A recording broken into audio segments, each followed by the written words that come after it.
Chapter 1. Paper Figures and Paper Horses. I am Chen Fanxiu, the behind-the-scenes photographer for the eerie late-night program Paper Figures and Paper Horses on the Eastern Channel. 2 years ago, I served as a planner and consultant for a paranormal-themed show, which was temporarily suspended due to internal reviews concerning the promotion of superstitions. The program was subsequently transformed into a radio channel featuring bizarre tales. After much deliberation, our station head finally garnered the approval of the senior station director, allowing us to revive Paper Figures and Paper Horses. The show is set to air at 2:30 in the morning. The revival of a paranormal program on a mainstream channel has stirred public opinion into a frenzy, generating considerable controversy. Due to the unique nature of the show, we frequently find ourselves venturing into haunted houses, abandoned mines, ancient temples, manholes, and even derelict hospitals and morgues. As soon as we acquire pertinent materials, we swiftly assemble a team and drive to these locations for investigation, planning, filming, and recording.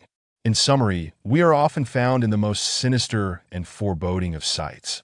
Our program encompasses various themes, including tracking the supernatural, exploring feng shui, and recounting personal experiences with eerie events, as well as adventures in various forbidden places. As for our sources, they include sealed files, unsolved cases, public reactions, and sites notorious for paranormal phenomena, all related to folklore, destiny, feng shui, and the supernatural. Our aim is to unveil the genuine mysteries concealed behind the supernatural. The first season of the program encountered numerous taboos in mainland China, with many clandestine tales intricate and bizarre, leading to heated debates over the sensitivity of the content. Consequently, each episode sparked significant public outcry. The magnitude of the controversy resulted in our program facing multiple instances of questioning and censorship. It is worth mentioning that many rare films we brought back were incinerated or permanently sealed during the review process, prohibited from being disclosed to the public without any negotiation or explanation. The paranormal footage I secretly copied was also confiscated during an investigation against the promotion of superstitions.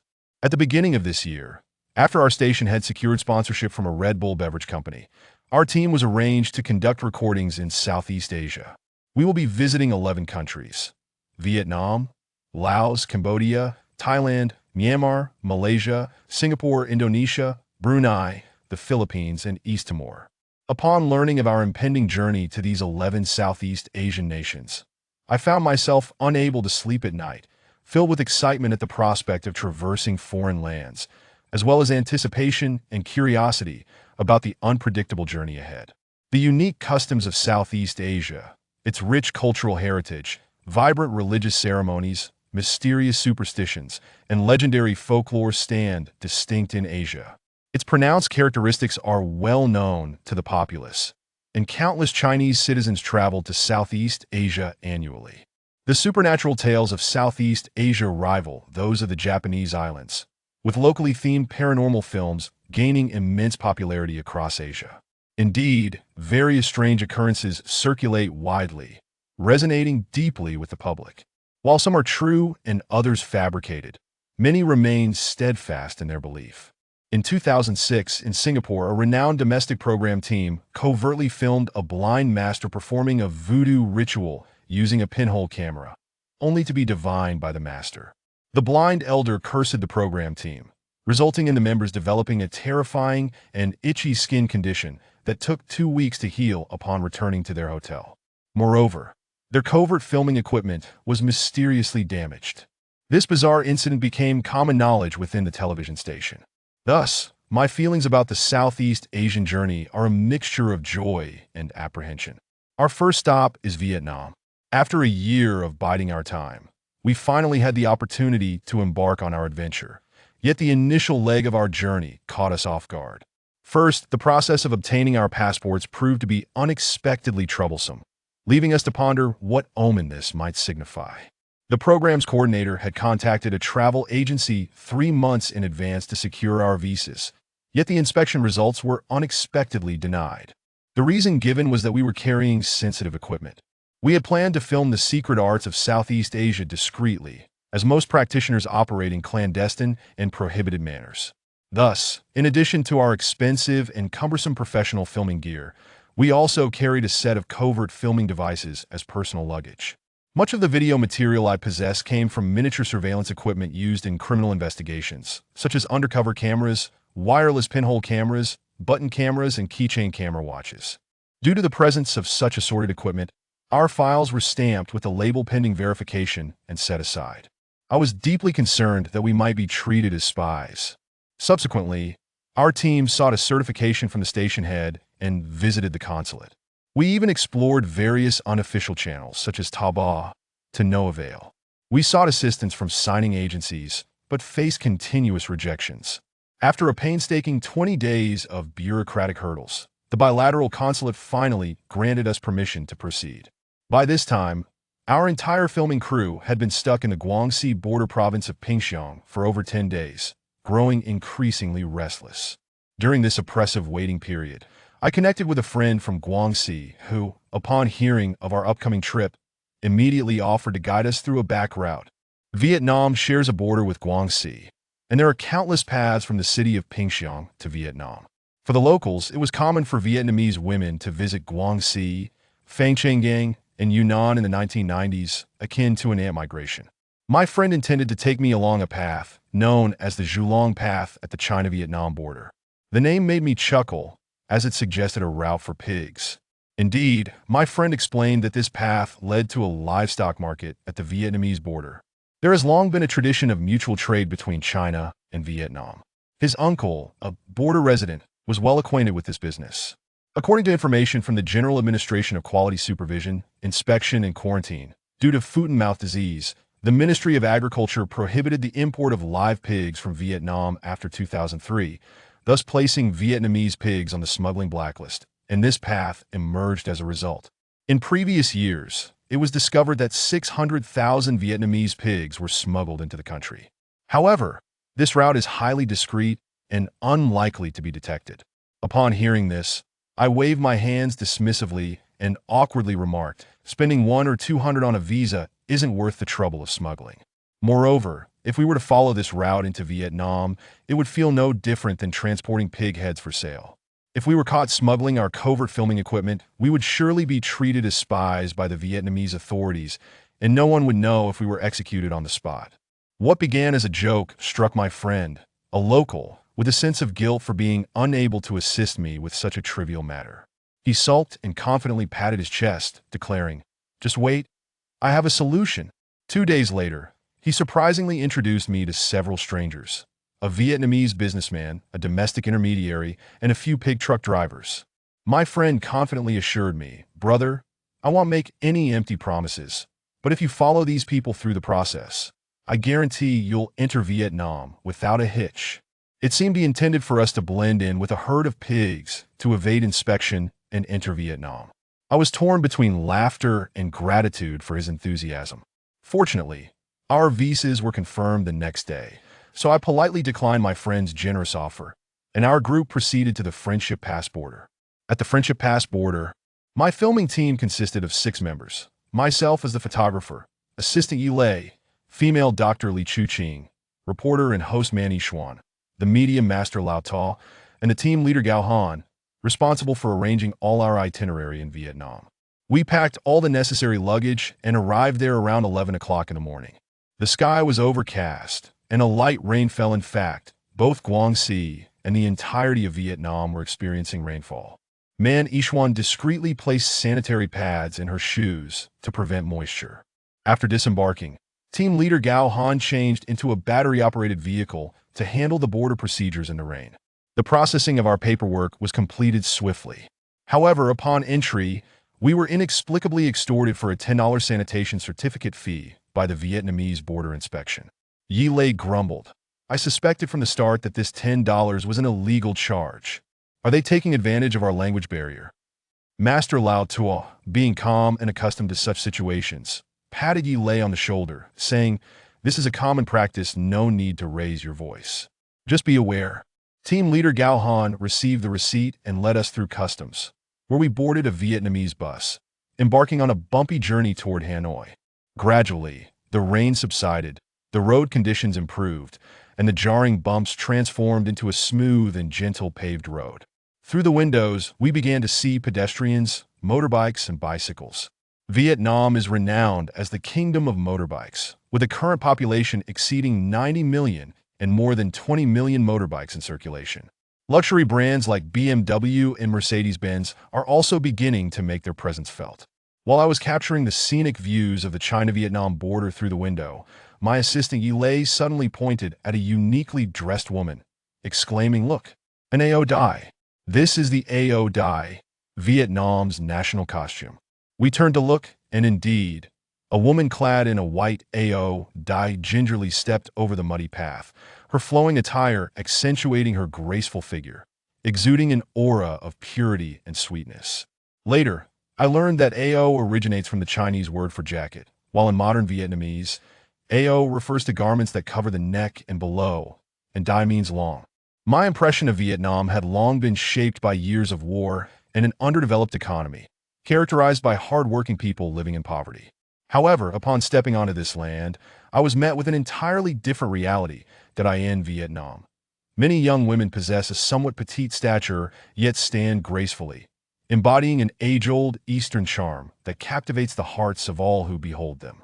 The distinctive features of Vietnamese girls include broad nostrils, plump lips, and a gaze that exudes a languid melancholy, their skin kissed by the intense rays of the subtropical sun, making them unforgettable. Most strikingly, the flowing Ao Dai they adorn enhances their slender and delicate figures. As a lithe and graceful Ao Dai beauty brushed past our vehicle, my camera captured her elegant silhouette. I have always perceived Vietnamese girls as generally dark-skinned and diminutive. This experience has somewhat shattered my worldview, remarked my assistant, Yilei. Encountering beautiful women while abroad is indeed a stroke of fortune, however. Merely half an hour later, at a junction known as Gong Lu Road, we encountered an ominous occurrence. Chapter 2. Anecdotes at the Junction. Gong Lu Road is rumored to be a site where many border crossers were bound to military vehicles and dragged to their deaths. Consequently, this area has retained an eerie atmosphere. Along Gong Lu Road, the grass grew wildly on either side, and the ground was mottled. Upon reaching a fork in the road, the driver suddenly slammed on the brakes, producing a strange sound. Shortly thereafter, a funeral procession emerged ahead of us, accompanied by the sounds of wailing and lamentation, as the procession gradually passed our vehicle. Behind the hearse trailed a line of mourners clad in black robes, adorned with pointed conical hats. Further back, some bore white cloths tied to their foreheads, holding umbrellas, flags, and garlands. A chill ran down our spines. They murmured softly among themselves, their procession orderly, each clad in conical hats or raincoats, obscuring their faces from our view. Our vehicle yielded to the funeral procession, allowing them to turn into the forked road. I took the opportunity to capture this unexpected encounter with my camera. On board, Master Lao Tuo closed his eyes, his fingers deftly manipulating a string of prayer beads, likely muttering incantations for the departed soul we had inadvertently encountered. To stumble upon a funeral procession so soon after crossing the border dampened our spirits, instilling a sense of unease. We could only pray for the smooth continuation of our journey. "This is a funeral, someone has died," whispered the female journalist, Manny Xuan, unable to resist peering out. As the procession drew level with us, we found ourselves locked in gaze, while my camera was aimed directly at the coffin. Suddenly, a pale hand emerged from the window of the hearse, startling us all. Clutching a handful of paper money and rice, the hand scattered these offerings onto the damp road. In that moment, we stood in stunned silence, unable to speak as we absorbed the chilling spectacle. Our team leader, Gao Han, who frequently traversed Southeast Asia and was well-versed in local customs, remarked, "Did you see that paper money? It's real currency. Vietnamese dong and US dollars." I glanced at the sticky paper money strewn across the muddy ground, each note plastered to the muck, perplexed and astonished. Are they actually throwing real money at Vietnamese funerals? Or is it US dollars? Gao Han nodded. The US bills typically amount to around $1,000, contributed by relatives of the deceased. It is a custom among the Vietnamese to scatter both dong and US dollars. Myanmar has a similar tradition, even using real currency as offerings during funerals. I found it hard to believe in our culture we scatter paper money, Yet here in Vietnam, they throw actual currency. However, the vibrant notes on the ground undoubtedly included a fair share of joss paper as well. Manny Xuan observed Master Lao Tua's peculiar demeanor as he remained deep in concentration. I leaned closer and asked, "Master Lao, what is it?" Lao Tua lifted his head, swiftly manipulating the prayer beads, waiting for the funeral procession to divert into the side road before speaking. This funeral in a foreign land feels a bit sinister. Everyone should refrain from fixating too much on that hearse and coffin. I sense a lingering resentment hovering over the procession, perhaps indicating that the deceased was reluctant to depart this world.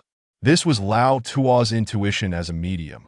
He possessed a unique sensitivity to the supernatural. He had previously shared that if a deceased person passes away with unfulfilled breath, their spirit might frequently appear at their own funeral. Lao Tua explained that particularly during burial, the spirit of the deceased often stands among the spectators, observing their own body being interred in the earth.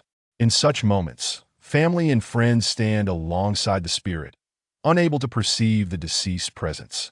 Globally, numerous individuals have inadvertently captured the souls of the departed during funerals, and such accounts are not mere coincidences or sensationalism. I wondered if, in the footage I had just captured of the funeral, the spirit of the deceased had accompanied the procession. The mere thought sent chills down my spine, even in the dreary daylight. In silence, we each whispered prayers for the departed, hoping that the unfortunate soul in Vietnam could comprehend our supplications and find peace in the afterlife. Before long, the funeral procession diverged from our path, gradually fading from view in our rearview mirror. For a brief moment, we traveled in silence along the bumpy road. After approximately half a mile, we were astonished to observe a nearby hill densely populated with graves. The area was crowded with stone markers and tombs, overgrown with lush green grass, while a few cows grazed there, chewing their cud in a state of bewilderment. As we ventured deeper into Vietnam, the number of people began to increase and the rain subsided. My earlier feelings of anxiety dissipated entirely, and I forgot about the funeral interlude on our journey. Upon disembarking, as we prepared to unload our luggage, we were immediately surrounded by a group of oddly dressed Vietnamese men and women, their expressions animated as they chattered excitedly in a language we could not comprehend. Indeed, their attire was peculiar, having just experienced rain. They donned strange raincoats and hats. The Vietnamese favored transparent, vividly colored rain gear, which appeared quite bizarre. I was taken aback, fearing we were being robbed, while my assistant, Yi Lei, quickly shielded our valuable belongings. Xuan, utilizing her sharp vocal prowess, exclaimed, "What's going on? What's happening?" Her piercing voice drew the attention of those around us. Consequently, a man clad in a loose long-sleeved shirt and dark pants approached us, awkwardly inquiring in broken Chinese, "Want to exchange money?" It turned out they were a group of currency exchangers. In their hands were various banknotes from different countries, including US dollars, yen, renminbi, kip, pesos, Thai baht, and chat, all eagerly awaiting our response. Prior to our departure, our production team had already prepared a sum of Vietnamese dong for contingencies. However, this group of currency traders seemed intent on us, many of whom spoke reasonably good Mandarin, while those who did not resorted to clumsy English, asking, "You change money?" My assistant Yi Lei shook his head vehemently, fervently protecting our belongings, exclaiming, sorry, no change." Our filming equipment was quite valuable, and we could not afford to have it damaged. We maintained stoic expressions, prompting them to rapidly switch to various simple languages to probe our intentions. And indeed, many understood Chinese well. They informed us that in Hanoi, all banks lacked exchange rates for renminbi, while the rates elsewhere were quite low, at a maximum of 1:2000. I was aware that the current exchange rate for Vietnamese dong had reached a fluctuating threshold of approximately 3,500 dong to 1 renminbi, and our team leader was holding several million dong. Unable to escape their relentless pursuit and persistent persuasion, we eventually exchanged 400 dong at a rate close to 1:3000. Our team leader, Gao Han, deemed the rate acceptable, pocketing the bills before leading us to our prearranged hotel in Hanoi for a temporary stay. Chapter 3. The invitation to a ghost wedding in a modest hotel in Hanoi, where conditions were lacking and the environment rather harsh, we were greeted by a Vietnamese translator named Ruan. His full name was Ruan Wang Kong, which we surmised to be a Chinese name given by locals. Henceforth, we referred to him simply as Ruan and I. In Vietnam, Vietnamese names bear a resemblance to Chinese names, typically consisting of 3 characters.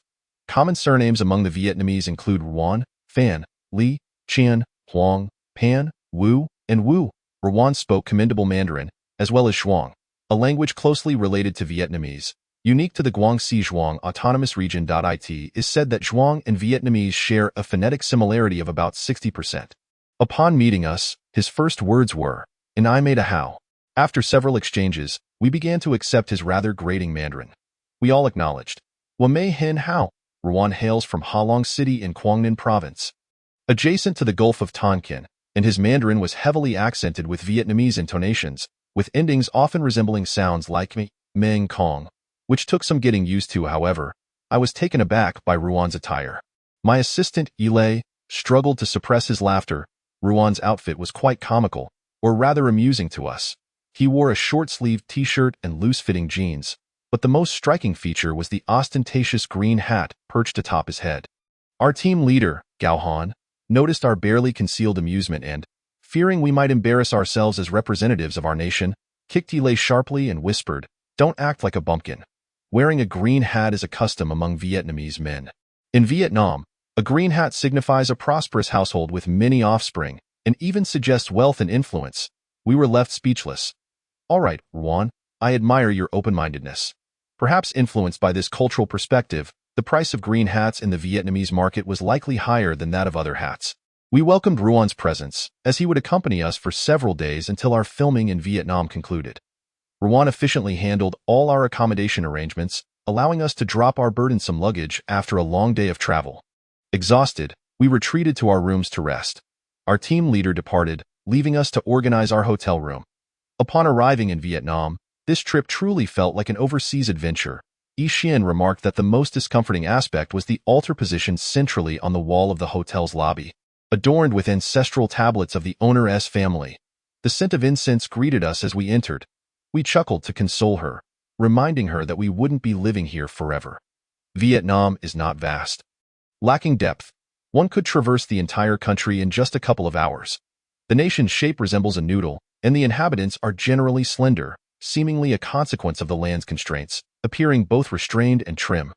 I fiddled with my camera, checking for any damage, perused a notebook containing a map of Vietnam, and researched the local customs online.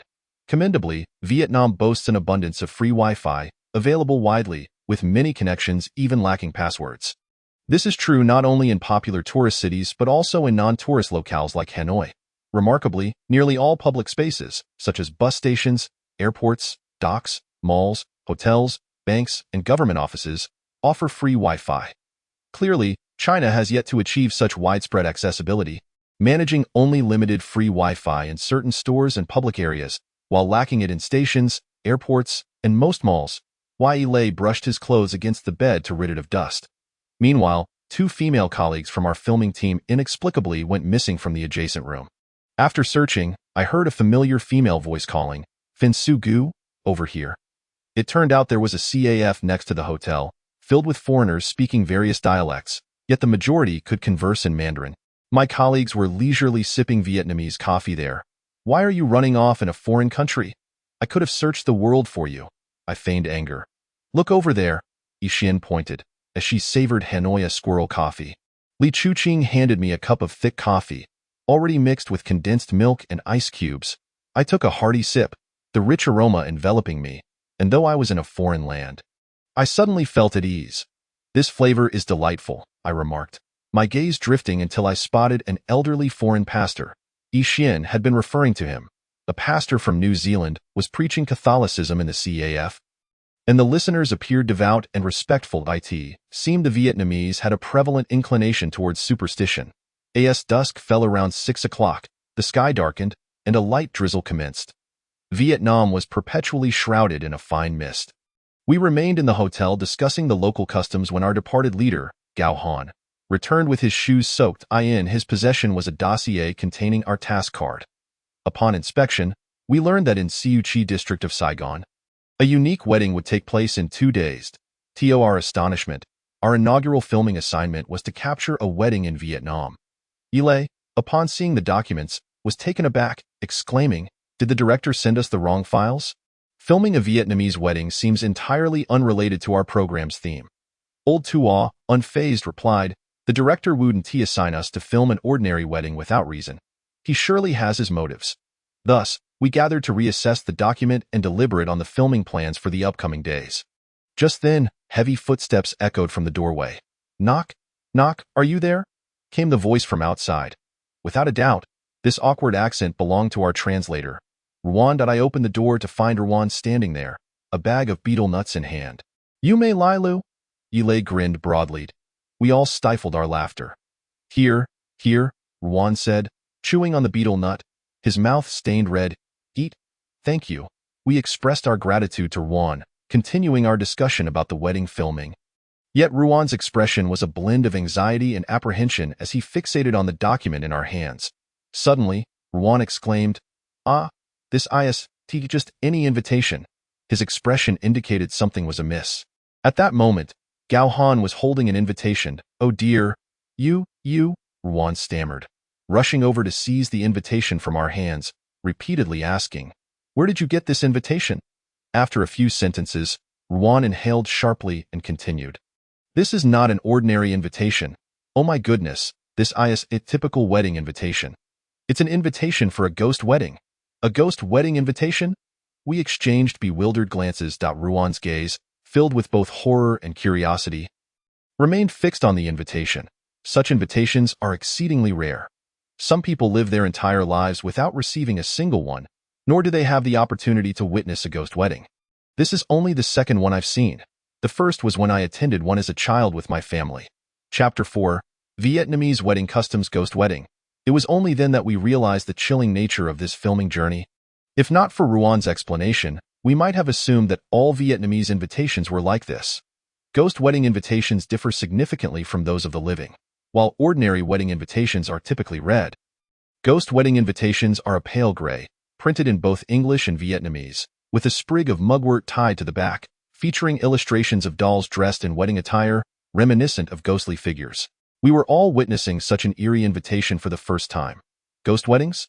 Is this a tradition in Vietnam too? Yi Xian frowned. Old Tua, well-versed in various customs, stroked his chin and remarked, "Ghost weddings have existed in our country since before the Han Dynasty, when Vietnam was still part of the Han territory, serving as a tributary state to Annam and being assimilated into the civilization, which is not surprising. Back then, practices of female burial and ghost marriages were common. Even Cao Cao's beloved son, Cao Chong, has records of a ghost marriage." "Cao Chong?" Ile was taken aback. "Isn't that the child who weighed the elephant?"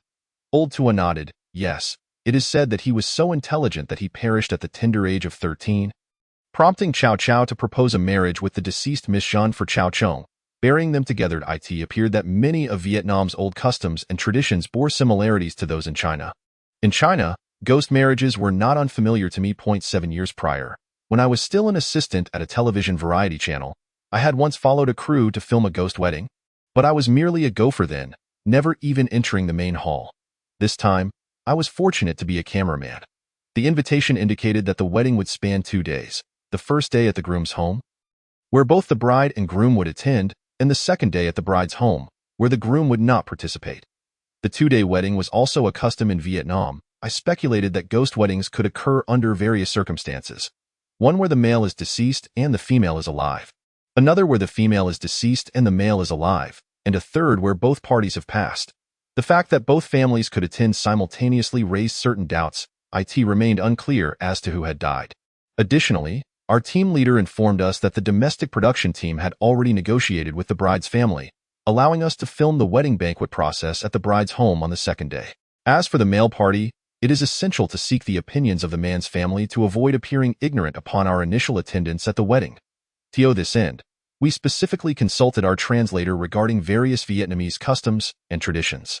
Translator Ruan informed us that weddings in Vietnam vary greatly by region. For instance, among the Kin ethnic group, there exists a practice of trial marriage. Locals often adopt a system where the groom temporarily resides with the bride's family, essentially a form of door insertion. where the young man must toil as a servant for 3 to 4 years before finally being welcomed into the home as a husband. Why assistant? Ile licked his lips and remarked, trial marriage doesn't sound bad. Regardless of compatibility, one certainly gets to experience everything over those 3 to 4 years, doesn't he one? Our female team members, Yixian and Li Chuqing, shot him a disapproving glare. Experience what? Ile, with a lewd grin, raised an eyebrow at me and said, only men would understand, right, fangirl? I could only force a smile, pretending not to comprehend. Translator Juan, oblivious to our exchange, continued elaborating on Vietnamese wedding customs. One particularly intriguing practice is the bride snatching of the Lolo ethnic group. This form of marriage is quite unconventional, as it is only after both parties have developed feelings for each other that they orchestrate a farce. The process involves the girl sneaking out from her family home, only to be abducted by a group of young men and taken to her lover's residence. Following this, there is a customary visit to the girl's parents within 3 days to formally propose marriage. Given that arrangements are made in advance, how could such a spectacle not conclude successfully?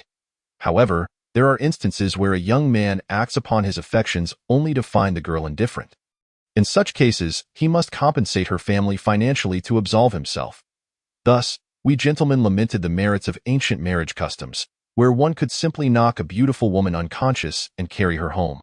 Noticing our complex expressions, Translator Juan chuckled, you may find it hard to believe, but what is truly astounding is not the door insertion or the temporary residence before marriage, but rather the modern trend among young people known as gratitude on the first night. We were perplexed. What does gratitude on the first night mean? Translator Juan explained. In some tribes of the northern Vietnamese barbarians, there exists a custom where a bride allows her former lover to spend the first night with her. Often, before marriage, a bride has an old flame.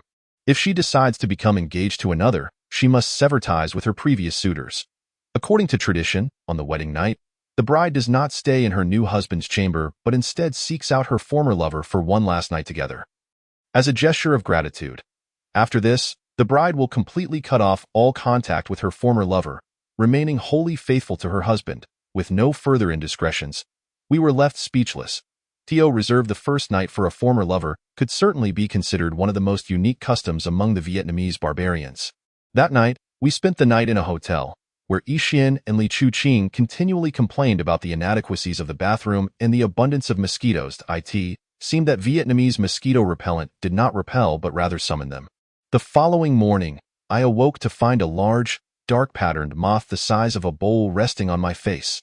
It was as if it were preparing to lay eggs in my nostrils. Terrified, I shook off the drowsiness instantly, invigorated by the shock of the moth. Gently, I cupped the large creature, roughly the size of a child's palm, and released it outside, leaving a faint dusting of luminescent powder on my palm. After half an hour of washing up, everyone gradually arose, with complaints about the subpar accommodations. The previous night had been restless, filled with feelings of oppression. The rooms felt perpetually damp, and the air was thick with humidity, driving us to madness. Even Li Chuqing, the female physician, had developed small red spots on the nape of her neck. We all began to inspect our bodies, feeling a sense of aversion to our new surroundings. Given how close Vietnam is to Guangxi, we could only comfort ourselves with the notion of adjusting to the local climate. During our leisurely days, we visited the Hanoi Cathedral, Hon Kim Lake, and various other locales, capturing the essence of local culture. The footage we recorded was abundant yet chaotic. During the evening editing session, as I reviewed the day's recordings, I gradually discerned that European coffee and beer culture had permeated Vietnamese soil, with locals embracing festive revelry, albeit in slightly different manners. The native populace preferred to sit at street corners, sipping these imported delicacies. In the footage, it was evident that the chairs in Vietnam were generally low, with people almost sitting on the ground. This was the favored posture and angle of Southeast Asians, as the closer one is to the earth, the more comfortable they feel. 2 days later, in Ho Chi Minh City, we prepared for the ghost marriage amidst persistently dreary weather. On the first day of filming, Translator Juan disappeared, unresponsive to multiple calls. When he finally answered, his voice was muffled and filled with irritation. We assumed he had simply overslept. However, upon our eventual meeting, we were taken aback. Chapter 5. The ghost marriage scene. He had spent the night gambling. His appearance was drastically different from the previous day. His hair was disheveled. Dark circles encircled his eyes, his pupils bloodshot, and he bore an air of greasy dishevelment. His complexion had turned a sickly yellow, and his stubble seemed to have sprouted significantly overnight. It was clear that he had gambled away all his money. After an entire night of loss, he appeared utterly defeated. Translator Ruan exchanged perfunctory greetings with some locals, his lack of energy betraying his despondency. We stumbled upon Ruan's dismal state, which was quite awkward, as he fabricated a story about having risen early to pray at the temple.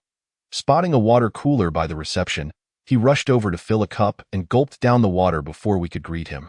Later, we learned that our accommodations were initially booked at a mid-range hotel in Saigon, but Translator Ruan had secretly pocketed part of the fee for himself to indulge in gambling, leaving us stranded in subpar lodgings for several nights. We felt too embarrassed to confront him about this, as our itinerary in Vietnam depended heavily on his guidance.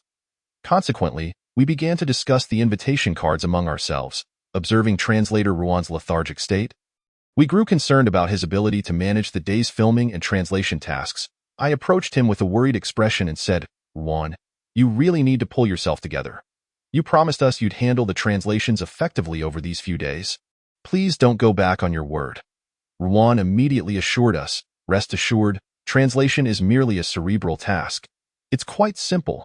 Yet, even as he spoke, his gaze appeared vacant, resembling a listless rooster with no spirit left. He walked while yawning, ultimately collapsing into a deep slumber in our prearranged vehicle.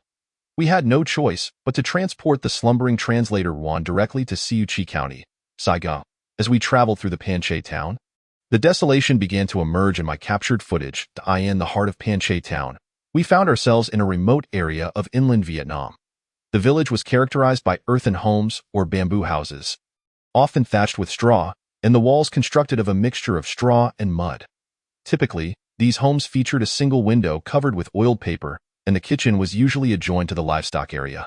In Vietnam, ethnic minorities such as the Thai, Dai, Nung, and Muong typically reside in stilt houses made of bamboo and wood, with living quarters upstairs and kitchens and animal pens below. A friend from Guangxi had once shared that in Guangxi and Yunnan, the brides brought over from Vietnam were the most numerous, often through arrangements resembling transactions. In Guangxi, I had even seen advertisements on telephone poles stating, "Vietnamese brides for 35,000, replacements for runaways guaranteed." Even more shocking, there were instances where matchmakers proposed to inspect a girl's virginity during the journey, lifting her skirt in the vehicle for examination. I wondered how the bride for our upcoming shoot would appear. Upon reaching Panche town, the weather was less than favorable, with ominous clouds casting a heavy blanket over the atmosphere, thick with moisture. The ghost marriage scene. We arrived at a prosperous farmer's residence in Panche town, where the wedding festivities were lively, with people bustling about. The venue was a temporary wedding tent, constructed from steel pipes and blue tarpaulin. I surveyed the surroundings. The wedding tent featured a prominent stage adorned with purple-red velvet drapes, displaying silver-lettered red characters signifying joy, alongside Arabic numerals indicating the specific wedding date, complemented by evergreen plants and white doves to enhance the celebratory ambience. Such an elaborate setup must have been prepared the day prior. To the right of the banquet table stood a large color television, backed by a sound system labeled Shifu, all imported from China, which felt oddly familiar. The television was broadcasting a humorous program rich in Vietnamese flavor, reminiscent of Shanghai's comedic performances, eliciting laughter from the assembled guests. Unlike the round tables typical in China, the banquet utilized long rectangular tables, each seating 6 to 8 guests, totaling approximately 30 tables in front of the main stage. A quilt, mat, a pile of clothing, a machete, a hoe, a pickaxe, a pig, and a hen were laid out. Additionally, various offerings such as cigarettes and melon seeds adorned the table. A jovial middle-aged man approached us warmly, exclaiming, "Yuka hai ka hai meng, Jinliang gt Li Jing?" His words, when translated phonetically, conveyed, "It is an honor to meet you. Was your journey smooth?" We exchanged puzzled glances, as we were nearly illiterate in Vietnamese. Yilei nudged the still-snoring translator Ruan. Ruan, rubbing his eyes, emerged from the vehicle, and recalling his responsibilities for the day, he half-heartedly engaged in conversation with the host, saying, new photo. The term Xin Zhao translates to hello in Vietnamese. After a few exchanges, the host, with a beaming smile, gestured for us to follow him. We trailed behind the leader and the translator, Nguyen, as we squeezed into one table, forming an impromptu gathering of relatives from the bride's side. judging by the decor. The groom's family appeared to be relatively affluent, and the atmosphere surrounding the ghost marriage was not particularly somber. While ghost marriages may seem bizarre and frightening to the uninitiated, being present at the event dispelled any lingering fears. We felt as if we were merely attending a joyous banquet. The faces of those present radiated happiness, yet until now, we had not seen what the bride's family looked like, as all prior communications had been arranged by the station director. We were allowed to film the ghost marriage proceedings, so I shouldered my camera and began to capture the scene, while Manny Xuan eloquently narrated the situation in front of the lens. The attendees, upon noticing our camera gear, assumed we were journalists, and the children, in particular, were filled with curiosity, gathering around us. Xian Zhao, my assistant, Yilei, attempted to mimic Nguyen's words with a forced smile to endear himself to the children. The kids, with their toothless grins, giggled and chattered in incomprehensible phrases, but they soon grew restless. Children will be children. Barefoot with sun-kissed skin and disheveled clothing, they were brimming with curiosity. Some little ones began to touch and twist my expensive filming equipment, prompting Yilei to feign attempts to shoo them away. To our surprise, we soon found ourselves surrounded by a throng of children, their toothless and snot-nosed faces filling my lens, forcing me to halt my filming. Many attendees were present, most adorned in traditional local attire. The men wore black long shirts with wide white trousers, their heads wrapped in purple cloth, while the women donned short white shirts with rounded collars and black or colorful skirts. This was a stark contrast to my expectations of suits and dresses. Aside from the attractive female journalist Manny Xuan and the beautiful Dr. Li Chuqing, our appearances were rather ordinary. The Vietnamese bore some resemblance to us, and as long as we remained silent, no one would suspect we were from China at tea that moment. My greatest anticipation was for the bride, wondering how she would be adorned. Chapter 6. Encountering the spirit light. Our early arrival was intended to capture the entire ghost marriage ceremony, with the central figures being the spirit medium and the bride and groom. However, translator Nguyen had failed to communicate effectively with the locals, who refused to disclose the whereabouts of the spirit medium and the couple, leaving us at a loss for where to begin filming. This was my greatest frustration. We were left to wait, as the locals insisted that we, being outsiders, should not interfere and should merely observe. While the adults were preoccupied, the children had nothing to do. They fiddled with a remote control, crowding around to watch the Vietnamese version of My Fair Princess. After it ended, they searched for another DVD, which included titles such as A Woman Easily Hurt, Love Songs 1990, and If Heaven Has Feelings, surprisingly featuring a mix of Cantonese and Mandarin, adding an unexpected touch of festivity to the otherwise eerie atmosphere of the ghost marriage. This setting left us somewhat astonished, as the infiltration of Chinese culture was quite profound. However, this seemed to be limited to the more marginalized regions of Vietnam, i.e. the modern cities of Vietnam. Culture is quite avant-garde, with many aspects in sync with global trends. Listening to this music, the previously anticipated eeriness of the ghost marriage seemed to dissipate in the lively atmosphere. Perhaps I spoke too soon?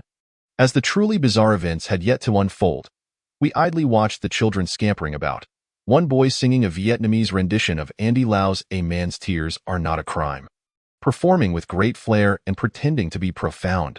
They played a card game, slapping each other's ears when they lost, while we reminisced about similar childhood games. Time slipped away amidst the children's antics. In the midst of this, my phone vibrated. I pulled it out to find a telecom message from a colleague back home. This was a text from our mainland. It turned out that sending and receiving texts in Vietnam posed no obstacles. I had assumed we were still within Guangxi. No wonder I frequently tuned into Vietnamese channels while listening to the radio in Guangxi. It was common to hear Chinese radio stations in Vietnam. Look, the spirit medium is coming. Just as boredom was setting in, Nguyen suddenly gestured towards us. We turned to see an elderly woman. The spirit medium, as Nguyen referred to her, was indeed the officiant of the ghost marriage. The sight of her struck me as crafted by a ghostly hand. I could only describe her with that phrase. The spirit medium resembled a witch, aged and frail, with a face lined with deep wrinkles. Her skin shriveled, and her features marred by black moles. She certainly appeared eye-catching in an unsettling way. Her attire was peculiar, reminiscent of a typical ethnic minority outfit, yet she bore a striking resemblance to a witch engaged in a ritual. With her hooked nose and a flowing black cloak, presenting an exceedingly unappealing visage. What unsettled us most was her horrifying black teeth, entirely black. Instinctively, I reached for my camera to capture this moment. But suddenly, the noise levels in the camera surged dramatically, with a flurry of noise and a flash of light appearing. Reflexively, I blinked, and my first thought was that I must have captured something peculiar. How could this happen? Based on previous experiences, when a camera captures an individual or object and irregular light spots appear, it could indicate the presence of a spirit light. What is a spirit light? During filming, factors like water droplets, dust, flash malfunctions, camera shake, reflections, or smoke can all cause anomalies in the image. To prevent such occurrences, I always ensure my camera is spotless before shooting and conduct multiple checks to confirm that all footage accurately reflects the reality of the scene. However, when a spirit light appears in a clean lens, it suggests that the phenomena are not merely due to dust interference. It may signify the presence of some mysterious, ethereal substance. Manny Xuan, standing beside me, asked in confusion, "Why are you using the flash in broad daylight?" I was taken aback, feeling a chill run down my spine. "No, I turned the flash off long ago." Lao Tuo interjected, "You should put away the camera." The spirit medium doesn't seem very welcoming to our filming. Upon hearing Lao Tuo's words, I was astonished and dared not take any more pictures. I quickly turned off my camera and stared coldly at the spirit medium from a distance. I had a deep-seated aversion to carelessly photographing such individuals, as I vividly recalled incidents where my colleagues faced dire consequences for their indiscretions. I certainly did not wish to repeat those experiences or tempt fate. I stole a glance at the spirit medium but discerned no discernible expression. Her face, marred by deep crevices, concealed her emotions. Lao Tuo scrutinized the elderly woman with a look of contemplation, sensing something amiss in his demeanor. I leaned closer and whispered, "Lao Tuo, do you sense something?" He replied, "I have a strong feeling that this old medium is Chinese." "Really?" I furrowed my brow, for there are indeed many Chinese people in Southeast Asia. With over 1 million Vietnamese Chinese, primarily concentrated in Ho Chi Minh City and the Mekong Delta, it seemed unlikely that even the local spirit medium could be one of us, though I could believe in mixed heritage. I inquired, "What made you think so?" Lao Tuo remained fixated on her. "Did you notice her teeth?" I nodded without hesitation. "Yes, her teeth are quite indeed. Her most notable feature was her blackened teeth, which extinguished my appetite upon seeing them." The media master, Lao Tuo, explained, "This blackened teeth phenomenon is documented among several ethnic groups in China, including the Jing and Yao people of Vietnam. For instance, the Yao and Xishuangbanna, Yunnan, and the Yi and Dai people have a tradition of blackened teeth, which they take pride in, holding significant symbolism." Finally, the bride made her entrance, dressed in a red veil with a matching headscarf. Her attire resembled that of women in old Shanghai, yet this girl was slender and petite, embodying a delicate grace. "Such a young bride." Both Yishuan and Li Chuqing exclaimed in unison. According to Vietnamese law, the legal marriage age is 20 for men and 18 for women. However, upon witnessing the ghost marriage proceedings, we instinctively felt that this girl could not possibly be 18. Of course, this is contingent upon national contexts. In Iran, the legal marriage age is merely 9. In the Netherlands, it is 12, and in Russia, 14, while France and the Philippines also have legal ages of 14 and 15, respectively. Yet, the youthful hands and fragile physique of this girl left me marveling at the notion of a child bride. Chapter 7. The hostess, the spirit medium. The bride stood without the groom beside her, as a male relative held a spirit tablet, a gilded plaque with intricate carvings, framed by 2 long black lacquered wood supports. The names inscribed on it glimmered in colorful hues. To our astonishment, we noticed that there were Chinese characters on the side of the tablet. We immediately recognized the characters spelling out XXX's spirit tablet, traditional Chinese. It is noteworthy that as early as the 3rd century BCE, Emperor Qin Shi Huang dispatched troops to conquer the Hundred Yu, an ancient term for the southern Yu people, placing Vietnam under the jurisdiction of the Siang Commandery. During the tumultuous period of the Qin dynasty's peasant uprisings, Zhao Tuo, a local official from Longchuan County, present-day Zhengding, Hebei, severed ties with the Qin rule and established the Nanyue Kingdom in Lingnan, with its capital at Nanhai, modern-day Guangzhou. This event is regarded by the Vietnamese as the inception of their first independent state in history. However, the Han Emperor Wu later dispatched troops to obliterate the Nanyue Kingdom, subsequently dividing its territory into 9 counties. From that point onward, Vietnam was officially incorporated into the Chinese realm, subjected to direct Chinese governance for over a millennium, a period referred to in Vietnamese history as the Northern Domination. It was not until 968 AD that Vietnam saw the emergence of an independent state under the Dinh dynasty, albeit still as a vassal of China.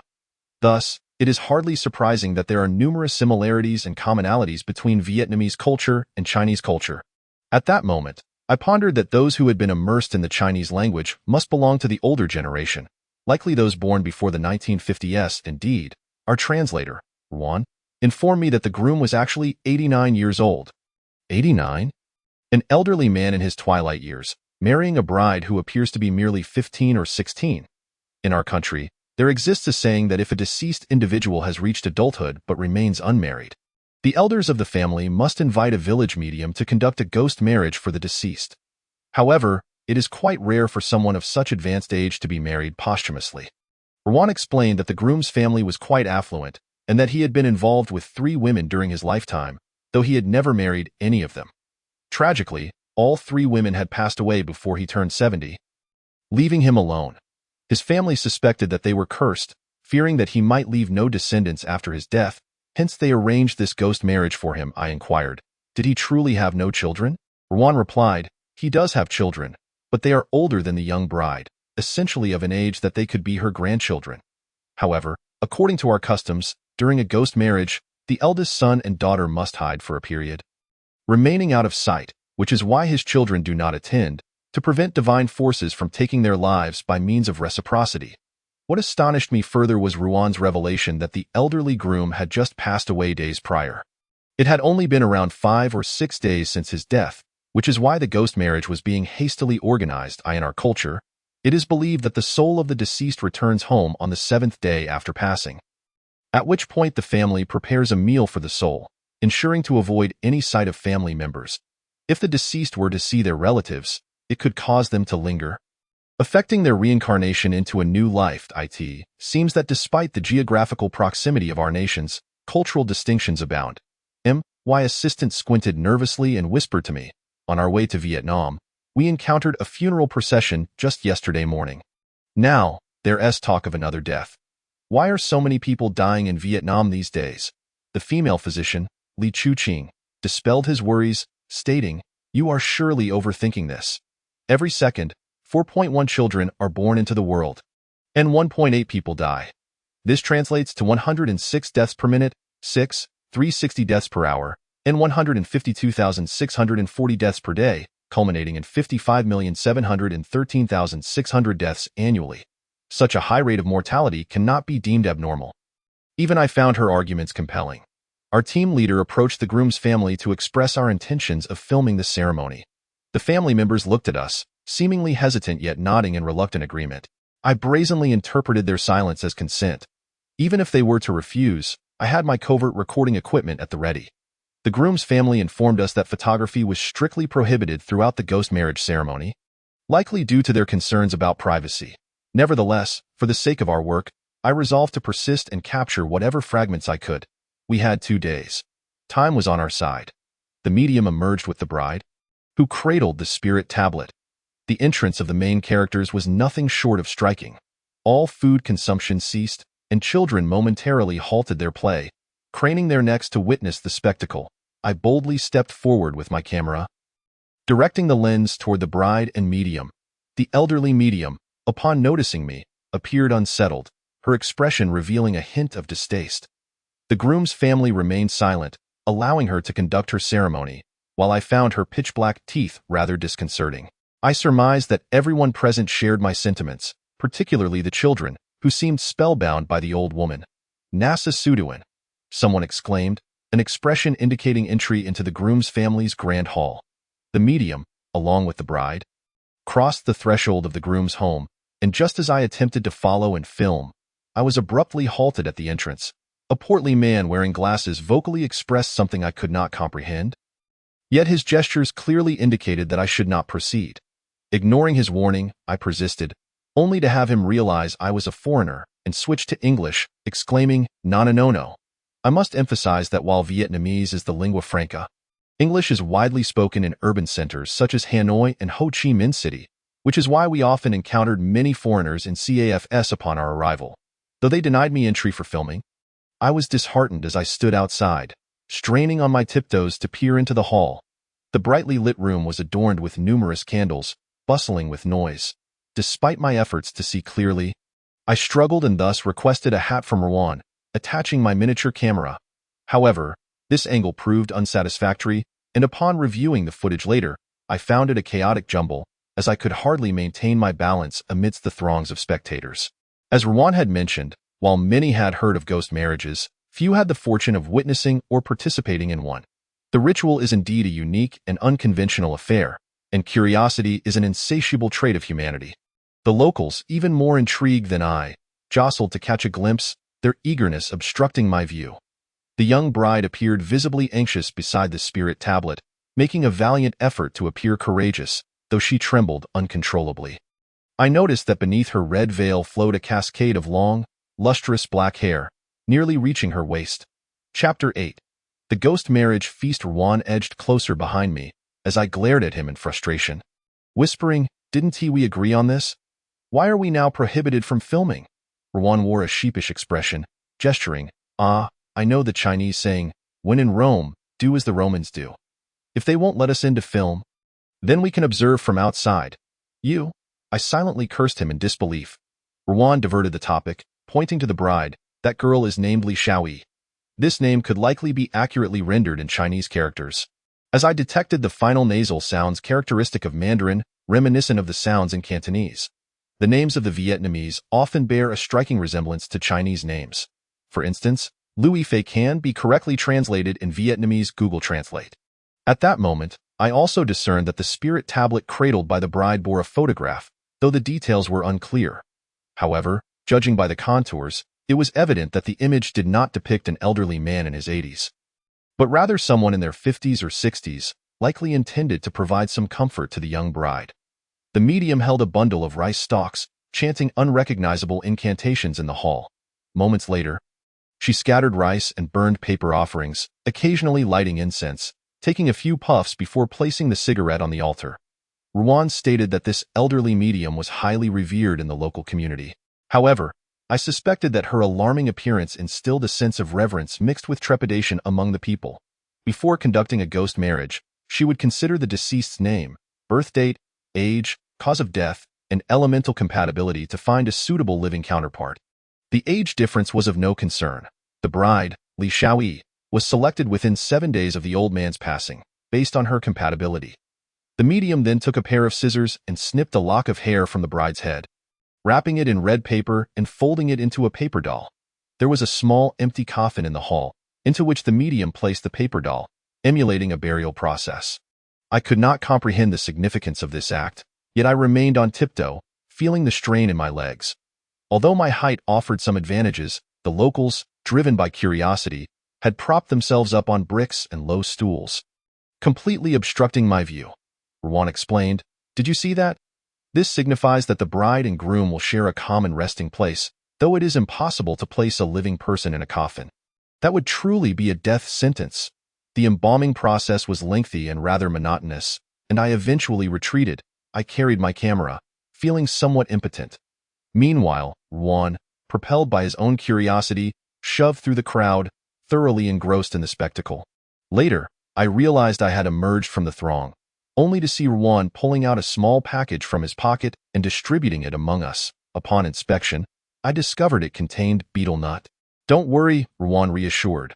"This ghost marriage differs from a conventional wedding. The process is intricate, but the bride and groom will certainly make an appearance." Rowan grinned.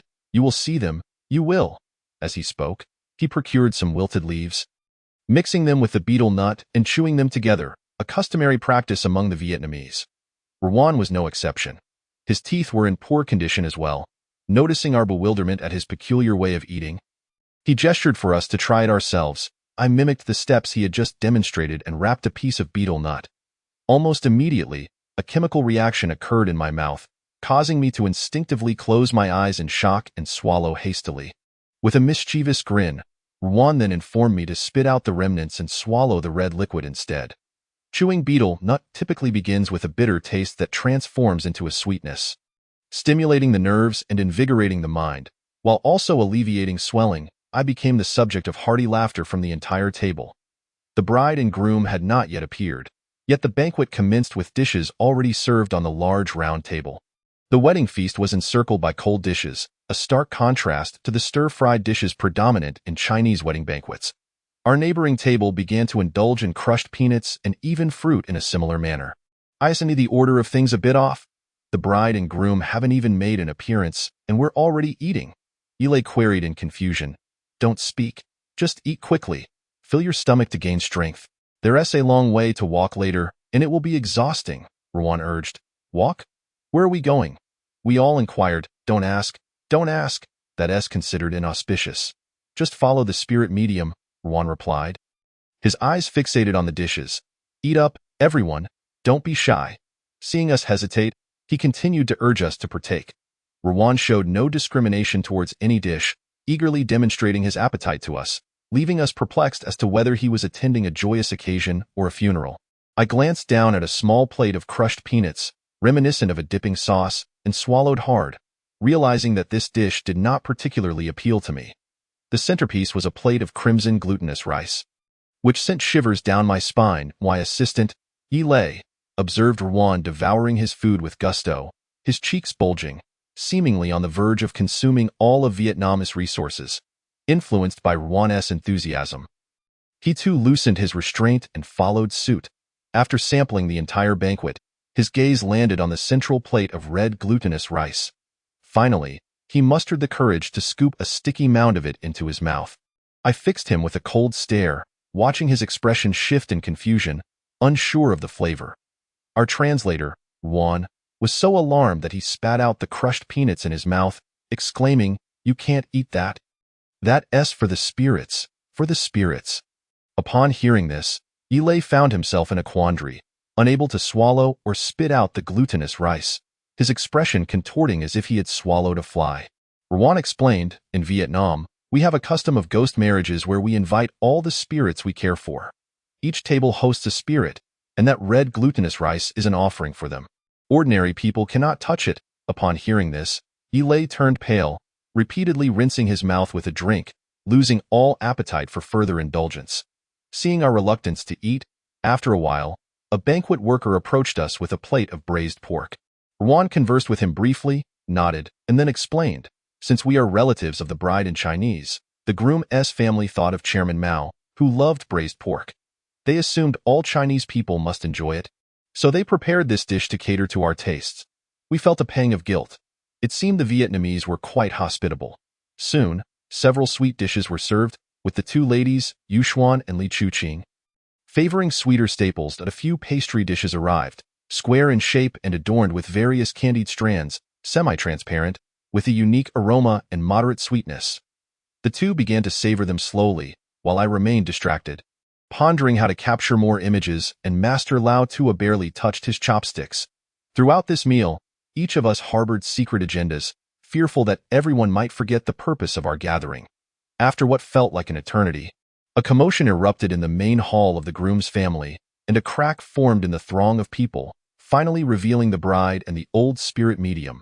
Kill my astonishment, for robust men followed, carrying a small coffin draped in red cloth, while the family members behind them held various offerings, including spirit banners, blankets, pork heads, and paper effigies of houses, people, and horses. Yilei, quickly, grab the camera, I urged my assistant. Yilei hurriedly stepped aside to clear a path and directly asked Ruan, "Is this a wedding or a funeral?" Ruan replied, "This is one of the rituals in the ghost marriage process. In Vietnam, if a ghost marriage is performed for someone who hasn't passed away, a vacant grave is constructed beside the deceased's grave to symbolize a joint burial." Tio put it in Chinese terms. It is akin to flying together as a pair of wings. A realization dawned upon me. Ruan's earlier mention of needing to walk certainly pertained to locating the burial site. I hastily instructed Yilei to follow closely with the camera. "Wait, we can't film like this," Ruan suddenly interjected, producing two red and white strings to bind our camera. Some Vietnamese believe that cameras are spiritual eyes capable of seeing what ordinary people cannot. They contend that those who film at funerals will have bloodshot eyes at night, as if pus and blood were about to seep from their sockets, which is quite terrifying. In a wonder, Ruan rarely interfered while I was filming. He was likely concerned about witnessing something he shouldn't. The procession stretched long, with nearly every participant clutching something, as if each had a role to play. The first few individuals performed music, wielding peculiar Vietnamese instruments. One resembled a zither with 3 strings. Another was a single-stringed instrument, and yet another was a bamboo pipe played by hand, akin to a rudimentary shang. These instruments were crafted from varying lengths of cut bamboo, and I recognized one being held by a woman in a headscarf. A moon bamboo instrument. Others carried bundles of dry straw, some cradled newly crowing roosters, while others bore altars. The old spirit medium held an oval-bottomed vessel, not for blowing but adorned with a grain of rice. The ensemble was not harmonious, yet the melody was eerie, with sharp high notes that could be heard from afar. The banquet attendees, having waited long enough, gradually began to join the procession. I inquired of Ruan. "Where is this procession headed?" He replied. "I told you not to ask. Just follow the spirit medium." Thus, a procession of dozens set forth, accompanied by the musicians' cacophony. Despite the drizzling rain, the piercing melodies drew many onlookers to pause and watch. After walking a short distance along the main road, we veered onto a narrow path through the fields. The recent rains had left droplets clinging to the wild grasses lining the roadside, soaking us from the knees down. Not long into our journey, the rain intensified, and Eli adeptly shielded the camera with a waterproof cover. After over half an hour of walking, we approached an overgrown area where the weeds flourished, but a small path bore clear signs of passage from a few days prior, leading to a cemetery nestled at the base of a hill. This was well beyond the cultivated fields. And as I turned back, I could see the crops we had traversed, a sight pleasing to the eye. When we reached the burial site, it was deserted, surrounded by numerous old graves scattered nearby. The most conspicuous one lay several dozen meters away, covered with fresh offerings, including joss paper. Next to the grave, I noticed many round logs, their purpose unclear, piled haphazardly. Such a quantity of wood for a single funeral seemed excessive. But given Vietnam's rich vegetation, it was hardly noteworthy. Family members armed with sickles and hoes quickly tended to the grass and leveled the ground beside the new grave. After clearing a space, the old spirit medium retrieved a duck egg from a bamboo basket and knelt before the new grave, tossing the egg behind her. I held my breath as I took the camera from Eli. The first attempt resulted in the egg remaining intact, but on the second throw, it shattered, prompting the medium to utter a phrase in dialect, "Li Ming." Immediately, a family member began to dig where the egg had broken. Master Lao Tua remarked, "This is somewhat similar to our Chinese funeral customs. They are selecting the burial site now." They managed to excavate a small portion of the grave, after which they broke some willow branches and mugwort, igniting them in the newly dug pit, a practice akin to warming a grave, symbolizing the removal of dampness to ensure the deceased rests comfortably. Yet throughout this process, the rain continued to fall gently from the sky. The medium-S lighter struggled several times before finally igniting the branches and mugwort, which produced little flame but ample smoke. Those tending the fire remained vigilant, with one person using an umbrella to shield the flames. The thick smoke wafting around, combined with the wet ground, created a stifling atmosphere, and the lingering smoke barely dissipated, enveloping the two graves. As I filmed, tears streamed down my face, my focus solely on my work. After a while, I raised my head to rub my eyes and surveyed the crowd. Their features appeared obscured, shrouded in the thick smoke, and the surroundings became ethereal. It felt as if we had traversed far from the earthly realm. In that moment, I suddenly caught sight of several figures amidst the desolate cemetery that seemed distinctly unhuman. These individuals appeared to have not been part of the procession from the start, and their attire was peculiar, resembling tattered traditional Vietnamese funeral garb from an earlier era.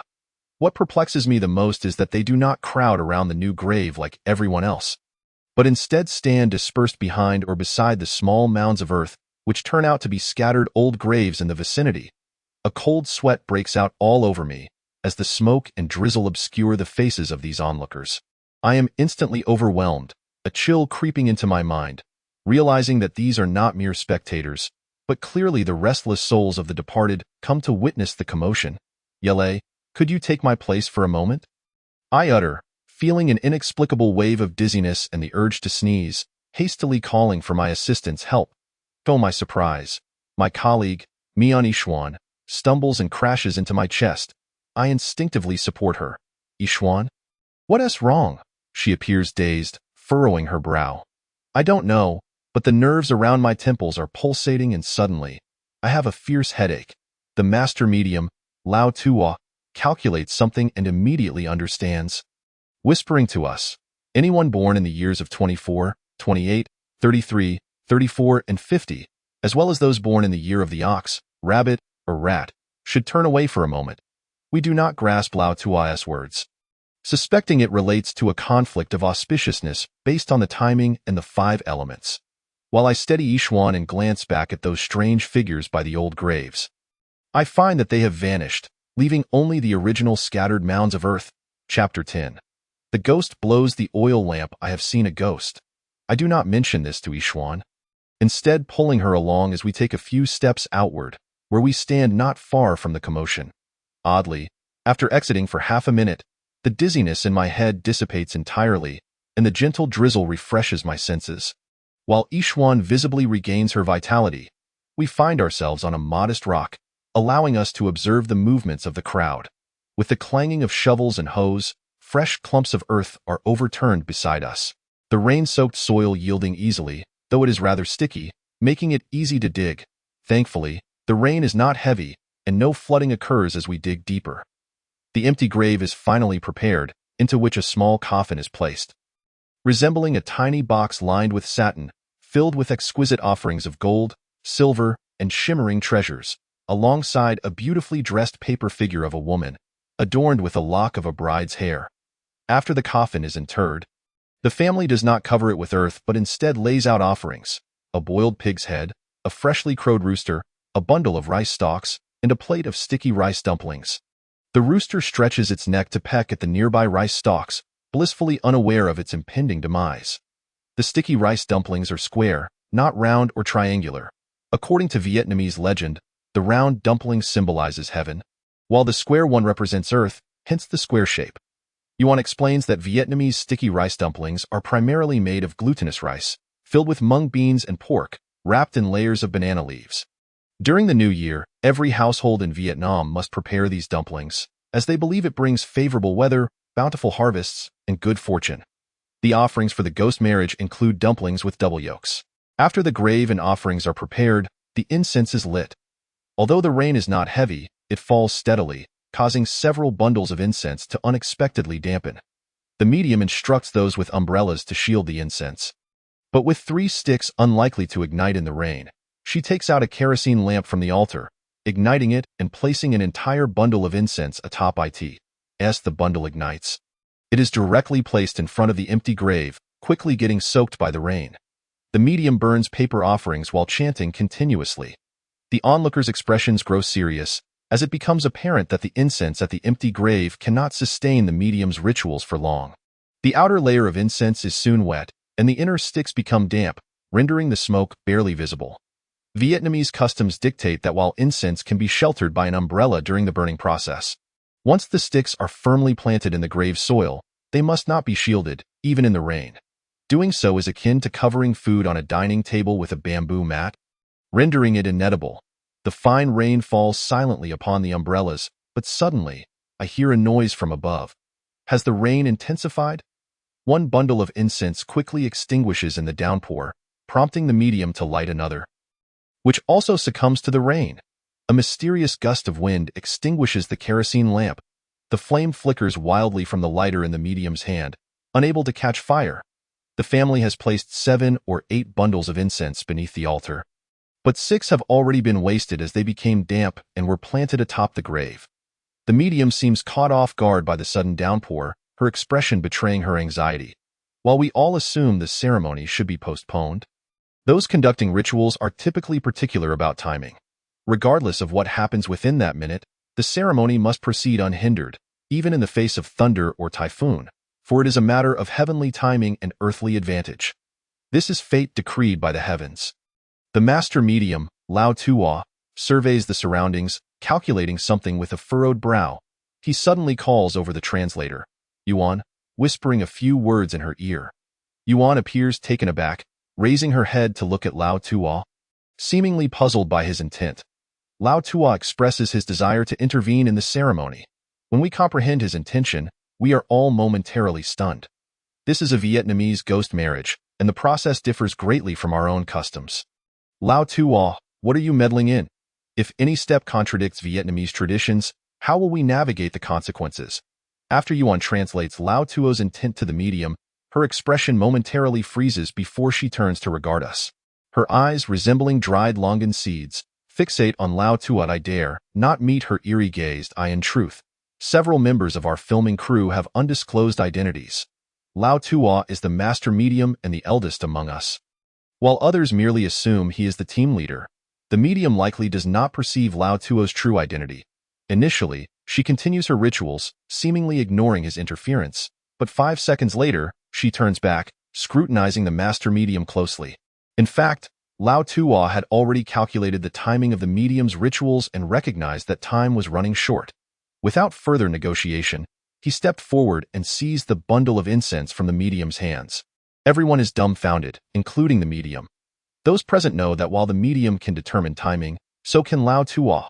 He first bows 3 times to the new grave, then tears halfway through the transparent plastic wrapping of the new incense bundle. Leaving the lower packaging intact, the incense remains tightly bound, resembling a thick stick.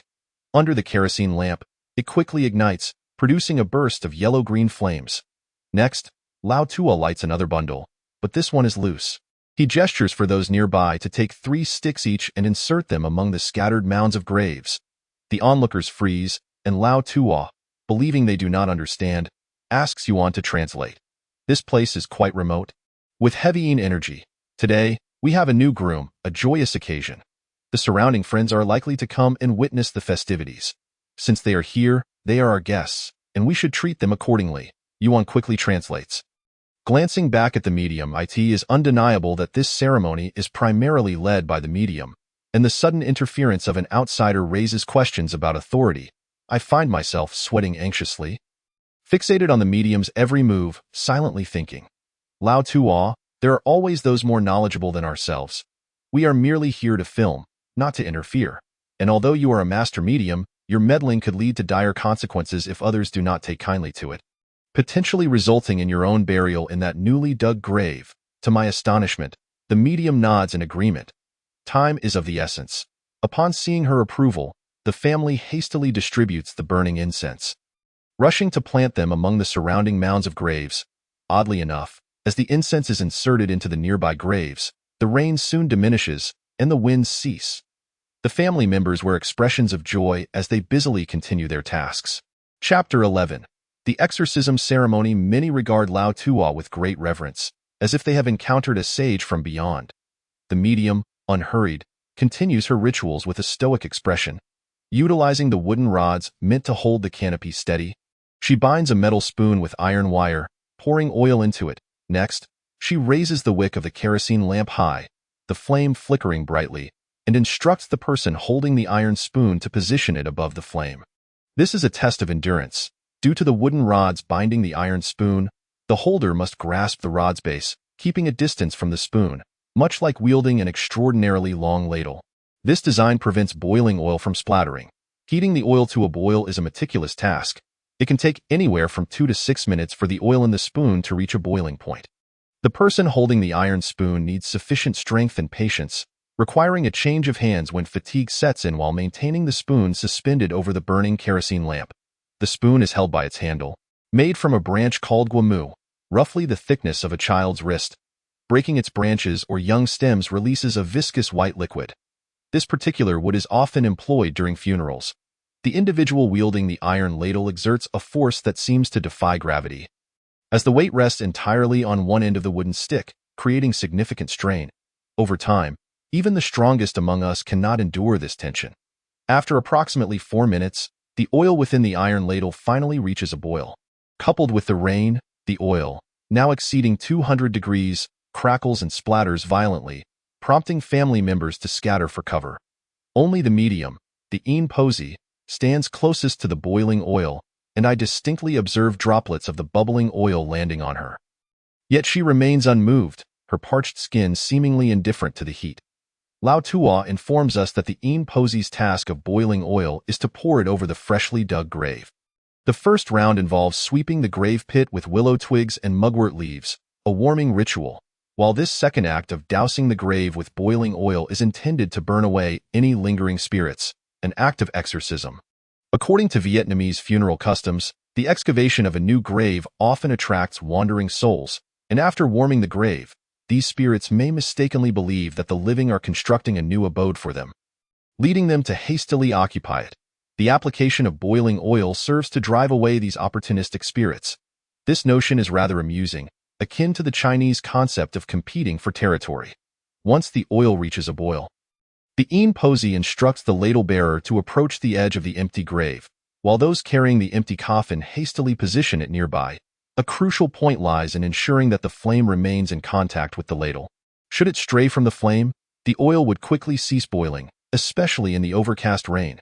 However, the kerosene lamp cannot be held by hand, as the splattering oil could cause burns at this juncture. A family member, well prepared, brandishes a bundle of dried rice stalks, igniting them beneath the boiling ladle to maintain the heat. The bearer of the iron ladle moves it to the center of the grave, and the burning rice stalks follow suit. We can clearly see the ladle bearer's hands trembling slightly, a consequence of prolonged strain that has fatigued his muscles. Ashes, bearing remnants of charcoal, fall from beneath the empty grave. Subsequently, the Yin Posi takes a mouthful of rice wine, gathers her breath, and sprays it onto the boiling ladle. With a resounding whoosh, a magnificent blaze erupts above the empty grave, a sight to behold. The flames nearly envelop the area above the grave, and the gathered family members seize the moment to shout in unison. We are taken aback by this spectacle. Even the cameraman, Eli, nearly stumbles backward, and I can only imagine that the camera lens was consumed entirely by the vibrant flames. As the oil splashes and ignites, the Yin Posi suddenly raises her voice, cursing and berating as she dances about, gesticulating towards the empty grave, occasionally spitting. This is Vietnam's ritual of cursing ghosts. Once the exorcism concludes, the family hastily places the empty coffin into the grave. The sequence is tightly orchestrated, with each step flowing seamlessly into the next. Following the rituals of egg tossing to select the burial site, warming the grave, digging, heating the oil, exorcising spirits, interring, and offering incense, the entire ceremony comes to an end. The sky gathers thick, dark clouds once more, and the rain intensifies, yet every face beams with joy, as if a long-held wish has been fulfilled. Laughter and chatter erupt as everyone converses with the two new graves, presumably wishing for the happiness and longevity of the newlywed couple. By around 4 o'clock in the afternoon, we begin to return, each of us drenched and muddy, at the entrance of the male family's home. A large vat of water, infused with some kind of herbal branches, awaits. Everyone returning is required to wash their hands in this vat and then sprinkle the water onto a pile of burning coals. When my turn arrives, the vat's contents have turned a murky green. Next, the Yin Posi stands before the male family's altar and declares the day's events, stating that the groom is now considered to have found a match in the afterlife. Walking peacefully in the underworld, hand in hand with the wife, free from regrets or longing. She proclaims that the bride is beautiful, and this union will bring joy, dispelling any malevolence. Ultimately, the hope is for future generations to be blessed and cared for. At 6 o'clock in the evening, the male family announces that it is time for the feast, and all relatives and friends gather around tables. The Yin Posi's dining area is solitary, as she maintains her own table, separate from everyone else, partaking primarily of cold dishes typical of Vietnamese fare. We learned yesterday that the bowl of red glutinous rice placed at the center of her table is forbidden for the living to consume. However, we observe that the bowl, filled with vibrant crimson rice, is adorned with a burning incense stick. The Yin Posi deftly avoids the falling ash, using her chopsticks to extract a small handful of the rice, which she then chews between her blackened teeth. Chapter 12. Red glutinous rice. It is evident that the surrounding individuals regard the old Yin Posi with a mixture of reverence and distance, and the special red glutinous rice on her table is exclusively for her consumption. This situation leads the locals to believe that she has the ability to commune with the divine. Her elevated status suggests that she alone can sit at the same table as the spirits. I wonder if she truly acknowledges the deities while partaking of her meal. Everyone should make do with what they have to eat. The medium, Lao Tuo, advises us. Yet, at that moment, Our appetites have waned, particularly Yilei, who swallows hard and lets out a loud belch. She is actually eating that bowl of red glutinous rice. Yilei stares at the old woman, mouth agape, recalling what the translator, Juan, had mentioned about the rice being meant for the spirits. Why are you staring at someone while they eat? Lao Tua chastises Yilei. After a lackluster dinner, we retreat to our vehicle. Manixuan and Li Chuqing begin munching on the biscuits they brought along. Following the feast, translator Juan mentions that at 8:30 in the evening, there will be another ritual called Guojia, which involves inviting the male family's spirits to visit the female family's home, allowing them to familiarize themselves with the path to their bride's abode. Vietnamese weddings span 2 days, ensuring that both sides are duly honored if the Guojia ritual occurs during the day. As the spirits cannot be exposed to sunlight, considerable resources are expended to establish temporary spirit shelters along the route. These shelters are draped with black fabric, creating a cool, shaded environment, symbolizing the cover of night. Children are strictly forbidden from participating, as Vietnamese beliefs hold that their light souls are prone to being lured away by unclean entities. Thus, the procession is composed primarily of strong, able-bodied adults, predominantly elders.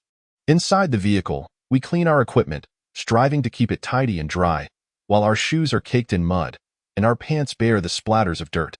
Yixuan, ever the beauty with a serious aversion to dirt, feels compelled to cleanse herself.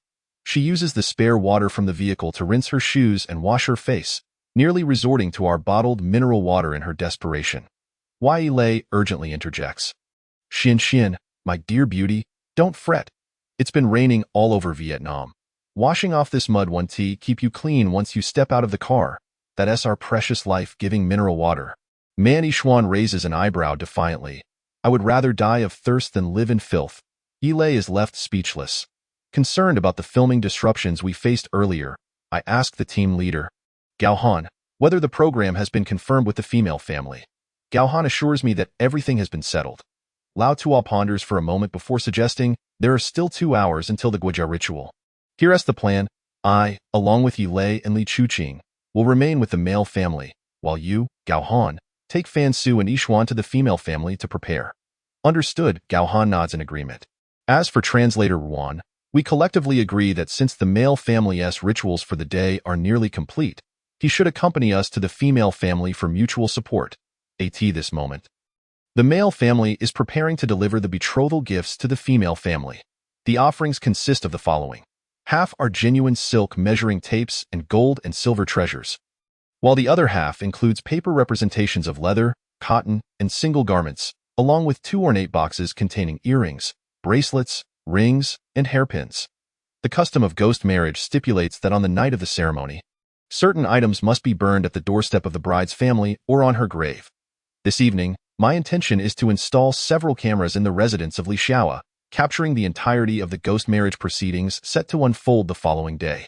I inquired of the translator, Juan, about the differences in the ghost marriage process for the bride's family compared to that of the groom's. Juan replied, the distinction is quite significant. Once the bride is brought back, she will hold the spirit tablet and follow her husband into the bridal chamber, after which the door will be closed, leaving her alone in the room. At this moment, everyone must retreat. Even her mother can merely linger at the entrance.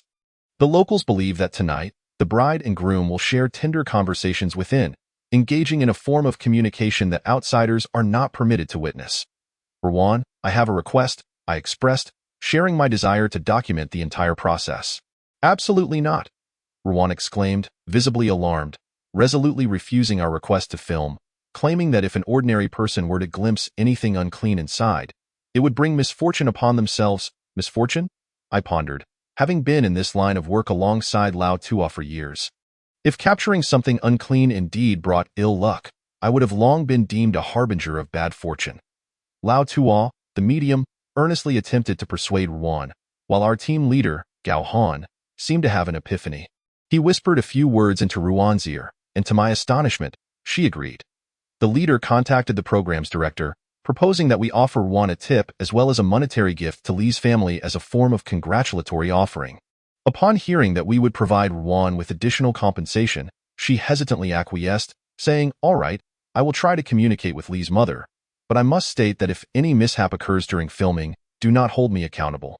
Rest assured, "We shall not hold you accountable," I reassured her, emphasizing that our filming equipment was exceptionally advanced, ensuring both discretion and safety.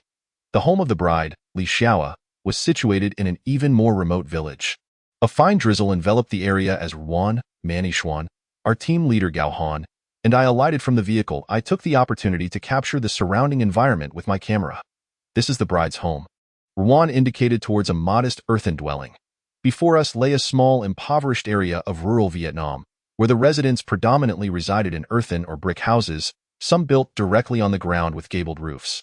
The layout of Li's home consisted of a central hall flanked by side rooms, with a large pond dug behind the house. The front yard featured rudimentary facilities such as a well, bathing area, and toilet. A row of water jars was placed under the eaves, complemented by a storage tank to collect rainwater for drinking.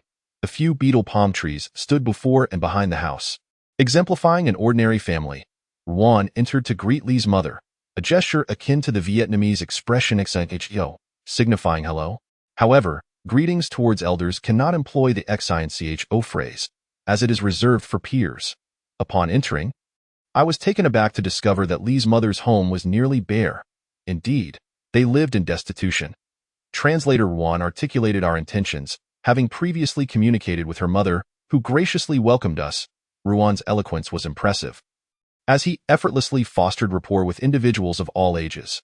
With Ruan's translation, our dialogue flowed smoothly. Chapter 13. The pinhole camera. Li's mother expressed her concern that her daughter had been unable to rest properly in the days leading up to the ghost marriage, having not slept a wink the previous night out of fear.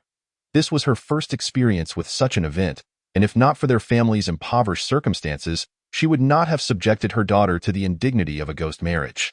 I was perplexed by the notion that if a ghost marriage occurred in some sense, the bride would become the wife of another family. Would Li Xiaoa still have the chance to marry in the future?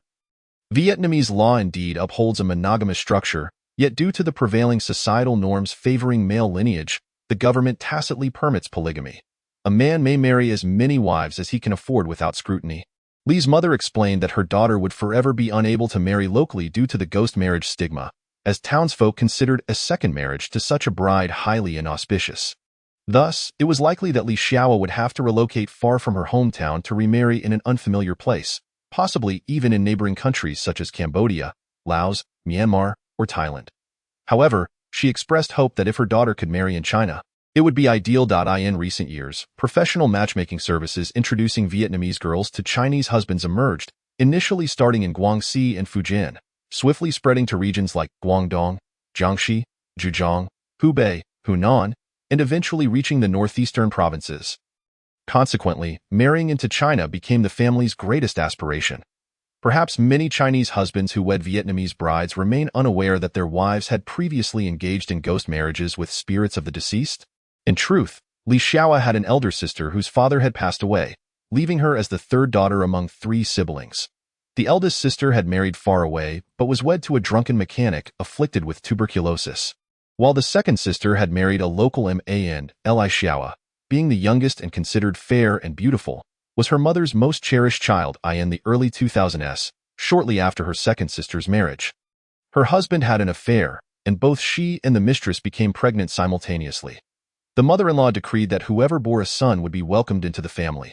Ultimately, she gave birth to a daughter and was abandoned by her husband. Enraged, her sister fled, and her whereabouts remain unknown. The already impoverished Li family had hoped that their daughters would marry well and secure a peaceful old age, but as each daughter reached marriageable age, their fates grew increasingly tragic, leaving their mother exhausted and despondent.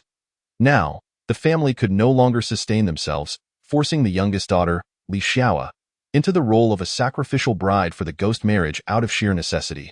We felt a profound sense of sympathy, and as Li's mother spoke tearfully, I refrained from inquiring about the monetary compensation the groom's family would provide.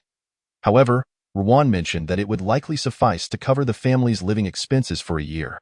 Initially, we believed the ghost marriage was a mutual decision, but upon uncovering the truth, we could not help but furrow our brows in concern. Yet, Li's mother concealed an intriguing detail from us, which Ruan later discreetly revealed. The first candidate for the ghost marriage was not Li Xiaoa, but rather a woman known as Su Sha, a madwoman from the village. This woman, in her 40s, was introduced by the matchmaker, but upon seeing her, The groom's family rejected the proposal, citing her madness as a deterrent. Rumors circulated that her insanity stemmed from having previously participated in a ghost marriage, leading to her current state of confusion. She had been in this condition for decades, recognizing only her grandmother, who had since passed away, leaving her to wander aimlessly, clad in rags, her erratic behavior sending children fleeing in terror. Some impoverished individuals seeking ghost marriage options would directly approach this madwoman, compelling her into at least 3 ghost marriages. During her last marriage ceremony, the tombstone bore a misspelled name, simply referring to her as Sister Sue. Those who encountered her remarked that she appeared oblivious, smiling vacantly while clutching the spirit tablet and indulging in the offerings, seemingly relishing the process, and the ritual proceeded without incident. As I observed Ruan engaging in casual conversation with Li's mother, I contemplated how to discreetly install the camera and listening devices in Li Xiao's home. Previously, Ruan had indicated that Li's mother would likely refuse such surreptitious filming. I feared that if Ruan's negotiations with the bride's family faltered, we might miss the opportunity to document this event. Thus, I devised an alternative strategy. If I could not access the interior for filming, I would still feel a lingering discomfort. However, I also found the notion of covertly filming to be somewhat distasteful. My curiosity regarding this communication grew, and ultimately, I resolved to discreetly place a pinhole camera within the bride's room. I feigned interest in capturing the home's environment and signaled to Ruan. Ruan, tell Li's mother that I wish to see the surroundings. Ruan understood my intent, chattering animatedly with Li's mother, who nodded her consent without objection.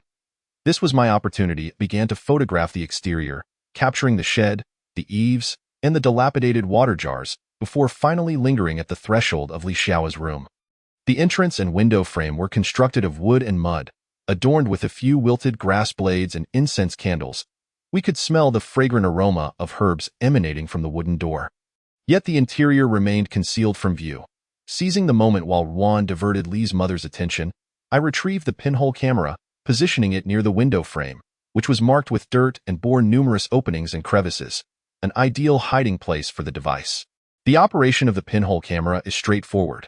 Typically, one need only install the lens correctly, connect the signal cable, and power it on for it to function. It is noteworthy that wireless pinhole cameras come in various grades, with broadcast quality cameras primarily used by television stations and production companies, which demand high standards.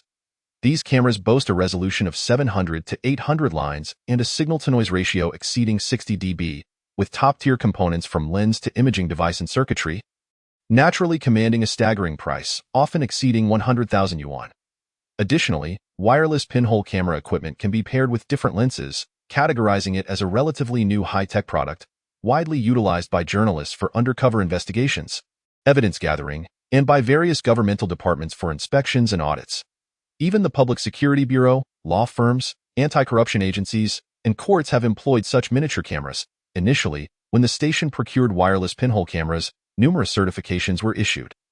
The device I utilized was the BVP 70P series camera allocated by the production team. Other models far surpassing commercial and domestic cameras in quality, this set of miniature equipment is virtually undetectable. It belongs to the category of wireless pinhole cameras, capable of outputting standard PAL television format signals. Moreover, it is equipped with an electronic automatic light sensing device, providing automatic light compensation functionality while consuming minimal power. As long as I operate the control device within a 200-meter radius, adjusting for image blurriness and trailing effects, I can capture all the happenings inside the room from another location. Our vehicle was also parked within a sufficient range for receiving and transmitting signals, ensuring everything proceeded seamlessly. Chapter 14. The bride's ghost. Subsequently, Manny Xuan would follow our plan, offering a bowl of tea to Li Xiaoyi as she entered the threshold of her home. This moment, she would feign adjusting the bride's veil or gown, casually affixing a button listening device to her attire. This process is swift, and typically, no one would suspect anything amiss. All preparations were in place. Around 8 in the evening, we heard unique melodies wafting from outside, quickly realizing that Lao Tuo and his party had arrived, accompanied by the groom's family. The family of the groom had come. Translator Ruan stood up, and Li's mother hurried out to greet them. The southern family halted at the threshold of Li's mother's home. It was already pitch dark around 8, and the dimly lit entrance adorned with floral string lights cast a faint glow. The old woman murmured a few words, instructing the bride to remove her shoes and scrape off the mud. then proceeded to beat her body with red sorghum grass, as though performing a purification ritual. The dim light illuminated the old woman's face, giving her an eerie resemblance to a ghost. The family members produced half-genuine silk ribbons, gold and silver treasures. The other half consisted of paper effigies, cotton, and clothing, and began to burn them at the entrance. Additionally, they presented a brocade box containing earrings, bracelets, rings, and hairpins, half of which were kept while the other half was incinerated. After completing this ritual, the groom's relatives departed without anyone entering the house. Translator Juan informed us that this was the bride bringing the groom back home. Was the groom being brought back represented by the spirit tablet in the bride's hand? I aimed the camera at the bride, yet saw nothing unusual through the lens except for the noise that flickered occasionally in the nighttime capture. Throughout, the bride was alone. Looking forlorn, I attempted to approach them with the camera, only to be halted by Ilay, who subtly gestured for me to stay back, whispering, "Do you not sense that a spirit is following?" I was taken aback. "Where?" Ilay replied. The medium Lao Tua mentioned that this young girl has a very dark aura on her back. As if something heavy rests upon her shoulders, a chill ran down my spine. Could it be that the spirit of her deceased husband had been clinging to the bride's back during our visit to the new grave today? Another wave of cold swept over me. At this moment, the fragrance of burning incense and paper money enveloped the entrance of the Li family home, creating a strange atmosphere. Coupled with the encroaching night, the flickering candlelight and lamps made us all feel uneasy.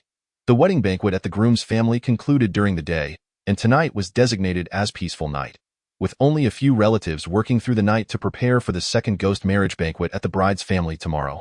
The old woman shouted again, leading the doll-like bride across the threshold. For some reason, I was reminded of the tale of Little Red Riding Hood and the Big Bad Wolf when thinking of the old witch and the bride. "Shall we? Wait."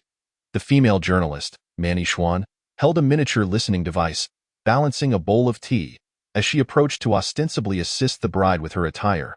As her fingers glided over the folds, she deftly concealed the listening device within the bride's clothing. Li Xiaoyi smiled faintly at Manny Xuan. She herself was quite charming, considered above average in beauty among Vietnamese women.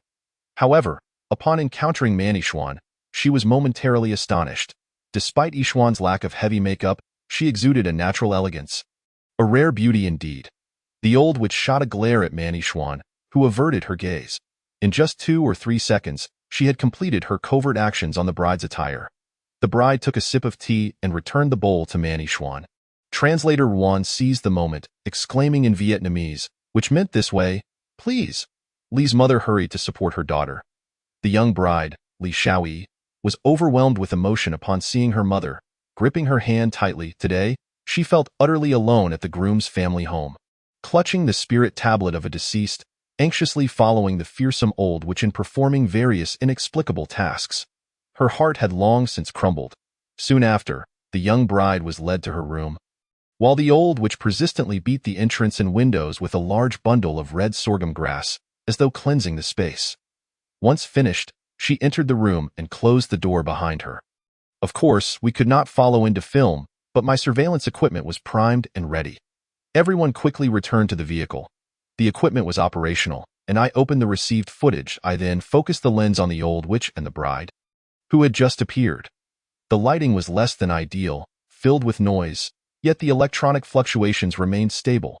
At this moment, the young bride sat on the bed, which her mother had tidied up, with her head bowed, uncertain of what to say to the old witch, merely staring blankly. The witch had her own tasks. She brought a bowl of water, steeping the red sorghum flowers within, then proceeded to wash the bride's feet.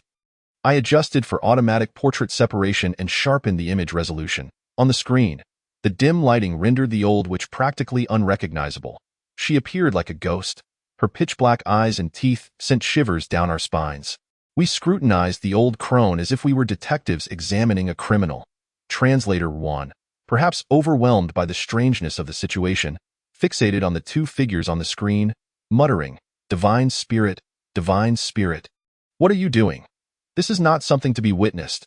We disregarded Translator Juan's presence, engaging in hushed discussions about the stark differences in customs between Vietnam and China. According to our cultural practices, counting from the day of death, the first day following the 2 nights should be the day of the funeral. The night following these 2 nights is designated for guarding the spirit. This custom has been observed in China for thousands of years. However, according to the elders, within the 7 days post-death, the soul is believed to wander, often visiting places it frequented in life. The first 3 days serve as a time for the deceased to observe their own remains. Some with a strong will to survive have been known to return to life within those 3 days. After 7 days, the soul is considered fully departed, unable to return to its body. If it willingly leaves, it enters the cycle of reincarnation. If unwilling, it risks becoming a myriad of ghosts. Rawan had informed us that the groom had died 5 or 6 days prior, and tonight marked the 6th night. With tomorrow being the 7th, the groom was no longer considered a fresh corpse, which did not align with the standards of a ghost marriage. Should any mishaps occur during the ghost marriage, the old witch must possess the ability to control the corpse and subdue the spirit. Such feats are beyond the capabilities of ordinary individuals. Thus, the background of this old witch is undoubtedly intricate. Chapter 15. The ancient ceramic jar on the surveillance screen. After washing her feet, the bride reclined on the bed, seemingly having eaten nothing all day. The old witch completed her tasks and exited. The screen continued to display the young bride lying still on the bed. As night fell, the village was enveloped in silence. Li Xiaoye's home stood quiet, despite the presence of relatives, with hardly a word spoken. It seemed everyone understood the flow of the proceedings, diligently attending to their responsibilities. I remained fixated on the surveillance screen, enduring until past 11 at night, utterly exhausted after a day of relentless activity. My assistant, along with Yishuan and Li Chuqing, had dozed off on the cramped seats of the vehicle, everyone huddled together. The medium Lao Tu also rested with closed eyes, just as I was about to doze off. Feeling heavy with fatigue, I caught a glimpse of a shadow outside the car window. I jolted awake, exclaiming, "Who is there?" Suddenly, the car door swung open unexpectedly, revealing translator Juan, who had returned holding a small red plastic bag. Bulging at the seams, I had not even noticed when he had stepped out. It was quite peculiar. Come, have a bite," Rawan beamed, opening the bag. "What is it?" Ile, alerted by the mention of food, awoke like a cat catching a whiff of fish. "Our local delicacy, duckling eggs," Rawan declared, retrieving one from the bag and handing it to me. I held it in my hand, the strong odor wafting up. The others in the vehicle were awakened by our chatter. And upon realizing translator Juan had brought us a late-night snack, they expressed their gratitude. However, Yishuan looked at the duckling egg with visible distaste. "Can this duck egg even be eaten?" Rawan chuckled. "Of course it can. These duckling eggs, known as feathered eggs, are a distinctive Vietnamese delicacy found at snack stalls throughout Vietnam."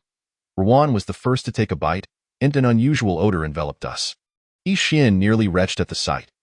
The so-called fertilized duck embryo is a delicacy among the Vietnamese, consisting of duck eggs that have been incubated for over 10 days until they have taken shape.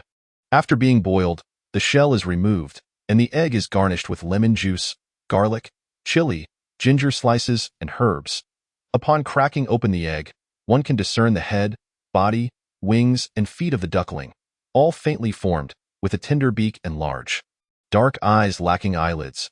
The downy feathers on the wings and the visible red veins on the head and body contribute to its strong fishy odor, which is masked solely by the accompanying condiments. Nevertheless, this dish remains one of the most cherished snacks among the Vietnamese. It is said to be particularly effective for alleviating headaches and is highly nourishing, especially for newlyweds. However, none of us had the appetite for such coarse and primal fare. Even in the throes of hunger, we found it impossible to swallow. Ruan vigorously recommended it, and despite his enthusiastic insistence, I reluctantly took a small bite. To my surprise, while the flavor was indeed peculiar, it was not as unpleasant as I had anticipated. "Look at the surveillance footage." Just as I was chewing, Chuqing suddenly exclaimed, and our attention shifted to the laptop screen. The old witch had returned to the room at some point, holding a strange object, a package. Upon unwrapping it, we beheld her cradling a ceramic vessel, or perhaps it would be more accurate to describe it as a jar, bulbous at the bottom with a narrow opening, resembling an oval-shaped goose egg, complete with a protruding ear-like spout in the center. This description may still seem vague, so let me clarify. The object resembled a hammer with a short handle, akin to a trumpet, yet it was hollow and oval-shaped. I was baffled, but Lao Tua nodded slightly, pointing at the actions of the old witch on the screen, and said, "That object is called a spirit jar, and it is used for divination." The spirit jar for communicating with the supernatural. The old witch approached with a basin of water, stirring in a lump of ashes, turning the liquid a murky black, before submerging the jar within it. Murmuring incantations, the young bride wore our listening device on her clothing, ensuring that no sound within the room escaped its auditory grasp. However, the witch's words were rapid and indistinct, prompting me to furrow my brow and inquire of Rowan. "What is she saying?"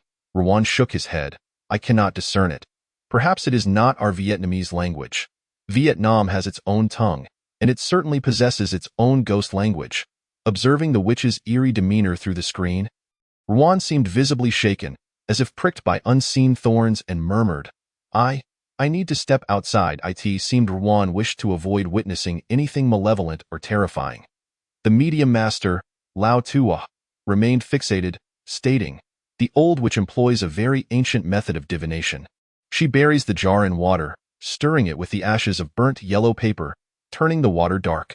Spirits conceal themselves within this black liquid, and if communication occurs, the ear-like spout of the jar will emit ghostly utterances." I suddenly realized that the spirit jar would be perplexing to an ordinary person. The spirit jar indeed has historical records. It was mentioned in the writings of Mosey from the Warring States period. This jar was crafted from clay, with a bulbous body and narrow opening, buried underground and covered with a thin layer of leather, allowing one to listen to sounds from miles away. During the Tang Dynasty, a similar device, the listening apparatus, emerged, created from fine porcelain and resembling a hollow gourd pillow. When one rested their ear against it, they could hear the sound of horses' hooves from 30 miles away. The renowned Northern Song scientist Chen Kua introduced a type of listening pillow made from cowhide aerobags in his famous work Dreamstream Conversations. He scientifically pointed out that the reason this listening pillow could capture sounds from several miles away was due to its ability to absorb sound. With the Earth acting as a conduit connecting two distant locations, serving as a medium for transmitting sound signals, in the Jiangnan region, a common bamboo listening device was made by connecting hollow bamboo segments, which were concealed underground, underwater, or hidden within buildings for short-distance listening. These are all primitive forms of the ancient spirit jar. The most mysterious accounts in the many of the Song history record bizarre events associated with the spirit jar, which, in modern terminology, could be classified as supernatural phenomena. It is recorded that a young monk buried a beloved purple pot of his master at the site of the master's passing, inadvertently covering it with a medicinal jar, only to hear the voice of his deceased master lamenting his discomfort and feverishness. Terrified, the young monk rushed to the backyard, discovering that a shed near the site of his master's passing was ablaze, prompting him to seek help to extinguish the flames. The channel for this spirit communication has persisted through the ages.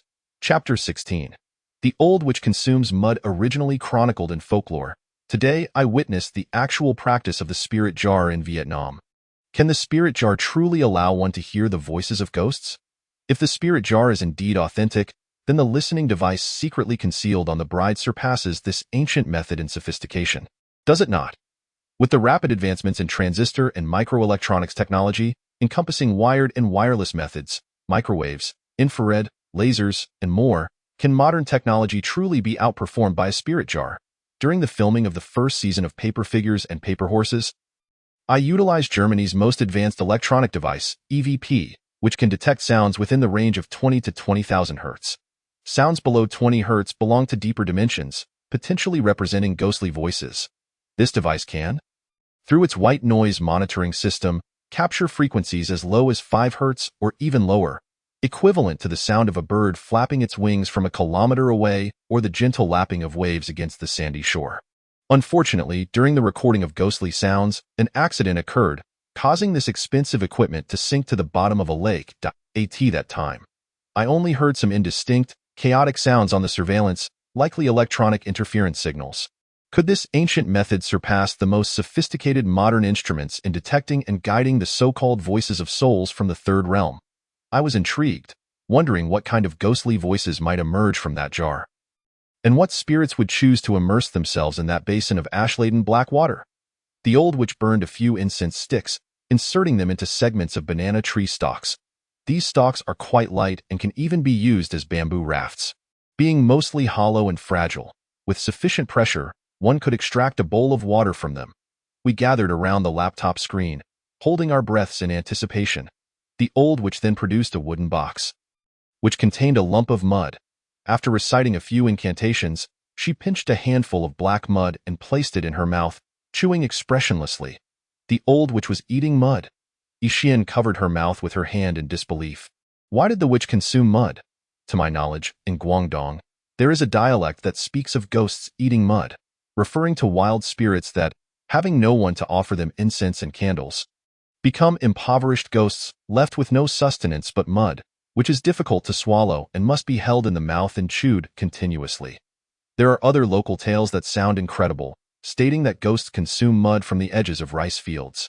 The mud there is often tainted by the urine of living people, which contains their vital essence. By consuming mud soaked in urine, ghosts are said to absorb yang energy to replenish their yin. Another explanation suggests that holding mud in one's mouth allows for communication with the dead. The witch's act of chewing mud does not involve swallowing it, but rather retaining it, as the deceased are buried in the earth, familiar with the soil, thus facilitating communication. Could the Vietnamese beliefs in spirits and divination be akin to our speculations? The scenes we witness can only lead to hypotheses. If the old witch truly converses with ghosts through the mud, then this eerie method of divination may well have been transmitted from China. Lao Tuo suggested that the witch might be of Chinese descent. If she is indeed of Chinese heritage, then our filming crew could rest assured. Perhaps, when we speak, she can fully comprehend our words. Suddenly, I heard a series of spitting sounds. I turned to see Yilei repeatedly expelling the mud from his mouth, his face contorted in disgust. "Yilei, where did you get that mud?" I exclaimed in astonishment. Why Yilei spat out the mud he had collected. "I got it from outside. I just wanted to know why this old witch eats mud." "Damn, it tastes horrible. Ugh, there's chicken droppings on it." I remarked, "This guy is truly willing to try anything. It's a shame he doesn't assist Shen Nong in tasting herbs." Knowing that the medium master had insights into spirit communication, I asked, "Lao Tuo, aren't you able to communicate with spirits? What language do you use to interact with them? I don't see you chewing on any mud." The medium master, Lao Tuo, succinctly replied, "Eating mud is just one method. There are many ways to communicate with spirits. The earth is where the dead are buried, and their essence is intimately connected to the soil. The method of earth communication is not uncommon. Indeed, spirits might be considered a type of entity from another dimension. It's like interacting with an unfamiliar animal. No verbal communication is necessary, yet it can sense what you wish to convey." As I pondered this, Ruan suddenly leaned in, his face marked by terror. Sensing something was amiss, I asked, "What is it, Ruan?" I infer that Ruan wishes to avoid certain sights. The Vietnamese exhibit a profound fear of the supernatural, and Ruan's countenance appeared exceedingly grim as he ominously stated, "These mysterious matters are to be shunned. It's the witch calling upon spirits. Pay no heed, for hearing the words of the dead brings misfortune. And to witness the deceased is even worse.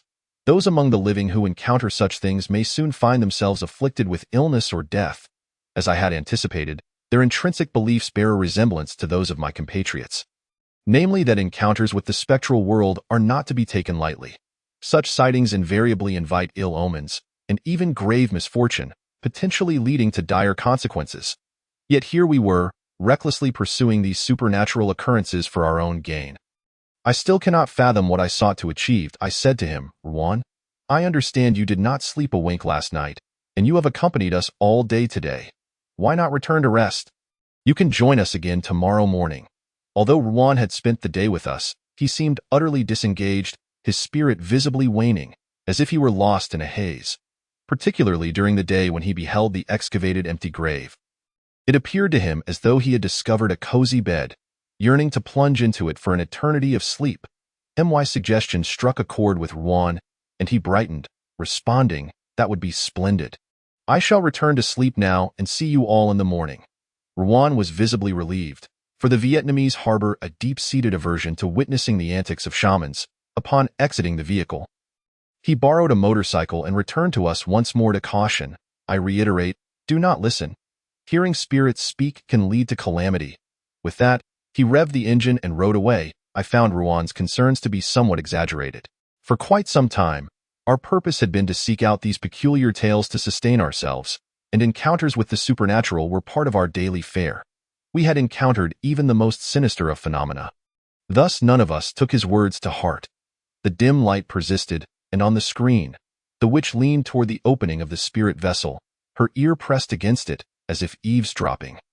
I moved the cursor, preparing to adjust the controls on the screen to ensure a smoother and clearer transmission. The sharp, jarring sound of electrical interference crackled through the receiver. Chapter 17. Signal interference. I suddenly noticed something unusual on the monitoring screen. The interference was intense, yet I had not even touched a button. The sound emanated from a listening device concealed within the bride's garment, producing indistinct noises akin to the shrill static of a malfunctioning tape recorder. This was odd, for Ishwan had secretly installed a new listening device on the bride, which I had previously tested, and the audio quality was impeccable. Why had it now deteriorated so drastically? Initially, the listening device affixed to the bride's attire was a modified passive unit, equipped with data transmission capabilities exceeding 9,000 bit rates, utilizing high-decibel reception antennas with an effective range of up to 15 kilometers, nearly the pinnacle of technology. Yet at the scene, the decibel levels detected by the device fluctuated between 0 and 20 decibels. Nearly inaudible to the human ear, we could amplify the sounds, capturing even the bride's breath and the rhythm of her heartbeat and pulse. Yet now, the device was utterly silent. The room, steeped in darkness, was eerily still. How peculiar! My gaze was fixed on the 9-grid screen. In Li Xiaoy's room, I had installed 3 cameras, and 3 grids flickered to life. I enlarged the images, only to find them shrouded in darkness, as the room's lights had been extinguished, leaving my cameras to capture nothing but a dreary haze. Ever since the witch produced that strange vessel, it felt as though the bride's room had been engulfed in chaotic magnetic fields. Beset by powerful interference signals, the monitoring footage trembled erratically. Could the cameras be malfunctioning? Ishwan mused, gazing at the darkened screen. There should be no issues, I reassured her. I switched the cameras to night mode, the screen now exhibiting a layer of noise that rendered identification nearly impossible, accompanied by fluctuations in light intensity. Should anything be amiss, the thermal camera ought to capture it seamlessly. The thermal camera was linked with the EVP, electronic voice phenomenon, device. Should the EVP detect any electronic anomalies, the camera would automatically adjust its focus toward the area of heightened signal. EVP is a device designed to capture supernatural electronic phenomena, widely utilized by paranormal investigative teams across the globe. This device can detect spirits through the static and noise generated by modern electronic equipment, transmitting messages to humanity via sound and imagery. The human ear can generally perceive frequencies ranging from 20 to 20,000 Hz. Sounds below 20 Hz are said to be the whispers of spirits. However, individuals with the ability to hear such frequencies are exceedingly rare, akin to those possessing the second sight. Hush, I signaled for silence. Then amplified the recording's audio while enhancing the thermal camera's contrast, rendering the visuals much clearer. A cacophony of strong interference erupted. We observed the thermal imaging device registering fluctuating parameters, the graphical representation uneven. Something was amiss in the room. The thermal device detected an unusual heat source in the northwest corner, with signals emanating from the crack beneath the door. What could be lurking behind that door? Soon, the thermal lens revealed a sight that left me astounded. The thermal imagery displayed hues of white for high temperatures and dark for low. I adjusted the color inversion setting, making it apparent where the heat was concentrated. However, we did not detect a uniform temperature across the entire area. Rather, a singular blue figure appeared to be moving in the northwest direction. When a person passes away, their consciousness may take on a different form. And spirits possess a certain energy. The energy of a spirit is indelible. As long as it exists in some form, it can be detected by EVP. Meanwhile, my optical camera captured a misty vapor within the normal background of the footage. I scrutinized the area. That moving figure seemed to glide through doors and windows. Only a departed soul could traverse such barriers. Yele stammered in disbelief. Something has manifested. Our thermal sensor, under virtual laser scanning, indeed detected a shadowy figure resembling a human, while the electromagnetic field meter displayed erratic readings, indicating the presence of infrared radiation temperature fluctuations. I was currently suspicious of the infrared thermal camera, as its sensors clearly indicated anomalies in a specific area, yet my professional optical camera captured only a cloud of vapor. I had always placed immense trust in the optical camera, yet the emergence of this misty form left me hesitant to conclude definitively that it was a spirit. Even if it bore a human shape, in prior experiments, I often encountered similar phenomena. The medium master, too, once remarked that if spirits were composed of particles beyond atoms, their arrangement might allow for physical existence, thus not penetrating solid objects. Conversely, if composed of neutrinos, they could pass through any material, a phenomenon he termed ghost particle arrangement. Neutrinos, unlike others, lack electron shells and charge, existing in a state akin to the void while simultaneously being present in our world. As we traverse the streets each day, the average person remains oblivious to the multitude of neutrino ghost particles passing through their bodies. If one were to perceive them, it would indicate a profound danger. Yele, noticing my silence, queried, "Lao Su, what are you contemplating? Is the answer not evident?" I paused momentarily and addressed them. "I have thoroughly examined the operational principles of this new detection equipment, and I fear the situation is far more complex than we initially presumed. The thermal camera operates on infrared principles and cannot capture vapor or mist. Gases lack surface temperature. Thus, if thermal readings are anomalous, it merely suggests a decrease in received infrared radiation. Any obstruction to infrared emission, be it mist, shadow, or spirit, would yield similar results. Therefore, based solely on the strange sounds we recorded, I cannot ascertain if a spirit is present." "Hush!" Master Tuo raised a finger, signaling us to hold our breath and refrain from speaking. At that moment, a chilling occurrence transpired. The basin of water began to stir. The dark surface of the water slowly swirled into a vortex. This vortex assumed a conical shape, seemingly leading to the depths of an unfathomable abyss. Yet we witnessed that the basin was merely resting upon the table. Chapter 18. Supernatural phenomena. As we stood, aghast, gazing at the swirling vortex, dark water surged forth from the vessel's spout, an unending torrent, causing the nearly full basin to overflow. Moreover, from the once tranquil surface of the dark water, a rounded bulge began to emerge. In a hasty manner, I zoomed in on the surveillance footage, revealing what appeared to be a head submerged within the basin of water. As it pushed through the inky surface, it seemed to collide with a resilient layer of toffee, struggling in agony to break free.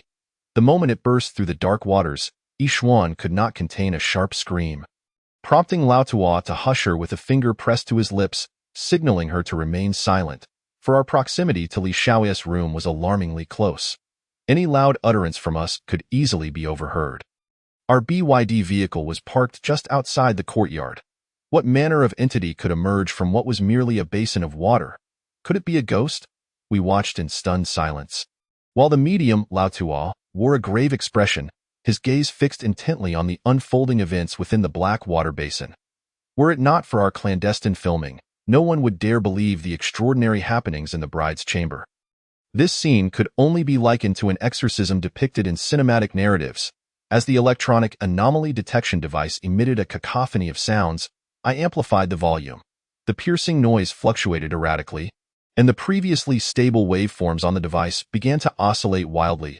I glanced up at the surveillance screen and suddenly noticed a camera in the southeast displaying bizarre disturbances, with its imagery flickering and obscured. I maximized the grid, enlarging the lens. There was an orb of light. The screen revealed an ethereal, mist-like orb, a harbinger of spectral presence.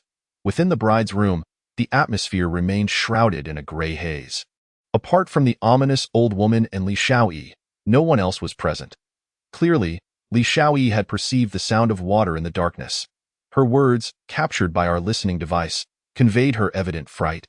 As eerie sounds emanated from the basin, which had transformed from a mere vessel into a turbulent sea, the old woman, eyes tightly shut, murmured incantations, showing no regard for the young girl's psyche. Conversely, the little girl tore off her red scarf, her eyes wide in the shadows, desperately striving to discern the unseen, yet perceiving nothing. Seated at the head of the bed, she appeared utterly forlorn and helpless. Once the watery spirit ascended from the basin, it coalesced into a mass of vapor, surging towards the bride. The bride, startled, swiftly conversed with the old woman, likely sensing an impending horror. The old woman grasped her hand, attempting to soothe her, but who could remain composed in such circumstances? And she was merely a child. The little girl trembled uncontrollably. Unable to restrain myself, I inquired of Lao Tua, "Lao Tua, does this little girl face a life-threatening danger?" Lao Tua seemed oblivious to my question, his eyes glued to the screen. Murmuring, this soul-calling technique is exceedingly rare. Soul-calling? In the room, the little girl writhed in a frenzy, and suddenly, the old woman bellowed, causing the vapor to dissipate within the chamber, and our sensing equipment's data instantly dropped to zero. What had just spiraled out of control abruptly ceased.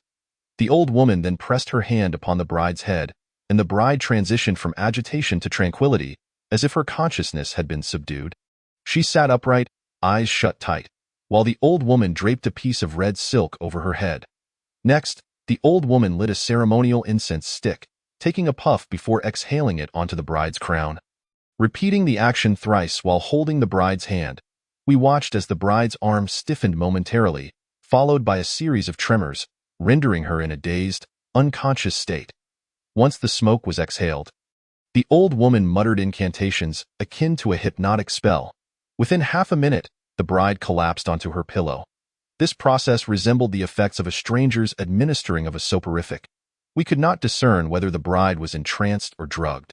The eerie room was permeated with the white mist exhaled by the old woman, and our lens was veiled in a thin haze. At that moment, the old woman appeared to summon something. Engaging in a soliloquy, perhaps, the listening device was indeed functioning. Yet, the signals relayed to us remained muddled and indistinct, leaving us perplexed about the old woman's intentions. However, what followed left us utterly astonished. The old woman gently laid the bride flat on the bed and began to unfasten her clothing. The bride's wedding gown featured buttons reminiscent of those on a traditional qipao, resembling two red buttons akin to matchsticks. As the buttons came undone, her neck revealed smooth, albeit slightly dusky skin. The Vietnamese girl possessed a robust physique, honed from her labor in the fields, showcasing a form that was both toned and aesthetically pleasing, her limbs and abdomen gracefully extending to her chest and collarbone, embodying the perfection of youthful femininity. The old woman placed red amaranth into the basin of water, then sprinkled the liquid over the bride. Each droplet sparkled as it landed upon her delicate chest.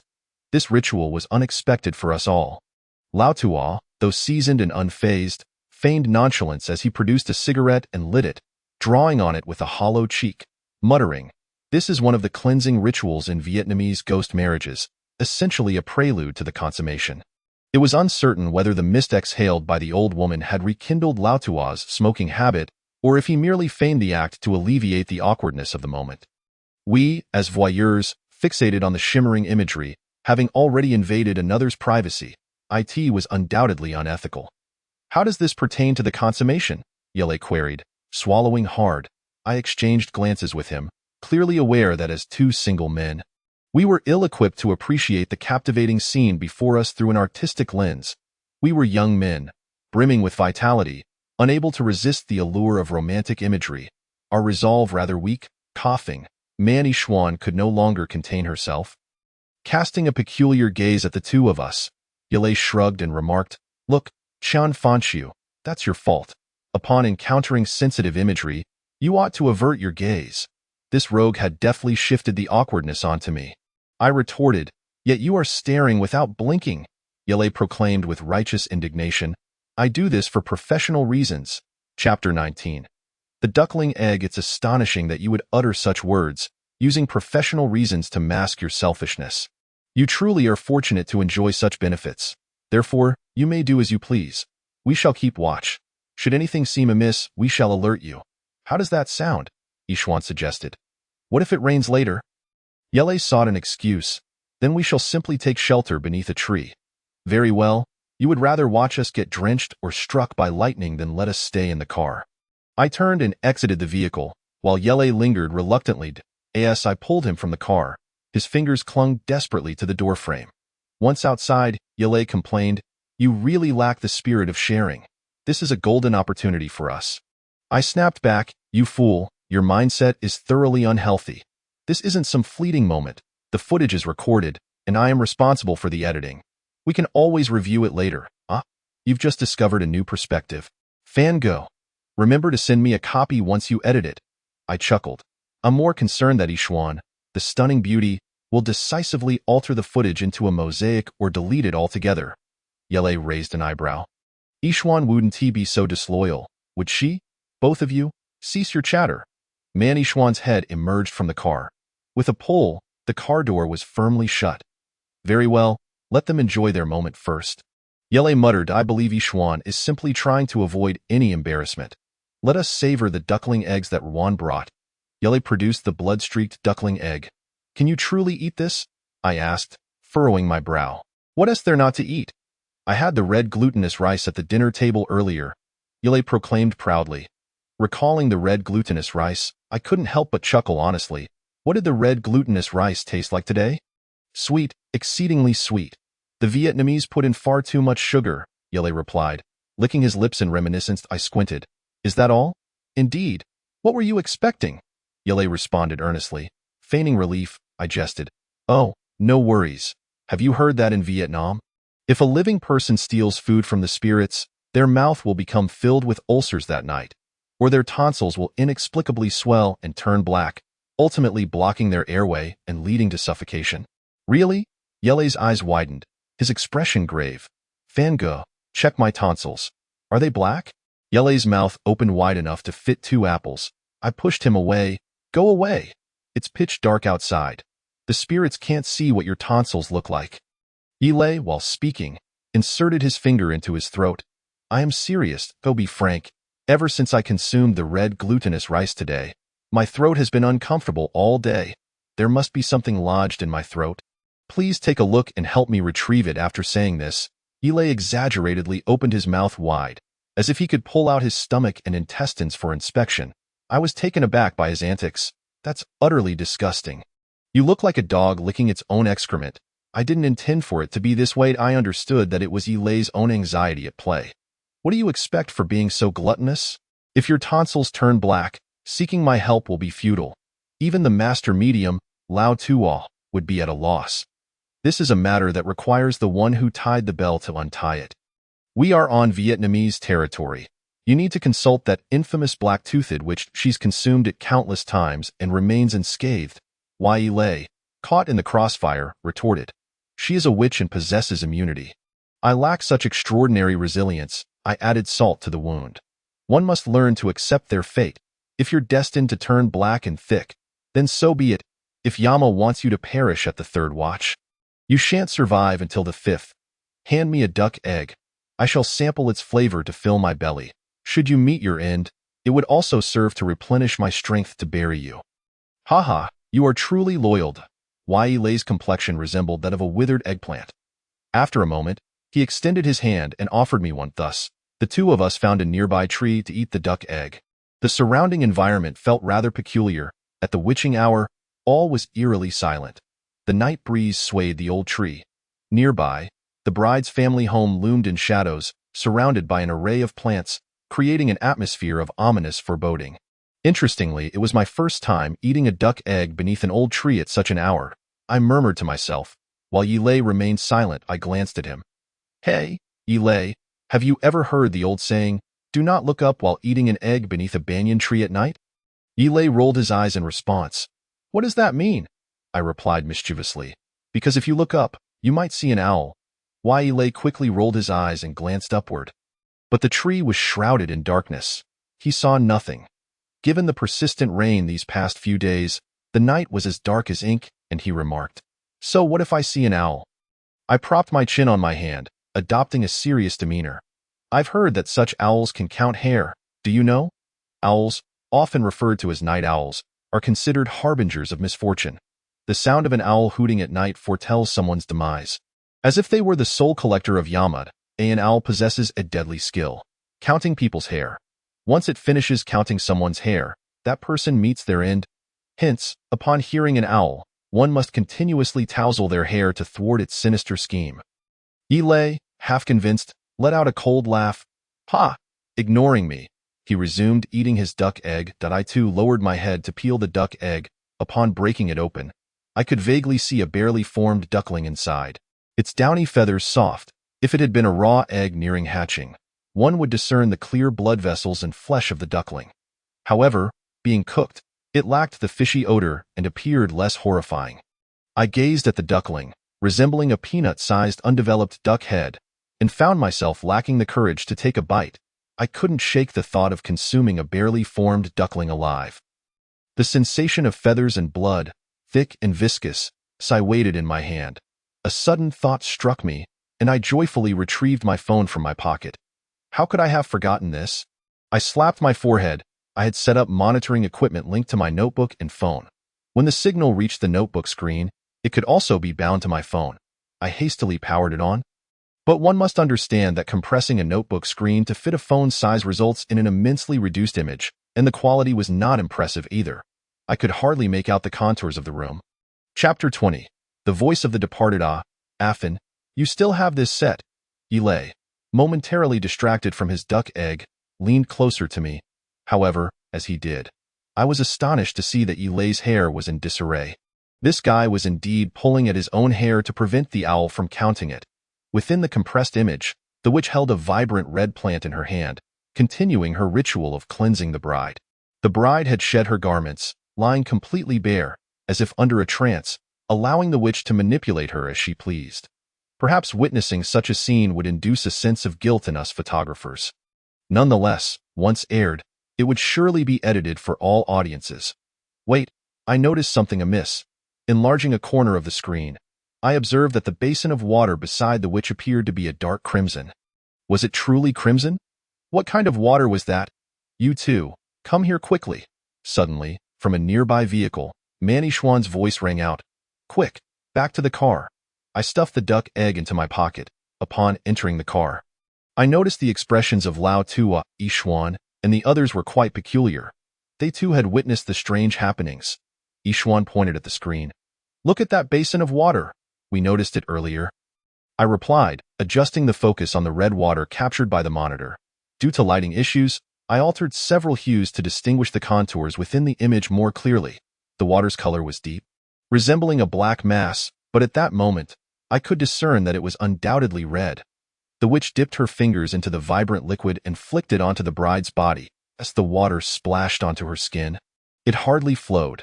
Instead, it clung to her, resembling a thick, red mud that slowly slithered across her exposed skin. She began to move her limbs involuntarily, yet her movements appeared mechanical and devoid of fluidity. As if her joints had been dislocated, jerking awkwardly as though someone were manipulating her like a puppet with invisible strings. Gradually, the bride awoke. Her gaze became eerily vacant and her demeanor lifeless. She began to don her garments one by one. Yet she did not even glance at her hands, nor did she lower her head once. The witch spoke to the young bride, who nodded, seemingly engaged in some form of communication with her. I quickly recorded this segment separately, saving it to my notebook. Yixuan donned the listening headset, and the screen displayed an analysis of a straight line. Upon detecting discordant noise, the line would immediately distort into a wave-like pattern. Any sound would cause fluctuations in the line's height. With various data being recorded, I frantically worked to eliminate all noise. A hissing sound persisted, a sensation of poor signal, as if something was interfering, refusing to dissipate. The witch's speech was peculiar. It was clear it was no longer Vietnamese, but rather resembled an ancient tongue long lost to time. Her pronunciation strange, convoluted, and difficult to comprehend, at last. We extracted the bride's voice from the monitor. However, when she spoke, we were all taken aback. A hoarse voice, reminiscent of a man in his 60s or 70s, emerged from our monitoring equipment. I was covered in goosebumps. Yixuan pressed the headset closer, her focus intense as she gazed at the screen. We could see and hear clearly now. The bride's lips moved in sync with the voice, yet the sound was utterly beyond her capacity to produce.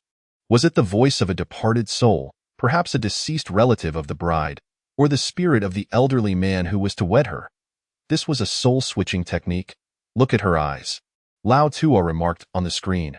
The bride's once clear and lively pupils suddenly rolled upward, her eyelids curling back to reveal her ghostly white pupils, surrounded by grotesque, dark red veins, a truly terrifying sight.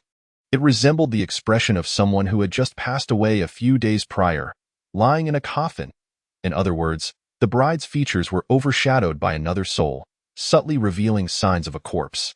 In that instant, I fleetingly envisioned a dark, shadowy coffin with an elderly man lying coldly within, his eyes wide open. The witch was conversing with the departed spirit.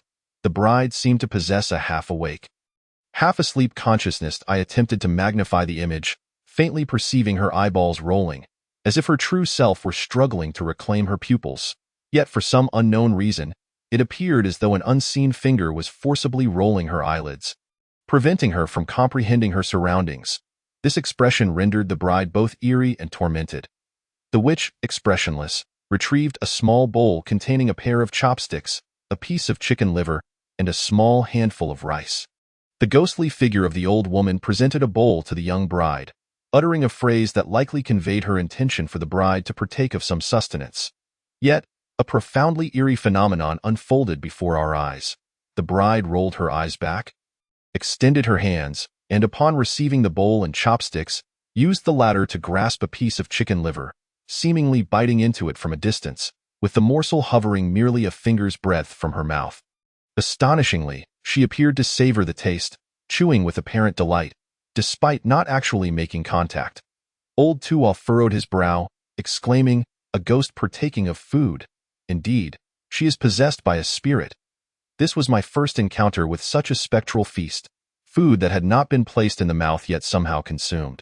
We, seated within the vehicle, were rendered unnerved by the chilling spectacle, our skin crawling as we beheld the surveillance footage.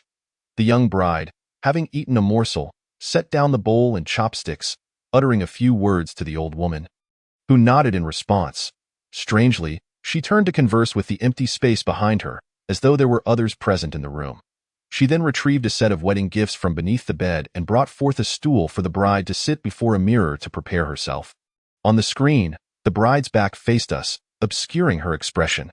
She sat before a very old mirror, carefully combing her long, lustrous hair that cascaded down to her waist. In Vietnam, it remains fashionable for girls to wear their hair straight, and the ethereal quality of long hair billowing in the breeze is particularly cherished. We observed the bride gather her hair from the back of her head to the front, meticulously combing it over and over again. With such earnestness and attention to detail, Chapter 21. The Paper Maidservants. There exists a peculiar belief that combing one's hair at the stroke of midnight may reveal one's terrifying visage to those lacking sufficient yang energy. However, we had never received reports corroborating such claims, nor did we possess adequate evidence to substantiate them. Even though numerous souls had departed at such an hour, we had yet to encounter a case of someone dying while combing their hair. Moreover, it was no longer the witching hour. Wait a moment, Affin. Please enhance the clarity of the southwest camera feed.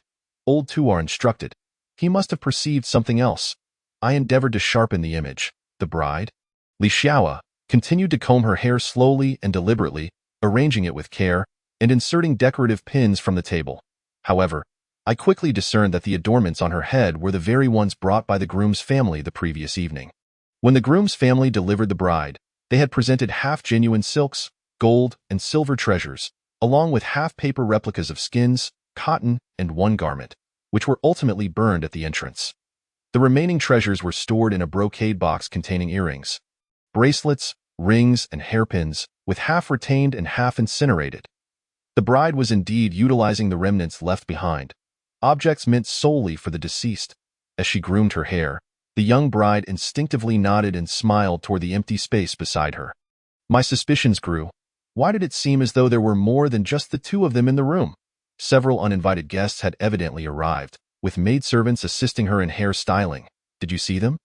Old Tuo asserted. We were all taken aback, questioning, Old Tuo, surely you jest. We see no maidservants. Hush, Old Tuo urged, shutting his eyes and straining to listen. It seemed as if two maidservants were praising the bride. I scrutinized Old Tuo's expression. His serious demeanor did not suggest deception. From his garments, he produced some vermilion powder and a mixing substance, applying it to the monitor. Look again now. Quick, observe the mirror on the screen. Man Yishuan gasped, as if she had uncovered something. Perhaps the sight of the bride adopting an ancient hairstyle of the deceased had already left us profoundly shaken, but what Man Yishuan discovered nearly sent us into a panic. Reflected in the mirror alongside the bride were not merely her visage, but the figures of two young maidservants. Indeed, they were the two paper maidservants we had seen earlier that day. My heavens! They had only just been burned. As this realization struck me, the hairs on my body stood on end. In the mirror. Those two paper maidservants maintained an eerie smile, their faces rigid, their mouths so small that it seemed the creators had hastily drawn a dot where their lips should be. When transformed into maidservants, their mouths resembled those of birds, narrow and pointed, creating a stark contrast with their round, oversized faces, yielding an unsettling dissonance. The makeup they wore was excessively garish, with rosy cheeks, elegant brows, painted lips, bright eyes, and pearly teeth, all rendered to perfection. Wai Lei's eyes bulged with astonishment. Goodness, we are truly witnessing the supernatural. The paper maidservants appear precisely as they should. The maidservants wore those disquieting smiles, akin to mechanical grins upon puppets, as they diligently assisted the young bride in arranging her hair. The bride remained quiet. Combing her hair should have produced no sound, yet amidst the electronic interference, we could still hear other muffled noises. I began to speculate. Might there be more than just these two paper maidservants in the room? During the day, we had burned many items at the empty grave. Could those items have followed us here? Perhaps the cramped room was teeming with spirits, and we could only glimpse these two paper figures through the reflection in the mirror, as our listening devices captured the murmurs of various voices. The sounds likely emanated from that mysterious ancient urn. Initially, the voices within the room seemed harmonious, though we could not discern their meanings. However, as time passed, the old woman's tone shifted, and our electronic anomaly detection devices began to respond with increasing intensity. As if disturbed by a powerful electronic interference, the sharp and jarring noises oscillating wildly, while the once stable readings on the instruments surged tumultuously. The screen flickered with more luminous orbs. Old Tuo pondered aloud. It appears there are spirits and the old woman quarreling in this room. A quarrel? With a ghost? What could they possibly be disputing? Hadn't all the ceremonies proceeded smoothly today? We were left in the dark, unable to comprehend the nature of the discord, yet we heard the rumble of thunder outside, reverberating through the night like a heavy hammer striking above us, sending shivers down our spines. Is it going to rain again?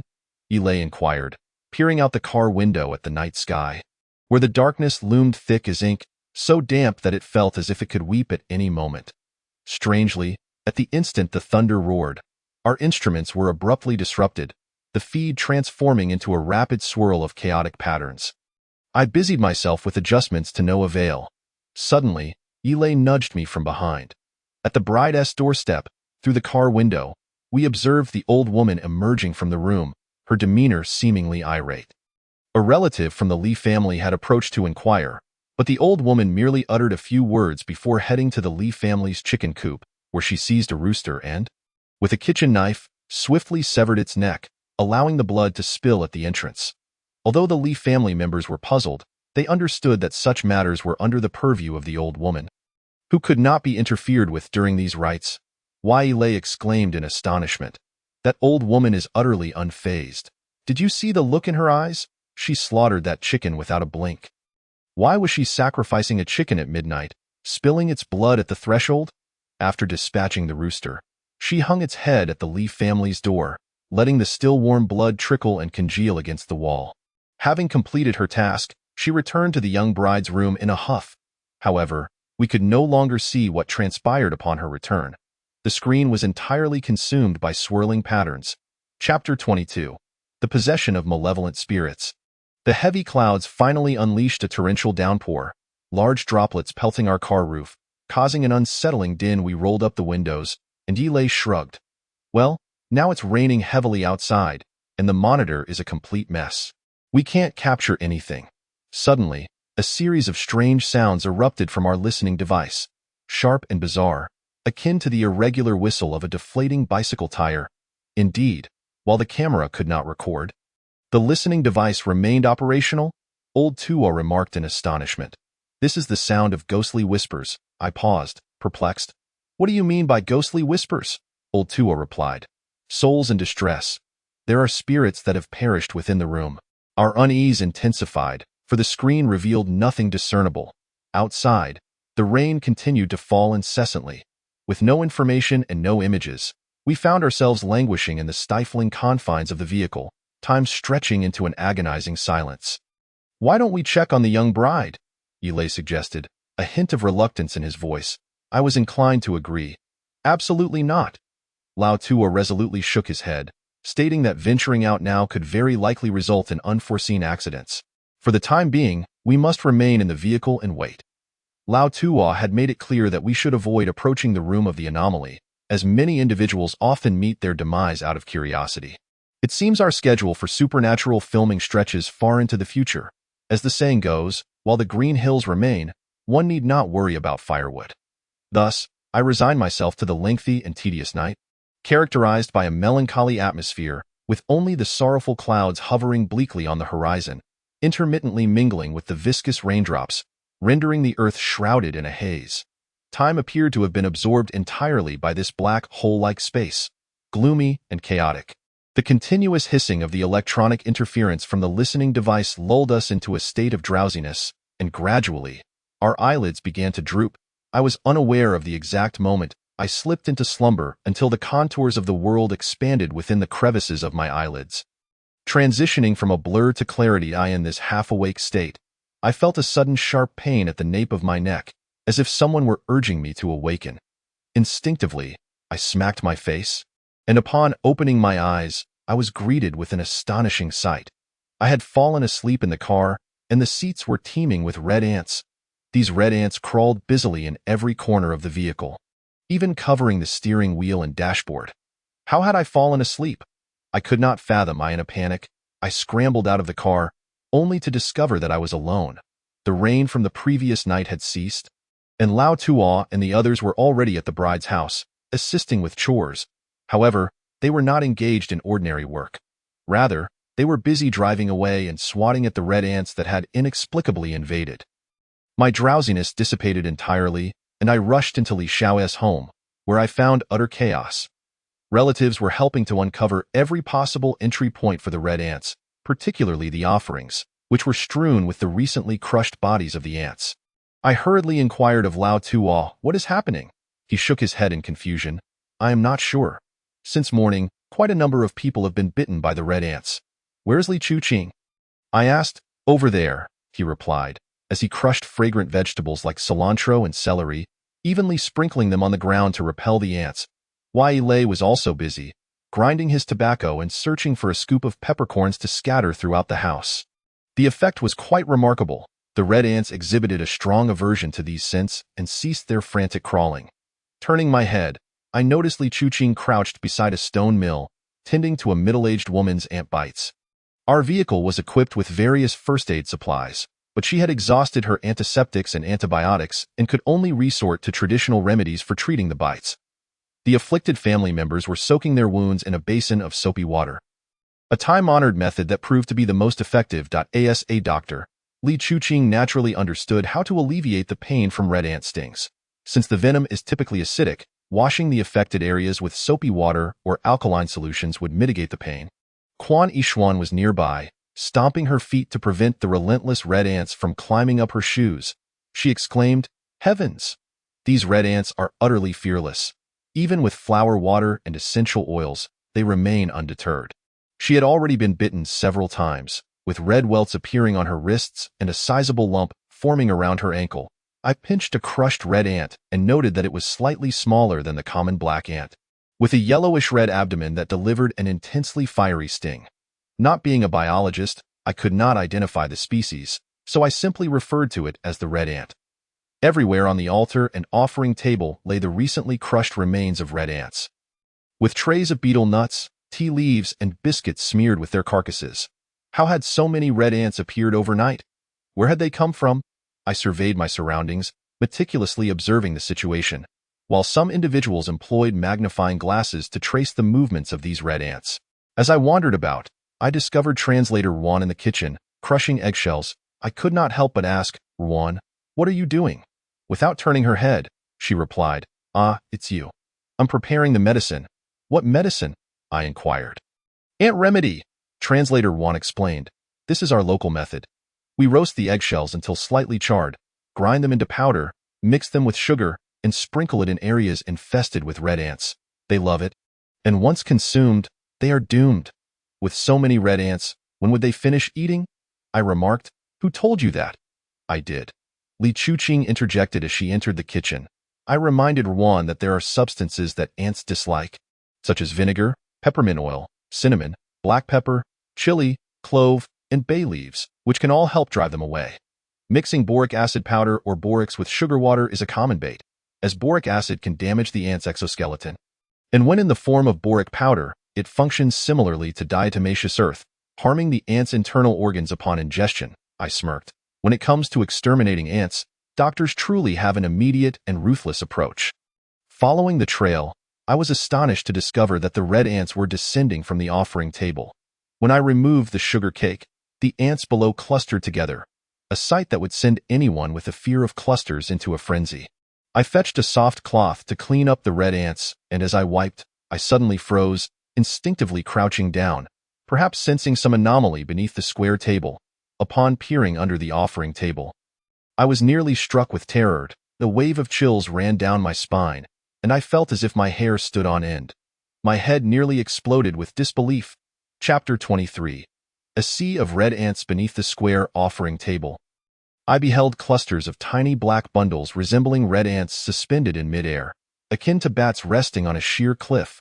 What were these red ants enveloping? Wait, I must document this horrifying scene. I hurried outside, retrieved my camera from the car, and returned to crouch beneath the offering table to capture a close-up. The bustling red ants moved like stalactites on a cave ceiling, or like a bottle of red ink tipped over, with the ink seeping through the cracks of the table and forming red droplets below. This was reminiscent of a wasp's nest. I pulled out an incense stick from the offering table and used the stick to pry open the mass of red ants, only to discover that they were swarming around a variety of moths and spiders, each differing in size and shape. Where had these moths and spiders come from? How had they become so entangled? Following the lens, I trailed a line of ants, which resembled a winding red thread climbing straight up until, oh my goodness, the ant nest was located within the incense burner.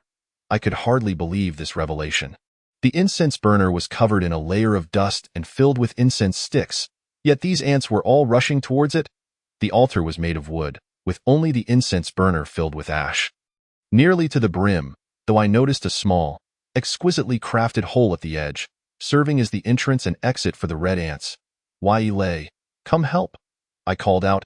Fangu, have you found something? Here. I directed Elay to lift the incense burner, revealing not only the edge but also another entry point at the base of the burner, which had a perfectly round and smooth hole. As more family members entered, Lee's mother rushed over, her face contorted with horror at the sight of the incense burner filled with red ants. She began to murmur frantically to those nearby. Translator Juan explained that Lee's mother was entirely unaware of how the hole at the bottom of the incense burner had come to be.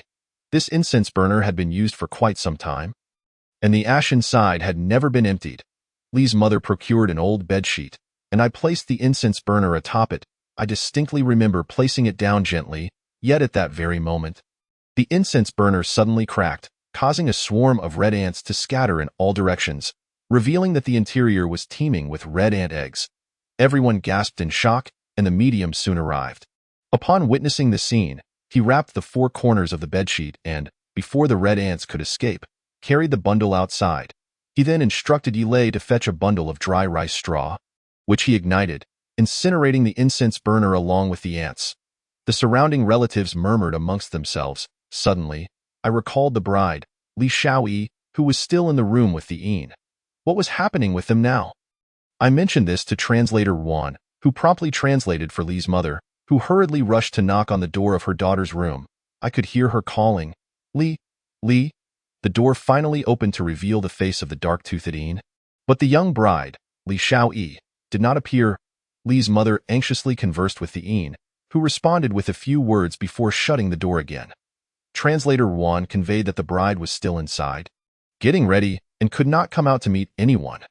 The Een added that the emergence of the red ants was merely a normal occurrence and urged everyone not to worry. The young bride was not bitten by the red ants.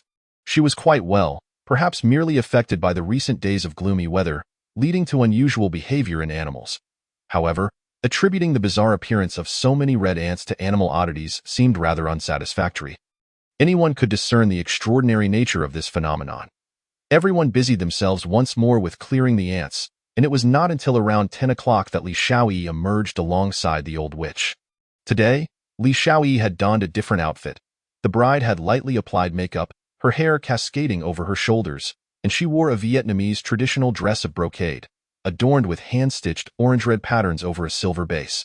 paired with white satin wide-legged trousers that accentuated her petite figure exquisitely. Li Xiaoyi, the bride, was supported as she stepped out under the gaze of the crowd.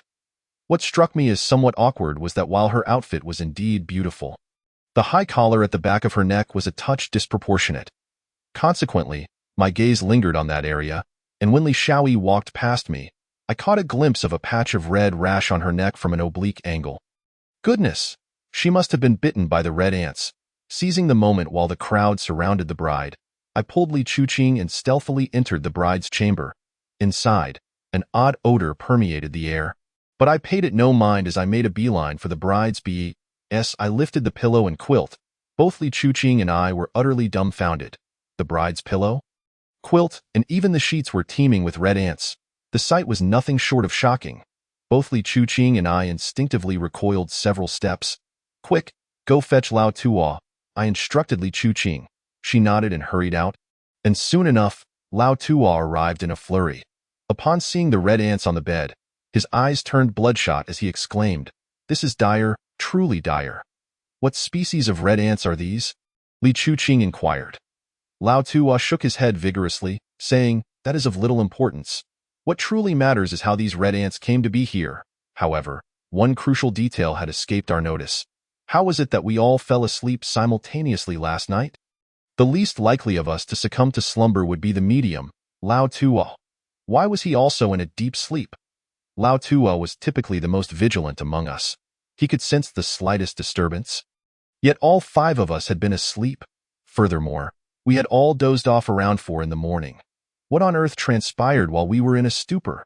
My mind began to race. Connecting the dots from our awakening this morning, the red ants surrounding us, and the inexplicable incident of our collective slumber last night, alongside the old witch's actions. Could there be a correlation? Inside the room, the bride's mother continued to sweep up the ant carcasses with a makeshift broom made from plant leaves. Once the floor was clear, she took a handful of pepper and headed to the yard to pound it, presumably in an effort to repel the red ants with the scent of chili powder. Watching her, a sudden thought struck me. "Ruan, come here."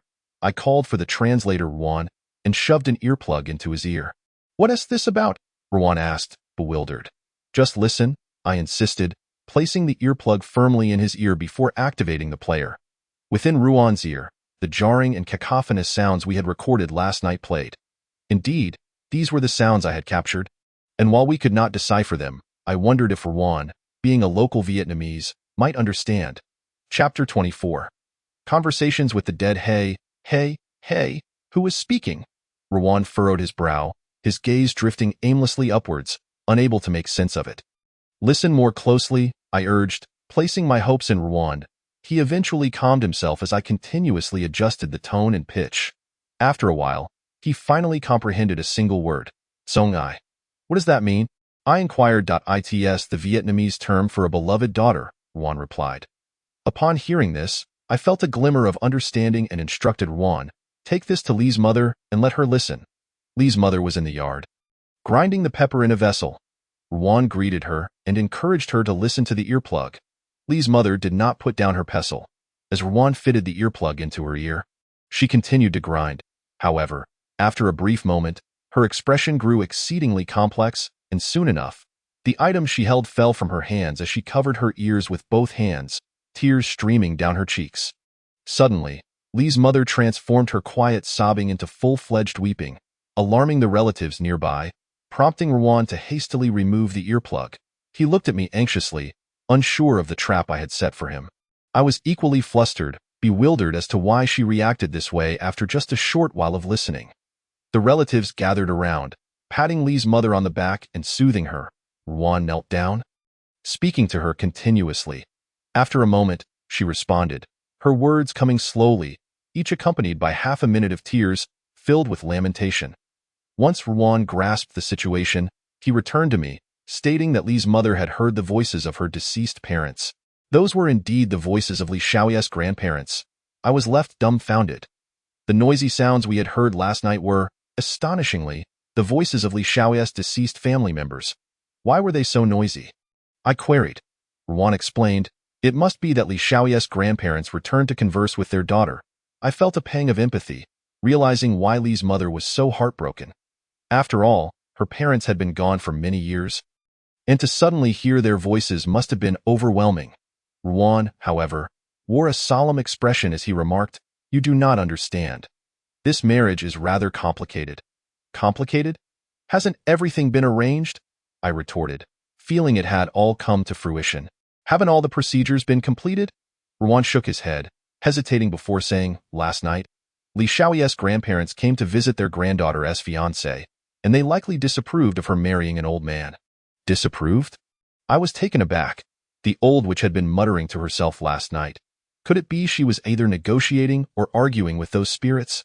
Indeed, her grandparents had seen the groom and deemed him too old, refusing to allow their granddaughter to wed him. However, the old witch was fierce, asserting that the marriage was to proceed regardless, claiming that the girl could always marry again in the mortal realm. Last night, it turned out that the spirits had been quarreling with the old witch. Ruan confirmed my suspicion, musing, "If it were me, I too would oppose such a marriage for my granddaughter. It is quite disgraceful. The family members in the underworld are not meant to be seen." I found the situation both amusing and disconcerting. What made the old witch so agitated this morning? I wondered aloud, suspecting she was intent on solidifying the arrangement. Ruan emphasized that the taciturn old witch was, in fact, rather fierce, equally so with both the living and the dead. I relayed Ruan's insights to the medium, Lao Tua. His brow furrowed as he remarked, "If this marriage were to be finalized, the old witch might suffer a shortening of her lifespan. Such a fate is a grave matter for the living. No one desires it. Yet the old witch seems determined to unite this couple. I suspect she will seek a way to evade such a calamity. Could she simply call off the engagement midway?" I inquired. Lao Tua shook his head. "It is too late for that. She spoke throughout the night and likely failed to convince those departed ancestors. She may be attempting to conceal the spirits' disapproval in another manner." "Are you suggesting she intends to deceive the spirits?" I gasped. "Precisely, she is planning to trick the dead." Lao Tuo's deduction was indeed accurate. The old witch was seeking to placate the spirits regarding this marriage. We revisited the recordings from last night, and many previously inexplicable segments began to make sense. From around 1 o'clock, the old witch had sacrificed a rooster to summon the spirits of Li Xiaoye's grandparents, discussing the marriage, but the grandparents were not in agreement. Around 3 o'clock, a fierce argument ensued, resulting in the old witch, in a fit of rage, strangling a paper maidservant before them. The noise we had heard, akin to a bicycle tire deflating, was the sound of the paper spirit being choked to death. Frightened by this, Li Xiaoye's grandparents fled. Throughout the night, they had sent dreams to their daughter, now alive as Li's mother. Upon waking, Li's mother was filled with unease, yet she did not confide in anyone, pondering how one might articulate such a matter. With the wedding already underway, she could only swallow her concerns and allow the proceedings to unfold. Today, I had Ruan play the recorded sounds for her, and she could no longer suppress her tears. I found it remarkable that the old witch, far from fearing the spirits, seemed to possess even more malevolence, instilling fear in the very ghosts. Furthermore, could the paper maidservant truly be killed? If the paper figure possessed a spirit, how did it come to be? Once crafted, it was merely an object, yet at what moment did it acquire its own soul and loyalty to its master? If we were to decapitate a paper maidservant, would it genuinely signify her demise? With these questions in mind, I consulted Lao Tua, who explained, in truth, the paper maidservant lacks a human soul. When the old witch strangles a paper figure, it is akin to stepping on a kitten. The figure, once created, has no spirit within it. It only gains consciousness when placed before the spirits and offered incense, at which point it begins to awaken. The spirits of deceased cats, dogs, chickens, ducks, cows, and sheep abound.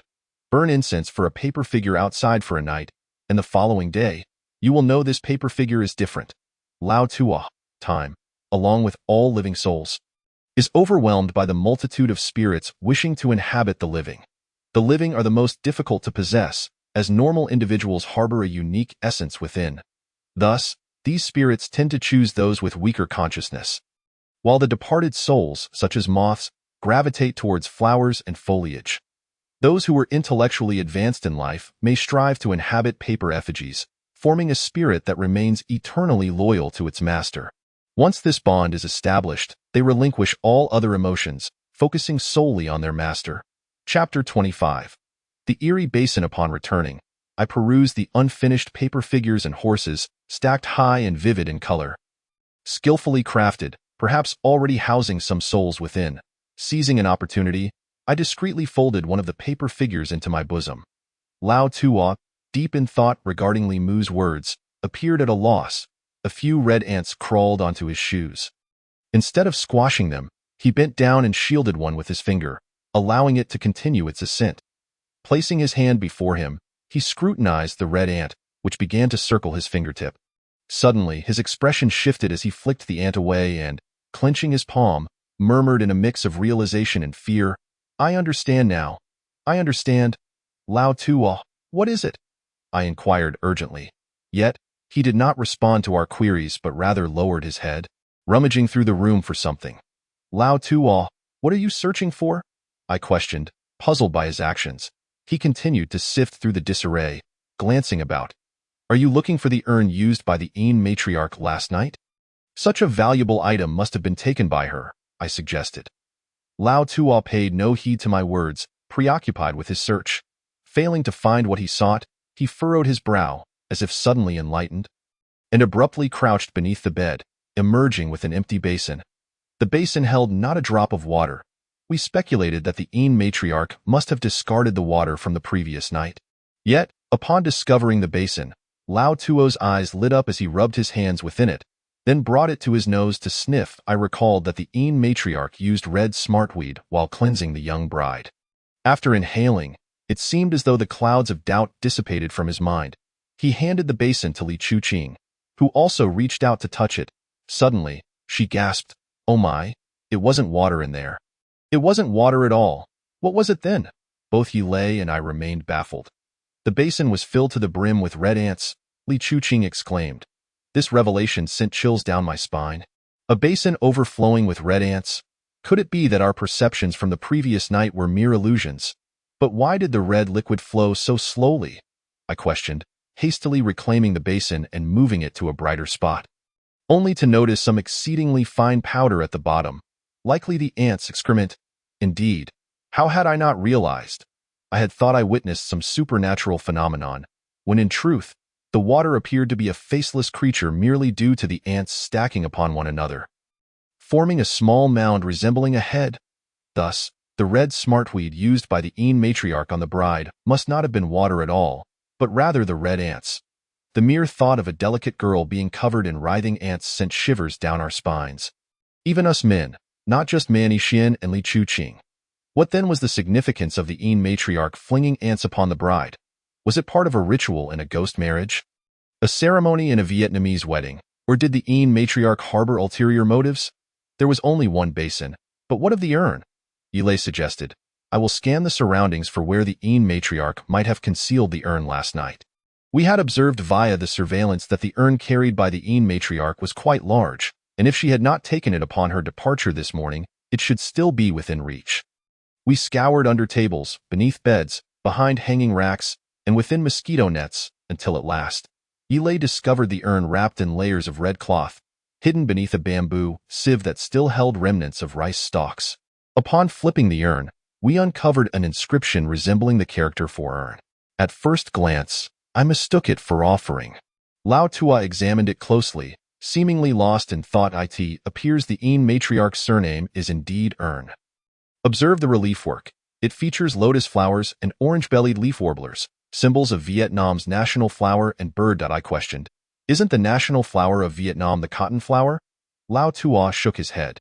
The cotton flower and bamboo flower are modern claims to national flowers, but the lotus has been regarded as Vietnam's ancient national flower since the establishment of the Great Dai Viet Kingdom in 968 AD. I was taken aback. The Great Dai Viet Kingdom. At that time, Vietnam was still a vassal state of China. During the Annam period, no wonder there are Chinese characters. Lao Tua scrutinized the urn once more, hypothesizing it is highly probable that the Ain matriarch's ancestors were noble families from the Annam period. He continued, during the reign of Emperor Min, after Vietnam liberated itself from Chinese rule, the Vietnamese began to sever ties with the Song dynasty and, after assimilating its culture, forged their own identity. But there's also a base, Yi Xian suddenly exclaimed, discovering a tray-like object. The plate served as a perfect lid, sealing the urn seamlessly. Yle lifted the base, revealing a layer of ash, akin to that emptied from an incense burner, and upon sifting through it, we found some damp larvae. Lao Tuo furrowed his brow, scanning the room as if struck by a thought. Wait here a moment. I need to fetch my belongings. He then handed the urn to Yle before stepping out. I sensed that Lao Tuo had gleaned some insight. Yle examined the urn, inside and out, but found nothing of note as he reached inside. Feeling the coarse clay wall, he remarked, "Are we really justified in rummaging through others' belongings without consent?" "We're merely observing," Yle replied. "Yes, not as if we're taking anything. Besides, I am curious about how this urn facilitates communication with spirits." After much fuss with little result, Yle placed the mouth of the urn to his lips, jokingly calling, "Hello? Hello?" He then peered inside, watching for any signs of change. The urn remained just a clay vessel.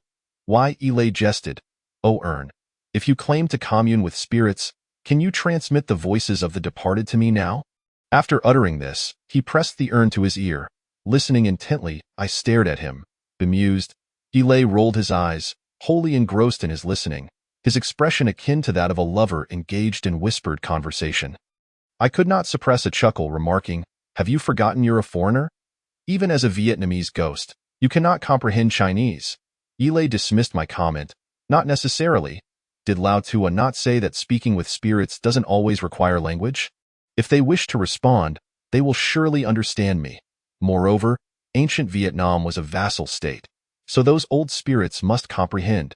Chapter 26. Burning Dragon's tears. With that, he furrowed his brow, pressing the urn tightly against his ear, much like a cupping therapy session. After a while, his expression remained unchanged, suggesting he had heard nothing. He curled his fingers in a gesture of knocking. I teased, "Perhaps your ears are blocked, go clear them out, and let me listen." Just then, Ylei's pupils dilated, and he raised a finger to his lips, signaling silence. My heart sank at his startled expression, unsure whether he truly heard something or not. Ylei's demeanor shifted from focused intent to one of distortion, as though he was straining to grasp something significant. Unable to contain myself, I quipped, "What sort of face is that? Constipation?" "Shuh, don't speak. I can hear it." Yle insisted repeatedly. I paused, taken aback. "What?" Yle finally moved the urn from his ear. "Listen for yourself. It sounds like coughing." Skeptical, I placed the urn to my ear to block out any external disturbances. I even covered my other ear, feeling a muffled silence.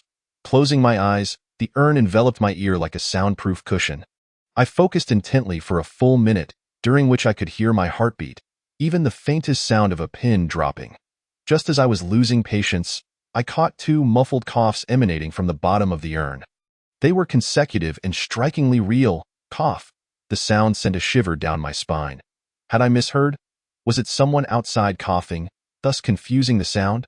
Skeptical, I brought the urn closer to my eyes, peering inside as if to spy on its contents. But it remained empty. Knock, knock, knock. The sound of Lao Tuo's footsteps echoed outside. When he entered, I handed him the urn, but he waved his hand, indicating that I should hold onto it. He retrieved a bark-like substance from his pocket, lit it with a lighter, and placed it atop the opening of an aluminum kettle. Then he spoke. "Everyone, please step outside." Inside, the medicinal herbs began to emit a thin wisp of smoke, reminiscent of incense. I returned the urn to its original place, and we all exited the room as Lao Tuo closed the door behind us. Perplexed, I asked, "Lao Tuo, what did you light in there?"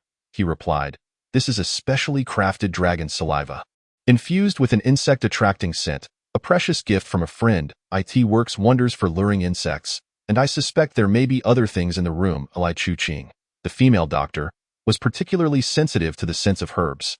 She quickly identified the aroma, stating, "In the West, dragon saliva is known as ambergris, a solid, waxy, combustible substance that results from the intestinal obstruction in whales." Yi Xian raised an eyebrow in surprise, exclaiming, "From a whale?"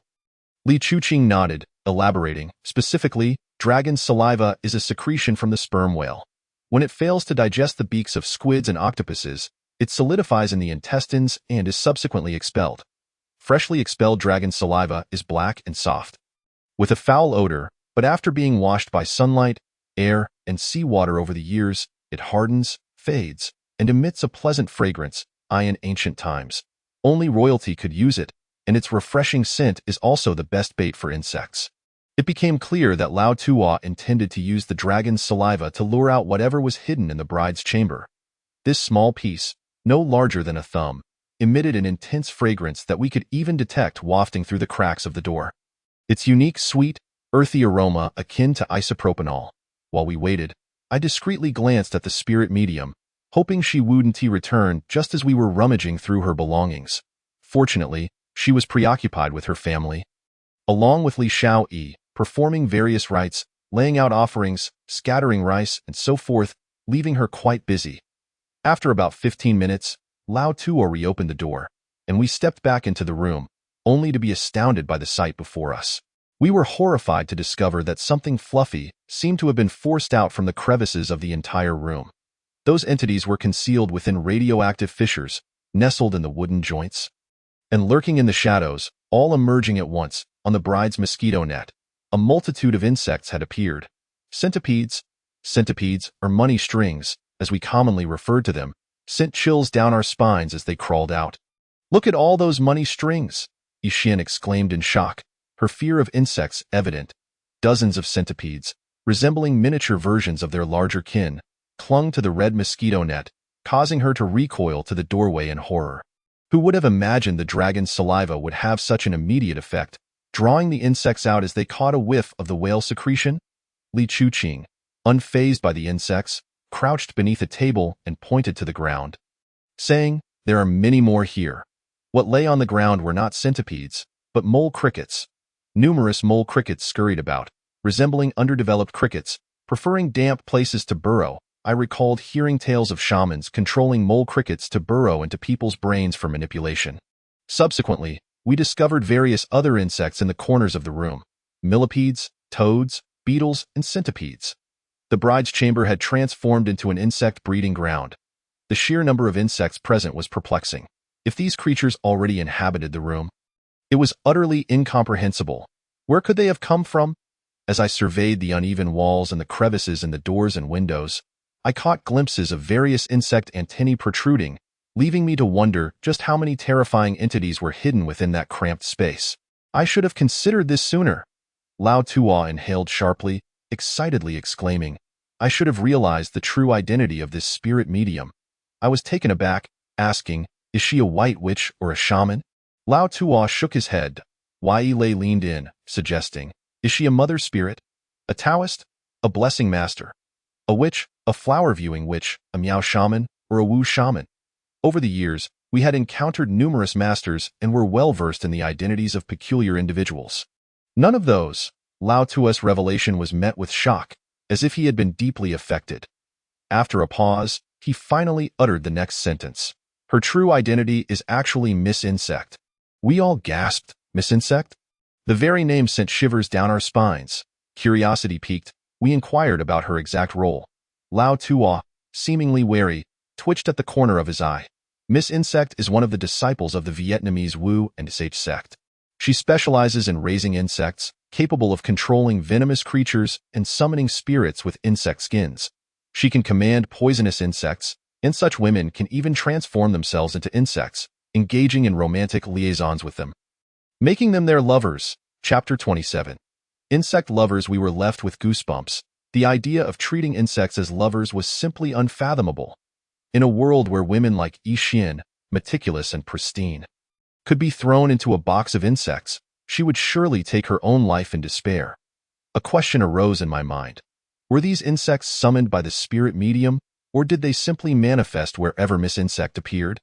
Hearing the spirit medium's voice approaching, Lao Tua quickly gathered the dragon's saliva and urged us to return everything to its original place. Outside, the bride's family had nearly cleared away the red ants. To express their gratitude, Li's mother arranged several tables of food for the relatives, and everyone began to partake in lunch. The heaps of deceased ants still lingered in dustpans and corners. Translator Yuan remarked on the abundance of red ants, a pressing concern for all the family members, yet the spirit medium offered no explanation. She simply instructed the Li family to erect a canopy in the southeastern corner of the yard. constructed from black and white coverings and supported by 4 poles. Beneath it was a round table, layered with several large banana leaves laden with offerings of fruits, betel nuts, fish, meat, and pastries. 8 stools surrounded the table. But not a single person occupied them. Throughout the duration, not one family member approached that table. Yet, it was understood that this was a table set for the spirits, and the food was not meant for the living.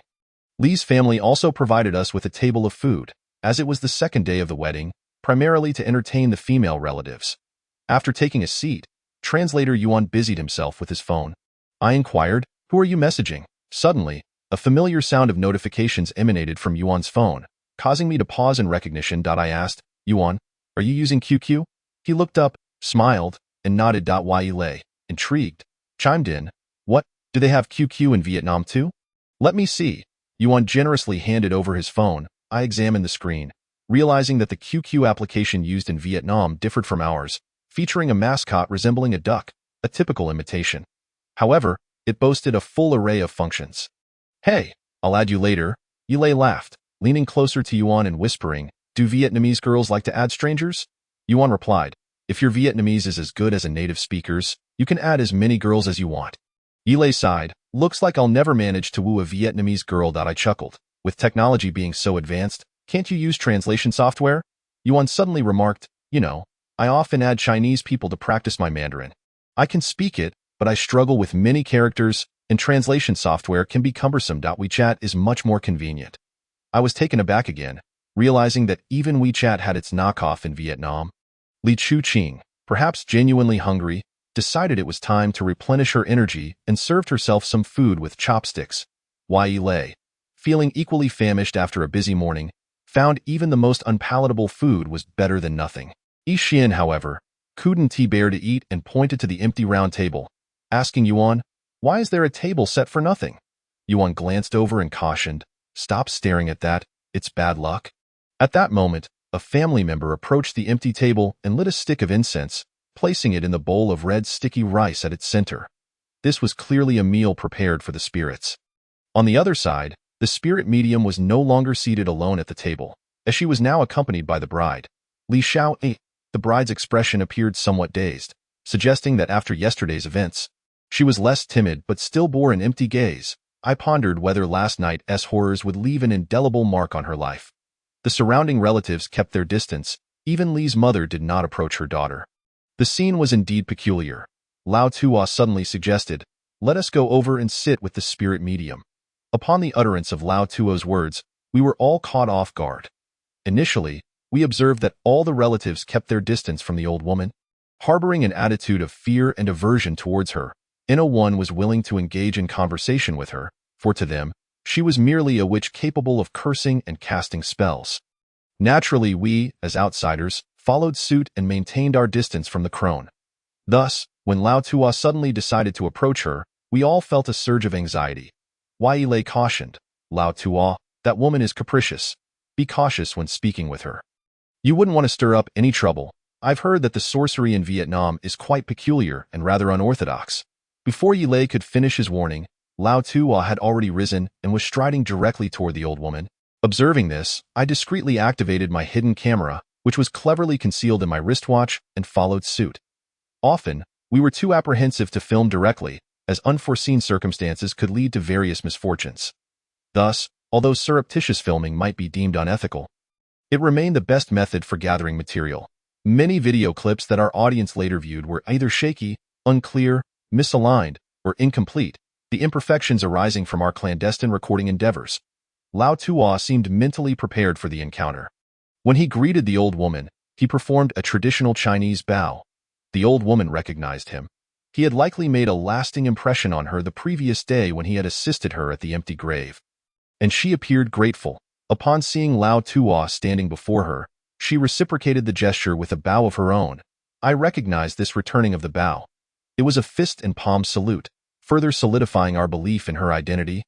As this gesture is practiced by certain ethnic minorities such as the Miao and Yao, while those who adhere to Theravada Buddhism, like the Khmer, typically perform a prayer-like gesture.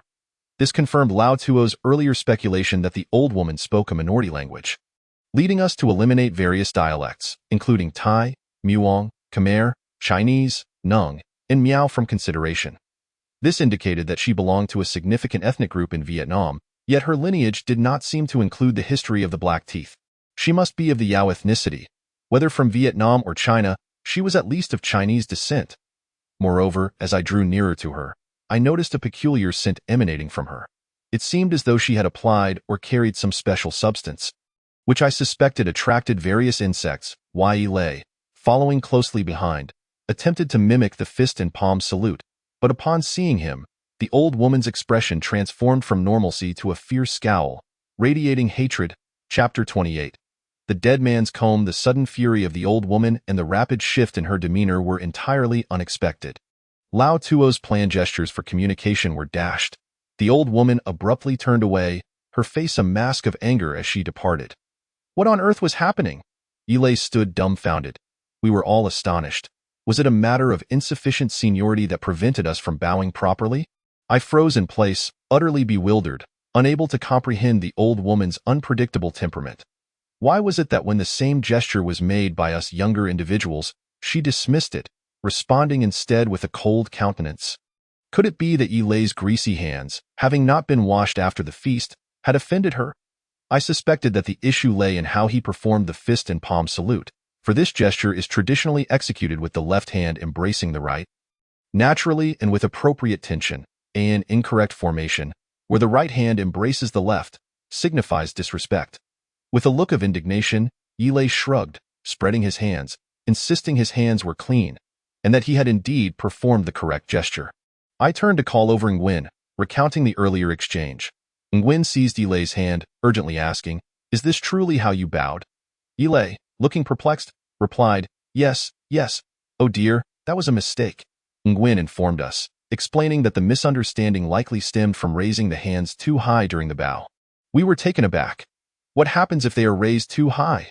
Nguyen replied, in Yao culture, the fist and palm salute is generally performed with the hands at or just above the lips. Raising them higher is akin to bowing to spirits. Bowing to spirits? We were left in fits of laughter, realizing that Yilei had unwittingly offered a sacrificial gesture, which could understandably incite displeasure from the old woman. Ultimately, the fault lay with us. Without a modicum of local knowledge, it seemed we would struggle to navigate this unfamiliar territory.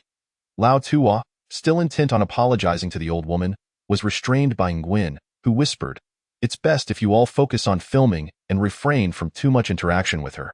She is not fond of conversing with strangers." I too found Lao Tuo's actions somewhat presumptuous. Our unfamiliarity with the old woman combined with her unpredictable temperament made it impossible to predict how she might react. With her departure, only the young bride remained at the table, sitting in resplendent attire, staring blankly at the feast before her. Seemingly in a trance, I was left questioning whether the young bride had become dazed. As Li Chuqing and Man Yishuan approached, Yishuan bent down and smiled at the bride, who finally shifted her gaze to Yishuan's face. I breathed a sigh of relief, thinking she had merely been startled, realizing she still possessed awareness. Upon recognizing Yishuan and Li Chuqing, the bride appeared to take a liking to them, smiling in return and producing a horn comb from her bosom, presenting it as a gift to her newfound friends from afar. This horn comb, encased in an exquisitely crafted box, was adorned with mother-of-pearl inlays depicting landscapes and floral motifs, and coated with lacquer, gleaming brilliantly. It was likely one of the bride's treasured dowries. Yishuan, holding it, recognized it as a genuine horn comb, a favored item among the Vietnamese, known for its durability. If it were to bend, one could simply heat it and then apply weight to restore it to its original form. "Thank you," Yishuan expressed gratefully, nodding. The young bride, her expression unchanged, resumed her vacant stare at the lavish spread. Lao Tua, observing the scene, whispered to me, "Later, please dispose of this horn comb in the river for Yishuan." I was perplexed, "But this is a gift from the bride." Lao Tua replied quietly, "Just do as I say. Oh, you recall what we saw on screen last night? That wooden comb was given to her by her deceased husband. It is, in fact, a comb intended for the dead." Lao Tuo's words chilled me to the bone. Indeed, the young bride had used that comb just the night before, her demeanor eerily peculiar, as if influenced by another's will. I pondered the potential unknown consequences of using a comb meant for the deceased. Meanwhile, Yilei continued to seek guidance from Nguyen, who patiently elucidated various Vietnamese customs. Upon learning the reasons behind the cultural nuances, Yilei appeared somewhat disheartened, exclaiming, "How was I to know that Vietnam had so many customs?" Nguyen reassured him, stating that the old woman was likely not angered by our inadvertent spirit-bowing gesture. Her departure probably signified that she had matters to attend to. Furthermore, he cautioned us to avoid getting too close to the bride, as it might provoke misunderstandings. Anxiously, we returned to our table, waiting in trepidation. Our conversation inevitably turned to the topic of ghost marriages, and Nguyen elaborated on this alternative wedding custom in Vietnam, stating, "Currently, ghost marriages involve the female marrying the male, and if he is to become an adopted son, it is quite a dire situation for the family." Yilei remarked, "What's wrong with being adopted? Isn't that akin to marrying a wealthy heiress? I see many beautiful women in Vietnam. I wouldn't mind being adopted here." Nguyen chuckled and shook his head. "You truly misunderstand our Vietnamese custom of adoption. We first adopt and then marry. Initially, the male's family, along with the prospective groom, visits the female's family to propose, bringing along a package of salt, tea, a bundle of hemp rope for net weaving, and a flask of alcohol, arriving at the young woman's home in the evening. They smoke and drink while discussing the marriage of their children. If the female consents, they will determine the length of the male's adoption into the female's family. In the past, this period ranged from 8 to 12 years. But it has since been shortened to approximately 3 to 4 years. I grew intrigued. Is there a significant difference between a female marrying a male and a male adopting into a female family? Nguyen confirmed, "Indeed. Once the terms of adoption are settled, the following day, the groom must bring bedding, a pillow, and a knife to the bride's home. The bride's hairstyle also begins to change, as she will style her long hair atop her head, signifying she has a husband. During the adoption period, although the groom is regarded as a son of the bride's family, he is subject to certain restrictions. For instance, he cannot sit on chairs, wear shoes or slippers, or enter the rooms of his mother-in-law and sisters-in-law. When his parents-in-law dine, he cannot sleep but must pour tea for them, rising early to prepare meals for the entire family and assist in fishing. Moreover, in the months leading up to the end of the adoption period, the groom and his parents will revisit the bride's family. The wedding date is typically chosen in November or December. After the autumn harvest, as it is a time of prosperity, on the wedding day, the groom's family, including parents, uncles, aunts, and brothers, will arrive at the bride's home to welcome her. The girls of the Gong ethnic group typically wear Thai attire. But on their wedding day, they don traditional garments of their own ethnicity. Furthermore, before the staircase of the house, the families of the groom and bride sing folk songs in harmony. The bride's family prepares a delightful dish of finely shredded banana flowers stir-fried with sesame and chili, serving it as an appetizer for the groom's guests to enjoy while toasting in celebration. Only after the groom's side has sung and drunk do they invite all the male guests into the house. The bride's family presents gifts for their married daughter, which include quilts, mats, clothing, a knife, a hoe, a pickaxe, a pig, and a hen. Chapter 29. A peculiar nation. Upon arrival at the groom's home, the husband's aunt is required to carry the bride into the room. If the bride hails from the same village, she must be carried to the groom's residence. If the distance is far, a symbolic portion of the journey suffices. At this moment, the bride's family splashes a mixture of ash from the stove, cow dung, and pig dung onto the heads and bodies of all the groom's guests, both inside and outside the house. Chaos ensues as they chase and playfully wrestle, creating a lively atmosphere. Due to this matrimonial custom, all participants from both sides prepare 2 sets of clothing, first donning old clothes and changing into new ones after the playful splashing has concluded. Similar customs can also be found among the Pula and Xingmen people. When the translator, Ruan, spoke of the Vietnamese practice of bride price, Yilei was left dumbfounded. Our Chinese men do not endure such humiliation when marrying. We are to serve tea to our in-laws, obediently complying with their wishes, and on the wedding day, we are subjected to being splashed with dung. No, I would rather remain a single dog than endure such indignities. When it was Ruan's turn to translate, he paused, puzzled. What exactly is a single dog? We could not help but chuckle. This is an aspect of the profound and intricate Chinese culture that is lost on the average person. Indeed, in Vietnam, where there are more women than men, men remain oblivious to the meaning of single dog. Perhaps the women might empathize somewhat. At noon, the midwife returned, producing a small earthen pouch, akin to the little fragrant sachets often worn by rural children. After whispering something to the young bride, She hung it around her neck. It turned out that the midwife's departure was indeed to procure this item. I inquired of Rowan. What did the midwife place on the bride? Rowan replied, it is a pouch of earth. Earth? This was the first time I had heard of wearing a pouch of soil as an accessory. Curiously, I asked, what is the significance of adorning oneself with a pouch of earth? Do you Vietnamese ascribe some special meaning to dust? Do not speak lightly of it, he cautioned. This is not ordinary soil. It is from the groom's grave. The bride must wear this pouch of grave soil for 3 months. Rowan explained. I pondered this, realizing that the midwife had indeed gone to collect soil from the groom's grave. Yet, for a mere 15 or 16-year-old bride, in an age where beauty and adornment are paramount, wearing a pouch of grave soil felt rather stifling. Fortunately, it would only last 3 months.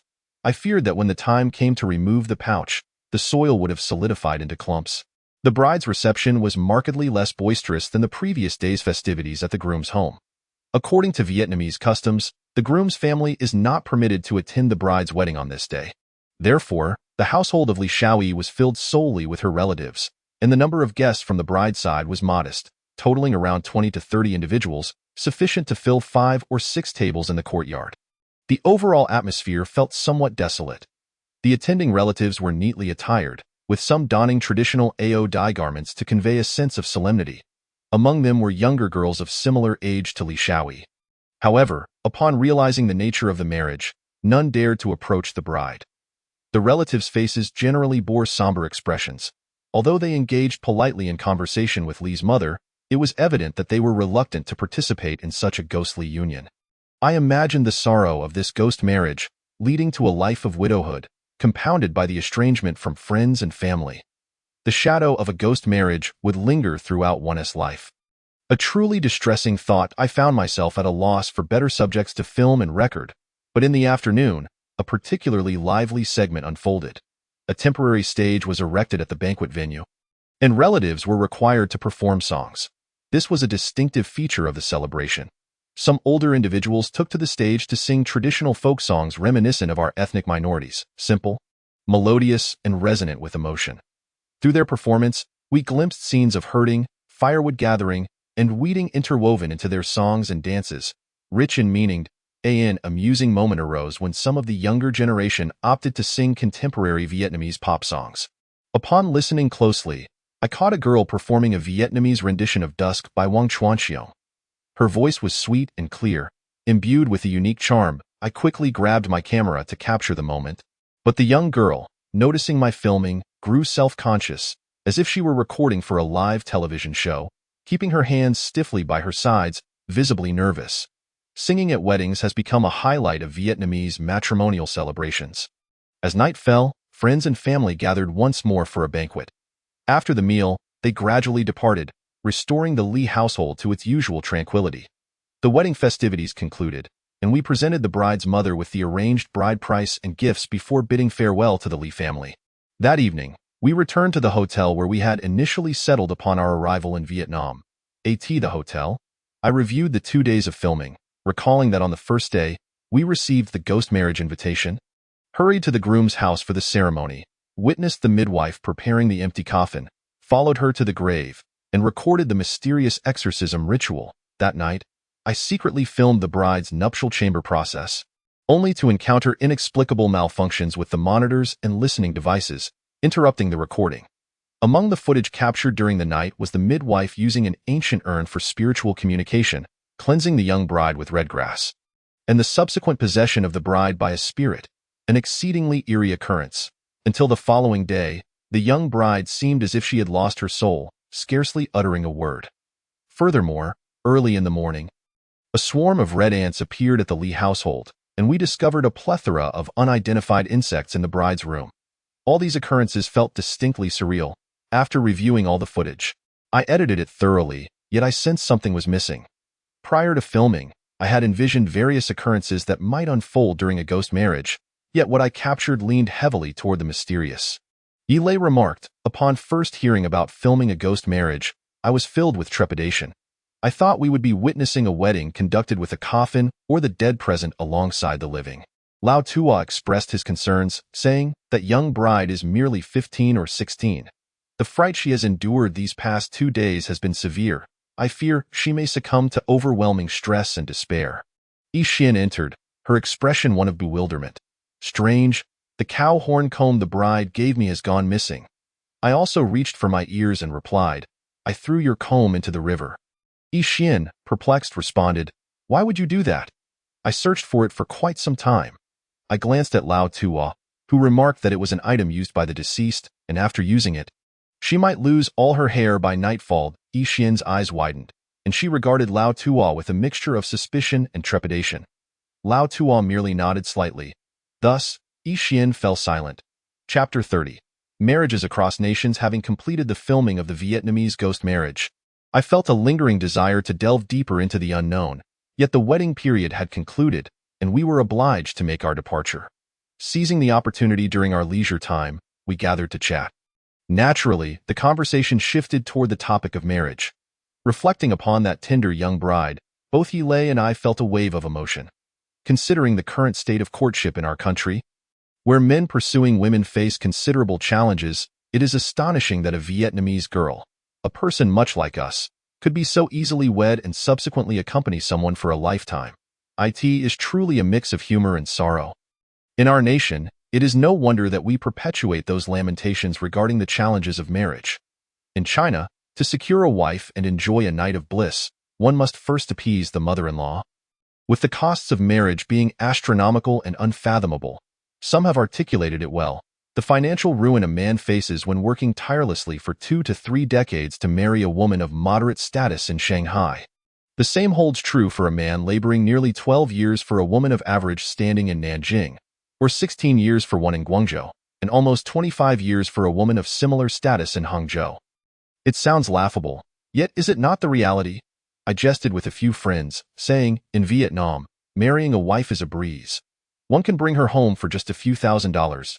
Yi Lei wholeheartedly agreed, adding, indeed, not only in Vietnam, but countries like North Korea are also appealing. If in China, love is equated with owning a house and a car, in North Korea, a smartphone serves as the dowry. Yi Xian raised an eyebrow. Why not mention Kyrgyzstan? That place aligns even more with your desires. Yi Lei perked up. Really? Is there a welfare system better than North Korea? Yi Xian replied. Haven't you heard? In Kyrgyzstan, finding a partner often involves directly abducting a girl.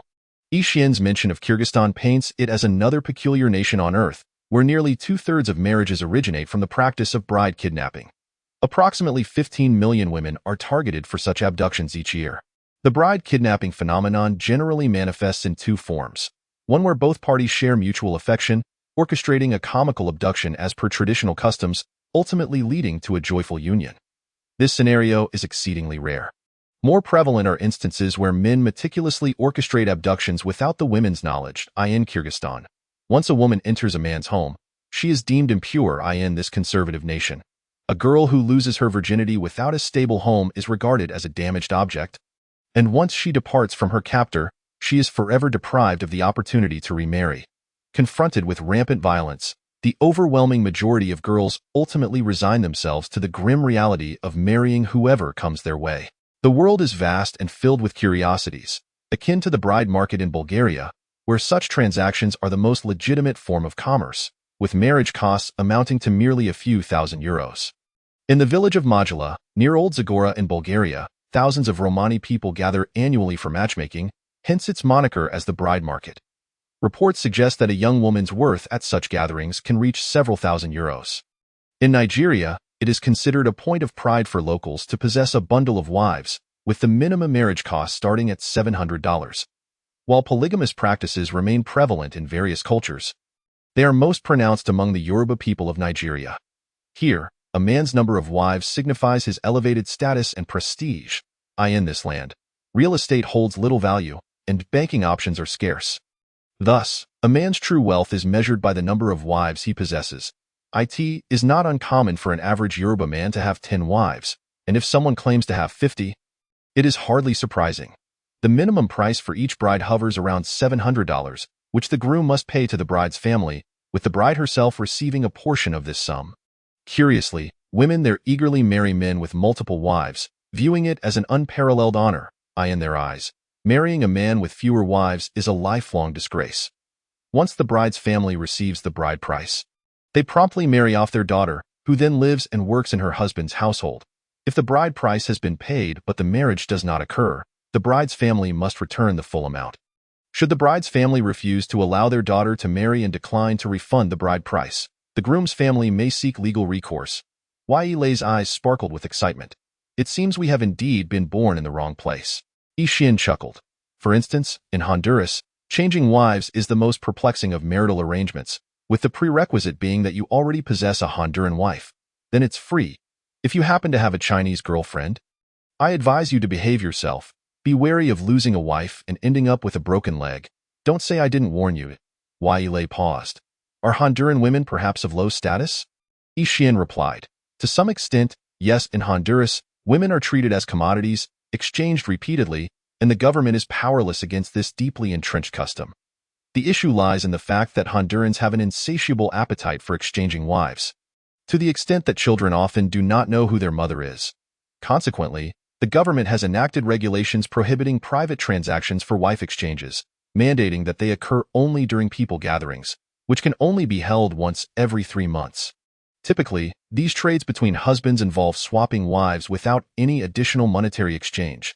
Yi Lei exclaimed. I want to immigrate, Yi Xian responded. Immigrate?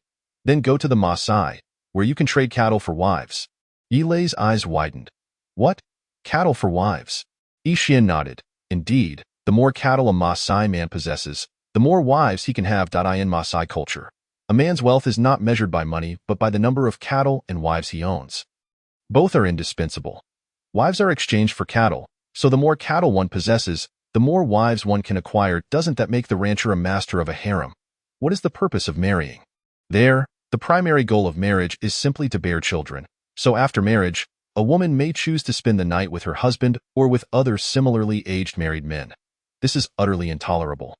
However, in their culture, when faced with such a situation, the husband often willingly steps aside, and the children born from his wife's encounters with other men are considered his OWN. Yi Lei and I exchanged glances, bewildered at how absurd this all seemed, and yet it was done openly, with the children born from such unions raised as his own. As we delved into the peculiar marital customs of various countries, we discovered that Yi Xian's portrayal of bizarre nations was merely the tip of the iceberg, with some customs being truly insane and unheard of. For instance, in Thailand, the phenomenon of renting a wife is prevalent. Yet the cultural customs lack a relatively sound system of legal protection. Many foreigners visiting Thailand seek out local women, often referred to as black pearls, to rent as wives. Some foreigners develop a fondness for their rented wives, returning annually to spend months with them, providing living expenses and even purchasing homes and cars for them. If fortune smiles upon them, they may even take these women as their wives. However, most rented wives find themselves with foreign partners who depart after a few days or months, leaving them to seek new renters. The unluckiest scenario arises when a foreigner leaves, and the rented wife discovers she is pregnant, leading her to consider abortion, while others face even greater hardships if they choose to give birth. For such rented wives, it is undoubtedly a losing proposition. In India, certain regions engage in the practice of buying wives with seeds. In India, women's status is exceedingly low, and there are even instances of selling wives and daughters to settle debts. Consequently, Indian farmers often take out loans to purchase seeds and repay them at harvest time. When the time to repay arrives, lenders press for payment, but drought has devastated their fields. Many farmers, facing threats to their livelihoods and lacking funds to repay their debts, are left with no choice but to sell their wives. The parties involved must sign a marital contract, and once signed, the transaction is complete with a handover of money and the bride. This contract stipulates that if the husband grows weary of his wife, he may sell her to another man. We couldn't help but reflect on the poignant situation of the Vietnamese girl, Li Xiaoyi, who was to undergo a ghost marriage. In modern Vietnam, long marred by war, gender imbalance, and the lowly status of women, marriages can be bought and sold. In regions such as Yunnan, Guangxi, and Guizhou, many Vietnamese brides marry into China. Girls like Li Xiaoyi, often treated as low-value commodities or even sacrificial offerings, face dire circumstances. After such rituals, families often bestow a certain sum upon the girl's family. However, rumors abound that many girls who undergo ghost marriages do not live to see 30, while others descend into madness or become vegetative. Numerous impoverished Vietnamese women, after experiencing ghost marriages, ultimately leave their homes, seeking a second or even third marriage in China. It is a woeful plight. Our only hope is that the once Vietnamese bride, Li Xiaoyi, may find a stable and nurturing home. As for the chilling notion of ghost marriage, may it never befall her again. The taciturn Lao Tua interjected. I have indeed witnessed such ghost marriages as Yi Lei described. We all turned our attention to Lao Tua. He continued. It is quite eerie to recount. I was taken aback. Is it truly a case of the dead marrying the living? Everyone gathered around. Lao Tua, please share your story. Lao Tua took a slow drag from his cigarette and began. What I observed in domestic ghost marriages starkly contrasts with this Vietnamese ghost marriage. The former was far more terrifying. How so? Did they really conduct a wedding between the deceased and the living? Allow me to elaborate. Over a decade ago, I witnessed a ghost marriage in Taiyuan, Shaanxi province. The circumstances of that event were profoundly different from this Vietnamese wedding, and it posed significant risks of disease transmission. At that time, the groom had succumbed to a cerebral hemorrhage, while the bride had perished from an acute hepatitis outbreak. During the sweltering summer, corpses began to decompose rapidly, prompting families to mask the stench with fragrant substances placed upon the deceased's clothing. Since both individuals were deceased, one body lay in the hospital morgue, while the other was temporarily housed in makeshift containers typically used for ice pops that children often buy in the streets. After being prepared, the bodies were transported together to the location of the ghost marriage. Once there, the ceremony was conducted swiftly, with the bodies laid out promptly. When the bride's body was removed from the ice coffin, the sudden change in temperature caused dew-like beads to appear upon her skin, resembling sugar. The skin became damp as the ice melted, and the burial garments were soaked. Family members hurriedly passed a red silk ribbon around the deceased's neck, rolling a wooden axle, and then unfurling the silk like a mat. Finally, for individuals grasped the corners of the ribbon to lift the body. It is crucial that once the body is laid down, it cannot be lifted directly due to superstitions surrounding the possibility of zombie phenomena. Therefore, to sit the body up, those assisting must gently tap the back of the corpse, reminding it to move, before employing other methods to assist it in sitting up. Lao Tua lit another cigarette and continued. This is the rare occurrence of the dead standing before the altar. The practice of corpse arrangement is a meticulous art form. After a period post-mortem, the body becomes rigid and straight. The muscles in the joints harden and contract, causing fingers, for instance, to curl into a claw-like shape. If the deceased is grasping something, it is exceedingly difficult for an ordinary person to pry it loose. Once two corpses are properly positioned, their eyes remain tightly shut. Following death, the loss of moisture causes the eyeballs to shrink and dry inward, resulting in a terrifying appearance of the eye sockets, which appear dark and sunken, resembling two ominous voids. During a ghost marriage, it is imperative for the corpses to have their eyes opened so that the bride and groom may gaze upon each other. The officiants of the ceremony will employ various methods to facilitate this opening of the eyes. In regions such as Hunan, Shaanxi, and Hebei, the most common technique involves crafting a fried egg-shaped paste from mud, which is then affixed to the eyes of the deceased. A small rooster, freshly crowed, is captured, and its comb is pierced with a toothpick or cut off with scissors. The blood is then smeared onto the mud patches. In Shaanxi, the officiants favor using a delicate glutinous rice paste instead of mud. This paste is meticulously prepared, resembling a layered snow cake, with 4 layers of color, shaped into a stick, and sliced to reveal a cross-section akin to the rings of a tree, reminiscent of the patterns found in the eyes. This method alleviates the cruelty of removing the comb of a live rooster. Instead, several slices of glutinous rice paste are adhered to the deceased's eyes, signifying the opening of their eyes. Once the eyes are opened, the corpses are positioned to face each other as they partake in the ceremonial nuptials. However, due to the rigidity of the bodies, standing upright is a challenge, as the feet are stiff and lack balance. To assist with this, the officiants will use a smoldering herb to waft smoke around the joints, massaging them until the feet rest evenly on the ground. If the herbal smoke is not available, boiling water can also be used to soften the joints. The most astonishing aspect of the wedding ceremony involves the bowing of the corpses. This threefold bowing is crucial. Post-mortem, the internal organs may begin to decompose rapidly if the body is not preserved in cold conditions. Allowing the body to bend could lead to the expulsion of foul substances, resulting in a most unpleasant sight. One might imagine the effect of compressing a tube of toothpaste with its end cut off, in certain locales, Bamboo or flexible wood is cleverly fashioned to bind the corpse's legs, resembling a compass. The movement of the body mimics the action of this contraption, facilitating the bending of the corpse. Visual deception is employed. The shoulders are gently pressed forward, and the arms are allowed to hang down, creating a posture akin to that of an orangutan, thus substituting for ABOW in some areas. Lowering the head serves as a substitute for bending at the waist, with a scarf or similar cloth wrapped around the neck to prevent the risk of fractures or dislocation during the bending process, which could result in a grotesque protrusion of bone beneath the skin. Upon the completion of the ceremonial bows, the corpses are then ushered into the bridal chamber, marking the final stage of the ritual. I found myself somewhat unnerved. How does one go about entering a bridal chamber with a corpse? The officiant, with a wry expression, took a puff and explained that the ghostly nuptials involve the assistance of the living, and the process is far from the mosaic-like depiction one might imagine. Instead, the two bodies are laid side by side, and the officiant lights a cigarette to inhale the smoke, which is then blown towards the faces of the corpses. Concurrently, the chin is pressed towards the throat, and upon release, the skin sinks inward, trapping a cloud of smoke within the nostrils, as if it were ensnared and reluctant to escape. At this juncture, the officiants prepare candles. Predominantly red, although white ones are also utilized.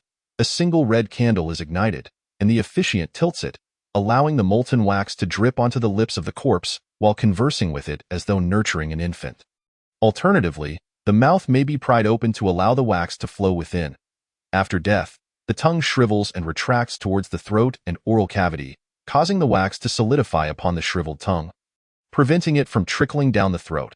Regardless of the method employed, the symbolic intent is to allow the newlyweds to partake of the taste, thus completing the union and establishing their bond as spouses in the afterlife.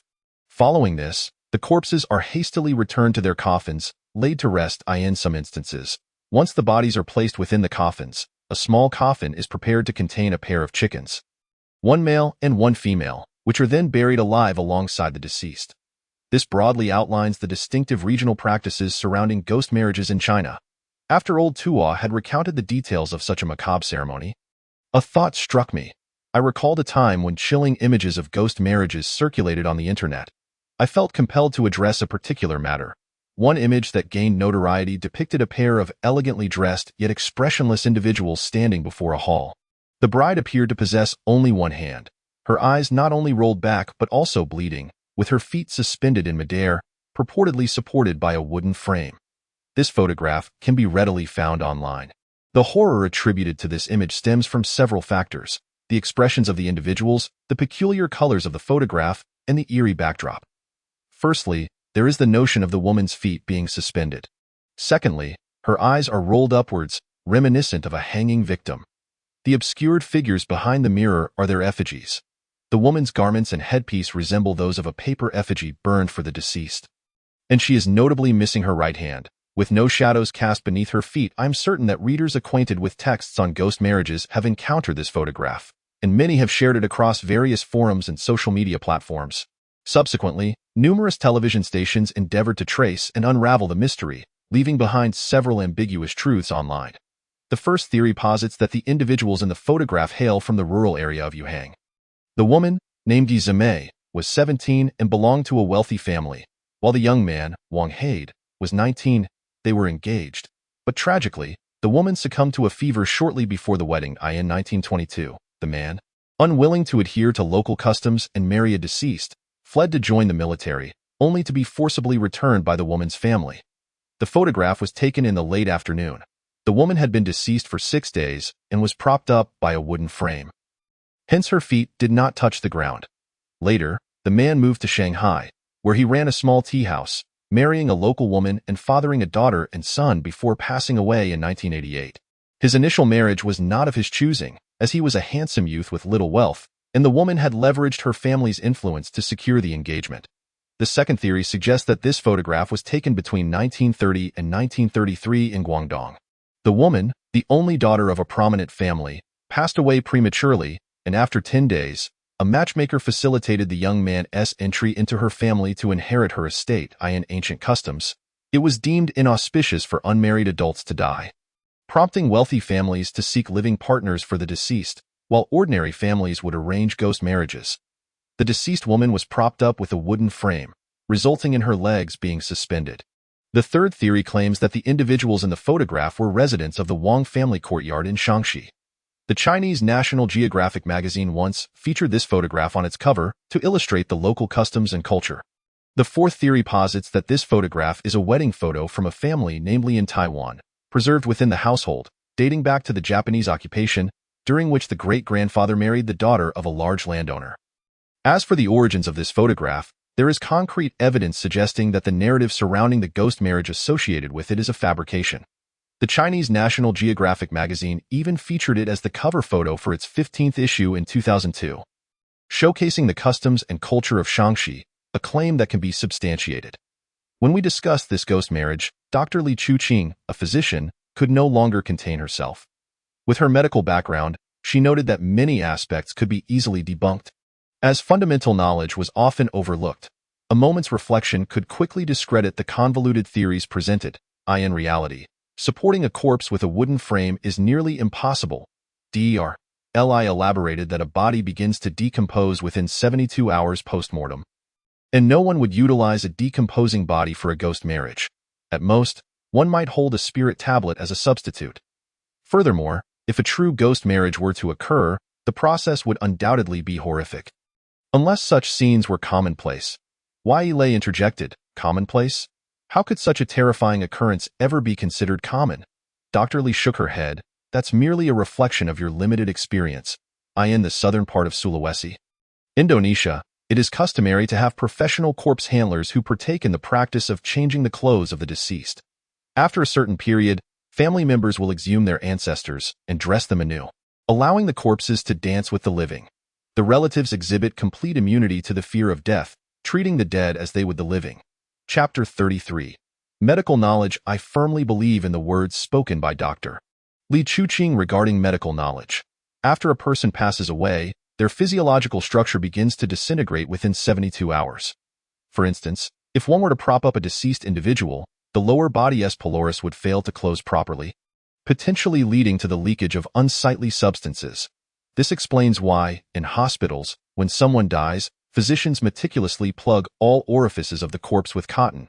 In places where such customs are absent, the sight of a corpse being supported upright could send those unaware into a state of sheer terror. Moreover, one must consider the time of year. In summer, if a body is not preserved, one can only imagine the stench that would arise from, say, a piece of pork wrapped in cloth for a few days. No amount of spices could mask the odor of decay. The scent of a corpse after a certain period becomes overwhelmingly pungent. Li Chuqing had participated in rescue operations following building collapses and earthquakes, and she had personally encountered the bodies of those who had been deceased for several days. The odor that emanated from a corpse found among the rubble was more potent than a hammer striking metal. It could render a person faint. Everyone would instinctively recoil. Indeed, there are bizarre phenomena. Perhaps every region has its own customs, which may seem commonplace locally but are perceived as unique cultural expressions by outsiders. Take, for instance, the practice of ghost marriages. In ancient times, when the 56 ethnic groups of our nation had yet to fully unify, certain tribes, such as the Shirley people, believed that a deceased male would become impotent. During ghost marriages, they would craft a clay phallus and place it on the deceased male's body. Such occurrences are also documented in ancient artifacts found in the royal tombs beneath Longtang, where the central part of the corpse was adorned with an exaggerated protective device, symbolizing the male's enduring vigor. Even in the afterlife, it was believed that one could continue to procreate.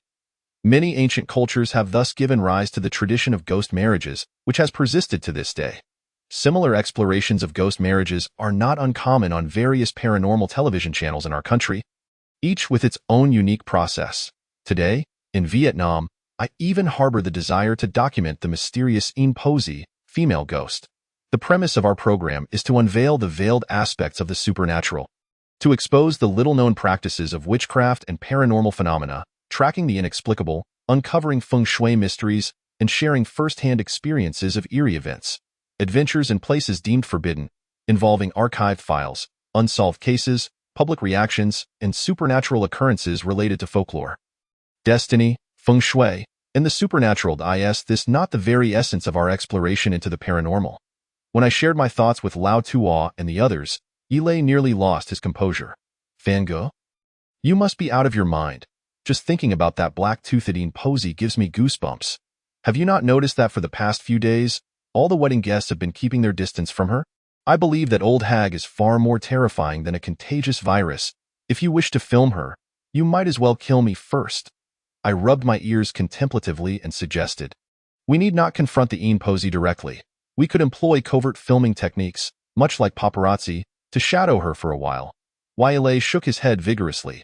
Fangu, the adage no risk, no reward has been proven time and again. It has become an undeniable truth.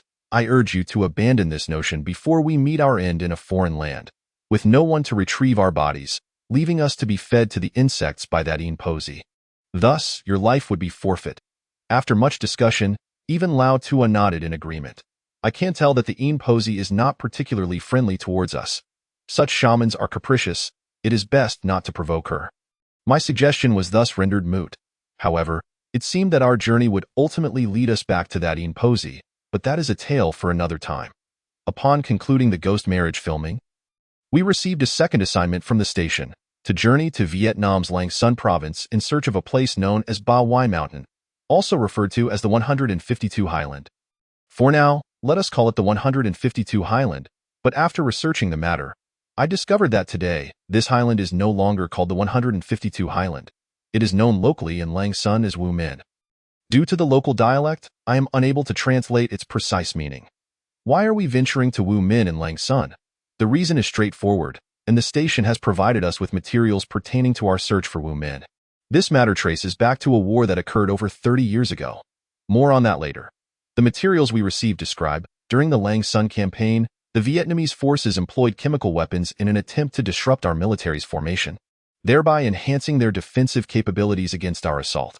They sought to force our troops to don gas masks, thereby exhausting our physical strength and hampering our tactical movements. However, there are also sporadic indications and documentation suggesting that the Vietnamese forces utilized semi-active biological weapons, whose actual threat level far surpassed that of chemical weapons, significantly impacting our troops' morale. The veterans' memoirs regarding the self-defense war against Vietnam mention the term semi-active biological weapons, which is exceedingly peculiar. This is the first time I have encountered such terminology. A biological entity is either alive or dead. What, then, is a semi-active biological entity? Is it in a state of half-life? What sort of medium does it inhabit? I cannot help but recall the living dead depicted in films. This description may bear a striking resemblance to the zombies that walk the earth. Setting aside the subject matter we are to film, I have a nagging feeling that capturing this footage will not be straightforward. Searching for the battleground of yesteryear is likely to yield a landscape transformed beyond recognition over the decades. Tracing the remnants of these semi-active biological entities seems utterly futile. I have often heard tales of various supernatural phenomena occurring in war zones. For instance, during World War II, American bombers frequently encountered malfunctions, only for their instruments to return to normal after traversing certain spatial regions. The following day, after much deliberation, we decided to visit our translator, Nguyen, to express our gratitude. After visiting his family, we would then seek out the semi-active biological entities at Ba Wai Mountain. Upon arriving at Nguyen's ancestral home, we found his father to be a farmer. As we tiptoed along the ridge of the fields, Nguyen called out to an elderly man in the distance, who we later learned was his father. The old man, donning a pointed hat and sporting sparse white whiskers, had a dark complexion and was quite short in stature. Upon learning that guests had arrived, Nguyen's father emerged from the fields with a water buffalo, instructing Nguyen to fetch a chicken from the coop for a feast. Observing the young hens and a few juvenile roosters, we felt reluctant to partake in the slaughter and repeatedly declined the family's generous offer. Chapter 34. The tale of the buffalo hoof. However, Nguyen was displeased, and in gratitude for the generous tip we had given him, he insisted we must have it. Without further ado, he dismissed us, went to the chicken coop, and swiftly selected 2 of the plumpest hens, expertly dispatching them and preparing them for cooking in an aluminum pot. Meanwhile, Nguyen's father continued to tend to the water buffalo, draping a tattered, patterned apron-like garment over his lower half to shield himself from the mud. At that moment, I noticed something peculiar. The water buffalo's hooves were unusual, or rather, their color seemed off. I had never seen such exquisitely beautiful hooves. They were smooth and flawless, devoid of any blemish. Nguyen's father used a bundle of grass twisted into a brush to clean the mud from the hooves, which soon gleamed as if polished to a mirror finish. "Goodness, those hooves are stunning," exclaimed Man Ishuan inadvertently, though it was clear that everyone's attention was captivated by the buffalo's feet.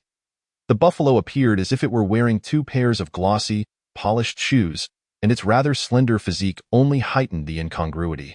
Due to the language barrier, we could only smile foolishly at Nguyen's father, offering him a thumbs up to commend the beauty of his buffalo's hooves. He understood the gesture, yet when he realized we were praising his buffalo's hooves, a look of helplessness and disappointment crossed his face. Why was that?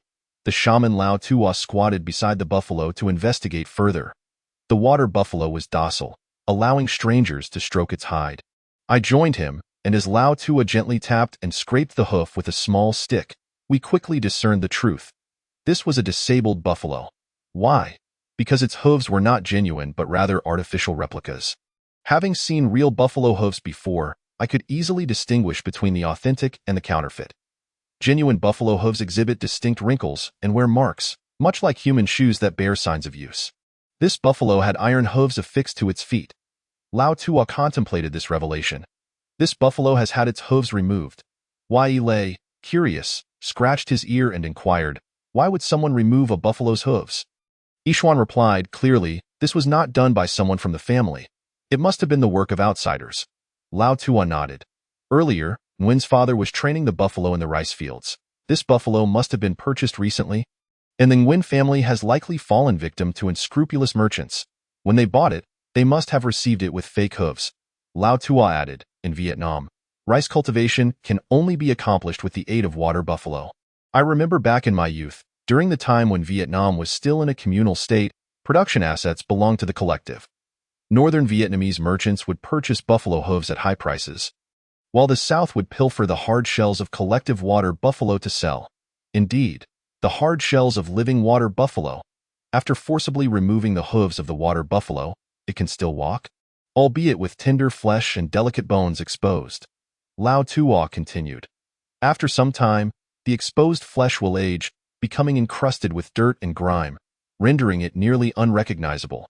However, the buffalo will be incapable of working.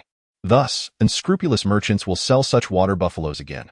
When others purchase these buffaloes, they find themselves unable to cultivate rice, resorting instead to feeding them with fodder. Ultimately, many are left with no choice but to slaughter the buffalo themselves. The practice of paying exorbitant prices for buffalo hooves continues to this day. It is likely that after acquiring such a buffalo, Ruan's father, unable to bear the thought of slaughtering it, opted to affix iron hooves. However, these iron contraptions do not conform to the buffalo's original hoof specifications, causing it to walk awkwardly, let alone plow the fields. One must understand that the strength required for plowing is beyond that of an ordinary person. The plow head sinks deeply into the mud, and one can only imagine how many individuals must pull together to move it.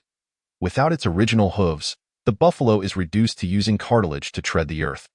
And even with a false hoof, the exertion may cause the nails to twist and the hoof to detach, potentially rendering it useless. Observing that pitiful water buffalo, I felt a profound sense of empathy. Fortunately, it encountered an honest farmer, Ruan's father, who appeared to care for his buffalo, diligently washing its horns with the water he himself drank. As we translated Ruan's rice fields, we could see his hometown in the distance, the smoke from cooking wafting into the air. Ruan's father gestured for us to come to the house, advising us to avoid standing on the muddy paths of the fields, as our 2 female colleagues had already gotten their shoe soles caked in mud. We expressed our gratitude for Ruan's father's kindness, supporting one another as we made our way toward his home. From afar, we caught a whiff of an unpleasant odor emanating from Ruan's house. Wow, that stinks! Lao Tua pinched his nose, and everyone else frowned in agreement. Indeed, it was a foul smell. Yilei muttered, could it be? Is Ruan cooking dung for us to eat? What a horrifying custom! After finally making our way off the muddy path, we searched the yard for sharp stones or sticks to scrape off the mud. I held my nose as I stepped inside, following the foul scent, and upon parting the kitchen curtain, I saw Ruan puckering his lips as he stirred a pot. The contents bubbling vigorously, clearly a thick fish soup. I inquired, what have you put in the fish soup? Ruan remained unfazed, seemingly accustomed to the pungent aroma, and took a hearty sniff. Ah, this is stinky fish powder. Quite fragrant. Stinky fish powder. This fellow claims it is fragrant. Perhaps I could tolerate stinky tofu, but this stinky fish powder is the epitome of foulness. If one were to inadvertently take a deep breath, it would leave them trembling. Every organ in the body would rebel against such a stench. As I inhaled the odor of the stinky fish powder, memories of a food show I once worked on flooded back to me. It was labeled as a culinary adventure, yet it primarily featured celebrities challenged to consume the most unpalatable dishes. I vividly recalled a particularly foul dish, Swedish herring canned in brine, which was excruciatingly pungent. Almost all the guests on that episode ended up retching. Can you imagine opening a can of those decayed herring, merely the size of 2 fingers, silver white and submerged in a vat of diluted grayish liquid? The stench was unbearable, even in the studio, as the audience struggled to endure it. The herring was produced in a ludicrous manner, caught in May and soaked in brine, then left to ferment under the sun in August, essentially rotting in the open. One can only imagine the disgust of those involved in the preparation process. The scent wafting from Ruan's concoction reminded me of fermented skate from Korea, which emits an intensely sharp ammonia odor during production, requiring workers to wear masks. The ammonia scent may be unfamiliar to some. Just envision a pool of urine left to bake under the sun for 3 days. These 2 items could easily outdo Japan's natto in terms of foulness, rivaling even the stink of stinky tofu. With these thoughts in mind, I lost all appetite for dining at Ruan's home. I in the kitchen. Only Ruan was busy, while the rest of us could hardly bear the stench and hastily exited the yard, leaving Ruan to toil alone in the kitchen. He had even secured the kitchen curtain tightly, as if he feared the smell wouldn't be strong enough. After a while, the odor lessened, and we caught whiffs of other dishes, indicating that the herring was likely ready to be served. I felt it was taking Ruan too long to prepare alone, so I decided to help him in the kitchen tea that moment. Ruan pointed to an overturned bucket containing a package wrapped in large leaves and instructed me. Bring that over. I picked up the leaf-wrapped bundle, which felt soft and squishy, and handed it to Ruan. He quickly unwrapped it and tossed the contents into the steaming iron pot. The moment I saw what was inside, I froze in shock. My goodness, it was a bundle of cicada larvae. Plump, live cicada larvae wriggled vigorously in the hot pot, while Ruan swallowed hard in anticipation and began to stir-fry them. The larvae continued their frantic attempts to climb the edges of the hot pot, but Ruan scraped them back down with the ladle, frying them until they were thoroughly cooked, filling the air with a scent reminiscent of roasted beetles. Surprisingly, it was somewhat appetizing. Ruan cheerfully asked, Afin, have you ever tried this? It's a delicacy, to be honest. I had never tasted cicada larvae before, and I could only shake my head in response. Ruan pinched a half-cooked larva between his thumb and forefinger, tossed it into his mouth, and began to chew heartily. I watched in astonishment as the plump larva exploded in his mouth, gooey and lukewarm, leaving sticky residue at the corners of his lips. I was left utterly speechless. Not fully cooked yet. If you don't get used to it, you might get an upset stomach, Ruan said between chews. I was already at a loss for words. Within an hour, Ruan had prepared all the dishes by himself. In Ruan's household, it is customary to place any cooked dish on the offering table in front of the ancestral shrine for a while, burning 3 sticks of incense before serving it at the dining table. This practice is somewhat akin to traditions back home. Everything was set. Soon after, Ruan's father returned with the water buffalo, and after serving the rice, Ruan felt something was still lacking, so he went to a nearby convenience store to buy a case of beer. I must mention that Vietnamese beer bottles are quite stout, or comparatively speaking, their beer brands appear somewhat bulky, resembling a double chin. Yet, they have a certain charm to them. Come, this is a friend from China, my good friend. Friends? Ruan exclaimed, raising his glass to clink with ours, deliberately emphasizing the word friends. His father seemed to grasp the gist of it, thinking we shared a close relationship, although he was unaware of the true purpose of our visit to Vietnam, assuming we were merely conducting business with Ruan. Throughout the meal, he incessantly urged us to eat more. Using their dialect, we learned that Ruan's wife had taken their child back to her family in the countryside to help with the harvest. While Ruan was bustling about, Ruan's father was a rather kind-hearted man, but Ruan himself had a somewhat slick demeanor, quite unlike his father. It puzzled me how such an honest father could have a son so glib. The stunning beauty, Manny Xuan, looked at the array of peculiar dishes Ruan had prepared, hesitating to take a bite. Previously, during an interview in a village, a family had slaughtered a local dog for our meal, and Ishwan couldn't bring herself to swallow a single piece of dog meat. Now, witnessing the cicada larvae, she appeared pale. Ruan's father, in his 70s and having had Ruan later in life, smiled, revealing few remaining teeth, able to thread a lotus root through the holes. Observing the elderly man, I advised Ruan, look at your father, he's getting on in years. You should save some money and show filial piety toward him. Yes, Ruan replied, adeptly deflecting the sentiment, clinking glasses with me. Ruan's father, however, was oblivious to our conversation, squinting with a smile that crinkled his face. Wailei found Ruan's father amusing, holding up his glass and moving closer between Ruan and his father. Asking me to take a close-up shot, Ruan's father frowned, while Ruan wore an embarrassed expression. Our Lao Tu seemed to have an idea, pulling me to join them and asking Ishwan to help take a few pictures. Later, I learned that Ruan's father and Ruan were uncomfortable during the photo shoot because, in Vietnamese culture, it is considered taboo to have 3 people in a photograph together, as it resembles a grave marker. Moreover, lighting cigarettes for 3 people consecutively with 1 match or lighter is deemed unlucky. Vietnamese culture is rife with taboos, such as not allowing others to touch one's head, not pointing one's feet at others while sitting on the ground, avoiding flipping a glass upside down while drinking, or pouring a bottle of alcohol upside down. It is also frowned upon to sit with one's back to the offering table and to urinate beneath large trees for fear of encountering spirits. Eating burnt rice is considered unlucky, as is consuming crispy rice crusts, which is thought to hinder one's intelligence, or chicken feet, believed to cause trembling hands while writing, and so on. This is akin to certain taboos in our own culture, such as not sticking chopsticks upright in a bowl of rice or avoiding walking beneath sun-dried pants.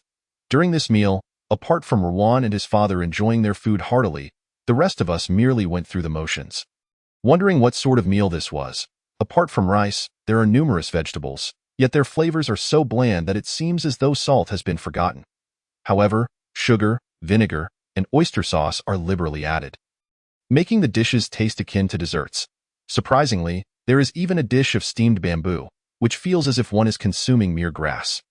Nonetheless, the pickled bamboo shoots are tolerable and can be swallowed. Bamboo shoots are a favored delicacy among the Vietnamese in recent days. It seems we have encountered bamboo shoots at every meal, and Vietnam is rightly dubbed the land of bamboo. Previously, when cooking, Ruan would substitute salt with bamboo ash, utilizing it as table salt. Ruan's father relished fried cicada pupae as a delightful accompaniment to his drinks, savoring each bite with satisfaction. Ruan urged us, don't just watch, eat. I prepared this, it's exhausting, don't waste it. My gaze finally settled on the plate of cicada pupae, half golden and half charred. It seemed to be thoroughly cooked. Those once fuzzy pupae had been scorched by the hot oil, with even their wriggling legs becoming crisped, appearing like speckled sesame seeds. Like large barley grains, I picked one up and placed it in my mouth, expecting it to burst, but to my surprise, it was already cooked, the rich filling resembling a cooked egg yolk, with a flavor reminiscent of chicken eggs. The texture was somewhat sticky, akin to biting into a chewy piece of steamed bun, while the outer layer had a bit of chewiness. At that moment, Li Chuqing interjected, hey, you should eat a little less. Cicada pupae can cause allergies in those who have never tried them before. Really? I felt a twinge of doubt. The translator Ruan chimed in, it's fine. I've eaten them countless times. Cicadas are highly nutritious, rich in protein. One is equivalent to a chicken egg. Chapter 36. Allergic to eating bugs. Li Chuqing remained expressionless. It varies from person to person. You may be immune to cicadas, while some people could be allergic to shrimp. However, the likelihood is quite low. If you, Afin, have such a constitution, it's best not to experiment on yourself. She then cautioned Man Ishwan.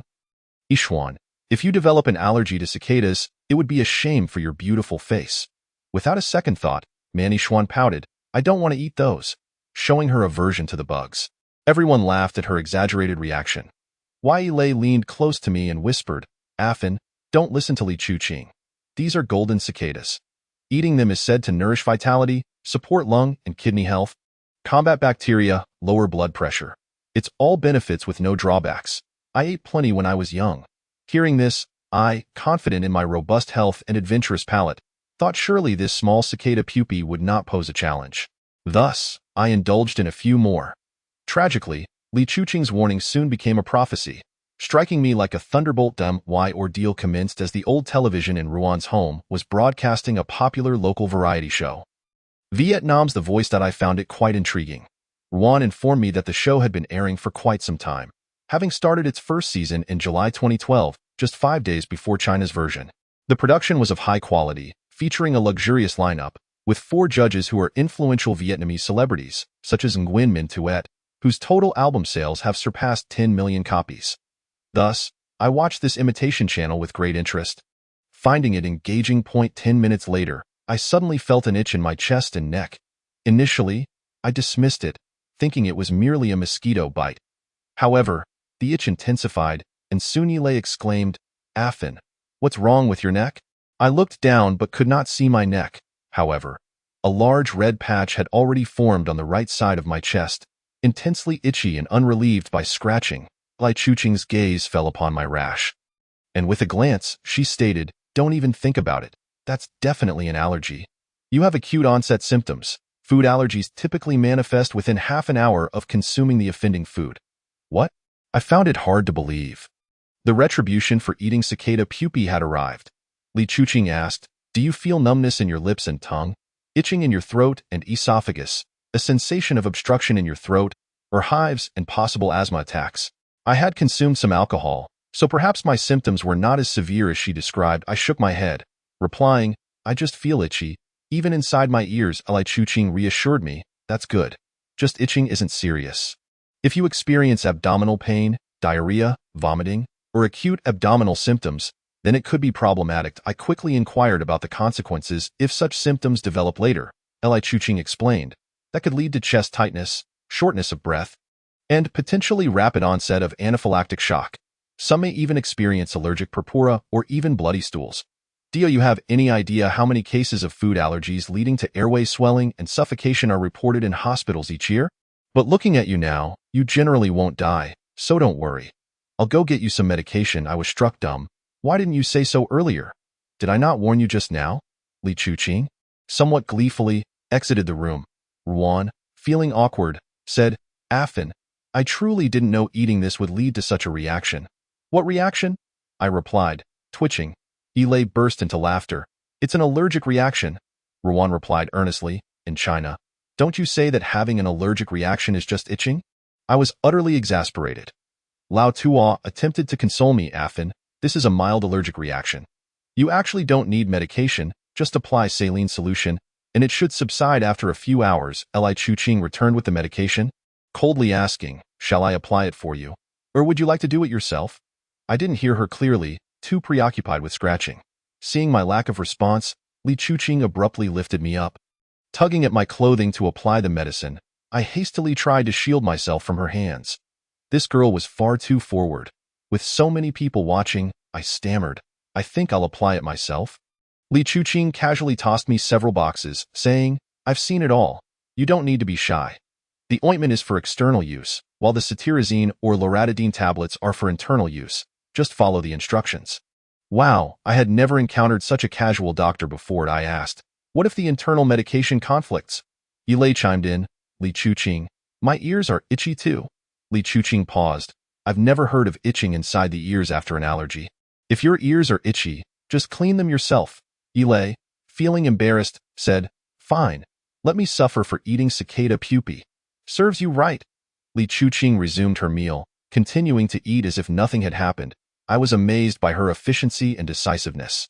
After all, she was the only female doctor on our filming team. Observing her eat everything on the table, I found it odd. This girl must have exceptional immunity, as I suspected she secretly took some antidote before trying anything. Especially that pungent Vietnamese fermented fish dish, which she ate without a hint of nausea. After the meal, Ruan somehow produced a bag of betel nuts for us to enjoy, saying, Come, chewing betel nuts after a meal is like smoking a cigarette. But how could I possibly eat more? Perhaps another duck egg." Seeing my discomfort, Ruan thought I disapproved of the snack and asked again. That moment, I rushed outside to vomit. Afterwards, we left a simple DV camera as a gift for Ruan's family. While Ruan's father presented us with a large jar of ointment and returned a tea that time, I had no idea what this large jar contained. When Li Chuqing opened it and sniffed, she said it was white tiger pain relief ointment, a specialty of Vietnam.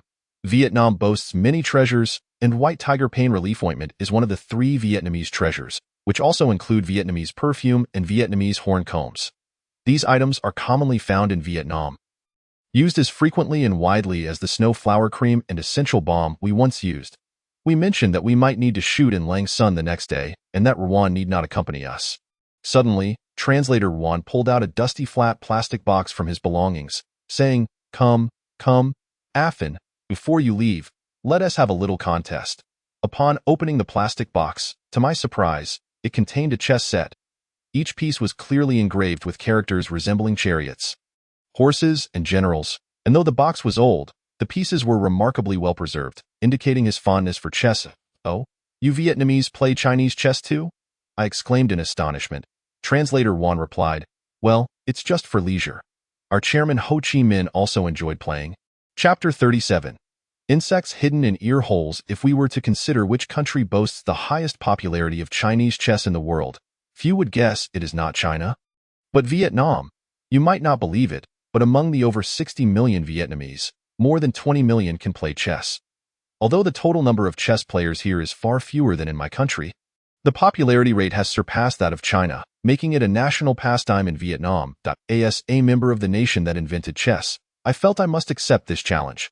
Fortunately, the chess pieces and rules in Vietnamese chess are identical to those in China. The same board, the same rooks, knights, and cannons, the same Chu River and Han border, and identical moves. However, after several rounds, I faced a series of defeats, utterly losing face for my nation. I was astonished by translator Ruan's formidable chess skills, as he advanced triumphantly, while I was left defeated and demoralized. Translator Ruan, full of pride, exclaimed, Haha, we Vietnamese also have many experts challenging in China, achieving numerous accolades. Defeating all of you is no big deal. How is that possible? How could the chess prowess of my vast nation lose to Vietnam? Ruan Leahy remarked, at the 15th Asian Chess Individual Championship, our Vietnamese team swept both the men's and women's individual titles. The esteemed grandmasters from your Chinese team, LV Chin and Wang Ufa, finished only 6th and 5th in the preliminary rounds, thus missing out on the semifinals. However, prior to this, your Chinese men's chess team had maintained an impressive 31-year streak of being champions in international competitions. That is already quite commendable.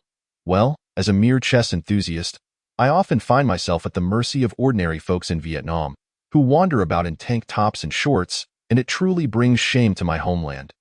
I shall dedicate more time to honing my chess skills. By the way, you mentioned that tomorrow you will be heading to Eling SN for a shoot? Ruan suddenly inquired.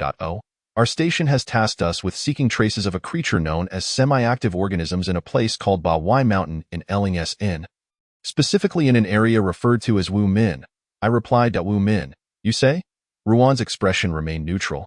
He likely knew little about the place, let alone the strange events that transpired there over 30 years ago. Nevertheless, he kindly advised, I am not too familiar with that area, but there has been conflict there, and it is certain that landmines remained in Vietnam. Many areas still harbor unexploded ordnance, which is quite dangerous. Should you encounter any troublesome situations, give me a call, and I'll come to assist you. Thank you, Ruan. Later that evening, after returning from Ruan's translation, we traversed through Phan Che, bringing an end to our visit with him. The people of Vietnam are generally very kind, and at times one could easily be lulled into a comforting illusion of living in a quaint town, where everything feels so familiar. Their life trajectories bear a striking resemblance to those in our homeland, which struck me deeply today. Upon returning to the hotel, my assistant Yilei, too exhausted to even bathe, collapsed onto the bed. Sharing a room with him, I noticed 2 beds in the space. Not long after, Yilei began to snore, mumbling in his sleep while scratching his ear. When I emerged from the bathroom, I saw Yilei scratching his ear and smacking his lips. This action appeared to be contagious, as I too began to feel an unusual itch in my own ear, as if something were crawling within. Instinctively, I extended my pinky to scratch it, just as my fingertip made contact with the ear canal. I suddenly felt something strange, an instant sensation as if it had retreated deep into my ear. The fingers are among the most sensitive areas of the body, capable of perceiving most contours of objects. And I felt certain I was not mistaken at that moment. Eli turned over, half of his face illuminated by the bedside lamp in the bright light. I was startled to discover a small, dark creature nestled within his ear. Why, Eli? Don't move! I exclaimed, gripping him tightly. Why, Eli jolted awake, blinking in confusion. What is going on? I seized his ear, dragging him into a brighter space for a better look. Eli, bewildered, cried out in pain. I forced him to the well-lit area of the room, pinning his head down on the table as if I were a police officer apprehending a suspect. Eli was truly panicking now, his limbs thrashing as he shouted, "What the hell? Let go! My ear hurts like hell!" I held his head firmly in place, and at that moment, I could see it clearly. A small bug was indeed hiding in his ear. Two slender antennae, resembling those of a cricket, protruded from the narrow ear canal. This was some sort of creature. Initially, I thought it might be a type of earwig, the infamous insect known for burrowing into human ears. But upon closer inspection, I realized it was a pillbug.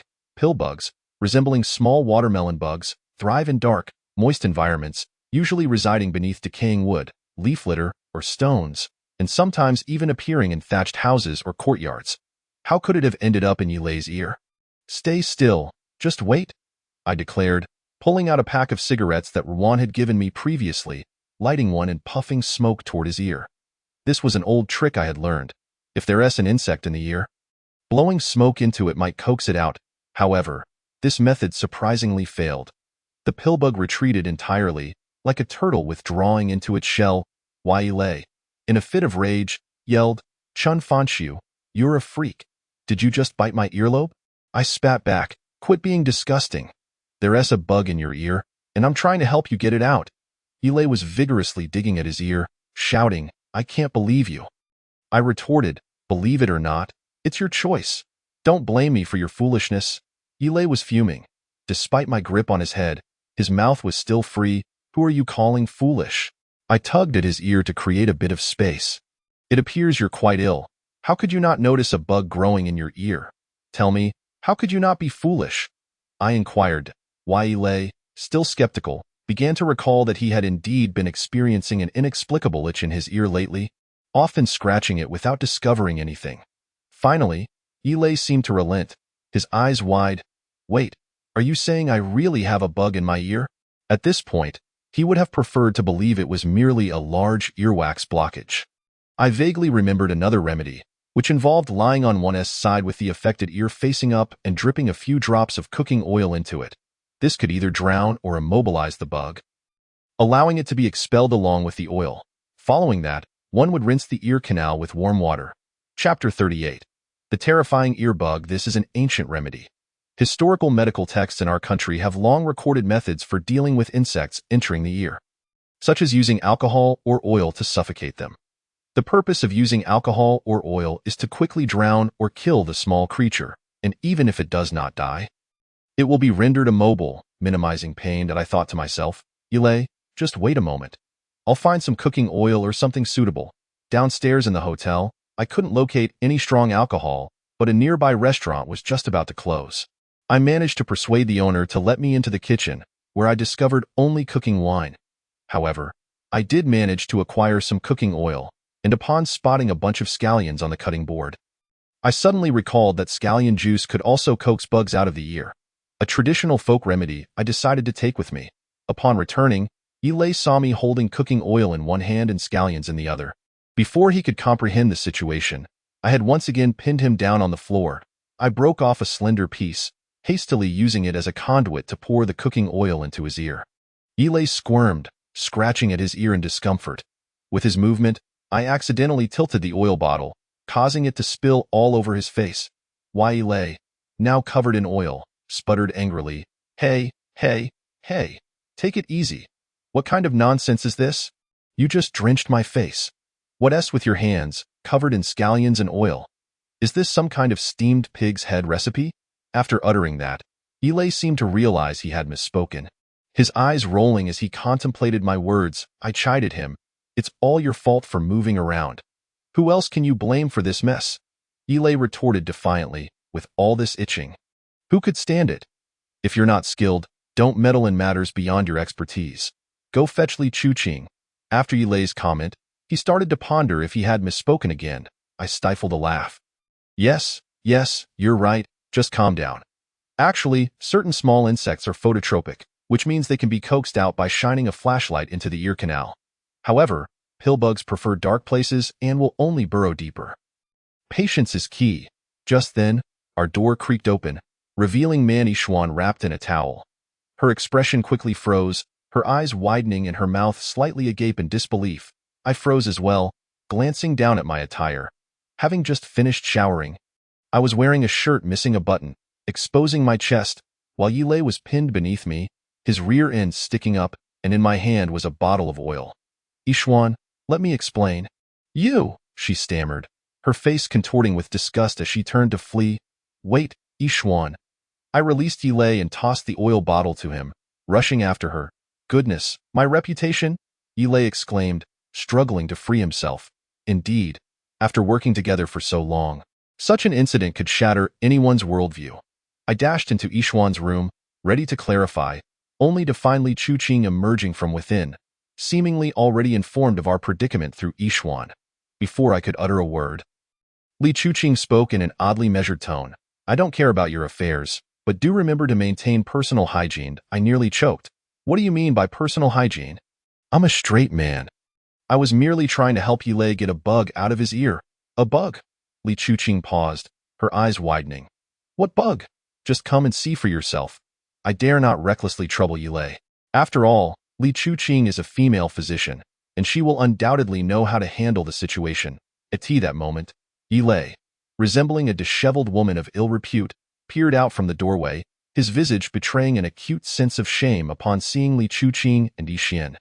The sight of him ignited my irritation. Do not feign modesty. Confess at once. Have I ever laid a finger on you? Yilei adjusted his attire, lamenting, my innocence has been sullied by you. Chen Fanxiu, my reputation is tarnished. Before he could finish, I delivered a swift kick. Speak plainly.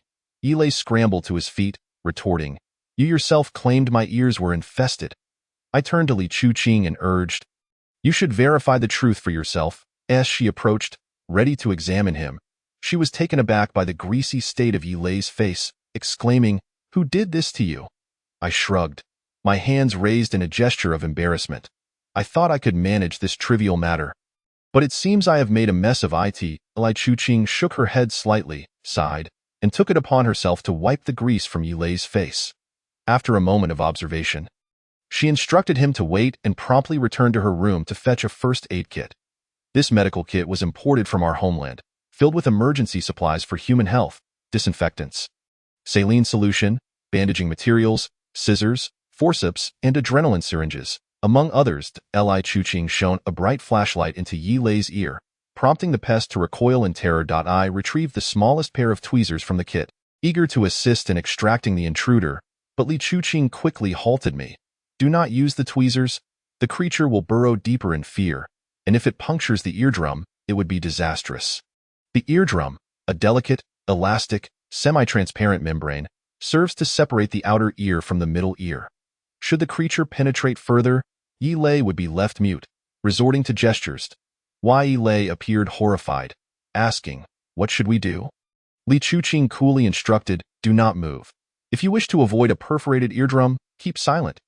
The structures within the ear are in motion while speaking, and any pressure on the internal organs may cause the creature to thrash about. Her words rendered me speechless, while Yilei succumbed to a state of utter silence. Li Chuqing then procured a slender dropper from the kit, opened a bottle of iodine glycerin, drew in a few drops, and instilled them into Yilei's ear. Almost immediately, Yilei felt an insatiable itch, struggling to suppress it, his neck involuntarily recoiling towards his shoulders as he whimpered, oh dear, it itches terribly. The little creature, unable to withstand the iodine's pungent aroma, cautiously extended its antennae from the ear, resembling a frightened mouse, revealing merely half its head while its antennae flitted about. Li Chuqing seized the tweezers with deft precision, swiftly grasping the pest and extracting it with remarkable efficiency. Chapter 39. The curse unraveled. It is a rice soup bug, Li Chuqing announced, placing the creature before us. The rice soup bug is merely another name for a pill bug. Known by various other titles such as Tide Bug and Earth Louse, after discarding the creature, Li Chuqing, still uneasy, employed an otoscope to delve deeper into Yi Lei's ear, only to confirm that the intruder had been expelled. She then inquired, how could a grown man allow a bug to invade his ear? Once the unsettling sensation subsided, Yi Lei felt a wave of relief and innocently replied, I have no idea. My ear just started itching inexplicably these past few days. Could it be that the hotel environment is so poor that even the pillows harbor pests? Unbeknownst to me, I absent-mindedly scratched my own ear, remarking, Vietnam is teeming with insects. Did you not mention that sleeping outdoors could lead to unknowingly harboring tin spiders? Perhaps Yi Lei dozed off in a moldy spot and allowed the pill bug to infiltrate. Yet Li Chuqing refuted this notion. Nonsense. I inspected this hotel prior to our arrival. I assure you, I am the bastion of our team's health. The environment here is quite satisfactory and clean. There are no bugs on the beds, and rice soup bugs rarely invade human ears. Even if placed upon the ear, they would not burrow inside. I stood bewildered, scratching my ear once more. Huh? Li Chuqing fixed me with an odd gaze. Chen Fanxiu, are you also digging in your ears? I shrugged it off. Am I? Without further ado, Li Chuqing playfully knocked my head, saying, I told you not to talk. I complied with her request for silence. Li Chuqing adeptly administered treatment, soon extracting the bug from my ear, which was identical to the one removed from Yi Lei. Staring at the rice soup bug, with its numerous translucent legs flailing, I found myself at a loss for words. We should consult Lao Tuo, Yi Lei suggested.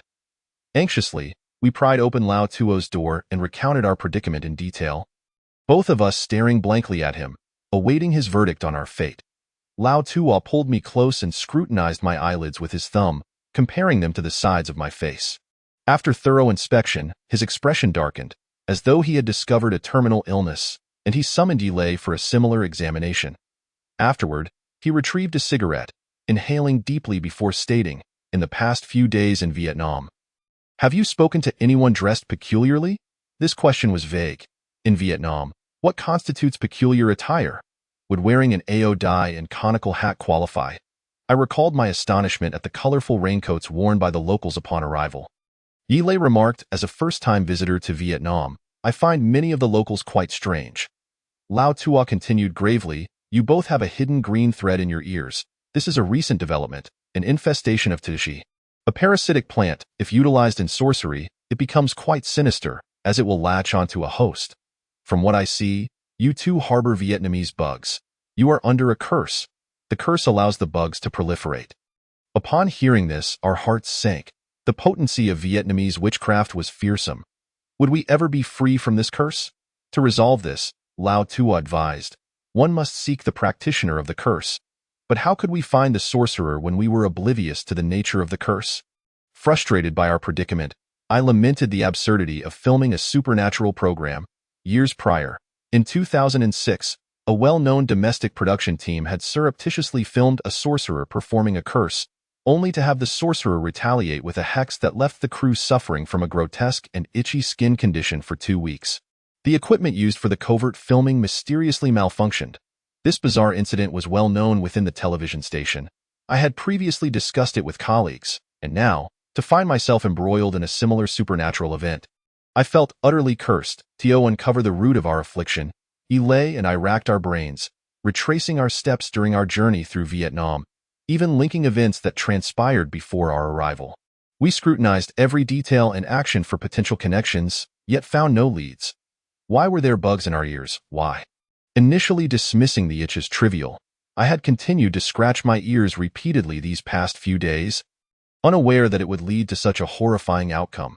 However, Li Chuqing had stated that no nests had been found in our ears. How, then, had these tiny creatures infiltrated? When they entered, why had I felt no sensation? Yixian mentioned that she had noticed us frequently scratching our ears, attributing it to casual behavior without suspecting anything sinister. We were at a loss. I pondered our travels, struggling to identify anyone who might harbor ill intentions towards us. The only suspect was the Yin Posey, who might have been motivated by Yi Lei's mistaken gesture of respect, yet Lao Tuo insisted that such a minor error would not provoke retaliation. There had to be another reason. I implored Lao Tuo. Are you suggesting we might be in danger? After a lengthy deliberation, he replied, For now, it appears you are merely experiencing ear itching. There should be no immediate threat.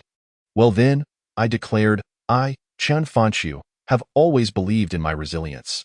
Despite my lengthy engagement in the supernatural genre, I have never been ensnared by spirits. What are these rice soup bugs to me?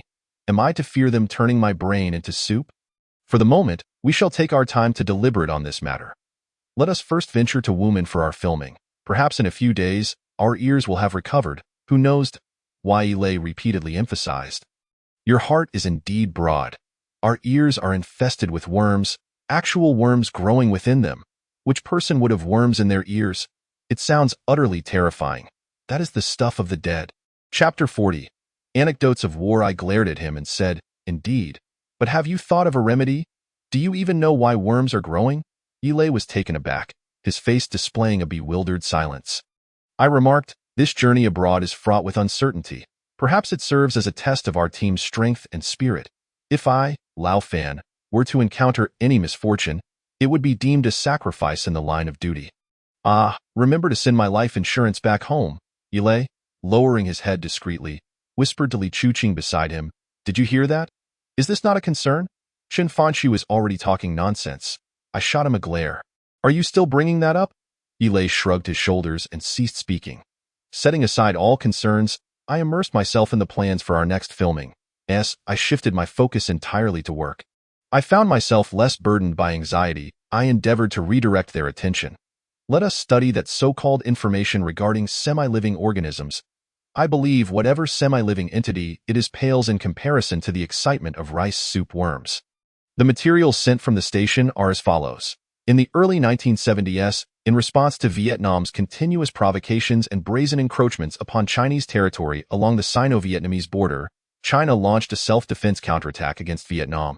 Since the commencement of the counterattack on February 17, 1979, the People's Liberation Army's various units along the Eastern Front engaged in arduous battles, maneuvering through Dongxi, converging on Gaoping, and entangled in fierce combat at Tongdeng. Despite incurring significant sacrifices, they were resolute in their determination, and by February 25, they had established a threatening position against Lang Son at that time. Lang Son was not only a crucial transportation hub in northern Vietnam, but also served as the gateway to the Vietnamese capital, Hanoi. Historically, whenever the Central Dynasty's forces subdued Lang Son, the Vietnamese king would surrender without resistance, underscoring its strategic significance.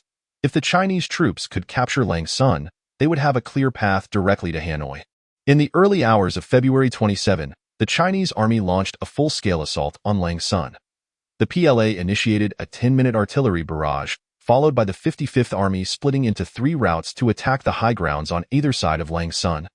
Including Kuma Mountain and Bawashan, a certain company was tasked with seizing the outer 152 high ground of Bawashan within 3 hours, subsequently joining forces with friendly units attacking multiple high grounds surrounding Bawashan to encircle it. The 152 high ground, standing approximately 152 meters tall, was designated as such by our command due to its height. Although it was merely 152 meters high, its terrain was relatively flat compared to other high grounds. Yet it was densely forested with trenches crisscrossing, compounded by a misty sky limiting visibility, greatly disadvantaging the company's assault. As the company advanced towards the high ground, the enemy initiated a barrage to intercept, which included multiple rounds of irritant gas shells. The explosions released a thick white smoke, causing the attackers to feel discomfort and tear up. When the assault team occupied the first trench and prepared to charge the second trench, the enemy hurled toxic smoke grenades into the trench, which erupted in a cloud of white smoke for 3 minutes, leaving many soldiers unable to open their eyes and gasping for breath, thus stalling their advance. Fortunately, prior to the counterattack, the Chinese army had recognized the importance of preparing for the enemy's chemical weapons, integrating it into their pre-battle preparations, i.e. the lead-up to the retaliation. Units at the regiment level and above organized training sessions on chemical defense knowledge along the Sino-Vietnamese border.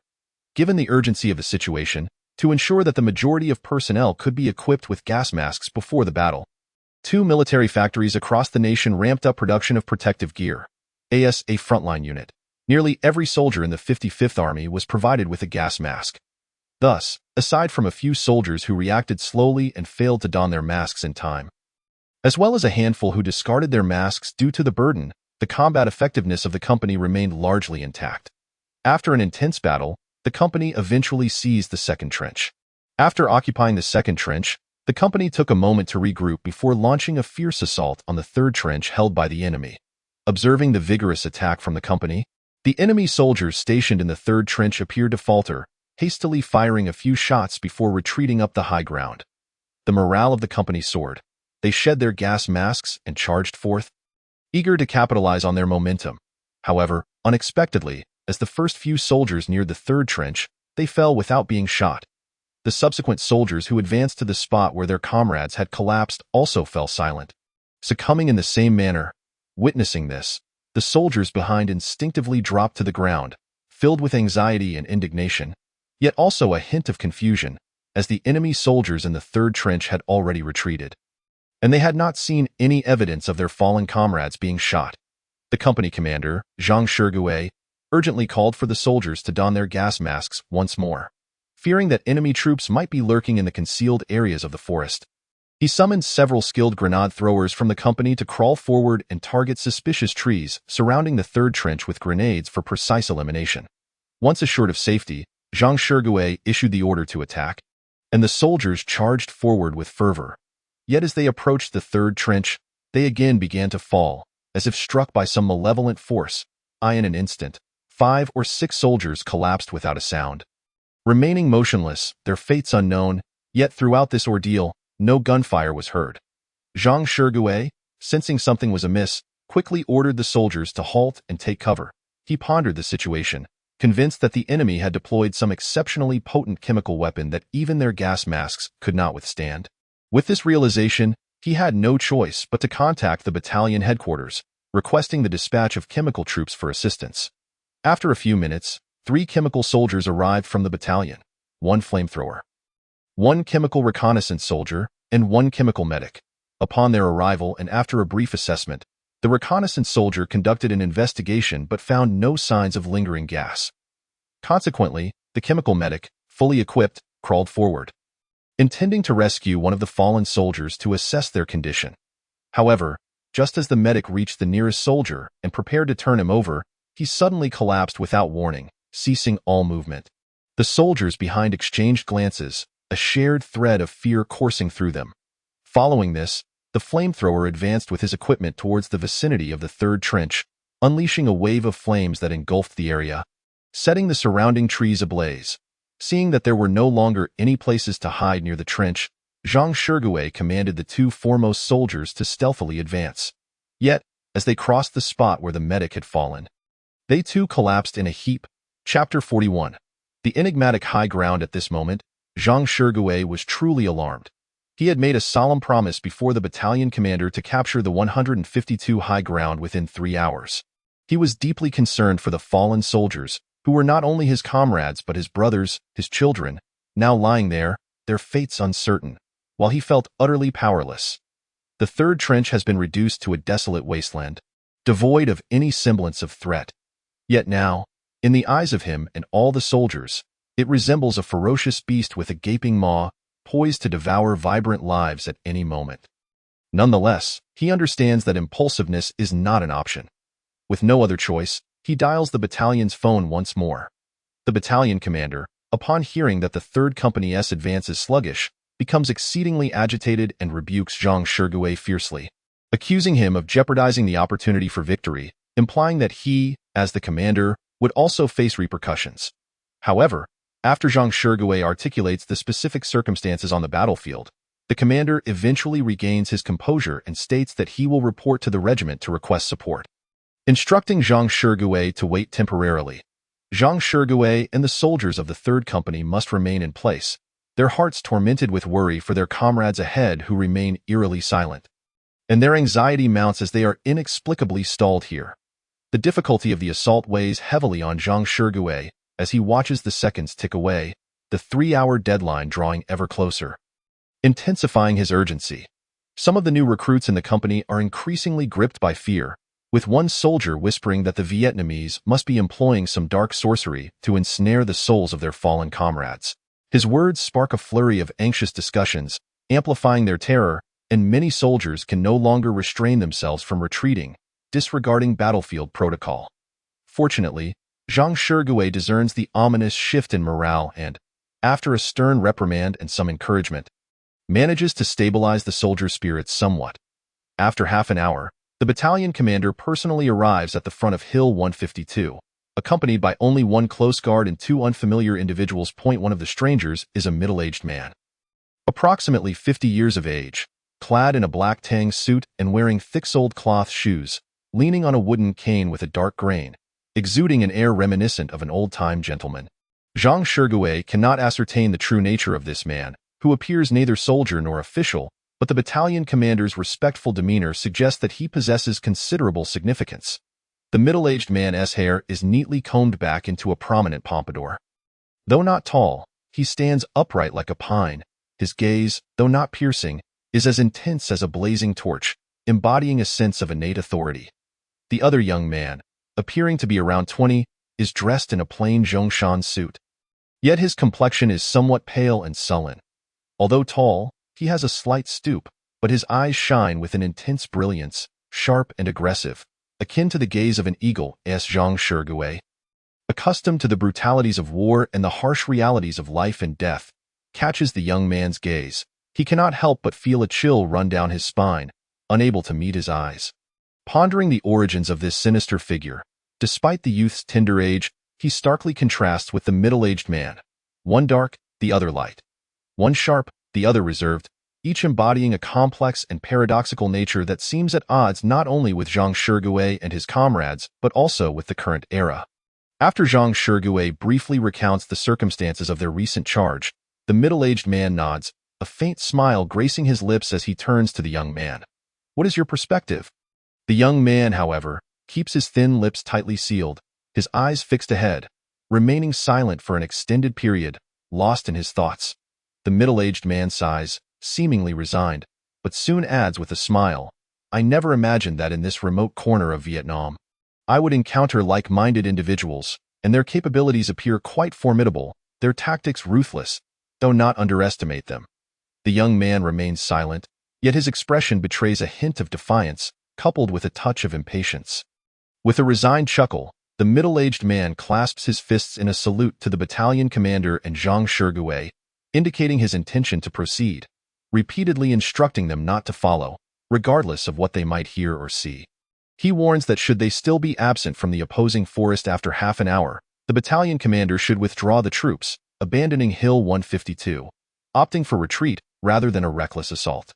The middle-aged man reiterates this caution several times, until he is met with a military salute from the battalion commander, who assures him, while he notices the young man's growing impatience.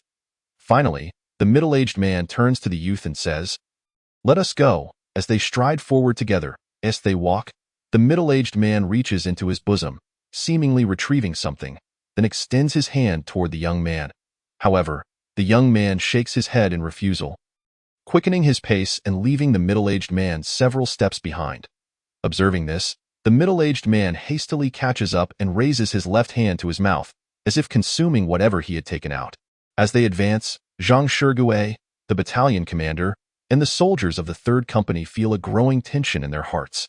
When the two men reach the spot where the decontamination medic had collapsed, their hearts leap into their throats, pounding violently, nearly unable to suppress their cries of caution to the two individuals. To their astonishment, the two men, upon reaching the medic, do not collapse but merely tremble slightly. Showing no significant signs of distress, they bend down to observe the medic, and after a moment, both raise their heads simultaneously to exchange a glance, then turn to inspect the soldier lying next to the medic before continuing to move forward without lingering or attempting to assist the fallen soldiers. Zhang Shigue, initially relieved by their lack of collapse, grows anxious as he sees them disregard the injured. Unable to fathom their intentions, he turns to the battalion commander, asking, Commander, should we not rescue our wounded brothers?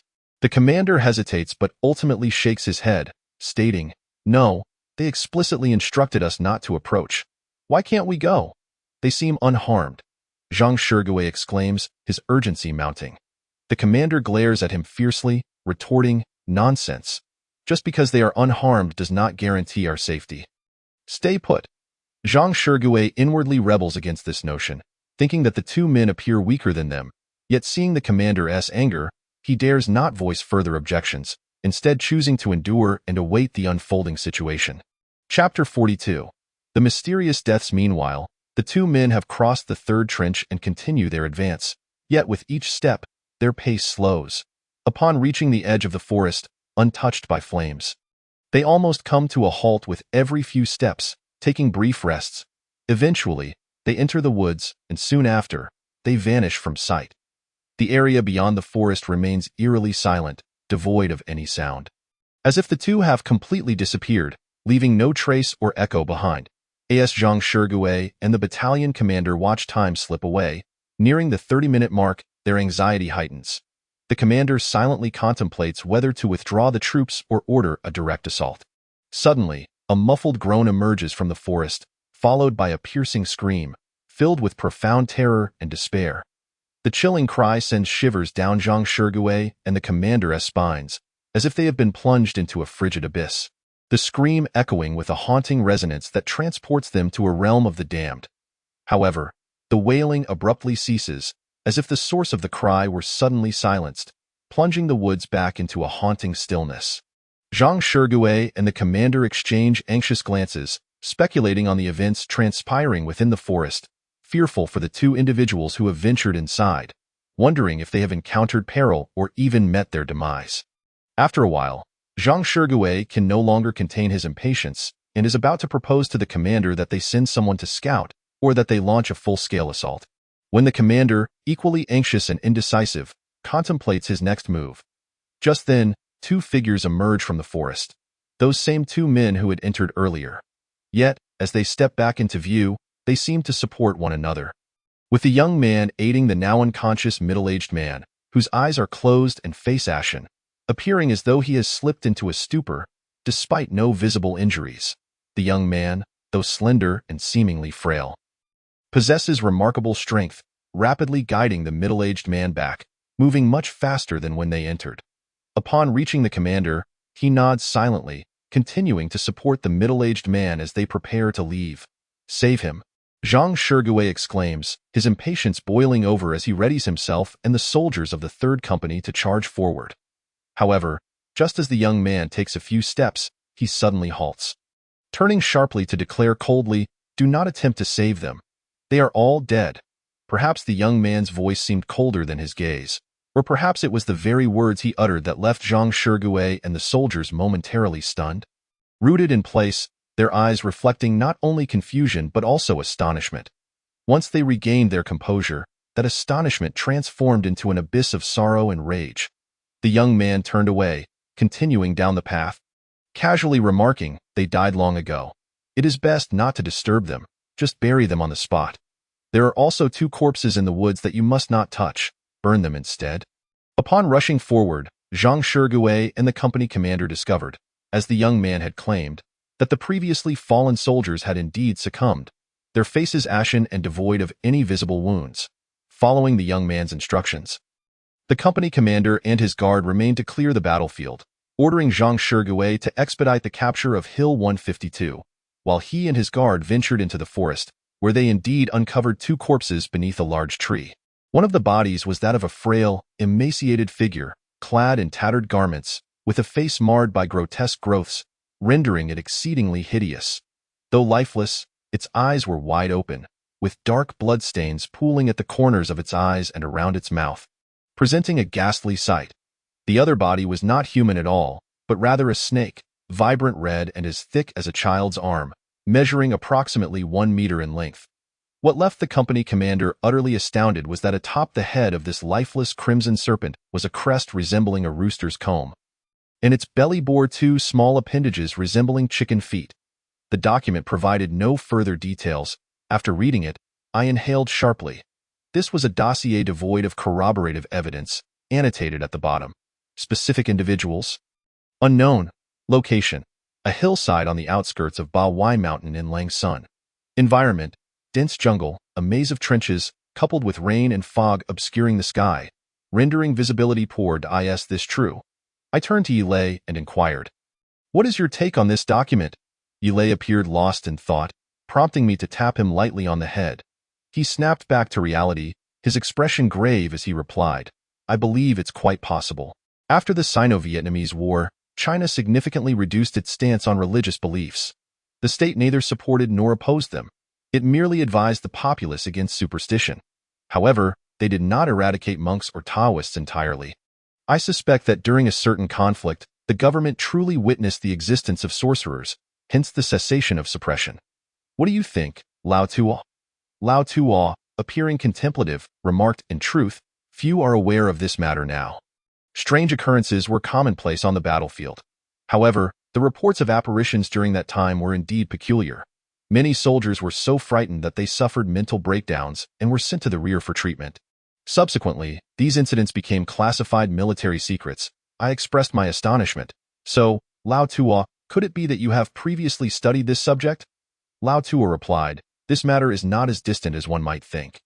It dates back merely 30-some years in the 1980s. When I was still young, a colleague of mine brought this up, mentioning a black-and-white photograph taken by a Vietnamese journalist, depicting an unidentified object that appeared at the old Hill 152. However, since the photo was black and white, it indicated a gray hue, obscuring the true color of its skin." Lao Tuo's gaze drifted into the distance. According to what those in the know recalled, its skin was pink, and its hair was golden. Because so few people witnessed it, I cannot confirm this. However, there was a document titled The Battle of the Supernatural Masters in the Sino-Vietnamese War, which stated that a multitude of demons and spirits appeared along the Sino-Vietnamese border, impacting the warfare at the time.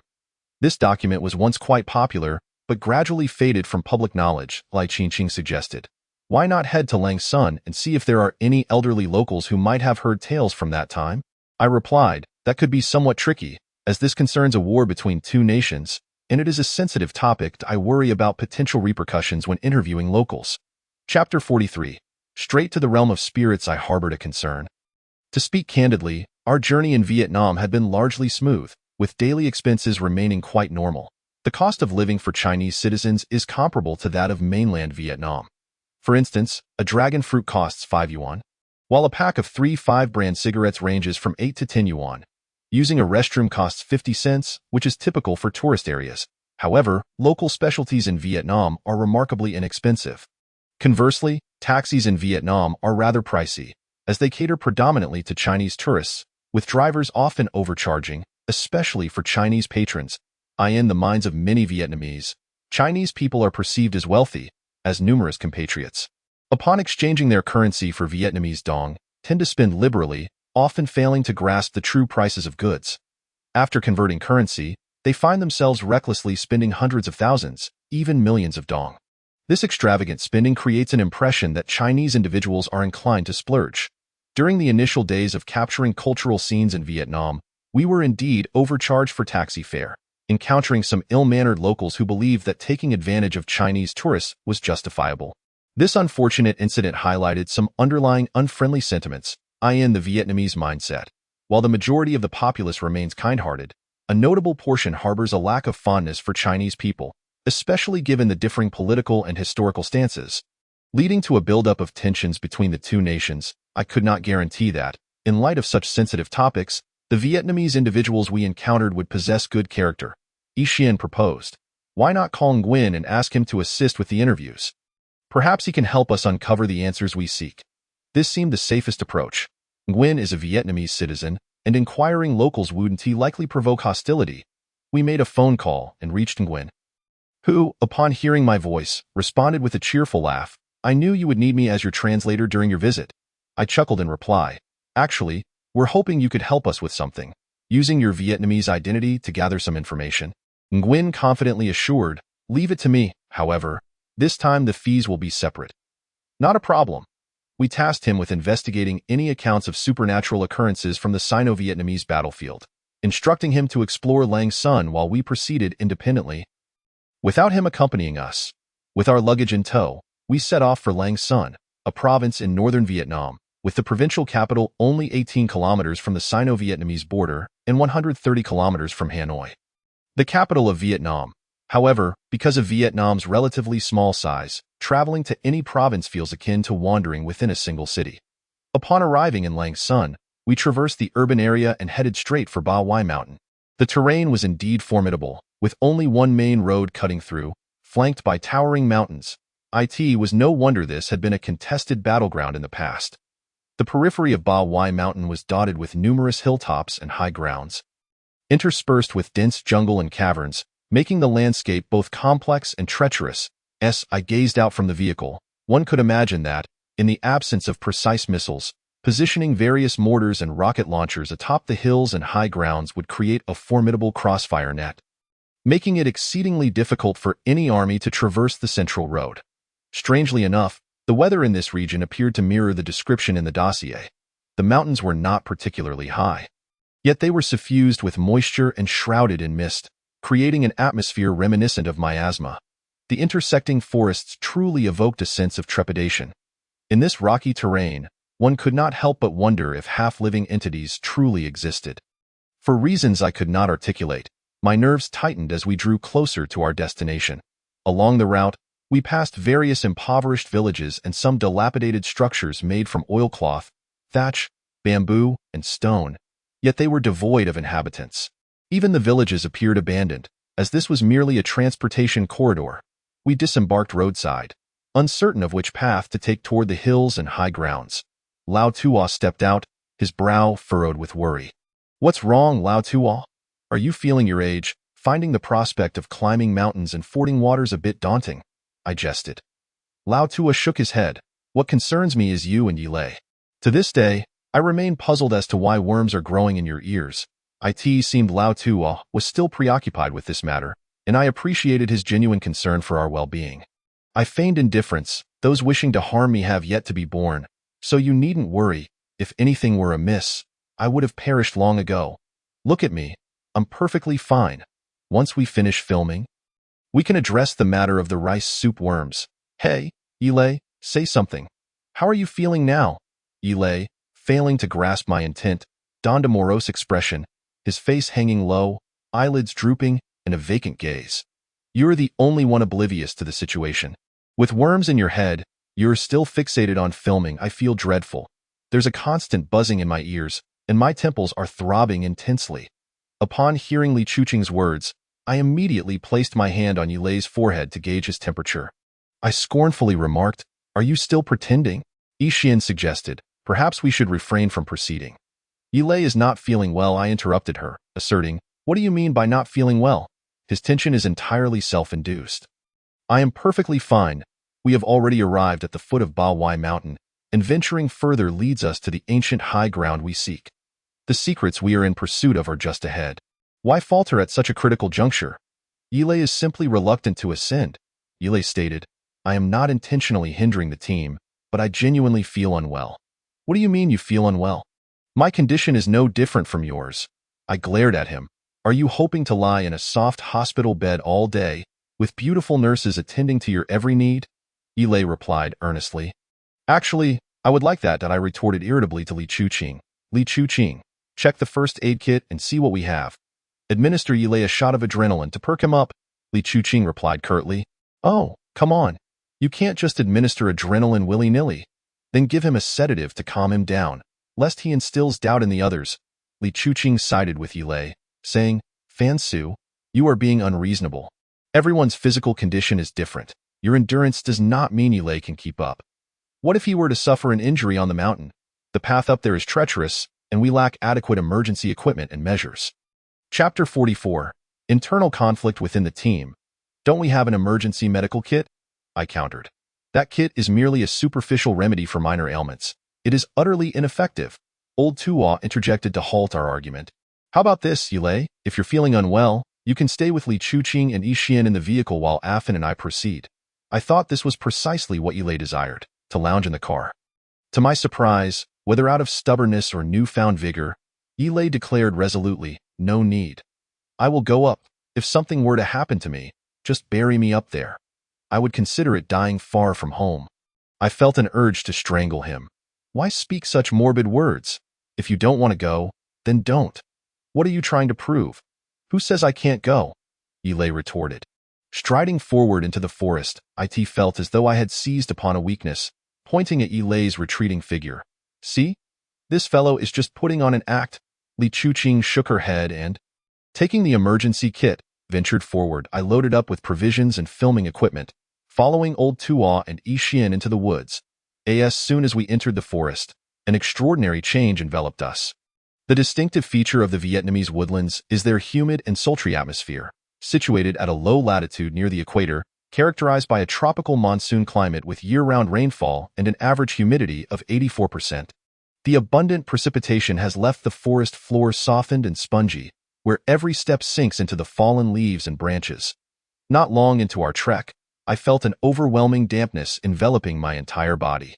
The most pronounced areas were not my forehead sweating but rather my armpits, completely soaked. Even my trousers were damp. My khaki-colored attire made the wetness particularly conspicuous, and as I walked behind Li Chuqing and Yi Xian, I noticed their dampness mirrored my own. Thus, I was reluctant to lead, as from behind, it appeared as though I had soiled my trousers, a rather embarrassing predicament, of course.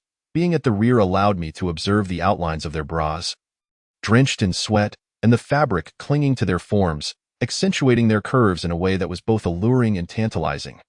Fortunately, everyone had anticipated the mountain climb and donned long-sleeved clothing. Yet, once we navigated into the depths of the woods, no pathways were to be found. Various plants flourished densely, making progress arduous, forcing us to find gaps to squeeze through. Li Chuqing, with her meticulous foresight, had taken a roll of bandage from the emergency kit, marking our path by tying pieces around prominent plants as we ascended. After approximately an hour and a half of pushing through, we were all drenched in sweat. Traversing the forest felt more like squeezing through than walking. I glanced at my sleeves, now marred by scrapes from thorny plants, while others fared no better. Yi Xian bore a red, swollen line across her face from a sharp object. However, it was not severely troubling. Upon observing Yi Lei and Old Tuo, I felt a surge of frustration. Yi Lei, in his prime, was being supported by Old Tuo, who was over 50, while the two 20-something women managed without such delicacy. Having previously charged ahead with bravado, he now lagged behind like a turtle, moving slowly. Old Tuo, noticing my pause on the steep trail, suggested, "Why don't we find a place to rest?" Everyone stopped, retrieving water from their bags to quench their thirst. My throat was parched, and I quickly finished a bottle of mineral water. Looking down the mountain, dense vegetation obscured my view, rendering it impossible to gauge how far we had come. Occasional bird calls filled the air, alongside the low growls of unknown animals echoing from deep within the woods, adding to the eerie atmosphere. Given what we knew, that 30 years prior, this place had witnessed a battle of sorts. Accompanied by various supernatural phenomena, we maintained a cautious demeanor. "Why, Yi Lei, how are you feeling?"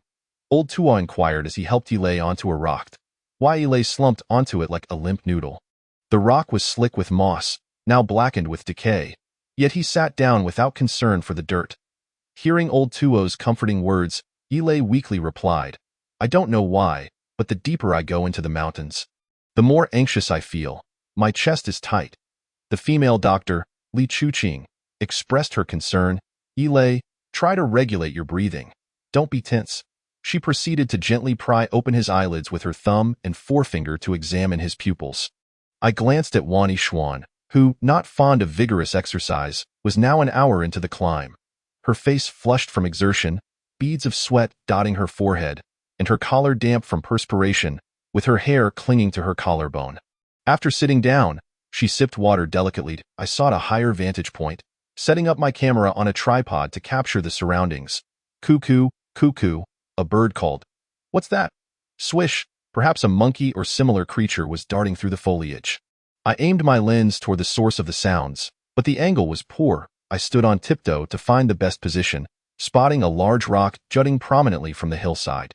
I quickly stowed my tripod and made my way toward it. "Affin, be careful. The terrain is tricky," came Old Tuo's voice from behind. "Don't worry, I won't stray far. I'm just going to check that out." I called back without turning. Pushing through the dense underbrush, I maneuvered toward the large rock, which loomed about 50 paces away, as if braced against the mountainside.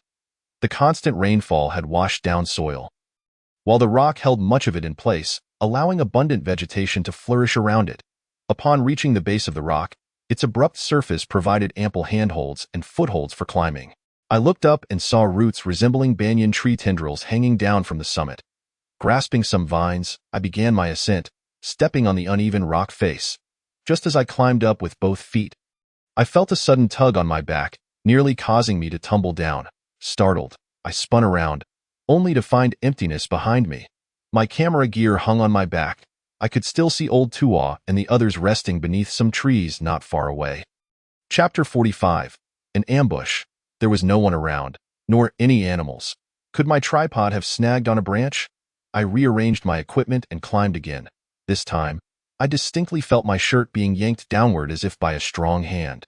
Caught off guard, I lost my grip and began to fall. The slope was not too steep, and I instinctively grabbed onto a small tree, preventing myself from rolling down the hill. However, the shock had me drenched in cold sweat.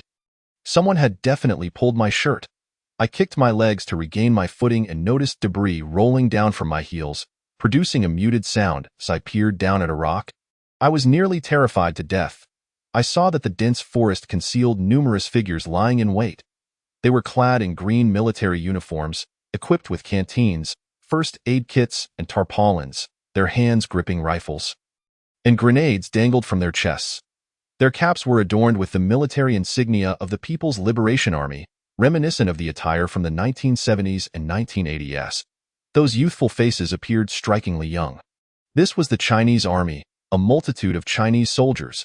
They were lying in ambush, seemingly poised to launch an attack at any moment. I let out a brief cry, quickly silencing myself, the sound of my voice. All the soldiers turned to look at me, their youthful faces instantly withering, as if a large tank had suddenly encountered a chill and deflated in an instant, revealing sinewy forms resembling roots and vines. As though they had been dead for many years, suddenly, the air was filled with the deafening sounds of cannon fire and rapid gunfire, sharp bullets whizzing past my ears. Terrified, I dropped to the ground, my ears throbbing painfully, as if those bullets were relentlessly aiming for my eardrums. Amidst the chaos, I could hear the frantic shouts. "Get up there and rescue them! Hurry!" A semicircular, symbol-like steel helmet appeared atop the rocks, worn by an opponent also clad in green military attire, furiously spraying gunfire downwards. They were the Vietnamese troops. My head throbbed as I lay caught in the crossfire, the munitions on both sides blazing like fierce flames all around me. My flesh and bones felt as if they were being torn apart, my very soul seemingly stripped away. I rolled about in agony, tumbling down the slope. "Old Tuaw," I called out, before losing consciousness, my head heavy as I collapsed down the hillside. Pain. My entire body ached. Even in my dreams, I felt the pain. When I finally awoke, I found myself in a vehicle, my body covered in scrapes and abrasions, my clothes and hands caked with dirt and dried leaves.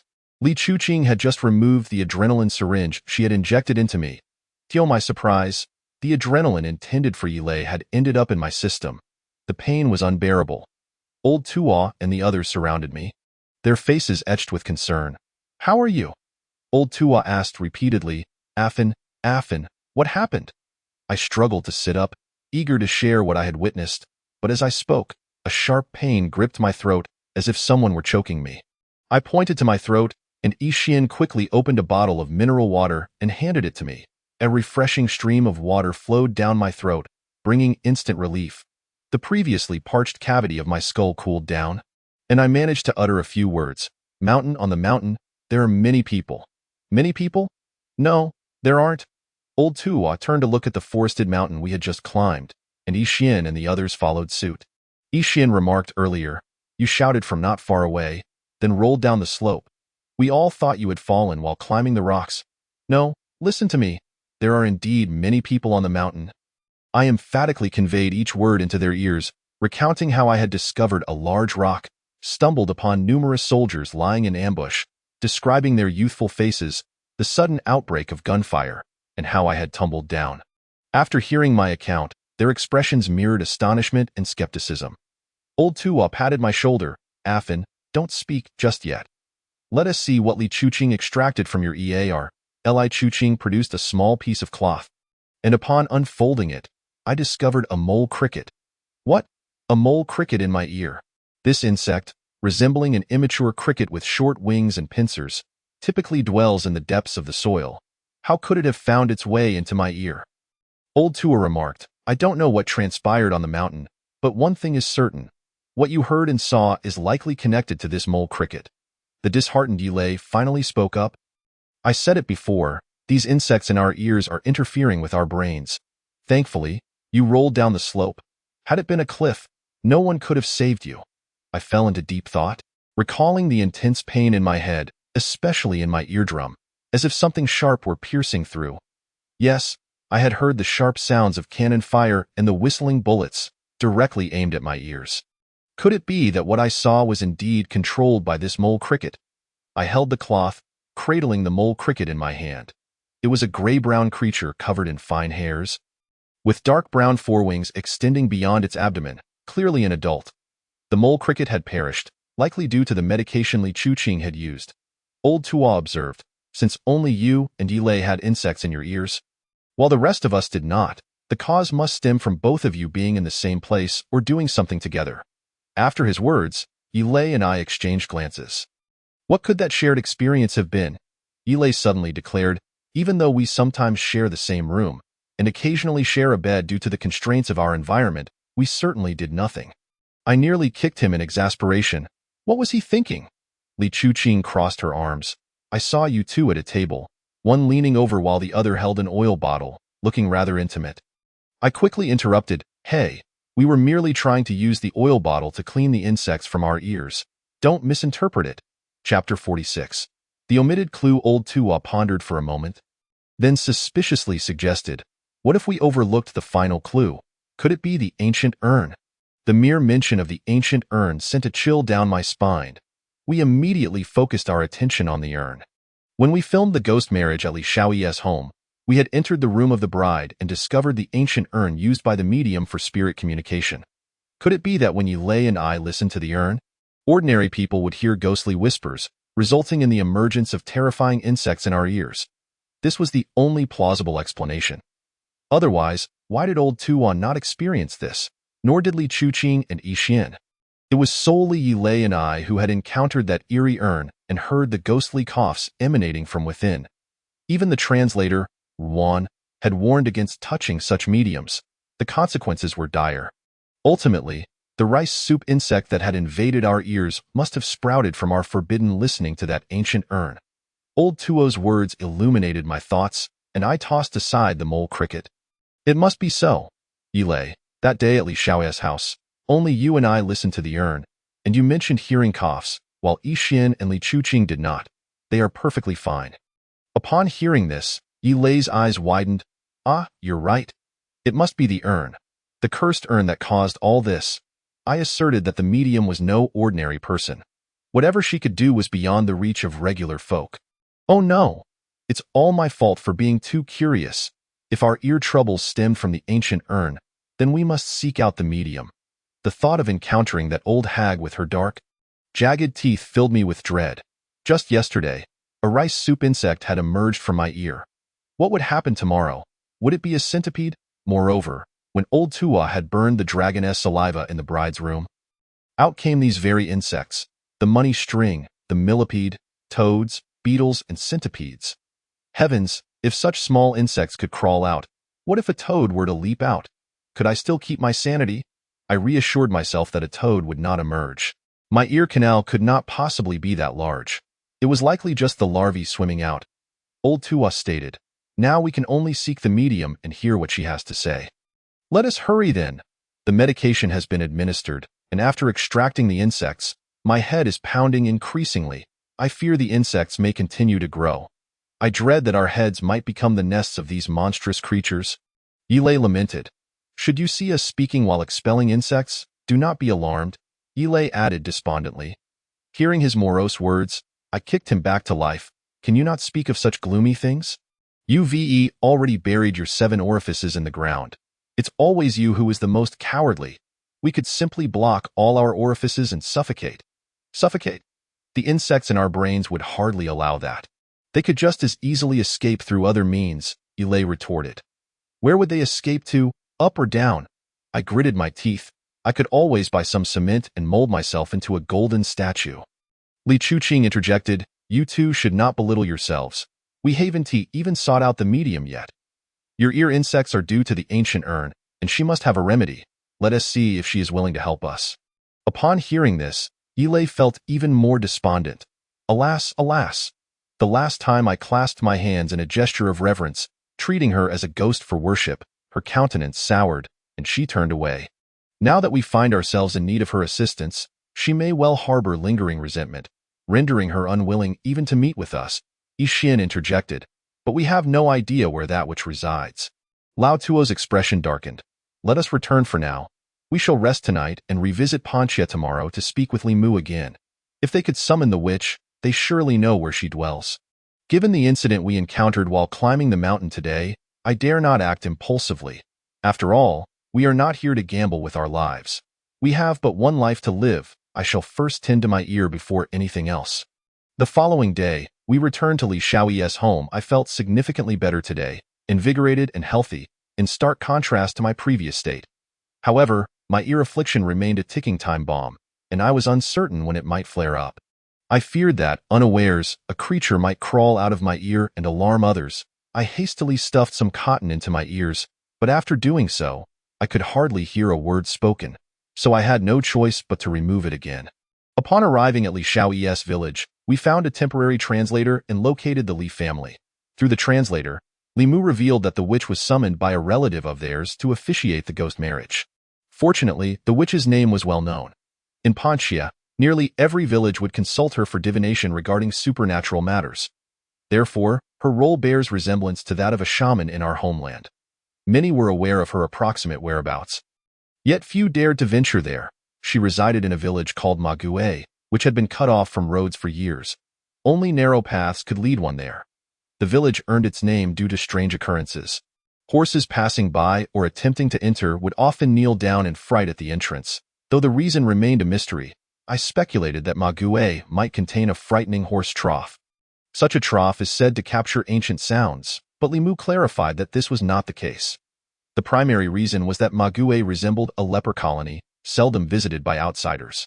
There were also tales suggesting that the village had long been a hub for shamans, with its inhabitants generally possessing spiritual insight.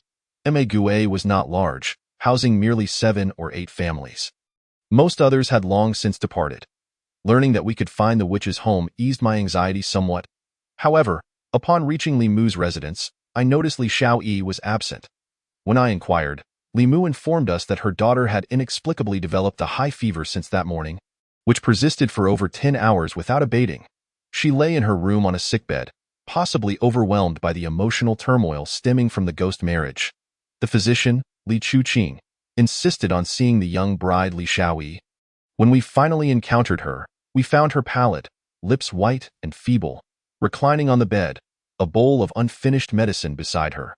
Beneath the bed lay several segments of banana roots, with burnt incense sticks still attached, alongside a cleaver and a bowl of soybean cake, all presumably imbued with mysterious cultural significance. Chapter 47. Seeking the witch. Li Chuqing assessed Li Xiaoyi's condition, explaining, "She is suffering from a wind-heat cold, exhibiting severe night sweats, indicative of a weakened constitution. I shall prescribe some cold medicine. She will improve in a few days."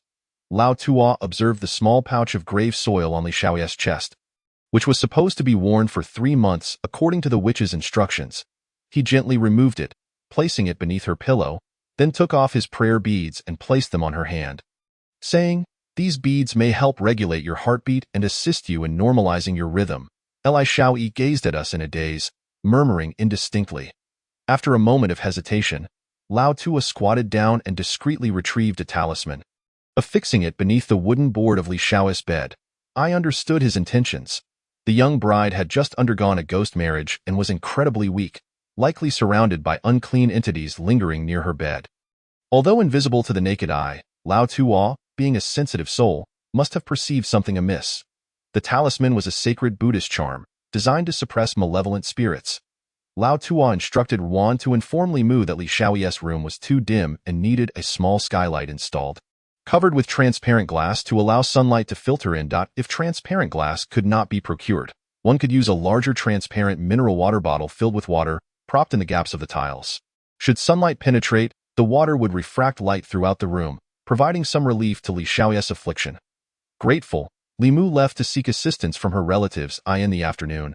Our translator Wan called to inquire about our return. Upon learning of our peculiar condition, he chided us for disregarding his prior advice, claiming it was a form of retribution. Nonetheless, upon discovering our intention to seek out the witch, he reiterated his warning. That place is exceedingly strange. If you sense anything amiss, return promptly. Li Mu's family informed us that visiting the witch required 2 offerings as a gesture of respect: glutinous rice and chili peppers. When visiting, one must place the rice into her rice jar, as per local custom. Thus, it was customary to carry rice while visiting households. Li Mu's relative drew a map for us, guiding our way, and cautioned, if you encounter anyone on the way to the witch, do not engage them in conversation or make any contact. Remember, moreover, the witch's abode is frequented by peculiar individuals, all possessing some form of magic. If you encounter such a person, we expressed our gratitude to Li Mu, packed light provisions, and set off towards Ma Gue. Following the map, as we departed, Yilei insisted on bringing additional gifts to curry favor with the witch. He spent extravagantly in the neighboring village, purchasing 2 ducks and an assortment of fruits. Only upon seeing the bountiful offerings did he feel ready to embark. I remarked, the journey is still long. Li Mu stated that only rice and chili peppers are necessary for the witch. Why bring these ducks? Yilei, laden with his heavy satchel, replied, Old fan, you fail to grasp the nuances. Who would resent excessive gifts from a guest? Bringing an extra pair of ducks will surely smooth our conversation. We may have offended her before, but I assure you, upon seeing our offerings, any ire will be swallowed down. Indeed, Ma Gue was remote, surrounded by an unbroken chain of towering mountains.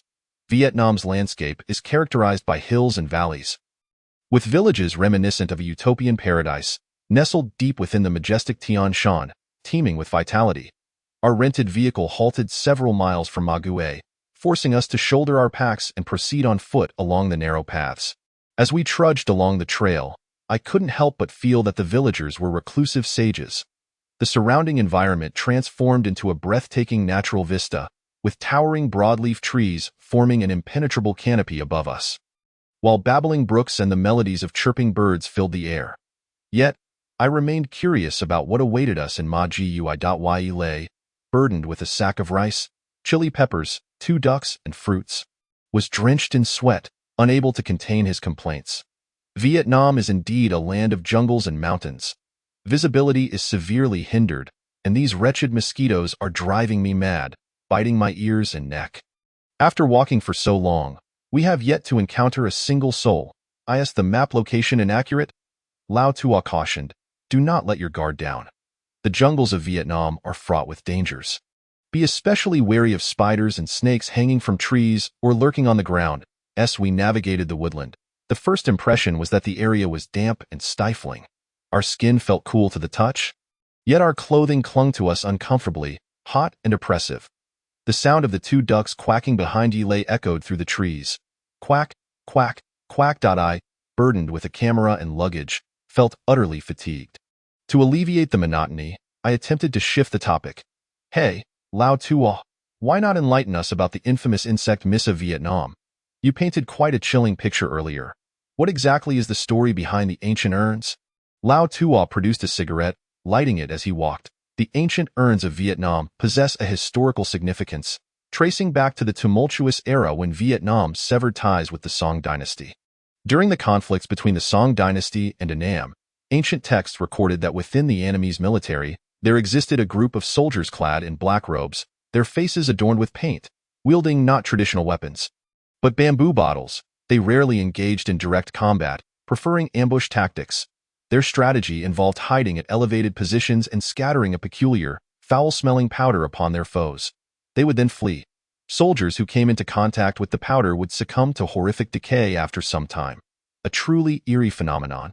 I interjected. What does this have to do with the insect Miss and the ancient urns? Lao Tua spoke leisurely. This method of battle was invented by the ancestors of Miss Chong and has been passed down through generations.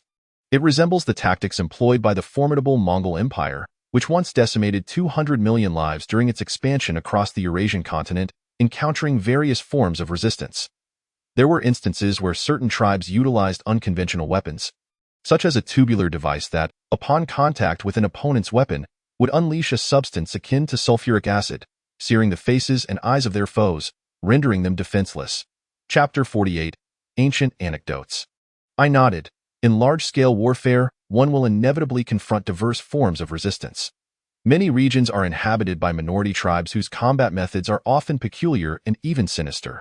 Some even employ a type of dart that releases snake venom. Once it penetrates the skin, it forms painful, festering sores that, while not fatal, never heal, resulting in grotesque growths on the body, making it impossible for the soldier to wear their original armor.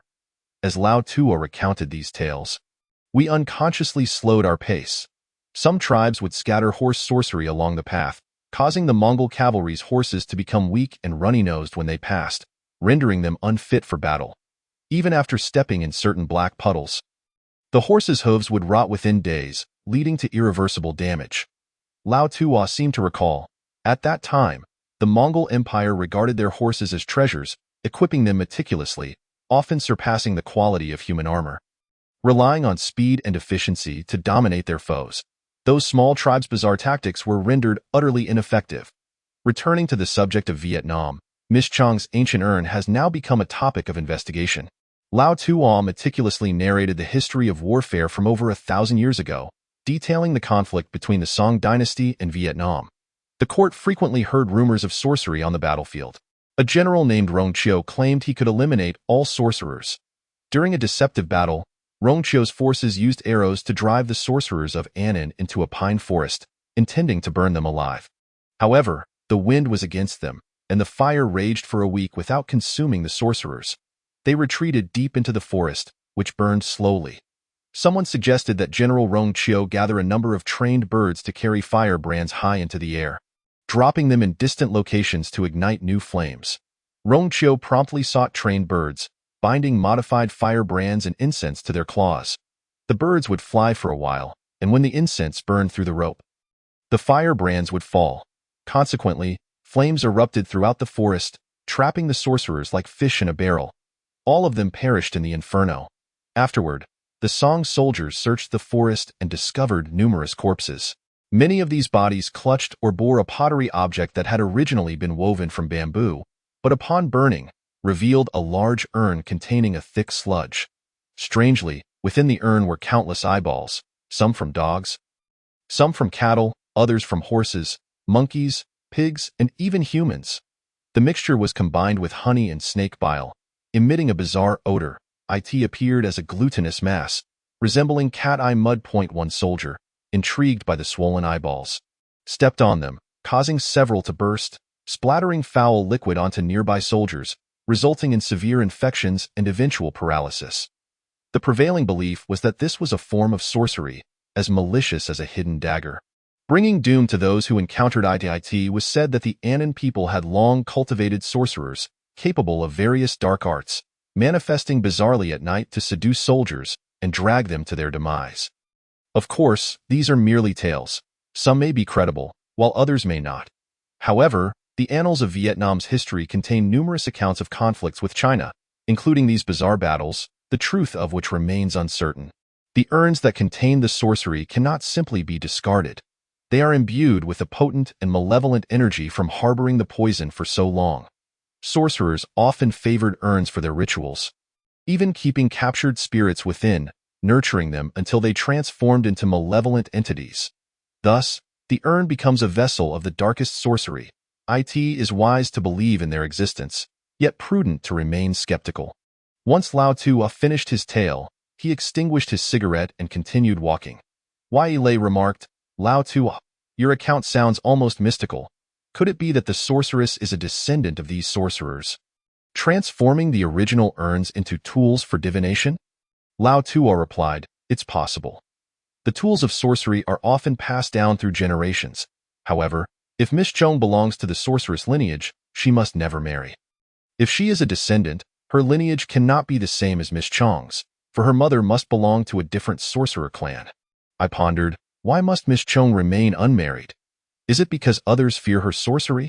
A shiver ran through me, and even Yi Xian was taken aback. Chapter 49. The Een-Toothed Witch. When the heavens created men and women, equality was not part of the design. With an overabundance of humanity, there arose inherent constraints. Hence, the Een-toothed women became numerous. Men approached these women with a mix of reverence and fear, subsequently seeking those without een teeth. Over the ages, men have sought women devoid of een teeth or those with small or absent inner teeth to propagate, leading to the gradual elimination of een-toothed women and the eventual disappearance of that gene. Man Yixian was startled by the tale. While it seemed sinister, the scientific basis was lacking. She could not help but ask the doctor. Li Chuqing, do such women with een teeth truly exist? Li Chuqing, a medical professional, maintained a scientific perspective, stating, I have encountered women with similar traits, but what they possess is not teeth, but rather flesh growths resembling barbed hooks. Cases where these flesh growths harden into teeth are exceedingly rare, with a probability of 1 in 90 million. Lao Tuo stated, once one becomes like Miss Chong, she will never encounter another man in her lifetime, destined to live in solitude alongside her insects. Upon hearing this, we felt a pang of sympathy for the Een witch. Regardless of her eccentricities, it seemed she truly had no friends or family. A profoundly lonely existence. As we conversed, we unknowingly traversed several miles of mountainous terrain. Although the path was rugged, it was a well-trodden trail, free from thorns and underbrush, allowing us to move swiftly. Suddenly, we noticed wisps of smoke rising from the forest ahead, prompting us to halt. Could it be that we had arrived at Mague village?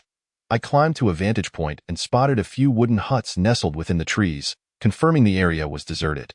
However, according to the map, this could not yet be Mague village. Perhaps it was just a nearby hamlet.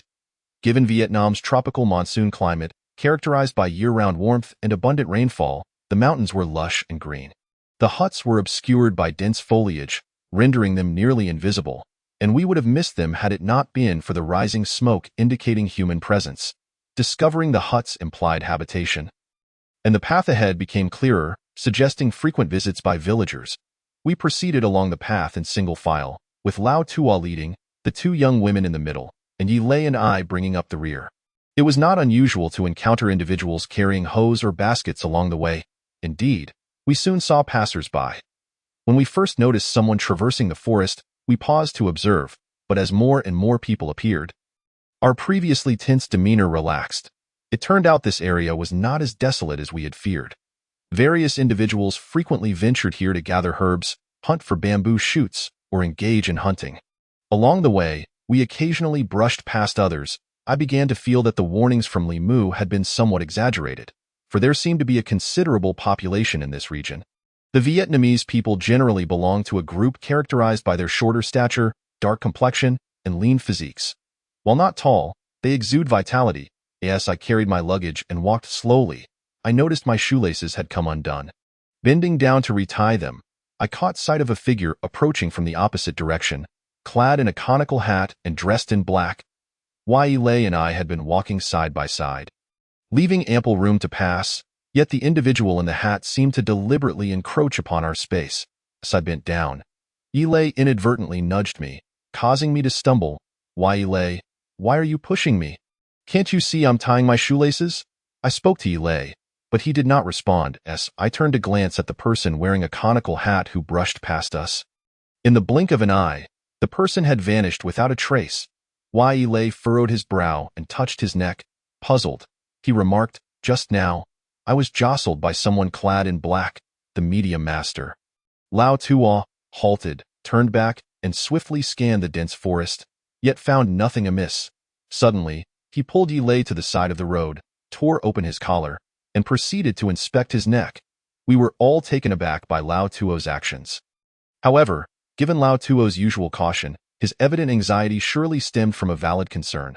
I inquired, Lao Tuo, what's wrong? Yet, Lao Tuo remained silent, completing his examination of Yilei's neck before asking, was there indeed someone dressed in black who bumped into you?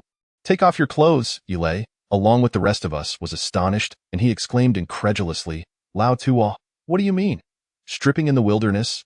I pressed on, Lao Tuo, please explain what is happening. Li Chuqing and Yixian were equally perplexed. Lao Tuo's face was grim. Do you recall what Mother Li advised us before we set off? To keep our distance from individuals wearing black conical hats. Such individuals are not to be trifled with. Just now, I observed the peculiar behavior of that person in black approaching us. and his ring and little fingers were particularly unusual. Their nails were extraordinarily long, forming a crescent shape, colliding with one another like a pair of pincers. People with such bizarre nails are often shamans in Vietnam. I was astounded by Lao Tua's keen observational skills. He had noticed such a subtle detail. The person had moved swiftly, merely brushing past us. And upon turning back to look, he had already disappeared without a trace.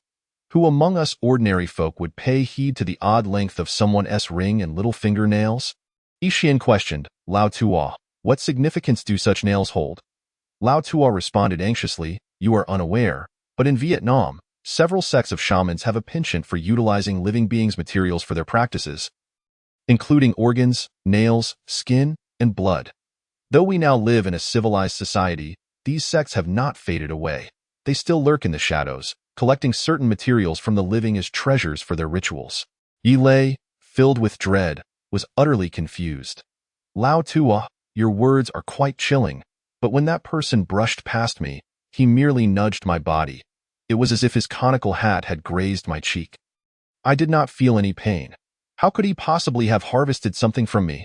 Lao Tua replied, it may not be immediately apparent, and I cannot ascertain whether that mysterious individual has planted something within you. But the mark between your neck and cheeks is indeed a peculiar pattern. Better safe than sorry. People from this region are not ordinary folk. Who knows what they are capable of? If something has indeed been implanted within you, we must examine it immediately. Chapter 50. Herbal smoke and poison. Lao Tua quickly led Yi Lei to a clearing, where he retrieved a transparent film from Li Chuqing's emergency medical kit and wrapped Yi Lei completely, leaving only his head exposed. He then sought out various peculiar herbs and instructed me to gather bamboo strips to weave a slatted bamboo bee. Yi Lei lay flat upon it, and Lao Tua ignited a fire, using the smoke from the special herbs to envelop Yi Lei. This was a rudimentary method of expelling potential sorcery through herbal smoke. Lao Tua was always meticulous in his actions, and there must have been a reason for his approach. I dutifully followed his instructions and applied myself to the task. My control over the fire was not particularly adept. I feared that if I stoked it too vigorously, Yi Lei would end up being roasted like a pig on the bamboo bed. Thus, I consistently pressed thick layers of herbs onto the flames, resulting in a billowing cloud of thick white smoke. Yi Lei, engulfed in the smoke, struggled to breathe. Despite wearing a mask, he found it insufficient to shield him from the acrid fumes. Before long, he began to wail on the bamboo bed. Seeing Yi Lei blackened like a coal miner, Li Chuqing felt a pang of sympathy and beseeched Lao Tua, could we not apply some disinfectant or other medication to Yi Lei instead? Yi Lei enthusiastically concurred, I agree. I would prefer to soak in a medicinal solution rather than be subjected to this torment. Lao Tua remained adamant. You truly underestimate the might of Vietnamese shamans. Can a mere solution drive away such malevolent entities? If that evil has entered your body, even surgery would be futile. Moreover, we are unaware of what he has done to you. When it comes to malevolent sorcery, only targeted remedies can provide relief. It was precisely Lao Tua's words that led to Yi Lei enduring over half an hour of being smoked on the bamboo bed. The bed had become hot and charred, and Yi Lei was drenched in sweat. Several times, he whispered to me, Fan Su, Lao Tua must have lost his mind. Ever since he encountered that dark-toothed witch, he has been acting strangely paranoid. Although Vietnamese sorcery is formidable, I doubt it reaches such extremes. Please let me down. Otherwise, at least pour some water on me. I feel like I'm about to burn to a crisp. Can you smell the scent of roasting flesh? Hey, Chun Fan Su, you're being ungrateful. Are you really planning to roast me like a second apprentice? I remained unmoved. I can strip down for you to check. There's nothing there. Lao Tua has clearly gone overboard. I haven't been cursed. Regarding Yi Lei's lamentations, I could only turn a deaf ear. In truth, I had a similar experience. I had ignored the media master's warnings and nearly lost my life. Seeing that my pleas were futile, Yi Lei turned to Li Chuqing for help. Goddess Qing, considering we are companions, could you spare me some pity? Being smoked and roasted is truly unbearable. I feel I might perish. If that evil isn't expelled, I will surely be cooked to death by Chun Fan Su, who treats me like a whole roasted lamb. You are the wisest in our group, skilled in medicine. You wouldn't let me die, right? Li Chuqing, torn, replied, I'm sorry, Yi Lei. While I only believe in medicine, I cannot overstep my bounds regarding sorcery. I know you're suffering, but just endure a little longer. Hey, hey, hey, don't do this, Li Chuqing. At this rate, I really will die. Li Chuqing, feeling helpless, could only explain medical facts. Yilei, the average person can withstand temperatures exceeding 70 degrees. You can endure this, is this the kind of thing a doctor would say? Yilei was taken aback at Li Chuqing's side, offering no assistance. Yilei grasped at straws, turning to Wan Yishuan for aid. Sister Yishuan, you are the most beautiful. Oh. I haven't even finished my compliments. Please don't fan the flames. This time, Yixin did not show him pity either. You all are ungrateful wretches. Help murder. I sighed. Don't shout in the forests of Vietnam. No one will hear you. Nor will they understand. Especially you, Chun Fan Su. Even if I were to become a charred black corpse, I would not spare you. Then let us roast you thoroughly first, if by then you still have the ability to speak. After another half hour, when Lao Tuo returned to check on Yilei, he found Yilei's eyes filled with fury directed at him. Lao Tuo did not attempt to explain to Yilei, but rather asked me, "Has Yilei displayed any unusual reactions?" I reported truthfully, "Nothing seems amiss. I have been following your orders to smoke him. Aside from his cries, he has shown no other reactions." Lao Tuo, are you being overly paranoid? It was merely a brush with that person in black. Must we go to such lengths, turning Yilei into smoked meat? Lao Tuo's brow furrowed deeply as he reprimanded me. Did you not stoke the fire sufficiently? Yilei, lying on the bamboo bed, was nearly beside himself. What? Are you saying I am not being cooked fast enough? Do you want to up the heat? Lao Tuo directly procured some dry wood and flammable fibrous material, took my torch and combined them. Soon, the fire crackled, and the flames leapt through the gaps in the herbs, reaching the makeshift bamboo bed beneath Yilei, which, due to its slatted design, left him directly exposed to the heat. Yilei was immediately engulfed in relentless shivering. Oh my God, I'm burning alive. Yilei, alas. Lao Tuo grasped the torch and swiftly maneuvered it back and forth beneath Yilei's bamboo bed.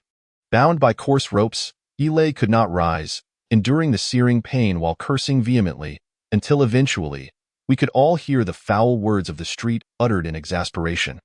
Unperturbed, Lao Tuo remained unfazed, further spreading the flames to ensure they burned more fiercely, scorching the grass and leaves above until they withered and caught fire themselves. Amidst Yilei's anguished exclamations, he suddenly cried out, Oh! No, I can't take it anymore. My scalp at the back of my head itches terribly. Upon hearing this, Lao Tuo tossed aside the torch, untied Yilei's bindings, and pressed him back onto the bamboo bed, gripping his head as if capturing a fugitive. He then retrieved a small bamboo splinter and swiftly scraped it across Yilei's scalp, akin to combing hair. Just as he was gently moving from the back of Yilei's head upwards, he halted abruptly, parting the hair with his hands as if he had discovered something. A sharp blade materialized in his grasp, and with a quick stroke, he squeezed it, extracting something from within with remarkable speed. Yilei gasped in shock, as if pricked by a needle. Lao Tuo had extracted the foreign object from Yilei's scalp, swiftly wrapping it in a yellow paper from his pocket. He then secured it with red thread, muttering incantations before finally casting the wrapped object into the flames. We all inquired of Lao Tuo, what was that? He exhaled a sigh of relief. A Vietnamese parasitic tick. A tick? Yilei exclaimed in disbelief. Do we really need to play with definitions? Isn't it just a louse? I haven't washed my hair in days, and it seems I've merely grown lice. Why go through such elaborate means? It's like using a cannon to shoot a mosquito. Lao Tuo replied sternly, What do you understand? This is no ordinary louse. This is a parasite tick, and you have no idea how terrifying it can be. Once it attaches to a person's skin, it embeds itself like a horsefly, impossible to remove. I interjected, What exactly is this parasite tick? Lao Tuo elaborated, Once embedded in human flesh, it resembles a tumor. Recently, there was an incident in Guiping, Guangxi, where a compatriot was afflicted by a Vietnamese tick. Much like you, he was brushed against by a figure clad in black with a conical hat. A fortnight later, he had lost over 10 pounds, with the rapidity of his emaciation akin to bloodletting. This was a consequence of the parasite tick residing within him.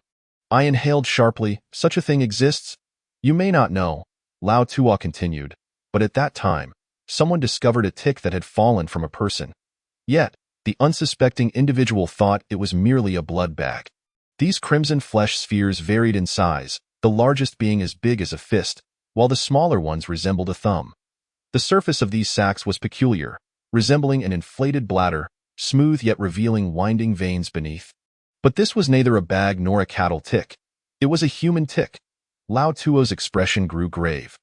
The cultivation methods for human ticks are horrifying. In the past, some malicious witches would deceive vagrants or those in a stupor, even the infirm and elderly, to control them and directly deposit these ticks onto their bodies.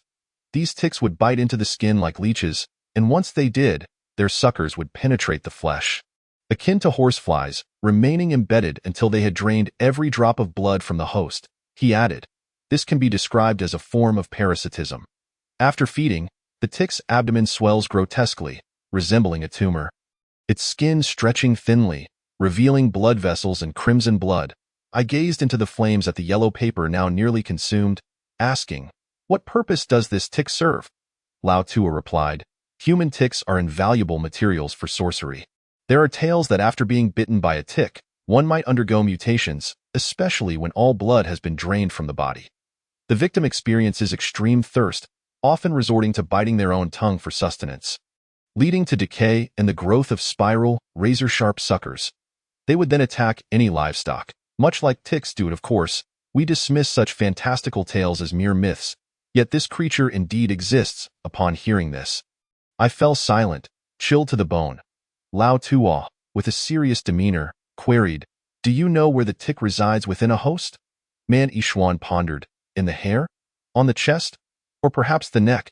The elder shook his head. The human tick is a type of parasite. Initially, it is quite small, and a person afflicted by it is often oblivious to its presence. Some individuals remain exploited by these parasites until they are utterly drained, unaware of the tick residing within them. Ancient texts on sorcery record that individuals possessed by human ticks have them nestled beneath their armpits, remaining undetected during bathing. Those afflicted unwittingly accept that the tick is part of their body, akin to a growth. In a book of folklore, it recounts a tale from the land of the Foottoe, an ancient name for Vietnam. There was a bachelor, perpetually single, whose arms swung freely while his chest sagged, and his neck appeared emaciated, devoid of any flesh to support it. His complexion waxen point. One day, a curious individual followed him home, and upon witnessing him bathe, the observer was horrified to discover large tumors hanging beneath the bachelor's armpits, resembling gallbladders. In a wonder, he couldn't keep his arms close to his body while walking, as they swung outward. The bachelor bathed in hot water, and as he soaked in the steaming liquid, the tumors mysteriously vanished. The observer was perplexed, wondering if the hot water had medicinal properties that suppressed the tumors. Alone in his home, the bachelor was oblivious, and the observer, noticing a valuable item on the table, plotted to pilfer it. Upon entering, they heard a loud pop beneath their feet, and to their shock, they realized they had stepped on a tumor, causing it to burst and release viscous, crimson blood. In that moment, the observer slipped on the sticky blood, falling face first, only to see another tumor rapidly approaching their cheek. They seized it, bringing it closer to inspect, only to discover it was not a tumor at all, but a massive tick, the size of a fist, with delicate legs sprouting from each side, its mouthparts sharp as needles. It was indeed the very tumors that had been concealed beneath the bachelor's armpits. At this juncture, Lao Tuo took a deep breath. Some unscrupulous sorcerers, while at the market, would secretly plant tiny ticks on robust individuals. After some time, these ticks would embed themselves within the body, leaving the host unaware of their parasitic presence. When the ticks mature, the sorcerers would return to harvest. Identifying their targets is straightforward. Those bitten exhibit hollow eyes, sallow skin devoid of color, and shriveled flesh around the neck. These are the unmistakable signs of having been drained by the ticks. The sorcerers often disguise themselves as ordinary folk, carrying woven baskets, approaching the afflicted, who would be defenseless at that moment. The sorcerer would perform a slight incantation, and the fully fed adult ticks would detach from the victim's armpits, falling into the sorcerer's basket. Typically, the basket was covered with a fresh, hairy hide of a cow, with a silk cloth atop it. Once inside, the ticks would settle comfortably and lay eggs, remaining undisturbed. The plump ticks, upon retrieval, became prime materials for the sorcerer's dark practices, for they contained human blood. Throughout history, the most potent sorcery derives from utilizing elements harvested from living hosts, producing artifacts of extraordinary power. We listened, horrified, as we learned of such chilling sorcery methods in Vietnam, our eyes wide with astonishment. I had never before encountered a process of harvesting ticks that mirrored the cycles of planting and harvesting, initially sowing tiny ticks as seeds among the bustling population of healthy individuals. A mere accidental brush or an object falling from the sky might allow those seeds to silently take root within one's body. Day after day, month after month, these seeds would extract nutrients, growing large and robust. When harvest time arrived, the sorcerer would return to the streets, tracking those from whom they had sown the seeds, quietly collecting the ripe fruits. I instinctively tightened my arms, feeling reassured that nothing resembling a water pouch was nestled beneath my armpits. It was no wonder Yi Lei had caught the sorcerer's eye.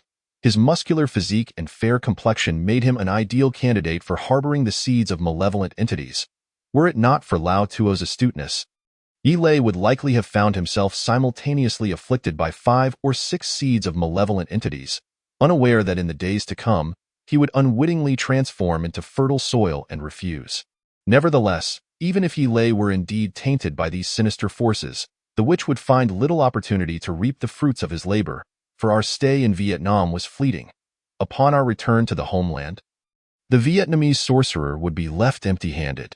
Yi Lei fell silent, reflecting on his previous tirade against Lao Tuo, during which he had insulted our entire team's ancestors. Now, confronted with Lao Tuo's diagnosis of his affliction, he found his pride wounded, yet he stubbornly refused to apologize, letting his face droop as if it were akin to that of a donkey. I patted his shoulder, saying, "Well, you have avoided the misfortune of being a victim of involuntary blood donation. You ought to express gratitude to Lao Tuo. Were it not for him, you would have returned home nothing but a mere skeleton. By the way, could you perhaps refrain from spewing profanity before taking a moment to hold your tongue next time?" Yi Lei felt a deep sense of grievance, brimming with words yet managing to utter not a syllable. Lao Tuo's tone grew more serious. In Southeast Asia, the art of Gu is rampant, with sinister sorceries emerging incessantly. Particularly for those of us from afar, we must exercise utmost caution and discern whom to engage with and whom to avoid. In the future, should you encounter individuals clad in peculiar attire, it is wisest to keep your distance. Otherwise, you may find yourself unwittingly targeted for malevolent practices. Lao Tuo was not merely speaking in alarmist tones. Yi Lei chose to remain mute. In other words, it seemed that Yi Lei had narrowly escaped the clutches of death. Li Mu was correct. This place was indeed no realm for ordinary folk. Who could possibly fathom the strange individuals that lurked here? After a thorough cleansing of Yi Lei, we readied ourselves once more for departure. Having experienced a heart-stopping interlude, no one dared to let their guard down. We huddled closely together, particularly Yi Lei, who insisted on remaining in the center of our group. I could see that his eyebrows and hair had been singed quite a bit. As we traveled, we remained vigilant, particularly when we saw others passing by, fearful that they might be disciples of some nefarious sect. Their intentions inscrutable, we chose to evade them. Thus, we supported one another as we traversed the gnarled roots of ancient trees, climbed over rocks, and pushed aside dense branches, continuing our journey through the forest until we stumbled upon an odd structure. It was not truly a house, but rather a mere roof, composed of straw and banana leaves, forming a triangular apex to shield against the elements. Beneath it lay a series of drawer-like compartments, open to the air, resembling a pavilion or a tower, yet lacking walls. Inside these compartments were layers of fermented broadleaf wood debris, sawdust, decayed roots, and numerous rotting fruits, teeming with various insects such as rhinoceros beetles and weevils. In clusters upon clusters, Yi Lei exclaimed in confusion, "This is no place for humans. It resembles a grass hut." I prodded with a stick, revealing an array of eggs, larvae, and pupae, clearly a breeding ground for insects. Within, there thrived a multitude of creatures, including golden scarabs, weevils, and long-horned beetles. Several plastic storage containers at the bottom were filled with rich compost, where dozens of large white larvae lay nearly motionless. Some adult insects crawled upon the shelves or rested on branches, feasting on decaying matter. Indeed, Miss Bug's lair was most peculiar. Suddenly, behind us, Yixian sprang up, shrieking. "Ah!" We hurriedly inquired. "What happened?" Yixian, unable to articulate a response, clutched at her neck, desperately tugging at her collar, from which a worm fell to the ground. Curling into a tight circle, she gasped in horror, "A caterpillar!" We looked up, our skin crawling with goosebumps. Above Yixian's previous position loomed a mulberry tree, its branches laden with caterpillars. Each one displayed bristly spines that fanned out like elongated tufts of cotton. Some had accumulated in such numbers that they coiled together, resembling black steel wool, hanging heavily from the leaves. The dense congregation of caterpillars filled us with a creeping dread. "Yixian, come here. Let me have a look."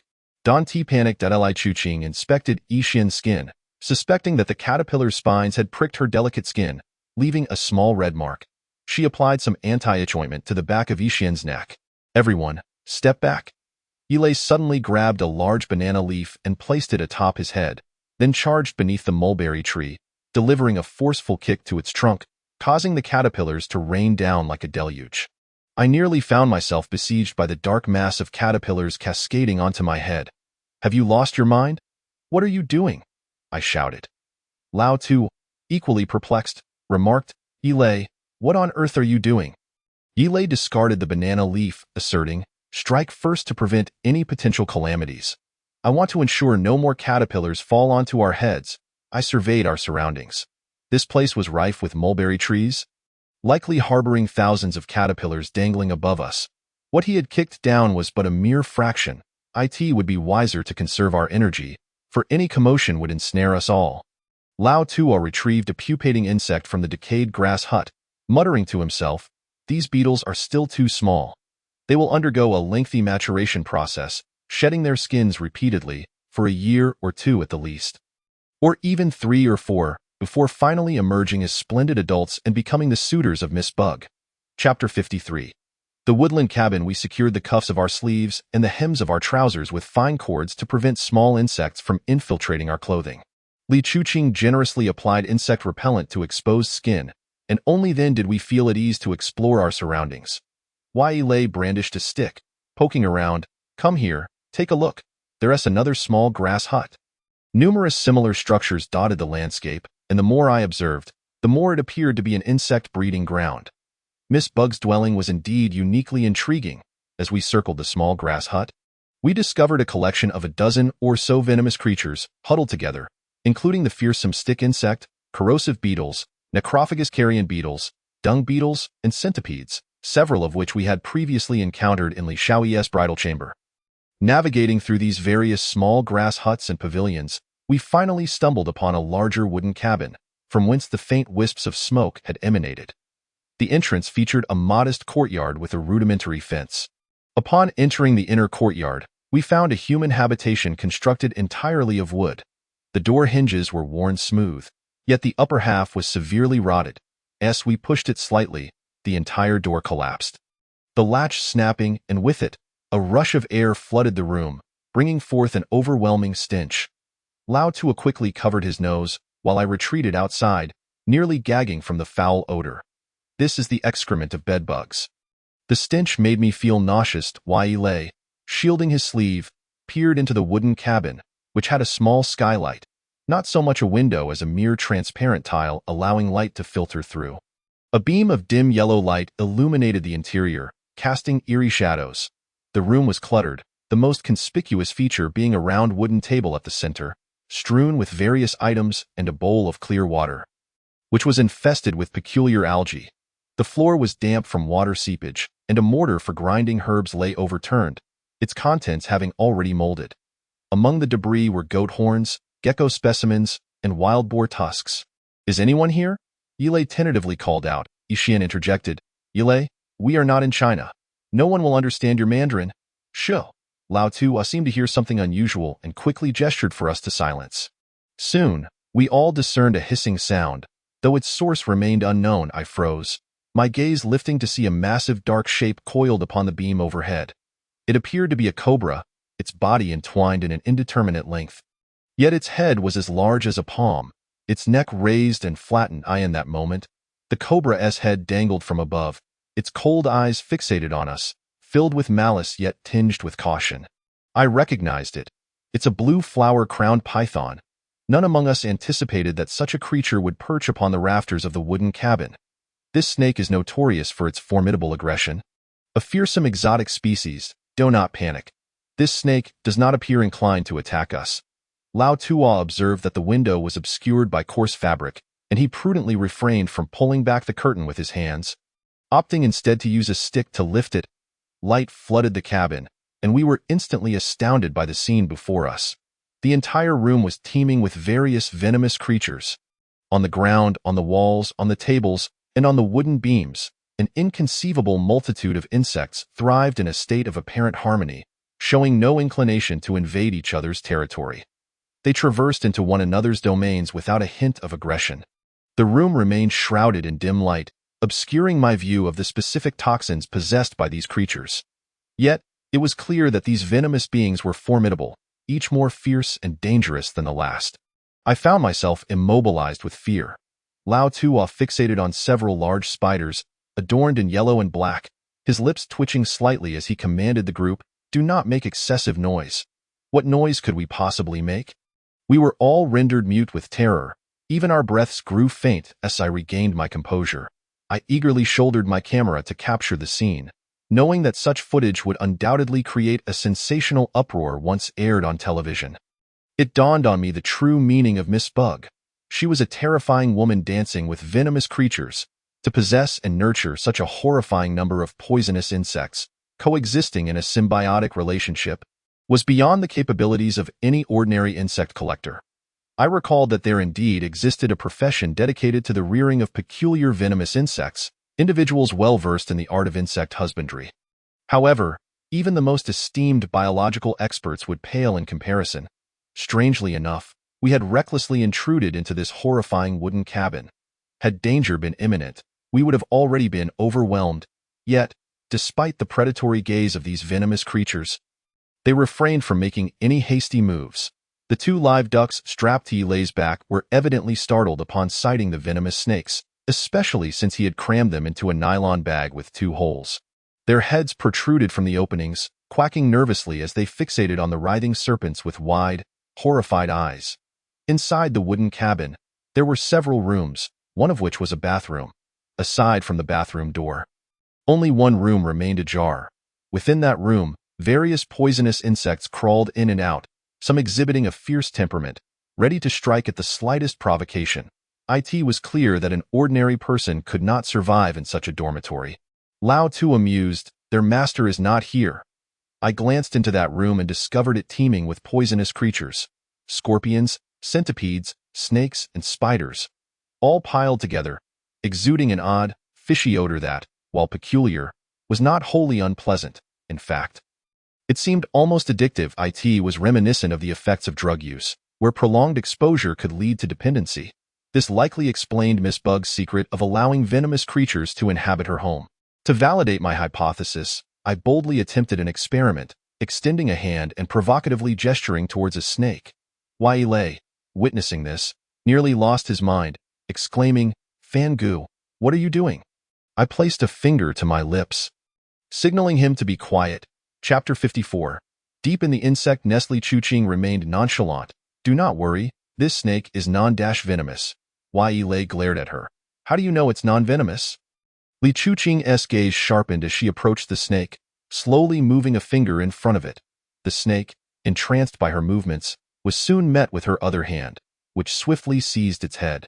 I was left speechless by her seamless execution. I had never imagined Li Chuqing to be so adept at catching snakes. Previously, I had cautiously approached from behind, quickly grabbing its tail and forcefully throwing it to the ground, hoping to stun it. Yet, to grasp a snake by the head without first confirming its venomous nature, I certainly lacked the courage to test that theory. Once she had a firm grip on the snake's head, she pinched its mouth open with her thumb and fingers. "To differentiate between venomous and non-venomous snakes," she explained, "first look at the shape of the head. A triangular shape usually indicates a venomous snake, while an oval head is generally safe, though there are exceptions, like the silver-ringed and golden-ringed snakes. Secondly, observe the body. If the neck is slender, the body thickens in the middle, tapering to a thin tail. It is likely venomous. A uniform thickness suggests non-venomous. Finally, examine the fangs, which can be perilous but provide accurate identification. Venomous snakes possess a pair of elongated fangs, known as venom fangs, with the front fangs typically being more toxic. Additionally, those with thick, long fangs are generally highly venomous, while smaller fangs may indicate lesser toxicity, though exceptions exist, such as the sea snake, which has short fangs yet is extremely toxic. Li Chuqing added. There is another type. You only find out once bitten. If the wound bears only a circle of bite marks, it's non-venomous. If it has 1 or 2 puncture wounds, it's certainly venomous. This was one test I would not attempt. Lacking medical facilities, the consequences could be dire. Yilei appeared emboldened by her words, recklessly mimicking her with a small stick to provoke an unidentified snake. However, he chose to taunt a tiger-striped neck snake, commonly referred to in rural areas as a wild chicken neck or cockscomb snake, a mildly venomous creature characterized by its fiery red neck and crown-like venom glands. When threatened, this snake reared its front half, spraying venom at Yilei, who screamed in agony and collapsed to the ground, causing the surrounding scorpions to scurry away. Ah! Yilei cried out, the snake's venom having splattered onto his neck. He rubbed the affected area frantically, shouting, "Hurry! Help me stop the venom!" Li Chuqing, her expression tense, replied, "It's the tiger-striped neck snake. Its venom is potent." Yilei, clutching his neck in terror, stammered, "Quick, find something to tie around it to stop the spread." I interjected, "You've been splashed with venom. Tying it up will only suffocate you and exacerbate the situation." It seemed that the venom had instilled an overwhelming sense of fear and pain in Yilei, rendering him almost irrational as he writhed on the ground. Seeing his distress, Li Chuqing quickly intervened. "Yilei, stop moving. Any movement will hasten the spread of the venom." She hurriedly examined his wound, and after a few moments, she breathed a sigh of relief, telling him, "The toxicity is minimal. This snake's venom is not matured. You're merely experiencing an allergic reaction. The affected area may redden and swell, but you won't die." Yilei, panicking, exclaimed, "But it feels like my skin is on fire." Li Chuqing reassured him, "That's a normal reaction. You may experience redness and swelling for a while, but there is no imminent threat to your life." She then proceeded to clean the wound as best she could. "That scared me to death." I exhaled in relief, unable to resist voicing my frustration. "Someone like you deserves to lose a limb below the eyebrows." Just as my words left my mouth, the wooden floor beneath us suddenly gave way, and we plunged into the basement of the wooden cabin. Plop! The unexpected fall was not substantial, perhaps only 3 meters. But the ground below was not soil. Rather, it was rock. More likely, we had fallen into a stone cave. I landed painfully on my back, striking the stone beneath, and as I reached behind to feel, I discovered a slippery moss growing in the underground chamber. The area was dimly lit, with only a central shaft of light penetrating the darkness. The surrounding space was engulfed in shadows, severely obstructing our vision. The air was thick with a noxious, oppressive odor. The 3 of us, Yilei, Li Chuqing, and I, were uncomfortably close, likely due to the decaying wooden floor collapsing under our combined weight. Lao Tuo peered down from above and quickly grasped the situation. "You've fallen into an insect nest." Upon hearing this, Yilei nearly lost his sanity, the eerie sounds of writhing and breathing surrounding us, suggesting that we were encircled by a multitude of venomous insects. He could no longer contain himself, roaring, "Lao Tuo, get us out of here." I waved my arms around, realizing that this underground cavern was surprisingly spacious, without any visible edges. Activating the night vision on my camera, I aimed it at the nearest spot beside me. What I saw sent me stumbling back several steps in horror. Various species of snakes, copperheads, silver-ringed snakes, and red-bellied snakes, were entangled like ancient roots, twisting together in a grotesque display. Below lay a stone sarcophagus, overgrown with moss. The totem on the sarcophagus was indistinct, entwined with various snakes, rendering the identity of the occupant a mystery. What sent chills down our spines was the multitude of parasitic insects crawling over the sarcophagus, particularly beetles, which clung to its surface like oysters. These insects, having likely undergone countless generations of evolution, had almost entirely fossilized, layering upon one another until some protruded like jagged edges from the surface of the sarcophagus. Resembling a pineapple at first glance, I turned on the camera's spotlight, declaring, There's a coffin here. Lao Tua peered toward the light, exclaiming in astonishment, "It's Miss Bug's tomb." Miss Bug's tomb? Had she perished? Was that spectral woman indeed Miss Bug? Was she dead or alive? The apparition we encountered couldn't he possibly be a corpse, could it? Yilei urged. Our priority is to find a way back up. Remaining in this insect nest will surely turn us into appetizers for the bugs, however. Lao Tua appeared intrigued, saying, "No, now that we are here, I wish to uncover the most terrifying secrets of Miss Bug from Vietnamese legends." Yilei cursed, "This old fool has gone mad." Chapter 55. The Bug Tomb family. Old Tua dismissed my concerns. I am not mad. Anyone who stumbles upon Miss Chong's tomb cannot escape. By triggering the tomb, we have desecrated the curse of Miss Chong. Even if you manage to flee this place now, you will inevitably suffer a gruesome death, riddled with holes from insects due to her curse. I was filled with dread. Old Tua, is it really so exaggerated? We initially came here seeking the witch to treat our ears, and now we find ourselves ensnared in Miss Chong's lair. Having also offended her curse, at this point, whether or not my ear is treated seems trivial. We seem intent on ensuring both ears are infested with bugs. It was uncertain whether the insect repellent given to us by Li Chuqing before our arrival had any effect. But the insects and snakes within the tomb did not attack us. Instead, they swam around us like crocodiles, encircling our little island. Old Tua instructed Yishuan to remain above while he himself jumped down through the hole. Attempting to reassure us, if these insects and snakes intended to attack, we would have been thoroughly wounded the moment we entered this wooden house. Let us remain calm. Upon hearing this, Yilei observed the surrounding insects and snakes, who maintained a cautious distance and did not seem agitated by my unintentional intrusion. He breathed a sigh of relief and remarked, "But wait, why is Miss Chong buried underground in her own home?" Old Tua explained, "Miss Chong has always lived in harmony with insects. That robust snake nearby possesses enough strength to crush a human arm. Upon entering the coffin, it is not she who closes the lid, but rather these venomous snakes." I adjusted the camera lens, stabilizing its shaky function. In the dim light, the pallid coffin stood out, creating an eerie atmosphere. Old Tua instructed me, "Wait until I open the coffin lid. Capture it from head to toe, and then we shall close it." I nodded in agreement.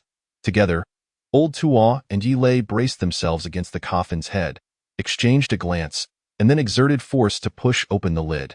The scraping sound of the lid against the stone was heavy and foreboding. My heart raced. I dared not lean forward to shoot. Instead, I zoomed in and adjusted the night vision settings to maximum exposure. The coffin opened, revealing a shocking sight that left us all speechless. The interior was filled with the desiccated remains of countless insects, their shells completely covering the occupant within.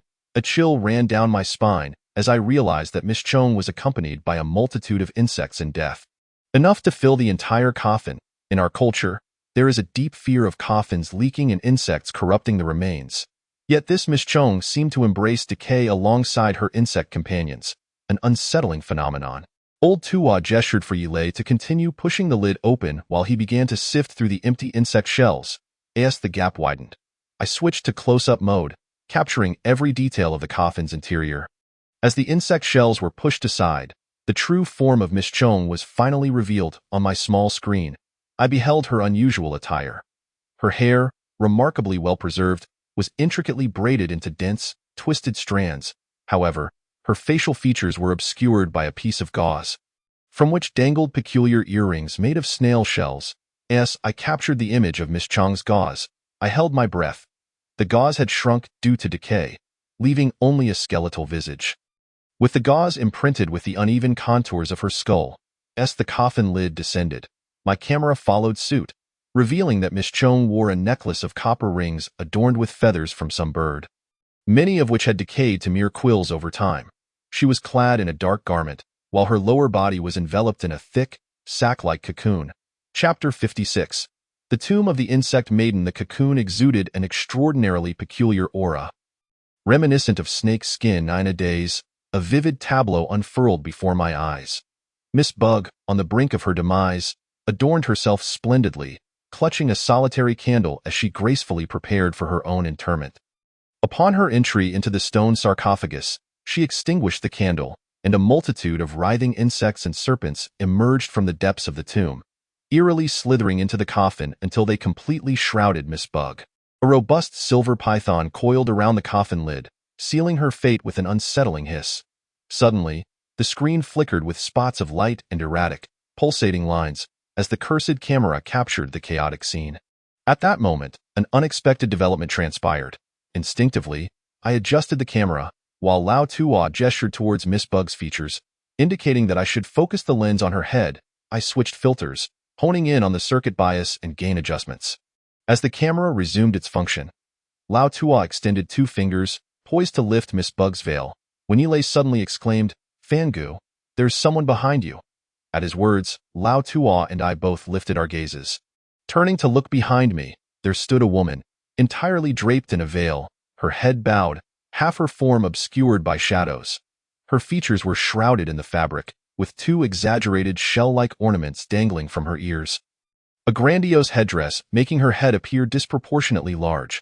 She was adorned in layers of bird feathers and copper rings around her chest, her attire mirroring that of Miss Bug in the coffin. The appearance of this woman was utterly unforeseen.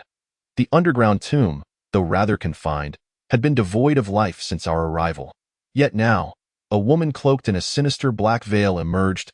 Was she human or spectral? In the blink of an eye, she vanished from our sight. I turned to look again at Miss Bug in the sarcophagus, only to discover that her veil had been lifted. From the eye sockets of her skull, a torrent of black beetles surged forth, the mouth of the skull widening as an unending stream of dark insects oozed from her 7 orifices, swiftly filling the crevices of the coffin. "Run!" Lao Tua shouted urgently. Startled, I nearly dropped the camera, pivoting to flee.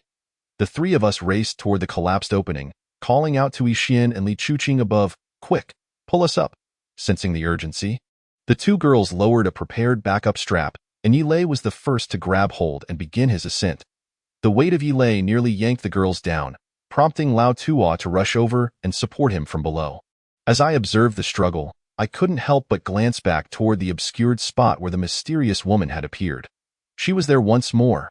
In a flash, both the sarcophagus and the woman faded into the darkness. And the camera, overwhelmed by the stark contrast in lighting, was engulfed in a blinding white screen. I in the gloom. A shadow darted past, and I instinctively followed, only to see it re-emerge elsewhere, indistinct yet imposing. Standing beside the sarcophagus, coldly gazing at us, Lao Tua had previously informed us that there were various methods to discern whether one was facing a spirit or a human, in certain peculiar environments.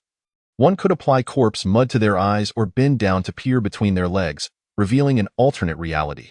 However, this action bore great risk. If the entity were indeed a ghost, it might misinterpret your position as that of a fetus preparing for rebirth, leading it to invite you into its realm.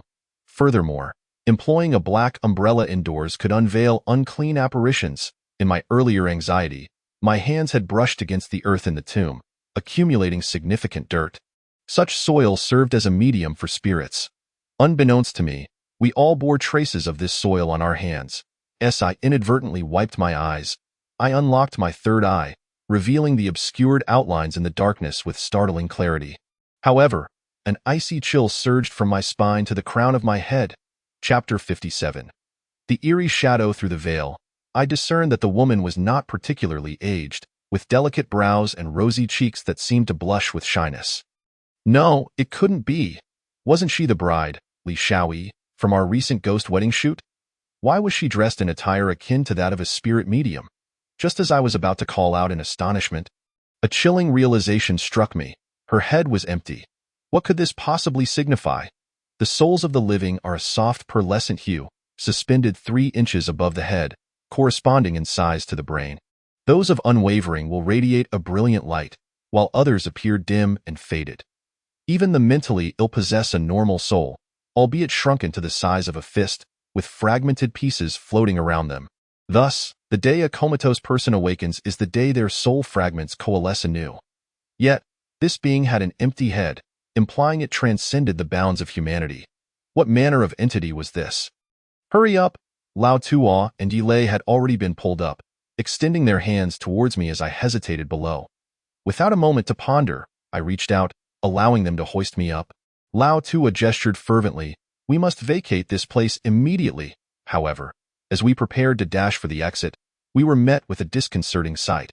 Several large spiders had spun thick webs across the windows and door. While venomous snakes hung ominously at the edges, their previous languor had vanished, replaced by a predatory readiness, their triangular heads fixed upon us, tongues flicking in anticipation. A deafening buzz resonated above us, and upon glancing up, we were startled to find a swarm of locusts plummeting from the roof.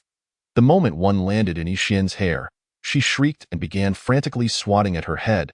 In mere seconds, a multitude of flying insects descended upon me as well. These creatures, upon landing, scuttled into every crevice of clothing, sleeves, hair, and even mouths, triggering a chaotic frenzy as we flailed about in panic.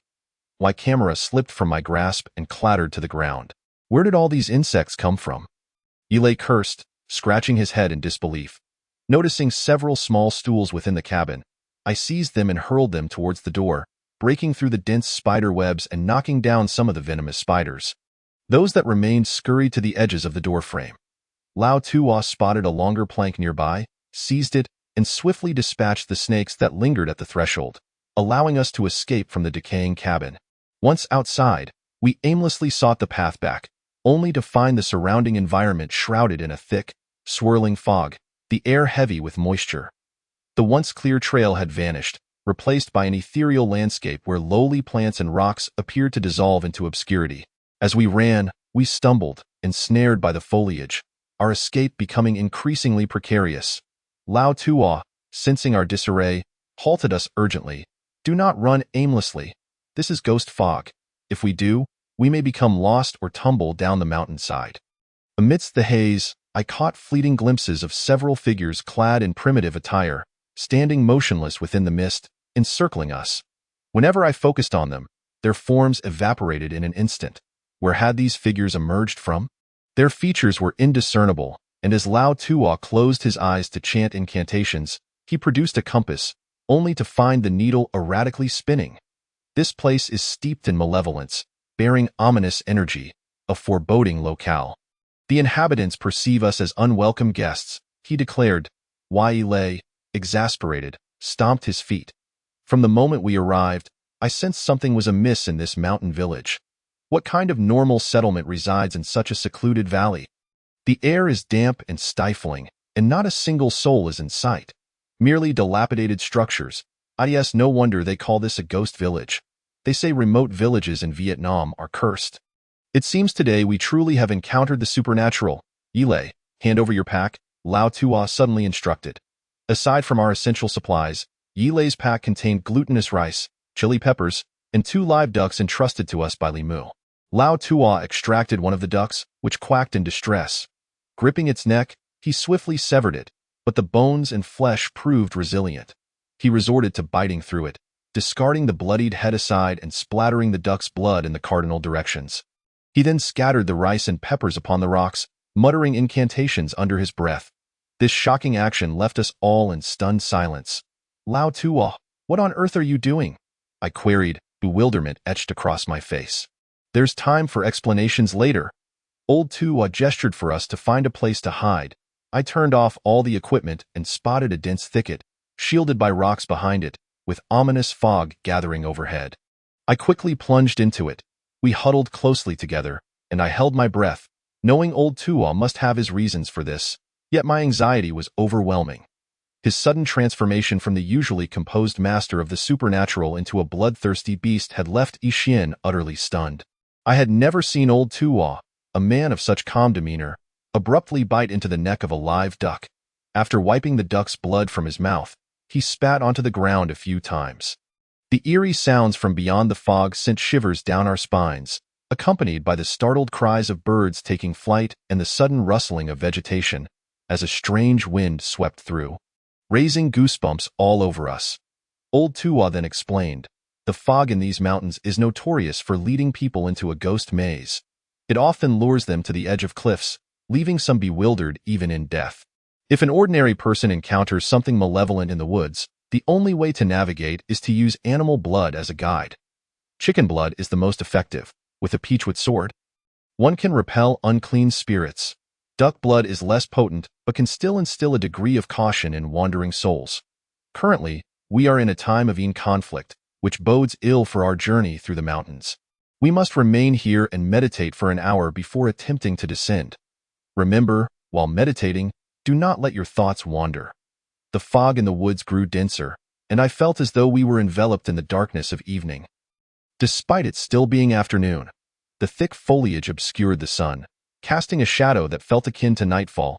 I could barely see a few rays of light piercing through the fractured canopy. And noticing the tips of my shoes sticking out, I held my breath and pulled my feet back further. Old Tua sat in meditation, while I, plagued by unease, resorted to reviewing footage captured beneath the dilapidated wooden house. The images had initially appeared normal, but upon replay, they revealed incessant horizontal lines and incomplete exposure, with shaky, indistinguishable frames. After what felt like an interminable 40 minutes of monotonous waiting, the strange noises outside seemed to fade away, suggesting the fog had lifted. Suddenly, we heard the sound of rustling in the underbrush. Chapter 58. The true in which our attention was instantly captured. Could it be a villager from Maguey village? By this time, Ixin had curled up into a ball, her chin resting on her knees, unable to confront the light filtering through. I silently prayed that our hiding spot was an invisible canopy, shielding us from view, yet the more I thought this, the more I felt unease creeping in, as I distinctly heard the rustling drawing closer. Suddenly, I noticed the light ahead flicker and dim. Something stood right in front of us. Halting its approach, my heart raced. The figure, partially obscured by thick foliage, held what appeared to be a curved sickle, dressed in traditional ethnic attire, her features shrouded in mystery like a specter standing before us. "What brings you here?" A voice suddenly broke the silence, speaking in Chinese with a Yunnan accent. To my astonishment, the voice sounded familiar. It was the voice of the in which Old Tua stepped outside and, upon recognizing her, expressed both joy and caution. "I didn't expect you to be of Chinese descent, I must say. My judgment was not in vain." Old Tua's assumption was indeed correct. The in witch's blackened teeth held historical significance. As the Yao people of China once practiced a method of dyeing their teeth black with various natural substances, it dawned on me that during the days we filmed the ghost marriage, she had undoubtedly understood our conversations, yet chose to ignore us. The in witch cast a cold glance at Old Tua, instantly recognizing him as a medium. For reasons unknown, the once terrifying sight of her blackened teeth now offered me a strange sense of comfort. Perhaps it was the kinship of being fellow countrymen that diminished my fear. The in witch, too, was Chinese. If not a descendant, at least a speaker of our language in this foreign land. Encountering a familiar tongue felt like a warm embrace, evoking a joy akin to reuniting with a long-lost relative. However, a thought struck me. If the elderly woman before us was indeed the in witch, then what lay within the coffin of Miss Chong that we had seen earlier? I keenly observed her shadow, confirming it was indeed a living person. Ilay, filled with excitement, forgot the proper way to address the in witch and blurted out, "Grandma, please save me with that." He unloaded all his belongings, including the glutinous rice and red chili peppers that Li Mu had instructed us to bring as gifts, along with an extra duck he had taken upon himself. Our previously taut nerves began to relax. The possibility that she was Chinese, or at the very least, a speaker of Mandarin, was a comforting thought in a foreign land. The warmth of hearing a familiar language was unparalleled. Ilay's joy mirrored that of someone reuniting with family after decades apart. He looked so innocent and naive that it seemed he might rush forward to embrace the in witch. Upon seeing the offering, the in witch's fierce demeanor softened somewhat, yet she still regarded us with suspicion. Old Tua introduced us. "We are merely a filming crew from China Eastern Television, here to document a ghost marriage in Vietnam. I apologize for any disturbances caused during our shoot. I suspect my colleague's condition arose from interacting with something we ought not to have touched. The solution lies with you, as only you can alleviate his suffering." The in witch remained silent, plunging my hopes into despair. Did she not understand? Ilay and I exchanged awkward glances, while the in witch simply stared at us, offering no words. After an agonizing half-minute standoff, she finally spoke. "Follow me." To our relief, she indeed understood. We exchanged glances, and the in witch had finally spoken. Ilay, brimming with excitement, exclaimed, "I can't believe you speak Chinese." Old Tua shot him a warning glare, and Yi Lei fell silent. The Een which led us to another hut, revealing a stark contrast between its shabby exterior and the enchanting interior. The walls were adorned with various peculiar herbs and vines. And upon entering, we were greeted by the potent aroma of medicinal plants. In the center of the hut sat a black vessel, the contents of which were bubbling away. A wooden table nearby, polished to a shine, suggested it was frequently used by the Een which, with a gesture, she invited us to sit. Out of respect and caution towards the Een which, compounded by our previous supernatural encounters, I felt a strong aversion to touching anything. We took our seats anxiously. The Een which, aware of our visit, prepared a unique tea paste for us, known for its distinctiveness in welcoming guests. Upon seeing the Een which's tea paste, I nearly retched. The tea was concocted from an unknown black wild fruit shell, ground together with some tea leaves, mixed with a mineral called night shining sand, and then steamed in the vessel until it thickened into a dark brown concoction. After straining the mixture, the leftover residue was molded into small cakes. While the viscous black tea paste was served to us, Yixian watched as the Een which squeezed the black tea from her withered hands, and I braced myself to swallow it down. Yi Lei leaned in and whispered, "If I drink this tea paste, I might never be able to drink any tea again for the rest of my life." I, too, felt a wave of nausea, but this was a customary gesture of hospitality. We had to respect the local customs. If I were to speak of something truly revolting, I had encountered worse, like the Yanomami tribe's saliva-brewed drink in the Amazon. Their drink was made from the saliva of all the women in the village, who chewed cassava and then spat it back into a barrel to ferment using the enzymes in their mouths. After some time, the mixture would sour and bubble, rendering it drinkable tea. Least this thick black tea paste had not been chewed by the Een which before being served to us. Old Tua, showing great respect, lifted the tea bowl, expressing gratitude to the Een which before taking a sip, thanking her once more. Observing Old Tua's bravery inspired me, and I steeled myself to take a sip as well. To my surprise, the bitter tea had a hint of sweetness. I was taken aback and turned to Yi Lei. "This is sweet tea?" Yi Lei, skeptical yet curious, finally mustered the courage to bring the bowl to his lips, holding his breath as he took a sip. Chapter 59. Nematode treatment following suit. Yixian and Li Chuqing also accepted the Een which's offering of tea paste. As Yixian swallowed it down, there was no savor to it. She gulped it down like medicine, her features contorted in discomfort, unable to expel it. Meanwhile, Dr. Li Chuqing exhibited a peculiar interest in the tea paste prepared by the old woman, taking a sip and remarking, "It is medicinal tea, containing fruits that provide health benefits." Li Chuqing, "You are truly remarkable. Fortunately, you, a medical student, are well aware of the ingredients," I silently exclaimed. Upon hearing Li Chuqing's words, our anxious hearts began to ease, realizing that the old woman merely intended to entertain us, with no malicious intent. After finishing the tea, I continued to wait anxiously for the outcome.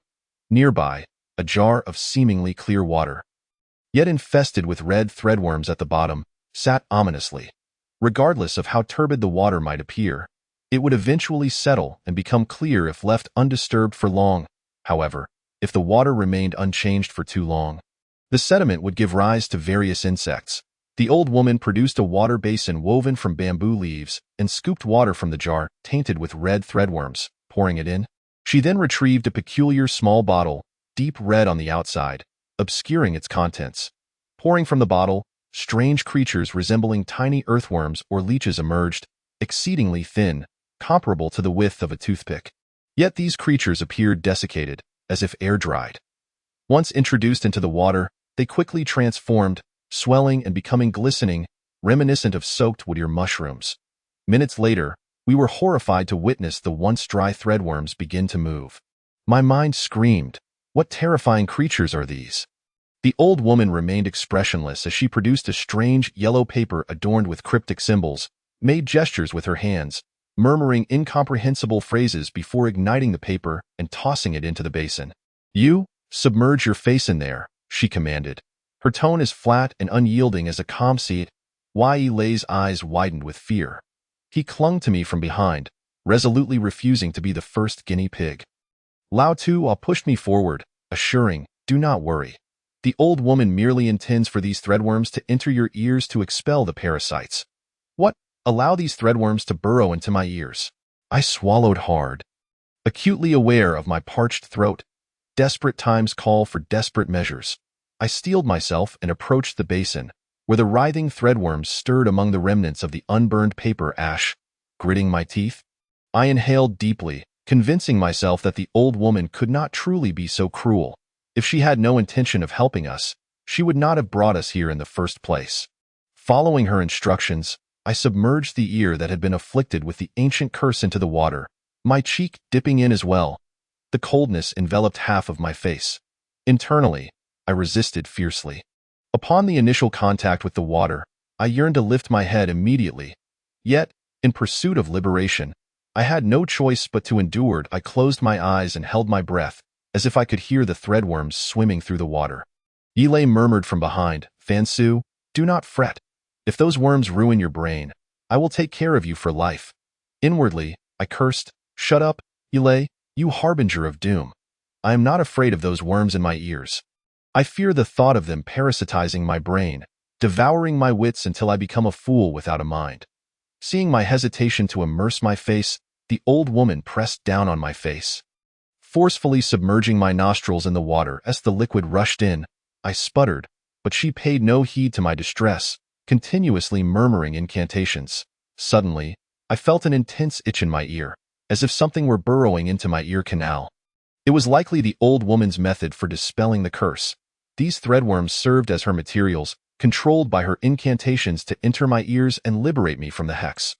Once the threadworms reached my eardrum, my focus sharpened immensely, all attention converging on my ear. I could distinctly feel the writhing of the threadworms as they navigated to my middle ear, brushing against my eardrum, causing vibrations that made the ossicles move like pistons. Given that the surface area of the eardrum is several times larger than that of the stapes footplate, sound energy amplifies and transmits through the middle ear. Due to this surface area disparity, the sound waves received by the eardrum concentrated into a smaller space, resulting in an increase of 30 decibels in intensity as they traveled from the eardrum to the oval window. Upon entering the inner ear, my semicircular canals, vestibule, cochlea, and tympanic cavity all experienced a tumultuous impact, akin to a violent tide or the collision of boulders from a great height, quickening my heartbeat and stirring my blood. Yilei stared at me intently. "Fangu, how does it feel?" I replied honestly. "It itches." And no sooner had I spoken than the old woman produced a small package from her robes and placed it on the table. It was a flat cloth bag, and when she opened it, my heart sank. It was filled with an array of silver needles, varying in thickness, with the middle ones being half-inch long stainless steel acupuncture needles. The old woman selected 3 without any sterilization and proceeded to test my auricular points. Fortunately, Dr. Li Chuqing, being a professional, immediately insisted on disinfecting the silver needles and my ear points. Infection at the ear points can lead to serious consequences. I must first apply iodine to disinfect Fan, and then use an ethanol-soaked cotton ball for further disinfection, she expressed with concern. I nodded vigorously. Absolutely necessary. To my dismay, the old woman shot Li Chuqing a cold glare, her eyes brimming with menace, causing Li Chuqing to retreat a few steps in fear. Thus, without any disinfection, the old woman licked the silver needles with her mouth, securing my ear with her left thumb and index finger. While supporting the needle insertion site with her middle finger, I silently prayed that she would adeptly manage the needle depth to alleviate my discomfort. However, as she held the needle with her right thumb, index, and middle fingers and began to insert it, I realized I had erred. The varying depths of the needle across the different thicknesses of my ear cartilage sent waves of pain radiating through me, manifesting as sensations of soreness, swelling, coldness, and numbness. Especially upon piercing the cartilage, the sensation felt as if a hammer was driving a nail into my very bones. I inwardly lamented, finding myself as helpless as a fish on a chopping board. Hoping the old woman possessed the skill to restore me, rendering my suffering worthwhile. "Fangu, your ear is bleeding," Yilei suddenly exclaimed in alarm. Chapter 60. The curse-lifting ritual. I was already tense, and upon hearing Yilei's words, I instinctively touched the area around my ear, discovering warm, viscous liquid trickling down. To my horror, the liquid was a pool of black blood. What was happening? My hands trembled. Had my eardrum been perforated? Heaven forbid. I do not wish to be deaf. The old woman's expression remained unchanged. If your ear does not bleed black blood, your ailment cannot be cured. My temples throbbed as if the threadworms had transformed into sharp scythes. Scraping away all the internal components of my ear, as the filth was scraped away, it melted into a repulsive black liquid that overflowed from my ear canal. Yi Xian and Li Chuqing recoiled in disgust. With Yi Xian turning her face away, Li Chuqing retrieved a pack of tissues from her belongings, helping to wipe away the black blood trickling down my cheek. I took the tissues from her, fearing I might soil her hands. Seeing that the black blood flowing from my ear was insufficient, the old woman pressed down on the acupoints beside my ear, causing my auricle to redden with heat. Soon, I had used up the entire pack of tissues given to me by Li Chuqing, and inadvertently wiping my nose, I discovered it was bleeding as well. Panic engulfed me. What on earth is happening? I exclaimed that I am bleeding from my nose. Lao Tua consoled me from the side. Fan Su, stay calm. The effects induced by this method may be terrifying, but only the Miss Worm can save you. After what felt like an eternity, 5 minutes passed before the flow of black blood from my ear ceased, leaving me pale and shaken. The old woman resumed her examination of my pupils, forcefully pulling back my eyelids to expose my eyeballs, gazing at me with a scrutinizing intensity that sent chills down my spine. And I thought, when will this bizarre curse-lifting process come to an end? To my surprise, after her inspection, she nodded at me. Your curse has been lifted. She then smeared coal ash from the stove around my ear canal, drew a circle on my forehead with her fingertip, and traced 2 lines at my temples, resembling a sealing gesture, before addressing Yi Lei. Come here. I felt a bit dazed and uncertain whether I had truly returned to normalcy, casting a doubtful glance at the old woman. Lao Tua reassured me, a fan. Just relax. If she says you are fine, you are fine. I hastily stepped aside, shaking my head gently, inspecting my head to see if the shadowy woman had left any further damage after her earlier ministrations. Meanwhile, Yi Lei, swallowing hard, approached the shadowy woman with trembling trepidation, forcing a smile in an attempt to ingratiate himself. Grandma, Aunt? No, ma'am. I had anticipated that the shadowy woman's treatment of Yi Lei would mirror my own experience. Yet I was taken aback by the bizarre and unprecedented method she employed to address Yi Lei's ear troubles. I observed as she pressed him down onto the ground, placing a triangular object under his cervical spine. Yi Lei could distinctly feel discomfort in his neck, but had no choice but to endure it in silence. Grandma, could you please be a bit gentler? I am rather sensitive to pain. If I have shown you any disrespect before, I sincerely apologize. Before Yi Lei could finish his plea, the shadowy woman abruptly stuffed a piece of charcoal into his mouth. I was uncertain whether consuming charcoal was part of the treatment protocol or merely a means to silence him. Yi Lei held the charcoal in his mouth, too frightened to chew or swallow, and utterly unable to speak. Subsequently, the shadowy woman took a thin thread and wrapped it several times around one of Yi Lei's ears. Akin to binding a pig's ear head in, she mixed some pot ash with water, creating a viscous black concoction. I had assumed she intended to pour it into Yi Lei's ear, but to my astonishment, she instructed him to drink it instead. While Yi Lei, distressed, pointed at the charcoal lodged in his mouth. The shadowy woman merely nodded, signaling him to wash it down with the pot ash mixture. While Yi Lei, groaning in despair, furrowed his brow and chewed forcefully on the charcoal, desperately swallowing the concoction. I felt a pang of sympathy as I watched him struggle. The charcoal must have felt abrasive as it slid down his throat. With his eyes squeezed shut, Yi Lei braced himself and managed to finish the pot ash mixture, his teeth now stained a deep black, resembling those of the shadowy woman.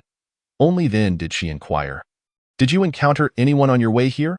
At her words, we suddenly realized that her earlier actions must have had a deeper purpose. Lao Tua chimed in, "Indeed, we did come across a figure clad in black robes and a black hat."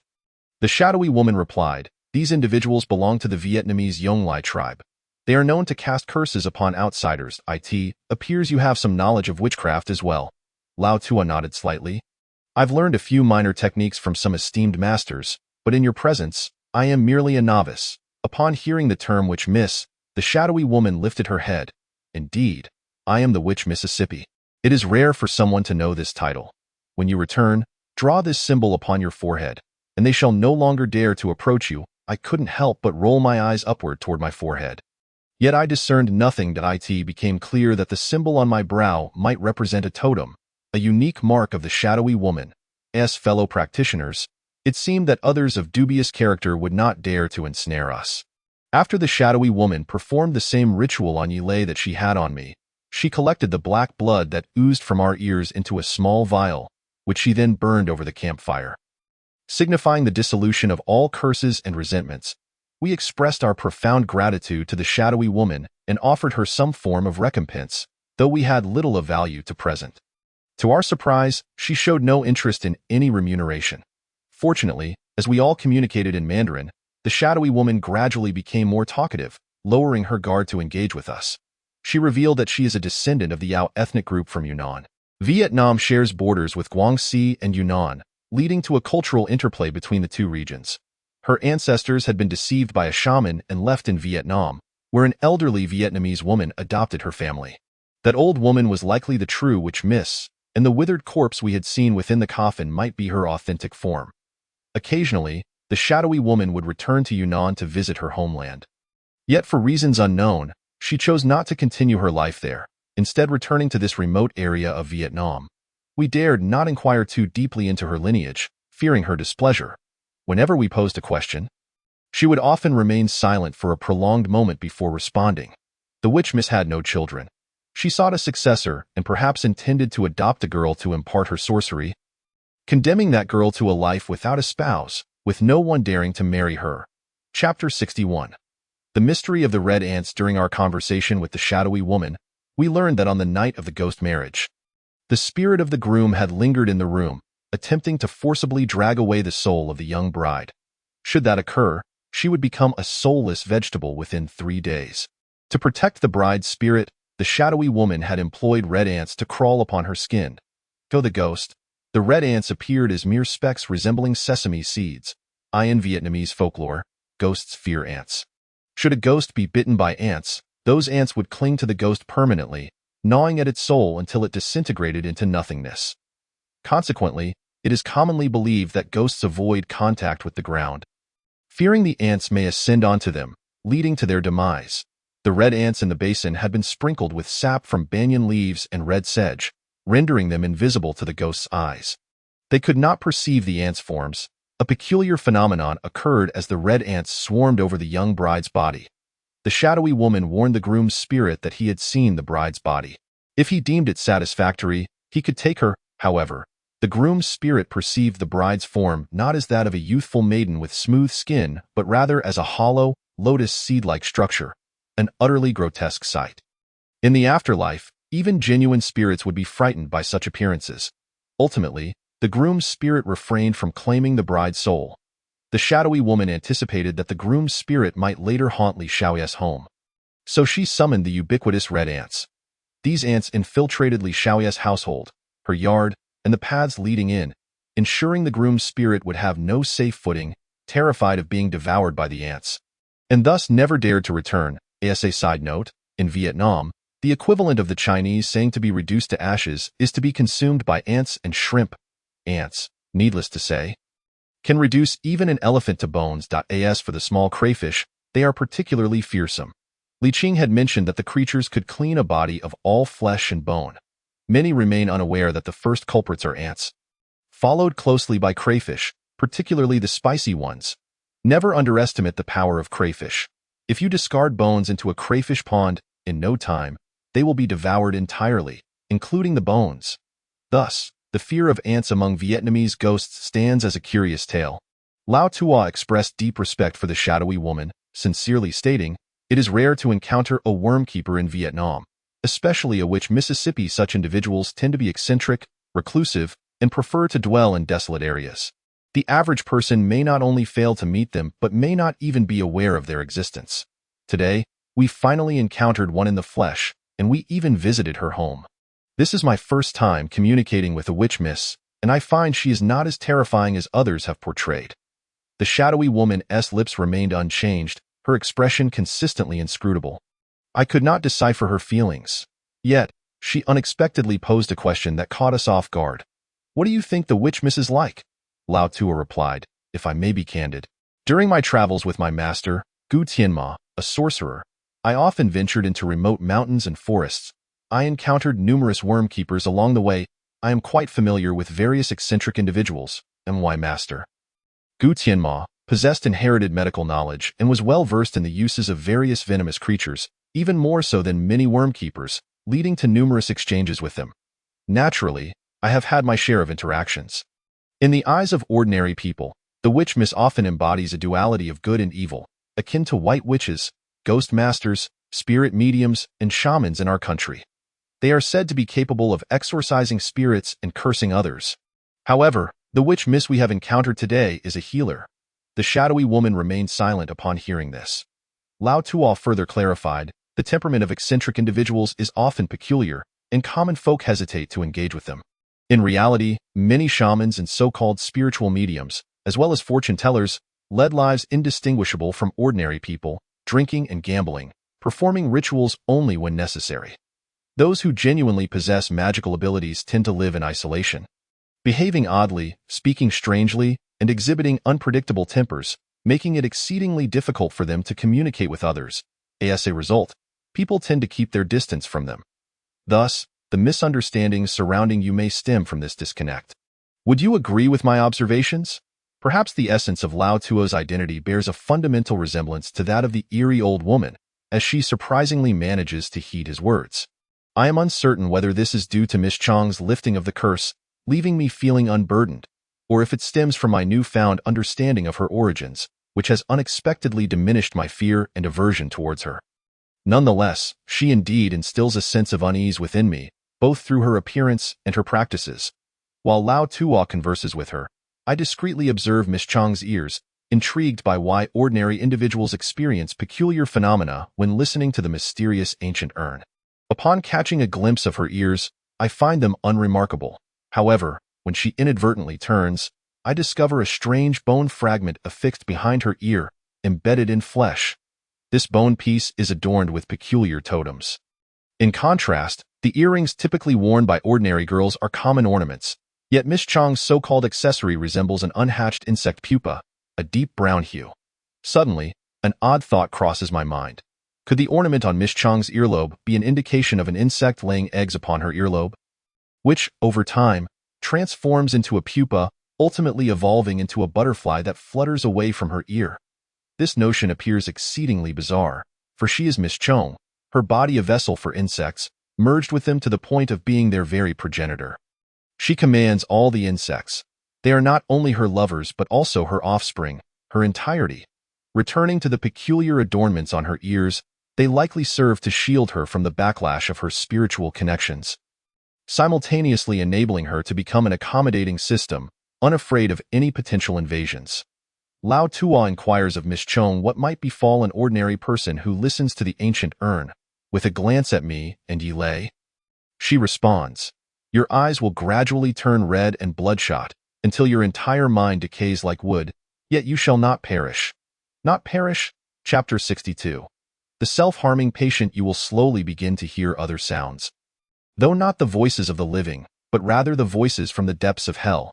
These sounds are typically concealed within stones, shadows, walls, beneath the earth, and in all dark corners, unheard by anyone. However, once your ears are perforated by insects, all sounds will penetrate your consciousness. I draw in a sharp breath. I wish to avoid such auditory horrors. Are they still the voices of the living? I recall a similar affliction that Qi Qing once described to me. She spoke of a peculiar patient at the hospital where she worked, a man who incessantly complained of an ear ailment, claiming to hear an unbearable cacophony.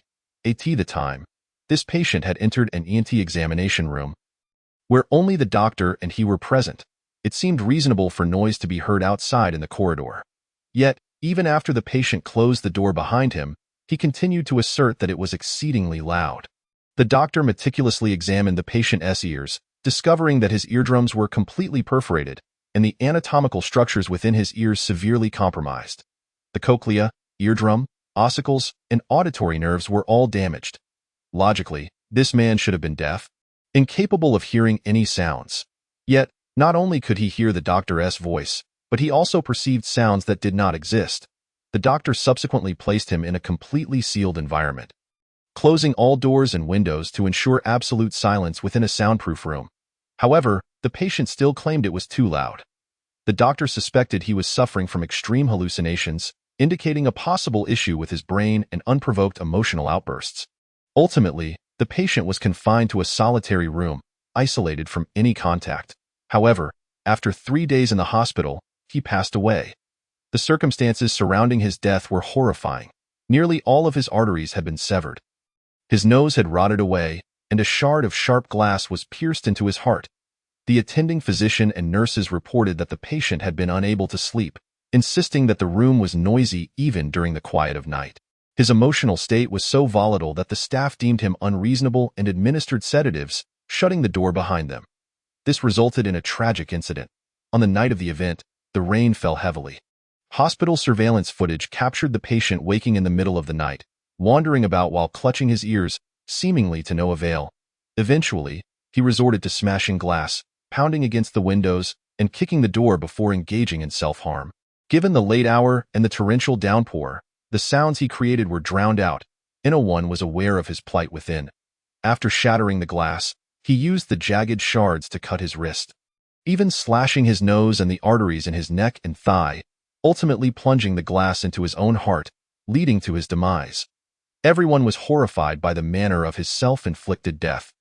What could possibly drive a patient to such a frenzied state of agitation and madness? Subsequently, experts offered an explanation. It was posited that the patient had perhaps heard his own tinnitus. The sound of his heartbeat, even the pulse of his blood and the rhythm of his breath. These sounds had been amplified to an unbearable degree, piercing into his very marrow, as if he were ensnared within a cacophonous machine. Rapidly spiraling into madness, in a desperate attempt to silence these tormenting sounds, he resorted to severing his pulsating arteries, his breath, and ultimately, his heart. This elucidated why the surveillance footage depicted him using glass to inflict such harm upon himself. Yet, why would a patient who was already deaf experience such a myriad of sounds? No one at the hospital could provide an answer. Returning to my current predicament, it seems plausible that it aligns with what Miss Chung has described. A form of hex, a curse, an affliction beyond the reach of ordinary remedies. If we had not sought Miss Chang's assistance in a timely manner, perhaps we would have succumbed to madness akin to that patient. Wielding knives to sever our own arteries, mutilating our noses, and ultimately plunging blades into our own hearts. The thought sends shivers down my spine, instilling a profound sense of dread. I hold my breath, straining to listen, yet I can scarcely perceive the sound of my own heartbeat, the flow of blood, or the rhythm of my pulse. Only through deliberate deep breaths can I discern the sound of air moving within my nasal passages. If a person can hear the very flow of their own blood, resonating like the roar of a machine, how terrifying must that individual be? Perhaps I would commit acts of cruelty 100-fold compared to that patient. Miss Chung, engaged in conversation with Lao Tua, suddenly rises without a hint of warning and strides out of the wooden cabin, leaving no words behind, vanishing into the wilderness. Our gazes follow her as her silhouette fades into the forest. Entirely lost from sight, we are left in uncertainty, pondering her strange behavior, and thus we remain seated, waiting. This waiting endures until dusk, when Miss Chung finally returns. Lao Tua approaches her, inquiring about her whereabouts. Miss Chung replies that a person from Mague village had come seeking her saliva. She had forgotten to provide it. Wai Lei and I exchange incredulous looks. Saliva? Borrowed? Typically, one either spits in discomfort or engages in verbal sparring, but what could it possibly mean to borrow saliva? Yet, Miss Chung is no ordinary individual. Her saliva must possess some extraordinary quality, as a shaman. Anything she possesses could potentially hold great significance. Miss Chung explicitly instructs us to spend the night at her abode, asserting that if we venture back tonight, she cannot guarantee our safety along the way, for this region is rife with sorcerers and practitioners of the arcane. Outsiders, particularly those unfamiliar with the area, may be subjected to attacks. Having endured a long day, and with the sky progressively dimming, we recall the treacherous mountain path we traversed earlier. One wishes to take further risks, and although Miss Chung appears fearsome, she bears no ill intentions towards us. Even offering to let us stay the night, it seems we are safe from harm. As evening falls, Miss Chung prepares an abundance of food for us. Her rice jar is filled with grains, gifted to her by villagers seeking her assistance. Many have also presented her with various cured meats and sausages, yet it appears she seldom consumes them. The preserved meats hang for an extended period. Occasionally, she takes some away, seemingly to feed something, as she often returns with lessened amounts, the meat bearing strange bite marks or chew marks, even displaying altered coloration. We hastily prepared dinner with her rice and provisions. And despite Lao Tuo's culinary skills, he is hesitant to utilize Miss Chang's ingredients, expressing fear that what he might use could very well be some irremediable poison. Hearing Lao Tuo's caution, we are even more reluctant to partake. Thankfully, we brought some provisions with us, including that duck, which we deem safe for consumption. Chapter 63. The long night of nightmares. I remain in ignorance of what Miss Chang typically prepares for meals. When I search for pots and pans, I hesitate to use them. Her pots are dark and unkempt, leaving me to wonder what manner of concoctions they have simmered. The mere sight of her cookware conjures images of an old witch ensconced in her cabin, stirring a cauldron filled with a grotesque assortment of mice, bats, and cows' eyes, bubbling ominously. Surrounded by that nauseating stench, we were left with no choice but to use this pot, which might have once boiled the eyes of a rat. Unsure of which water was clean, we spotted a water tank that appeared relatively clear, presumably collecting rainwater, and used a wooden ladle to scoop some out. In every respect, Miss Chang's wooden abode was equipped with contraptions that resembled those of ancient times. Furthermore, we were astounded to discover the cicada pupae she was rearing. They were peculiarly strange. Lao Tuo remarked that these might be the exclusive pupae of sorcerers, cautioning us to keep our distance. This brought to mind our previous encounter at the Ruan household, where we dined on cicada pupae. That fellow had a penchant for insect feasts, much like his father, savoring his drink with delight.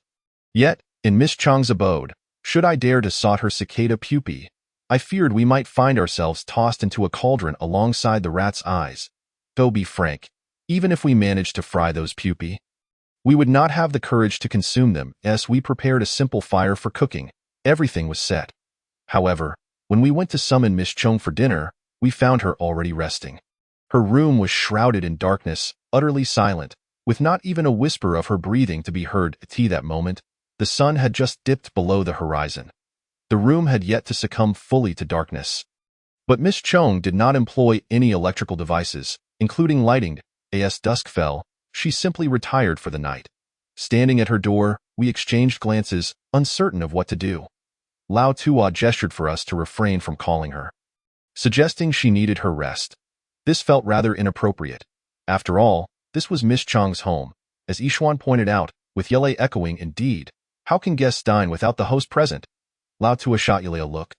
"Then why don't you go and ask her?" Yele swallowed hard, shaking his head repeatedly. "No way, I'd rather not." Despite our discussions, none of us dared to summon Miss Chang for dinner. Lao Tuo explained. Miss Chang's sleep patterns are unlike those of ordinary folk. She can sometimes go days without sleep, while at other times, she may slumber for several days. This is merely her personal method of rest, and there is no need for anyone to feel guilty or conflicted about it. Thus, we gathered around a wooden table, sharing our simple meal. The sensation was peculiar. We had entered the home of a host yet found ourselves cooking and dining without her presence. After a few bites, Yele whispered to Lao Tuo. The old woman mentioned we could stay the night, but she never told us where we would sleep. Her space is so cramped, and look at this eerie environment we encountered today. There's hardly any place to rest. And in this dense forest, I really don't dare to sleep. Lao Tuo set down his utensils. Once we finish eating, we shall tidy up and sleep right here.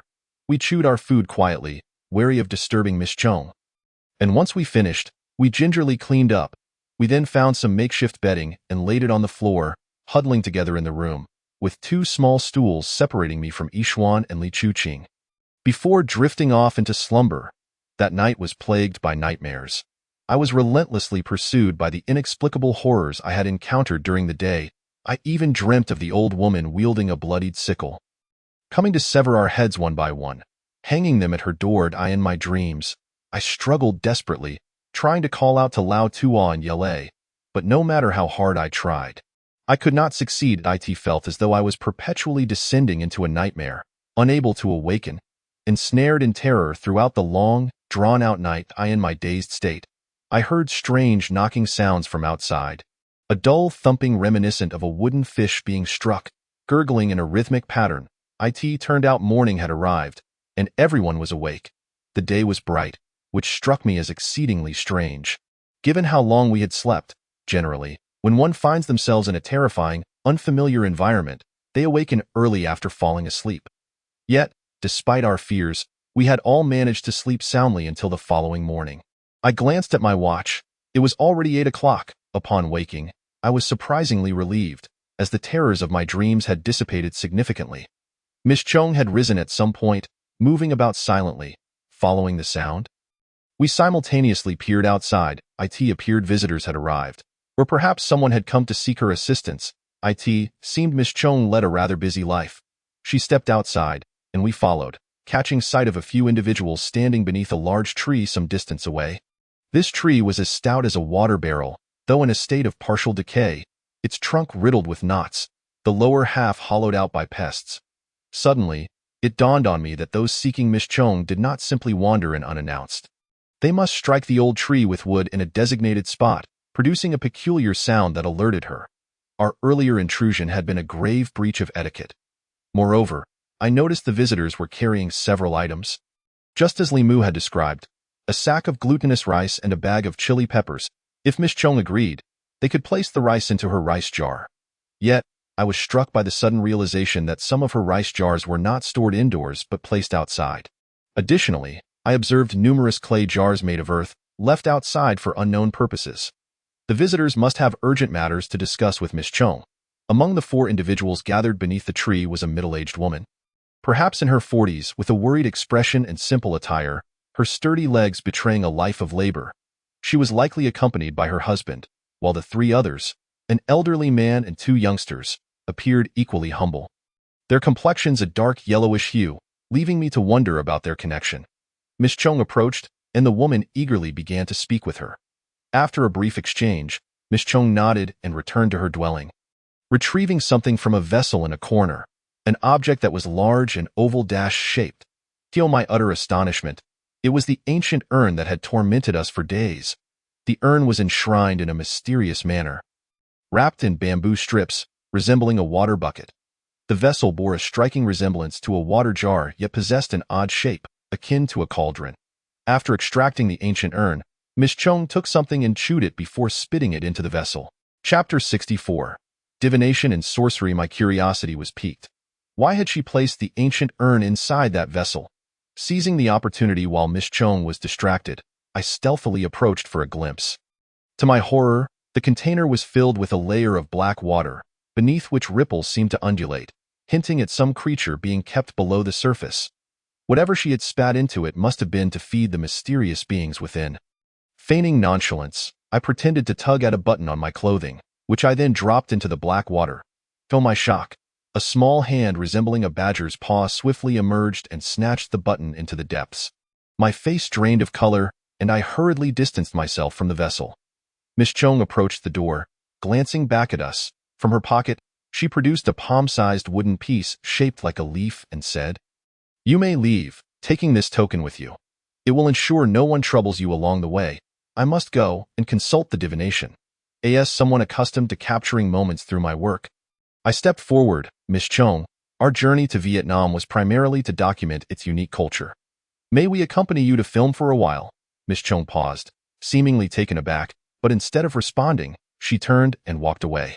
Perhaps it was an unspoken agreement? Regardless, I grabbed my camera and gestured for Yale to follow. Miss Chung made no effort to impede us as we trailed behind her, so we assumed her silence indicated consent. We exited Mague village, and considering our new destination, Lao Tua advised that only he and I should go, while Yele, Yixuan, and Li Chuqing remained behind to retrace their steps.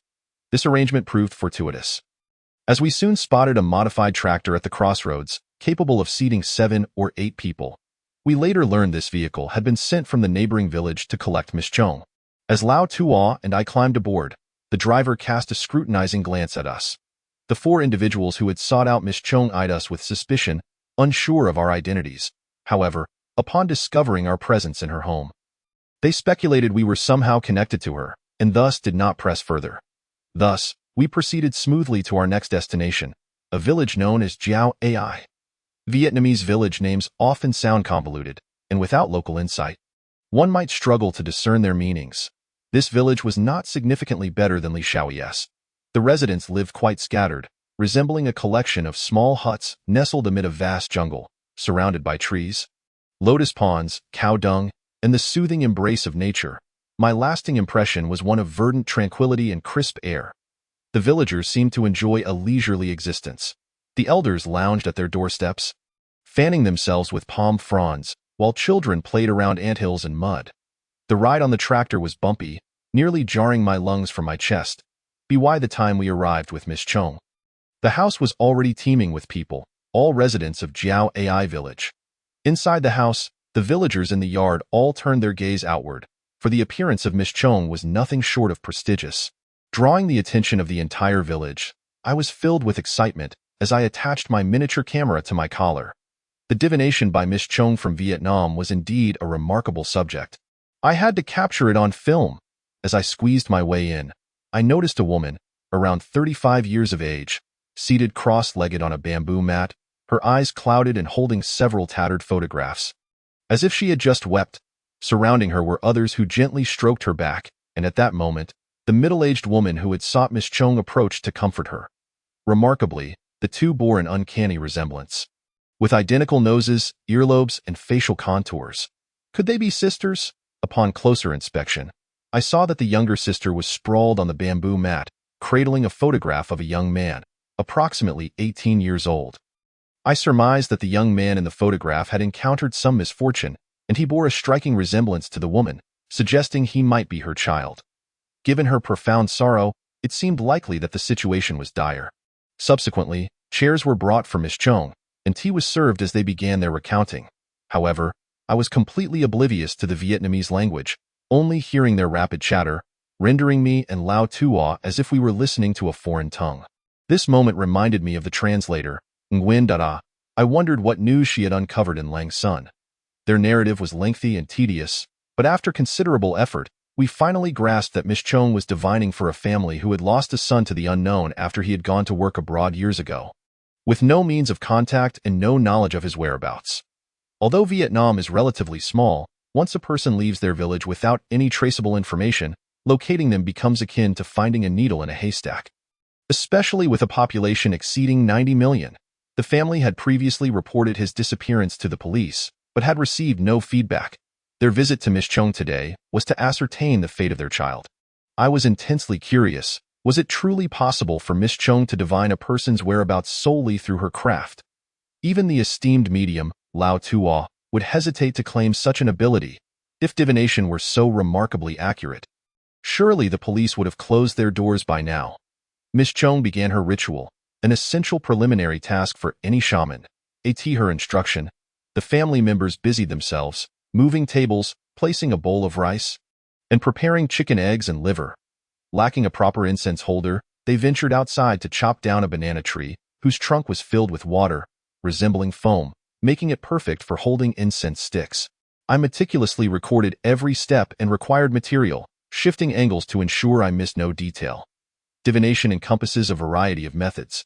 It involves observation, while the act of divining typically employs heated tortoise shells, predicting fortunes based on the shapes of cracks that appear. Throughout history, various forms of divination have been practiced, such as chicken divination, bird divination, water divination, and star divination. In our country, many folk traditions involve chicken divination, with variations across ethnicities and regions. For the Han people, the process involves slaughtering a chicken, cooking it, and examining the bones around the eyes for cracks. If they resemble a human form, it is considered auspicious. Otherwise inauspicious. The Yi people's chicken divination, known as chicken divination, is prevalent in regions like Sichuan and Yunnan, used for inquiries regarding health and childbirth. During the process, the thigh bones are taken, tied with hemp, and hung on a wall to determine fortune by observing the direction of the openings. Additionally, some use chicken heads to predict weather and fortune. A clear crown indicates fair weather, while a dark, dull appearance suggests rain, and black spots signify illness or death. At the same time, the Li people of Hainan also practice chicken bone divination. After slaughtering a chicken, 2 thigh bones are extracted and inserted into a forked twig, with small sticks placed in the bone openings to determine fortune based on their direction. The Miao people select a rooster, slaughter it, and examine the bones to see if they match in spacing and length.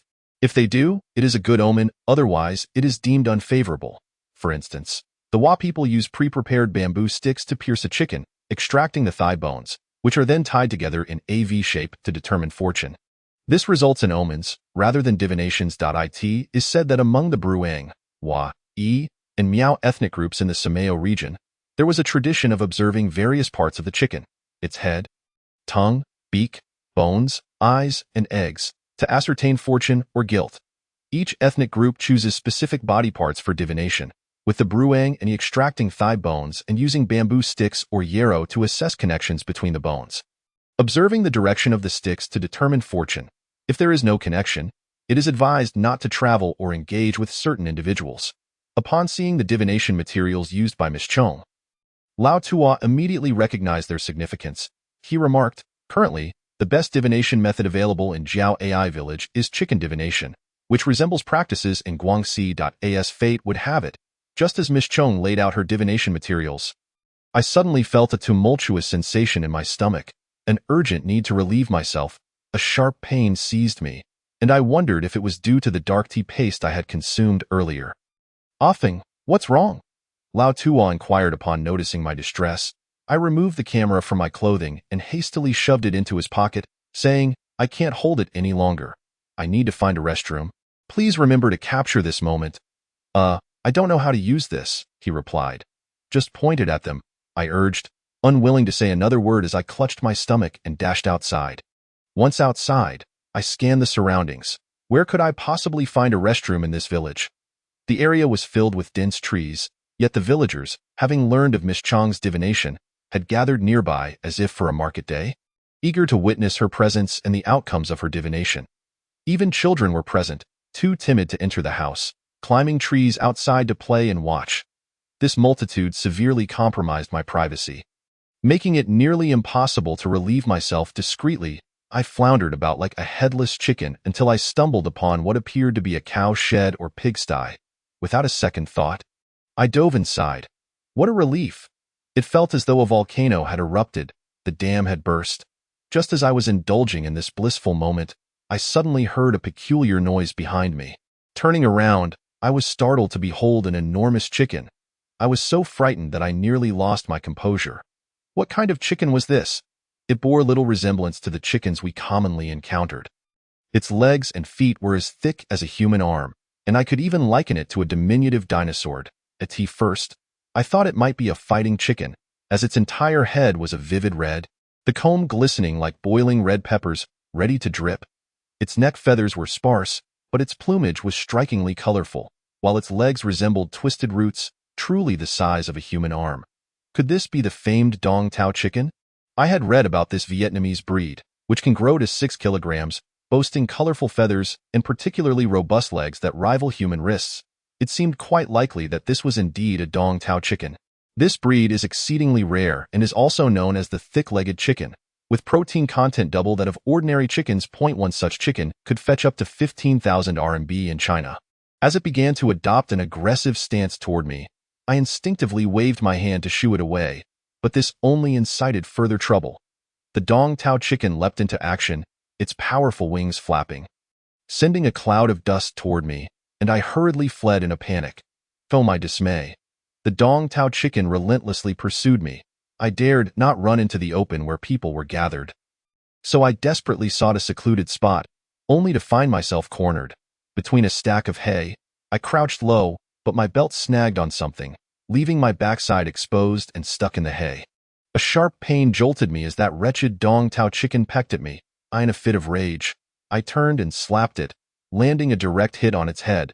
It stumbled back, dazed, and ceased its pursuit. Yet, just 2 meters away, it lowered its head, seeking another opportunity to peck me, its neck feathers bristling. This was clearly a prelude to battle. That moment, my phone rang. It was Yale calling. Upon answering, I heard his despondent voice. "Brother Fan, I feel like I'm dying." I was taken aback. "What do you mean dying? You and Lao Tua need to come back and see me one last time." Furrowing my brow, I asked, "What on earth is wrong? Speak up." "I can't explain. I feel like I'm at death's door." While keeping an eye on the menacing Dong Tao chicken, I replied, "Well, if you're going to die, go ahead, I'll be there shortly." Finally, Yelei's frantic voice came through. Hey, I'm serious. I've suddenly contracted a terminal illness and I'm busy dying. Was this even a coherent statement? Suddenly contracted a terminal illness? Busy dying? I retorted. Aren't you still with the female doctor, Li Chuqing? Have her give you an adrenaline shot. I am filled with suspicion. Both Li Chuqing and Yi Xian have remained with Yilei. How could Yilei have succumbed so swiftly? Surely the two young ladies have not encountered some misfortune? They returned by the same route and moreover, Miss Chong provided them with a leaf-like wooden token. Was it not stated that even if they encountered a shaman, they would not trouble outsiders upon seeing the token? I spoke gravely. Yilei, speak plainly. What on earth is happening? Where is Li Chuqing? No, I cannot allow her to come find me now. Prevent Li Chuqing from seeing him? Could it be that she has been abducted? I immediately said, wait a moment. I shall call Li Chuqing at once. No, listen to me. I am in no condition to be seen. What do you mean? In no condition? Because I am in the midst of defecating, and my pants are not yet pulled up. I could not help but feel an overwhelming wave of frustration. Why make such a fuss over a bowel movement?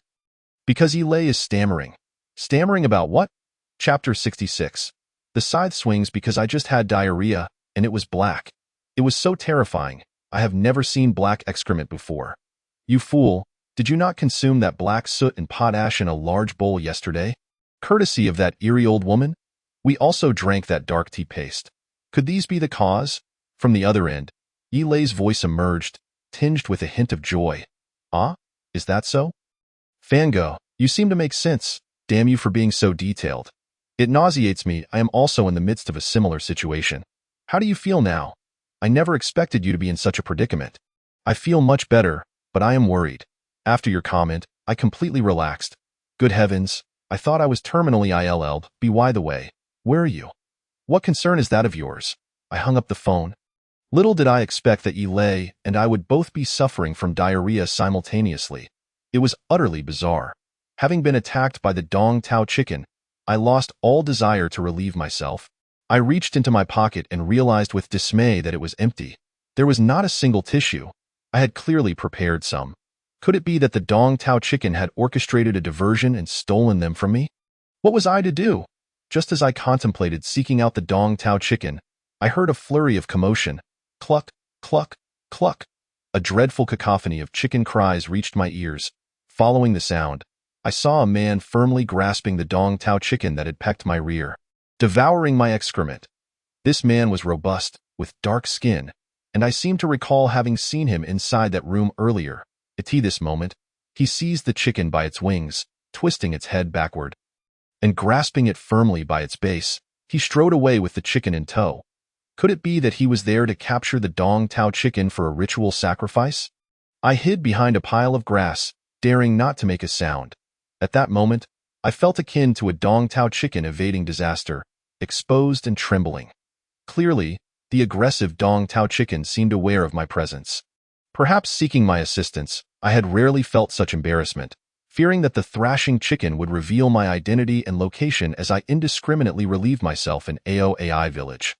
Thus, I remained silent, waiting until the man had taken the chicken far away before I dared to emerge. After squatting for some time, I felt considerably better and noticed a nearby tree branch with broad leaves. It looked promising for my return. The crowd that had gathered had nearly dispersed, and the courtyard and entrance were stained with blood, littered with chicken feathers and chaotic footprints. Undoubtedly, the Dong Tao chicken had become the material for divination. I spotted Lao Tu standing in a corner, still tinkering with the camera equipment I had provided him. I approached him and called out, "Hey, Lao Tu, where's everyone?" Lao Tu turned around. "You're back at last. They have already set out. I was waiting for you." I glanced around. Many villagers had followed Miss Chong out. I in the yard of the investigating villager's home. A tub of water sat, the purpose of which was unclear. Alongside several incense burners, remnants of burnt incense scattered about. The unburned joss paper was also strewn in disarray. Outside the man's door lay a pair of paper shoes, positioned peculiarly, one shoe pointing inside, the other facing outwards. Strangely, the shoes lacked soles. I asked Lao Tu, "What now? Do you still wish to film?" "Indeed. Then let us seek out the villagers." We implored a villager to guide us to where Miss Chong was investigating. Due to the distance, we promised a handsome reward for a villager who procured a motorcycle to take us there. The villager riding the motorcycle seemed determined upon seeing the cash, but throughout the journey, he scrutinized Lao Tuo and me, particularly eyeing the camera I held with a look of suspicion, likely questioning our identities. After about 20 minutes, the villager brought us to a desolate area, evident that it had once been a forest, with numerous charred tree roots still remaining. Many roots had survived the fire, sprouting an array of tangled, slender branches, transforming into a somewhat intricate thicket. The surroundings were thick with acacia and thorn bushes, rendering the path nearly untraceable, completely obscured by a chaotic assortment of vegetation. Miss Chong had already cleared a path with several villagers and the family of the divination practitioner using machetes. As the group traversed the dense thicket, Miss Chong cradled a bundle of red cloth, its bulging form suggesting something significant, while wielding a scythe in the other hand. I thanked the villager who had brought us and adjusted the focus and clarity of my camera. I soon gathered that this was indeed the location they sought. The ground was damp. After only a few steps, the soles of Lao Tuo's and my shoes were caked in mud, remnants of the light rain that had fallen earlier that morning. Miss Chong raised the scythe, chanting some incomprehensible phrases, while the surrounding villagers cautiously distanced themselves from her. She squinted, as if perceiving the contours of her surroundings, then mechanically wielded the scythe as if to hook something from the air. Subsequently crouching down to use the scythe as a hoe, digging into the dark, moist earth. The overcast weather, the damp jungle and land, the eerie silence, and the dancing shadows all contributed to an unsettling atmosphere. Not a single bird could be heard, and through my lens, Miss Chong's actions, with her blackened teeth and wrinkled visage, appeared particularly sinister. I shivered involuntarily. I asked Lao Tuo, "Do you not find Miss Chong reminiscent of the Grim Reaper wielding a scythe?" Lao Tuo merely observed her every move in silence. Suddenly, Miss Chong swung the scythe in the air, as if severing an invisible tether, discovering a breakthrough point.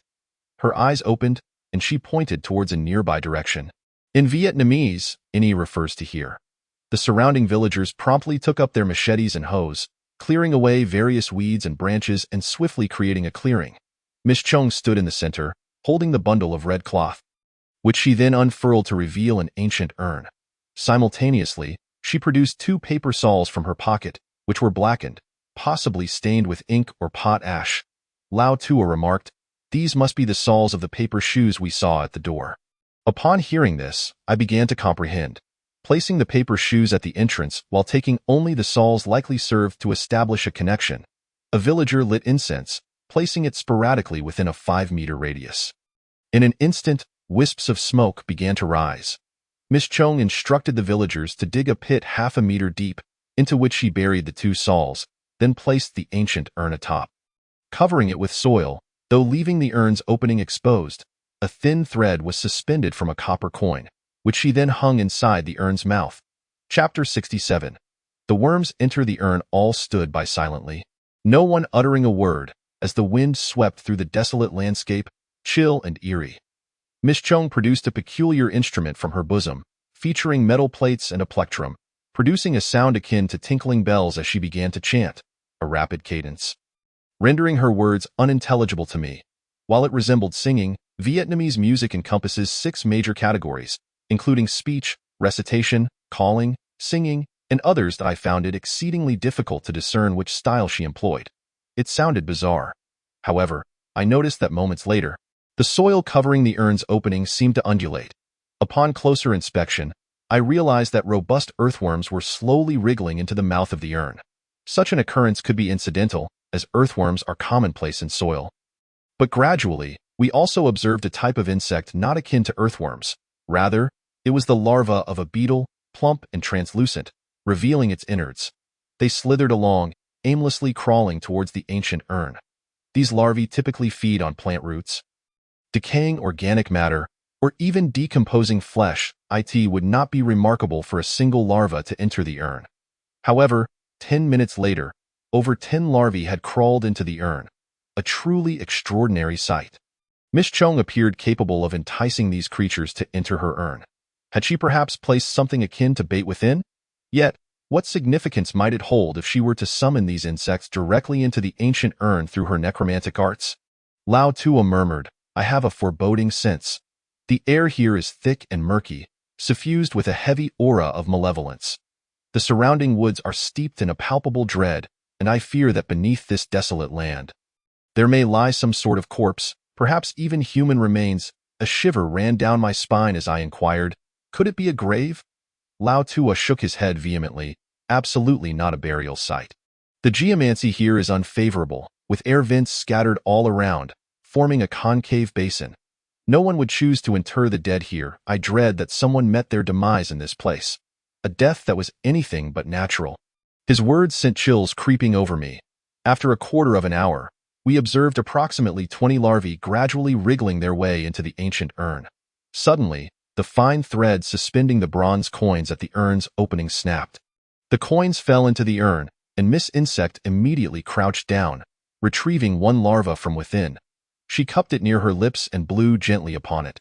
Subsequently, she placed the larva into her mouth, began to chew with her lips tightly closed, her jaw subtly moving, the darkened contours of her cheeks pulsing. Yet, mere seconds later, she expelled the larva from her mouth. I had assumed she had pulverized it, but in reality, she had merely soaked it in her saliva. The onlookers, witnessing this bizarre spectacle, furrowed their brows in dismay. I too felt a wave of nausea, with the larva, now coated in a mixture of saliva. Miss Insect carefully released it back into the wild. She then procured another larva, repeating the peculiar ritual. The larvae moved sluggishly, taking several minutes to fully disappear into the earth, making the process seem interminable. Each larva released did not immediately burrow into the ground. Some wriggled persistently in a single direction, while many others meandered in various paths, with a few even crawling beneath the feet of the villagers, who hastily stepped aside, all eyes watching the larvae's erratic movements. Eventually, these creatures slowly disappeared into the darkened soil, vanishing from sight. I was convinced that Miss Insect possessed an uncanny ability to communicate with these soulless insects. Perhaps she was summoning them for some ulterior purpose. The events that followed closely aligned with my suspicions. Half an hour later, all the larvae had burrowed into the earth, rather than excavating the ancient urn buried in the soil. Miss Insect spread a white cloth and knelt upon it, pressing her ear against the urn's opening, listening intently. Was she attempting to summon spirits? Were the larvae she had released conveying some message to her? As she listened to the urn, an eerie silence enveloped us. No one dared to utter a word, save for the whispers of the wind and the occasional chirp of birds. I could distinctly hear the steady thumping of my own heart. Lao Tua closed his eyes, seemingly lost in a trance, unsure of what he was trying to sense or hear. Another prolonged wait ensued. While Miss Insect listened to the urn, she performed a peculiar gesture, gently stroking the earth in a counterclockwise motion approximately every minute, as if drawing invisible sound waves into the urn. The family who had come for divination leaned against one another, particularly the mother of the child, whose hands were tightly gripped by both her husband and sister, revealing the complexity of their emotions in that moment. Time wore on, each passing second stretching into eternity. I was unaware of how much longer we would have to wait. My legs beginning to ache from standing. Half an hour turned into an hour, and then another hour passed. As dusk approached, the desolation of the wilderness deepened. The light began to fade, and I could not help but whisper to Lao Tua, "It will soon be evening. Surely they cannot remain here overnight?" To my surprise, Lao Tua remained with his eyes shut, my words seemingly lost on him. Till last, after yet another quarter of an hour, Lao Tua suddenly opened his eyes and spoke. "She has heard something." I was taken aback. "Heard what?" I inquired. "Just watch," Lao Tua replied. "By this time, twilight had indeed fallen, and fortunately, given Vietnam's proximity to the equator and its use of the UT7 time zone, the onset of night was not as swift as it would be in other regions. We could still discern our surroundings with relative clarity. However, glancing at the clock, I noted it was nearly 6 o'clock. Not long after Lao Tuo's statement, Miss Insect finally lifted her head from the urn, folded the white cloth, and informed the villagers that they could proceed to excavate the ancient urn. Everyone hurriedly set to work, and soon the urn was unearthed. Miss Insect meticulously cleared the surrounding soil and gestured toward a specific direction, seemingly instructing them where to dig next. It was then that Lao Tua confided in me. "Miss Insect has discerned information from the larvae. They must have discovered something." I was astounded. In no time at all, The villagers' relatives began to dig in that designated spot, which was approximately 20 to 30 meters from the urn, an insignificant distance. As the villagers excavated, the child's mother suddenly burst into tears, her legs giving way beneath her. Her family supported her, offering gentle reassurances, yet their voices were subdued, their expressions grave. Chapter 68. Unearthing the remains. The soil of the desolate land was somewhat hardened. But a few individuals dug with remarkable speed, the sounds of metal spades scraping against moist earth echoing in the air. Suddenly, someone cried out, "No, no, no." I recalled that in Vietnamese, no does not merely serve as an interjection, but signifies bone. The last time we dined at Nguyen's home, he had cautioned us to eat slowly, lest we choke on a bone, placing particular emphasis on that word. Upon uncovering a bone, tension rippled through the crowd. Someone opened a light-colored bag, spreading it out to place the first unearthed bone upon it. Lao Tua and I approached to inspect it. The bone was small, yet distinctly identifiable, covered in dark, muddy soil. Resembling a phalanx, before long, the villagers unearthed various other bones, the longest among them being a patella, part of a leg. Miss Insect scrutinized each bone as it was unearthed, rearranging them meticulously. As time progressed, a half-formed human shape began to emerge from the collection of bones. Yet another villager unearthed a bone, and this time, it was not a small fragment, but a skull. Upon seeing the skull, the child's parents fainted from shock. And after being roused by their family, they collapsed to the ground, weeping uncontrollably. To my astonishment, within the hollow eye sockets of the unearthed skull, a plump larva writhed. Could this larva possibly be the same one that Miss Insect had previously released? If so, her abilities were truly remarkable. If she wished to exact revenge upon someone, she could undoubtedly leave them in a state of ruin. The child's mother, upon beholding the skull excavated by the villagers and relatives, fainted once more. This time, it seemed to be a result of overwhelming sorrow, as her family called out to her for an extended period without success. Lao Tua and I hurried over to assess the situation. I regretted not having summoned Li Chuqing, the female doctor who always carried a first aid kit and knew how to revive the unconscious. For now, we could only apply pressure to her acupressure point. After digging for a full hour, the ground was excavated over an area approximately 3 to 4 meters wide, revealing not only bones but also remnants of clothing that had not entirely decayed. Buttons, shoes, and even strands of hair. As darkness enveloped the landscape, a family member ventured nearby to gather some dry twigs, binding them together to form torches, which they ignited and placed around the large pit, kindling a bonfire. The crackling flames of the bonfire resonated through the air, while the damp earth hissed as moisture bubbled to the surface. The wind stirred, sending sparks from the fire dancing into the night sky.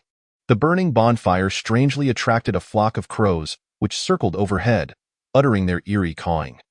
Miss Insect waved her hand toward the sky and called out, causing the crows to disperse, settling instead upon a nearby gnarled tree. As the evening drew near, around 8 o'clock, with the excavation of the bones nearly complete, Miss Insect directed those present to carefully wrap the arranged bones and prepare to return. Upon returning to Jiaoai village, the night had fully descended. The stars were obscured, leaving the sky a deep, inky black. Many villagers had heard of the family that had unearthed remains in the wilderness and gathered to witness the scene. I endeavored to document their conversations.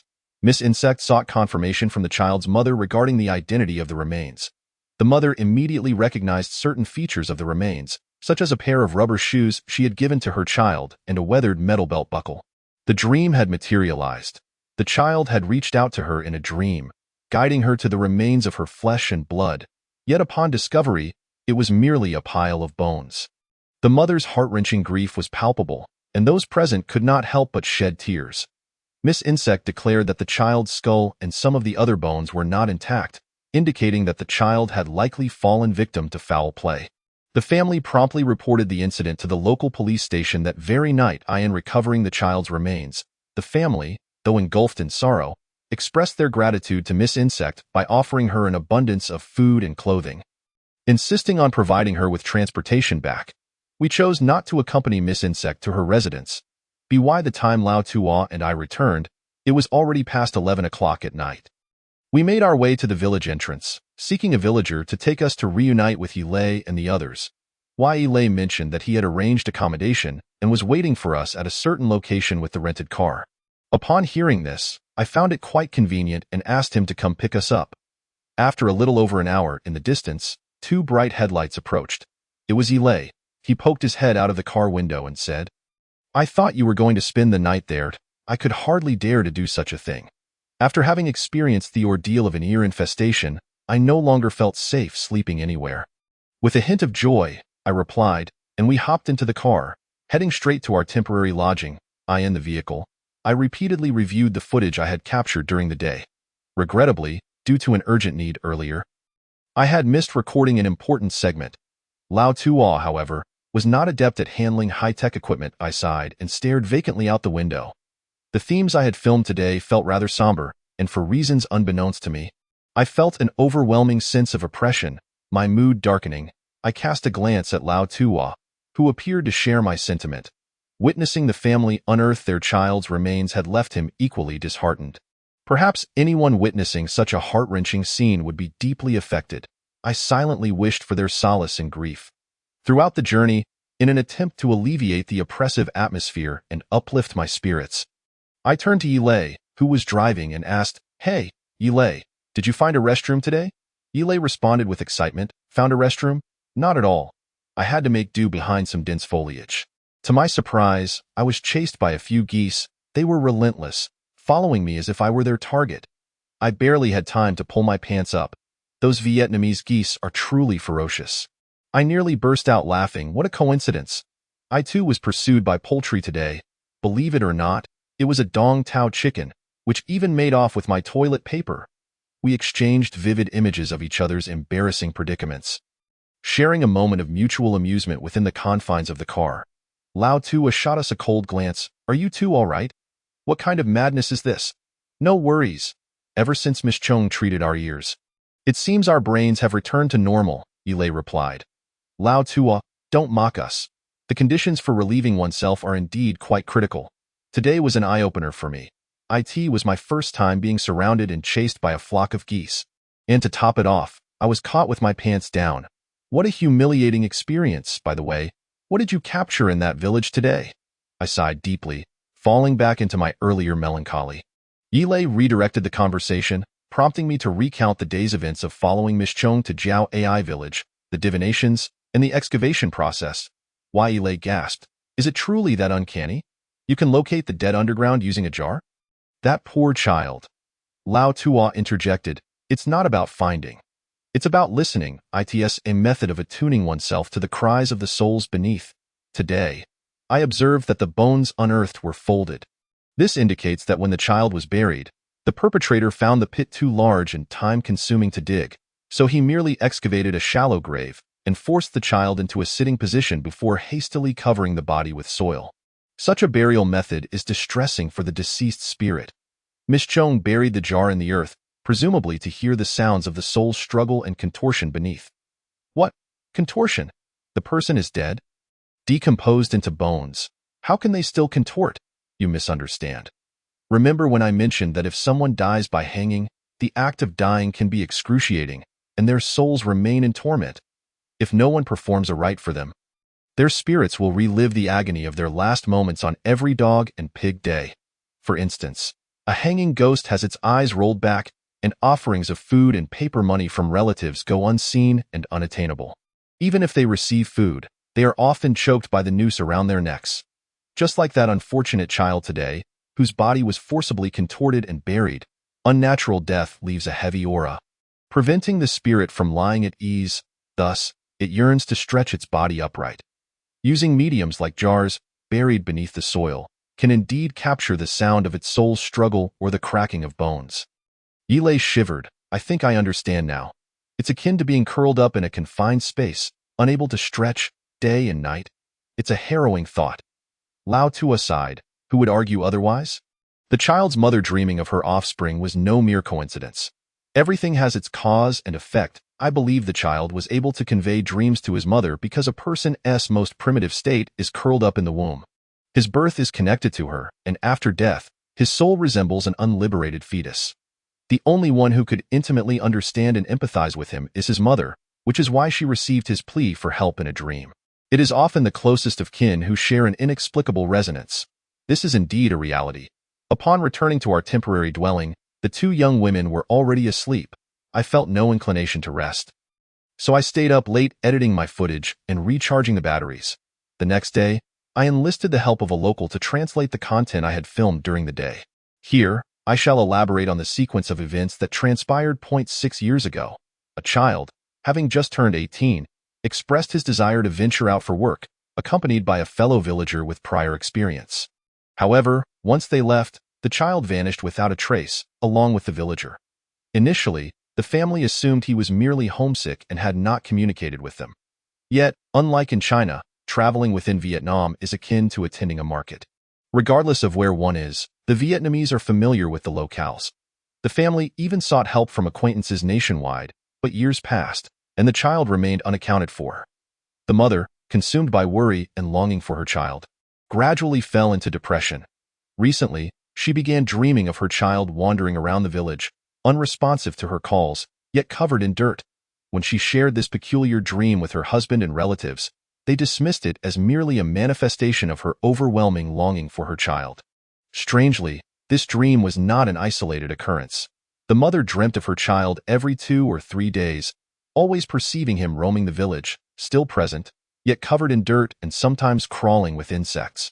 After several such dreams, the mother reached a breaking point, convinced her child must be in the village, and had perhaps met with foul play. In light of these supernatural experiences, the villagers suggested consulting a diviner, which led them to Miss Chong, the medium who presided over the ghost marriage for Li Xiaowu.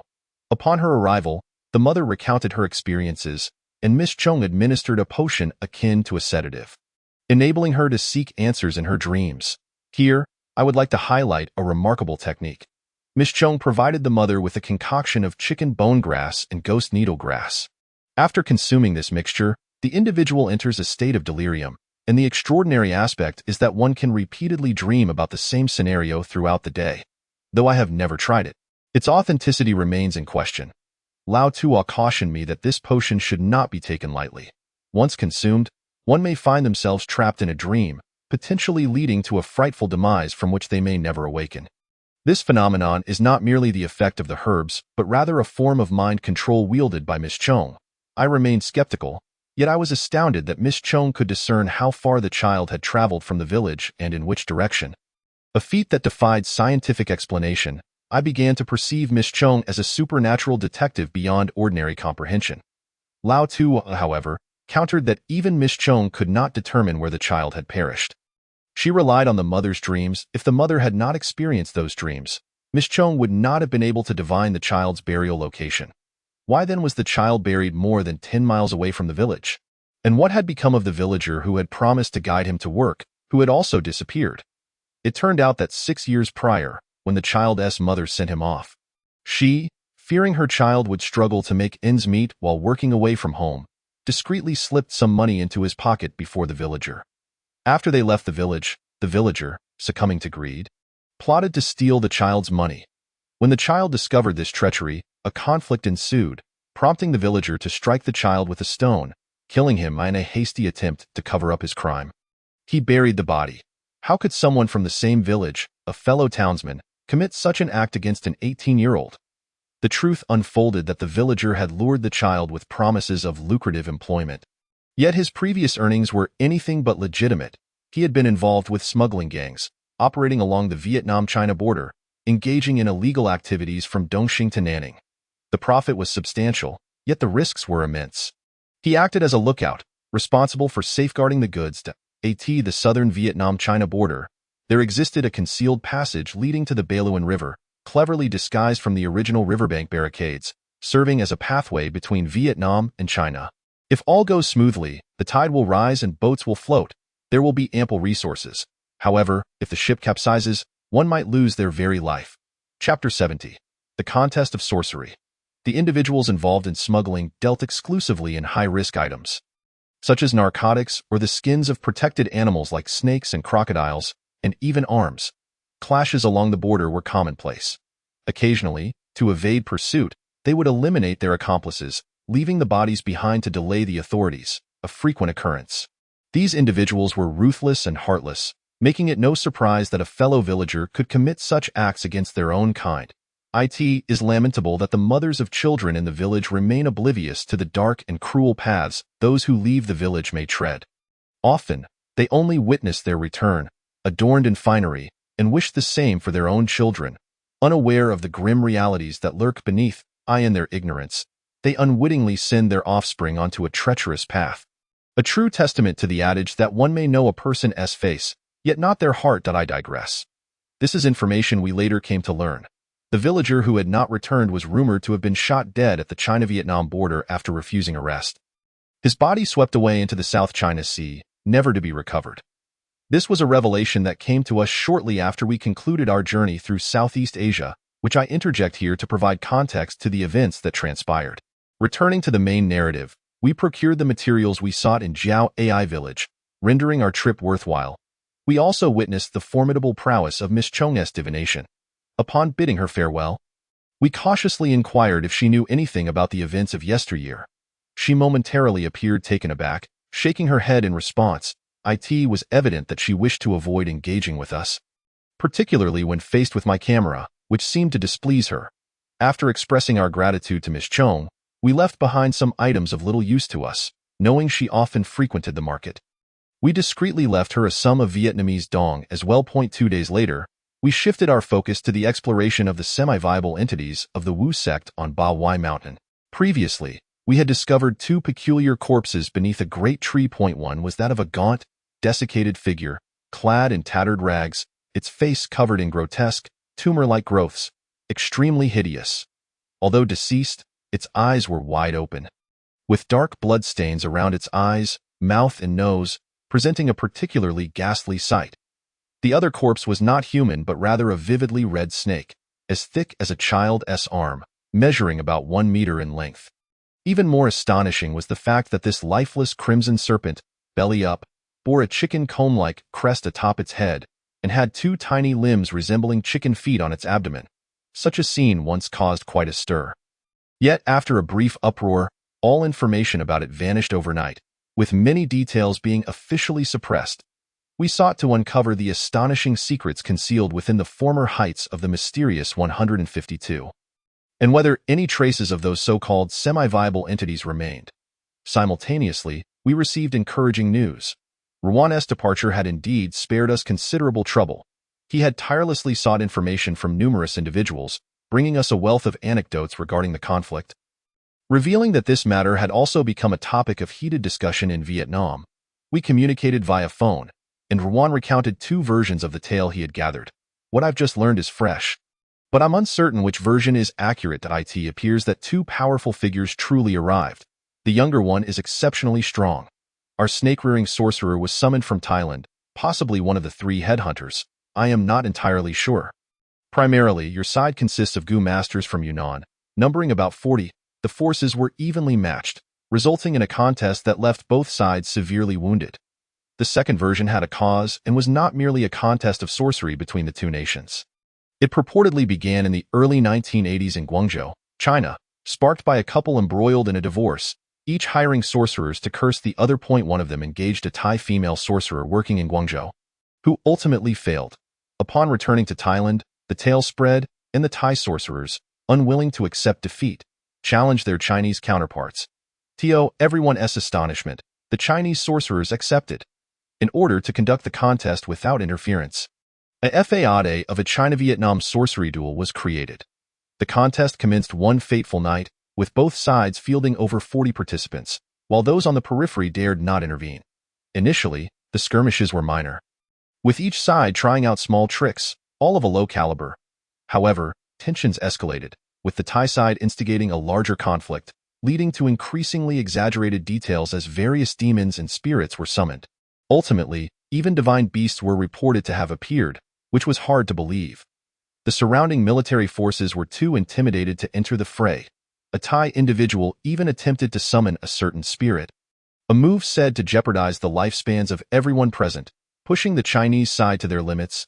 Yet no one could deter him. At that moment, the Chinese invoked a coffin to compel the Thais to cease their actions, ensuring everyone's safety.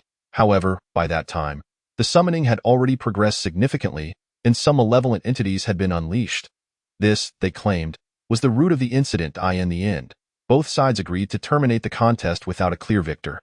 Subsequent reports suggested that China had lost, stemming from a similar contest of meditation that was allegedly instigated by the Thai side's dissatisfaction. They had employed spells that approached the limits of endurance, utilizing many techniques that were not fully mastered, even attempting to unleash soul extraction to pursue Chinese sorcerers, truly going all out. The ensuing demons rushed in but were all obliterated in an instant. I was left dumbfounded, questioning the plausibility of such exaggerated claims. I remarked to Ruan, "Are you sure you didn't fabricate this tale yourself?" Ruan insisted from the other end of the line. "I swear to the heavens, all I've shared is true. These are accounts from various individuals." Chapter 71. A documentary diary. I have always felt that the Vietnamese people have a penchant for embellishing tales and seizing opportunities to exaggerate. Coupled with Ruan's naturally glib tongue, I remained skeptical of his accounts. I inquired of Lao Tua, "Given that Ruan has said so, what are your thoughts?" Lao Tua replied, "Most of what Ruan has said is true. In my view, there indeed was a sorcery contest along the China-Vietnam border. Our station dispatched reporters to investigate, and last night we received word that the last Chinese sorcerer involved in that contest, surnamed Wang, has passed away. Although the contest has stirred considerable commotion, much of it has been exaggerated. In truth, it was not as catastrophic as reported. However, people in the 1980s were quite superstitious and sensitive to the mysterious, leading to artistic exaggerations and misinterpretations of events. Yile concurred with Lao Tua's assessment, stating, "Lao Tua, since this involves a contest between two nations, perhaps we should inform our station and encourage them to delve further into the archives for additional accounts of those events." Lao Tua readily agreed, and that very day, we contacted our station in the country to share our thoughts. Shortly thereafter, within 2 days, our station provided us with a valuable document. It was said to have been contributed by a soldier's family and was an extremely precious handwritten manuscript. I speculated it might have been a record from a family member or disciple of a master who participated in the contest. However, upon opening it, I discovered it was a segment recorded by the child of a soldier who had fought in the China-Vietnam War. Or rather, the account of an ordinary soldier who witnessed that bizarre conflict. The text read as follows: "My father participated in the self-defense counterattack against Vietnam in February 1979, a month after the conflict commenced. My father, at the age of 28, entered Vietnam with his unit. His unit was the 143rd Regiment of the 42nd Army, part of the reserve forces. Due to the unique geographical conditions of the war, the Vietnamese forces were battle-hardened, and notably, their combat tactics were taught by the People's Liberation Army, often resulting in a stalemate with significant losses on both sides. To ascertain the enemy's movements, our military frequently dispatched scouts to gather intelligence. However, curiously, none of the scouts sent ever returned, and the command post lost contact with them. For a time, a peculiar white tint appeared in the wounded soldiers' camp, where fallen soldiers were regularly brought, but no one was allowed to approach or inspect it. Moreover, there were dedicated guards, and at night, identification of the corpses was prohibited, as was burial. They were simply cremated. This was exceedingly rare in our forces, as typically, fallen soldiers were buried, adhering to the principle of leaving no comrade behind. Even a fallen comrade's body would be transported back to the homeland. The notion of incinerating the corpses piled together is utterly unfathomable and stands in stark violation of our military regulations and ethics. My father was filled with suspicion but could find no explanation. Ultimately recording in his diary, "On the 16th, today, several bodies were transported back to the position, shrouded in white cloth. All those involved in the transport were dressed meticulously, wearing masks and gloves. On the 19th.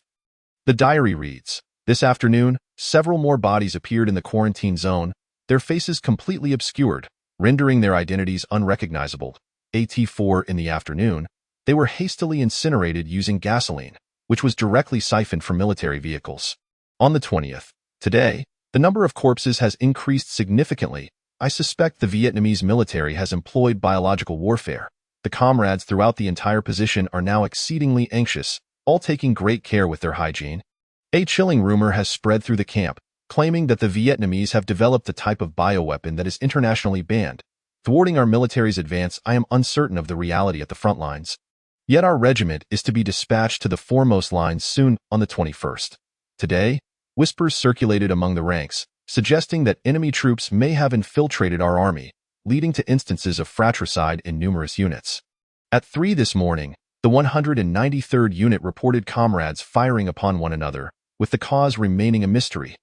The bodies have been buried, yet some claim that the deceased were not shot. Rather, their throats and ears had been bitten off, indicating they were savagely killed on the 22nd.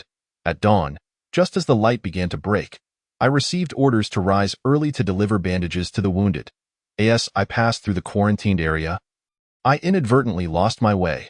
The white cloth barriers erected during the day had been blown askew by the night winds, leaving a small section exposed. The morning fog enveloped the entire camp in a thick haze. I unwittingly stumbled into the area.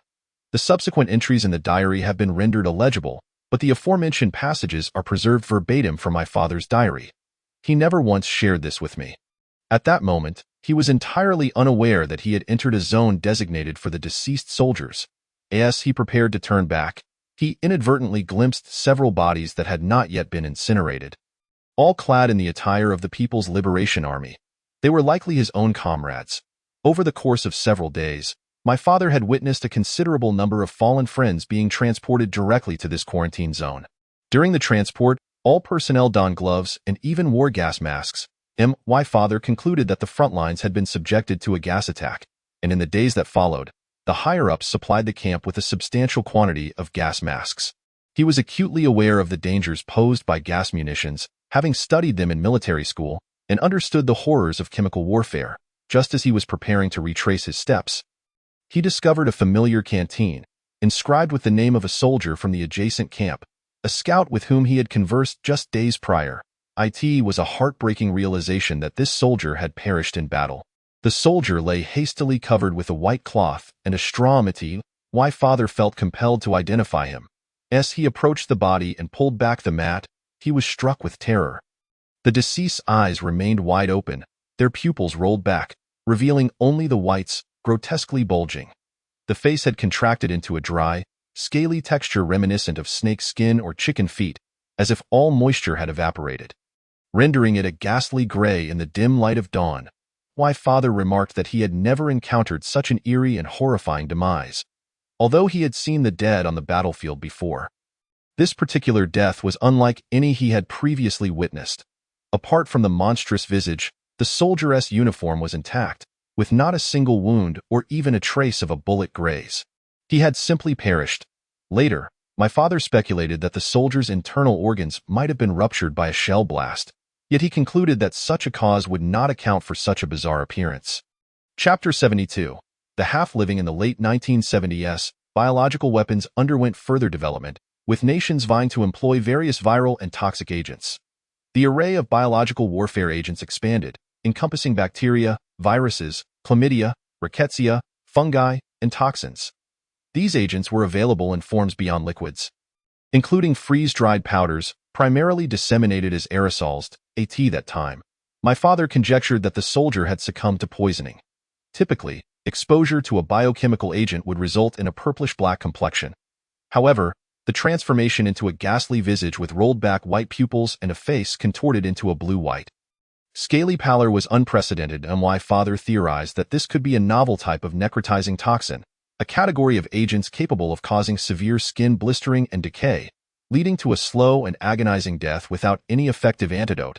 Agents like mustard gas or nitrogen mustard, which instilled dread in everyone. At that moment, the camp's assembly whistle sounded, prompting all soldiers to gather swiftly. In the ensuing panic, my father bolted from the quarantine zone. Upon assembly, he learned that an assault on a location in Lang Son was imminent, and everyone was eager to engage. However, haunted by the bizarre death of that soldier, my father remained vigilant, advising his comrades to prepare their gas masks, while those without were instructed to ready damp towels. Yet, the commander refrained from even a mention of biological warfare prior to the assault, leaving my father in a state of deep confusion. The peculiarities of the offensive escalated. For instance, even when our forces had already secured a position, the command ordered all soldiers to withdraw, allowing artillery to bombard the area once more. The following day, after 6 hours of intense combat, my father's unit captured a hilltop. The company commander directed soldiers to form groups of 8 and 3 to scour the battlefield. My father, assigned to a trio with 2 comrades, began their sweep along the southwestern flank of Hill 152. There, he discovered the body of another fallen soldier, a scout, whose condition mirrored that of the corpse he had seen the previous morning in the quarantine zone. Eyes wide open, pupils rolled back, grotesquely bulging, and a face shriveled into a dry, scaly texture. Upon discovering the body, the 2 comrades attempted to move it but found no visible wounds on the soldier. However, one soldier, upon touching the body, began to experience intense itching on his palm, which escalated into frenzied scratching. Seemingly beyond his control and a desperate act, the stricken comrade resorted to using his military knife to sever his own hand, ultimately saving his life. After the injured soldier was evacuated from the battlefield, my father was reassigned to another group, his nerves taut. Instilled with the materialist ideology pervasive in the military, he firmly believed they were under the influence of a biochemical weapon. Consequently, he and his new comrades sought to acquire gas masks, determined to continue their efforts on the southwestern edge of Hill 152. Soon, they stumbled upon a peculiar cave, artificially excavated and shrouded by dense ghostly lantern plants, rendering it well concealed. Upon discovering the cave, my father and his comrades fired a shot each, proclaiming in Vietnamese that they would not harm anyone who surrendered, but received no response, only an eerie sound emanating from within. My father remained on high alert, cognizant that the enemy would fight fiercely. He readied a grenade to throw inside, only for a strange mist to burst forth from the cave, rendering the grenade a dud. At that moment, he beheld a half-living figure. Indeed, with resolute certainty, my father recalled that it was a half-living soldier, a Vietnamese combatant, likely blown apart by artillery, missing its lower half, with the torso supported by its hands, rushing out of the cave at an alarming speed, akin to a fully functional individual running on 2 legs.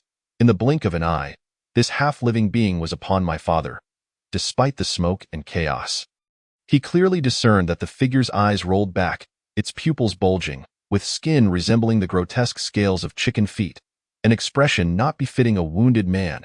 In a frenzy, several soldiers opened fire on the half-living entity, bullets piercing its body, yet it appeared impervious to pain, emitting a horrid wailing sound. My father, armed with a Type 64 submachine gun, aimed directly at its head, obliterating it into a mangled mess, bringing the creature's advance to a halt.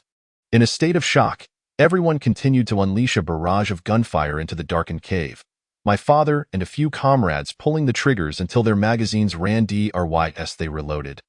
My father and his comrades strained to listen to the cave's interior, where a muffled, low growl resonated, seemingly emanating from beneath the earth. Uncertain whether more of these half-living beings lurked within or if someone was orchestrating their movements, my father and his comrades dared not venture further inside. Instead, they hurled several grenades into the cave, which detonated with a thunderous roar, shattering the cave's entrance. In the ensuing haste, they retreated from that eerie place, with remnants of the enemy still resisting on the hill. As they departed from the cave, all resumed their pursuit of the enemy. Such is the nature of war. Every fleeting opportunity for engagement demands immediate action, leaving no time for contemplation or grief. Everything unfolds within an environment of heightened tension and rapid pace. Killing, surviving, evading. Caught in the liminal space between life and death, my father soon found himself thrust into even more harrowing warfare. After the event, the troops regrouped, and my father recalled a bizarre scene on Hill 152. He had been trying to locate the few soldiers who had discovered that cave alongside him, but those soldiers had vanished without a trace. Their fates unknown.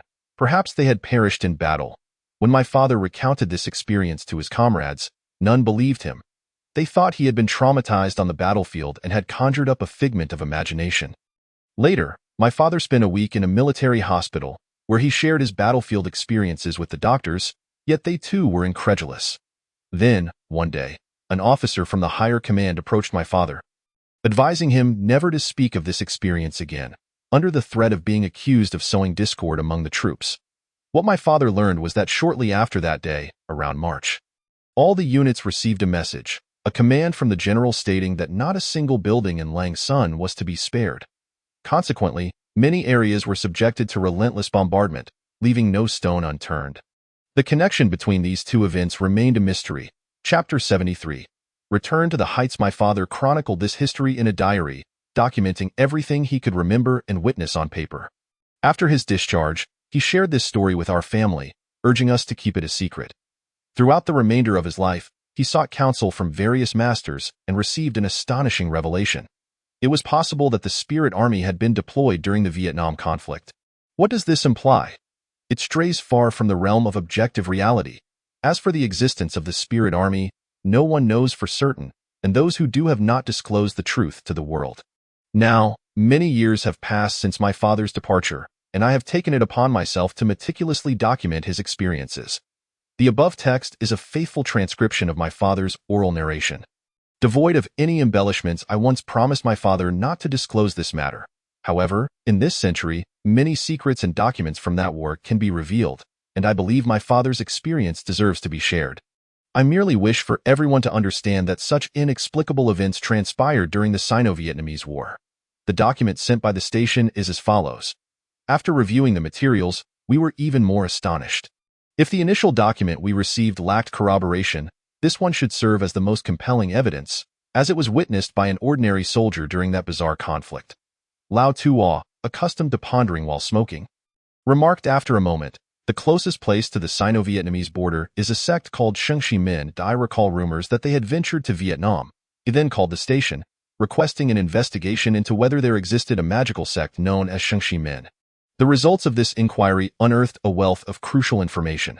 The station replied, years ago, the duel of sorcerers between China and Thailand shocked the entire realm of witchcraft. It is said that numerous sects from within the country, both renowned and obscure, sent sorcerers to participate, 1 from Longhu Min, 2 from Maoshan, and 3 from Shengshi Min, among many other smaller sects that sent numerous participants. In total, over 30 individuals from the folk community joined.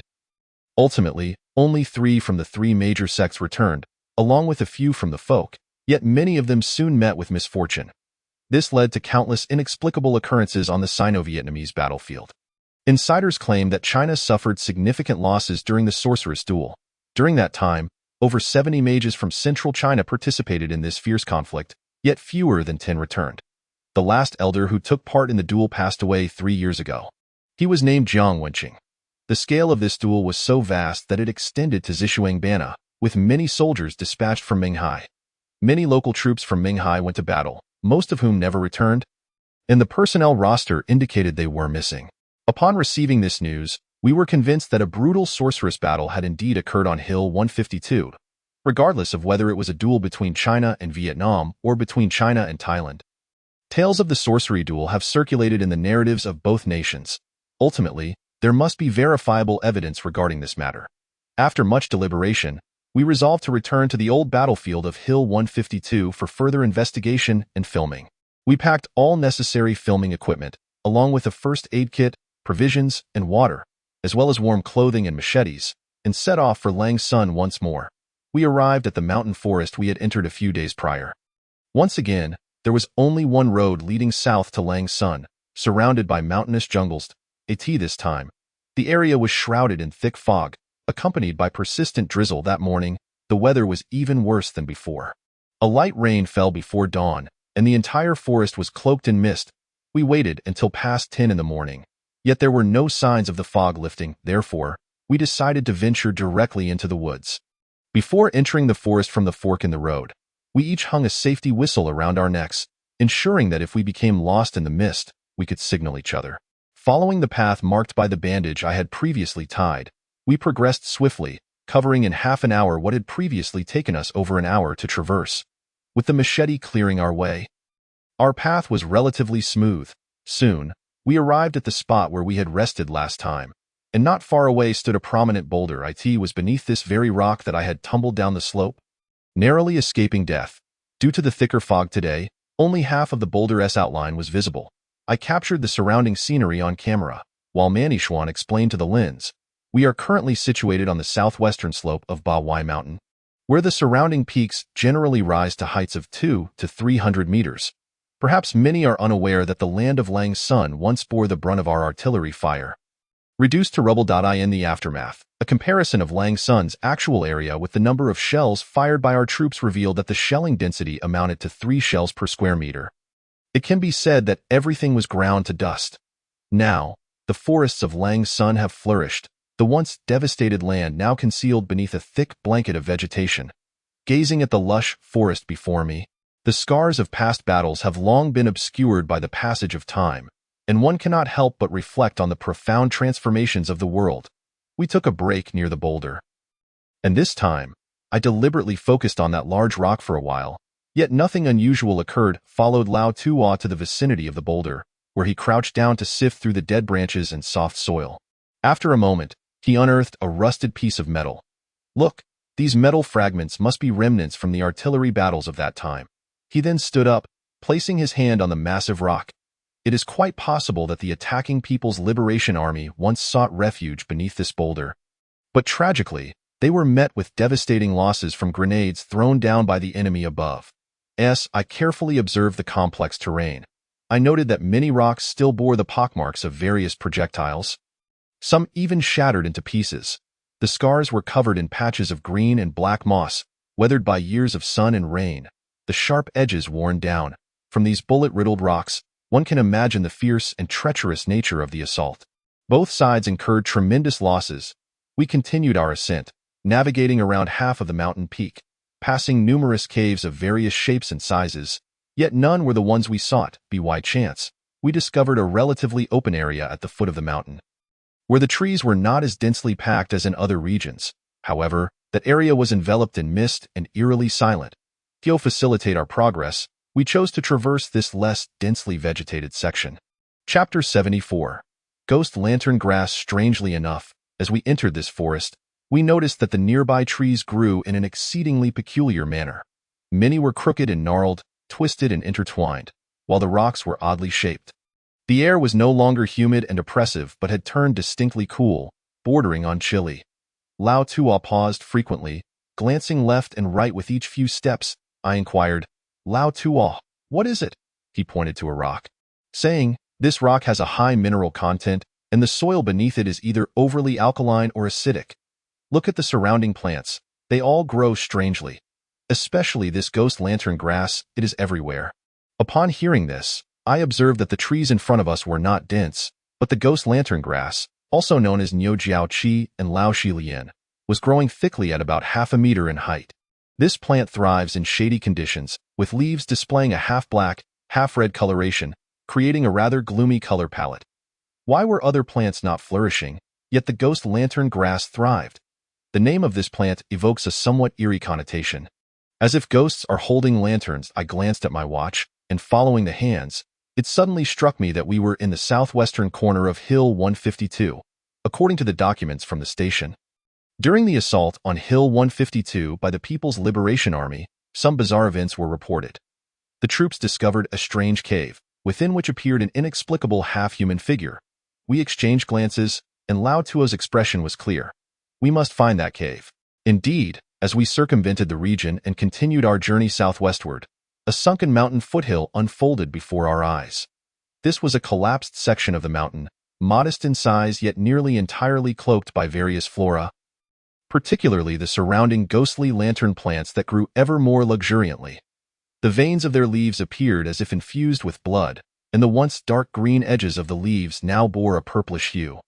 I opened the marked map and discovered that this location was precisely at the heart of the southwestern corner of the 152 highland. I inhaled sharply. There could be a cave here.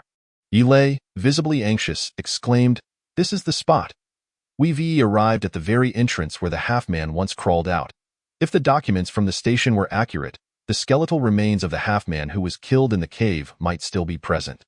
And the mystery of the so-called semi-active biological enigma could finally be unveiled.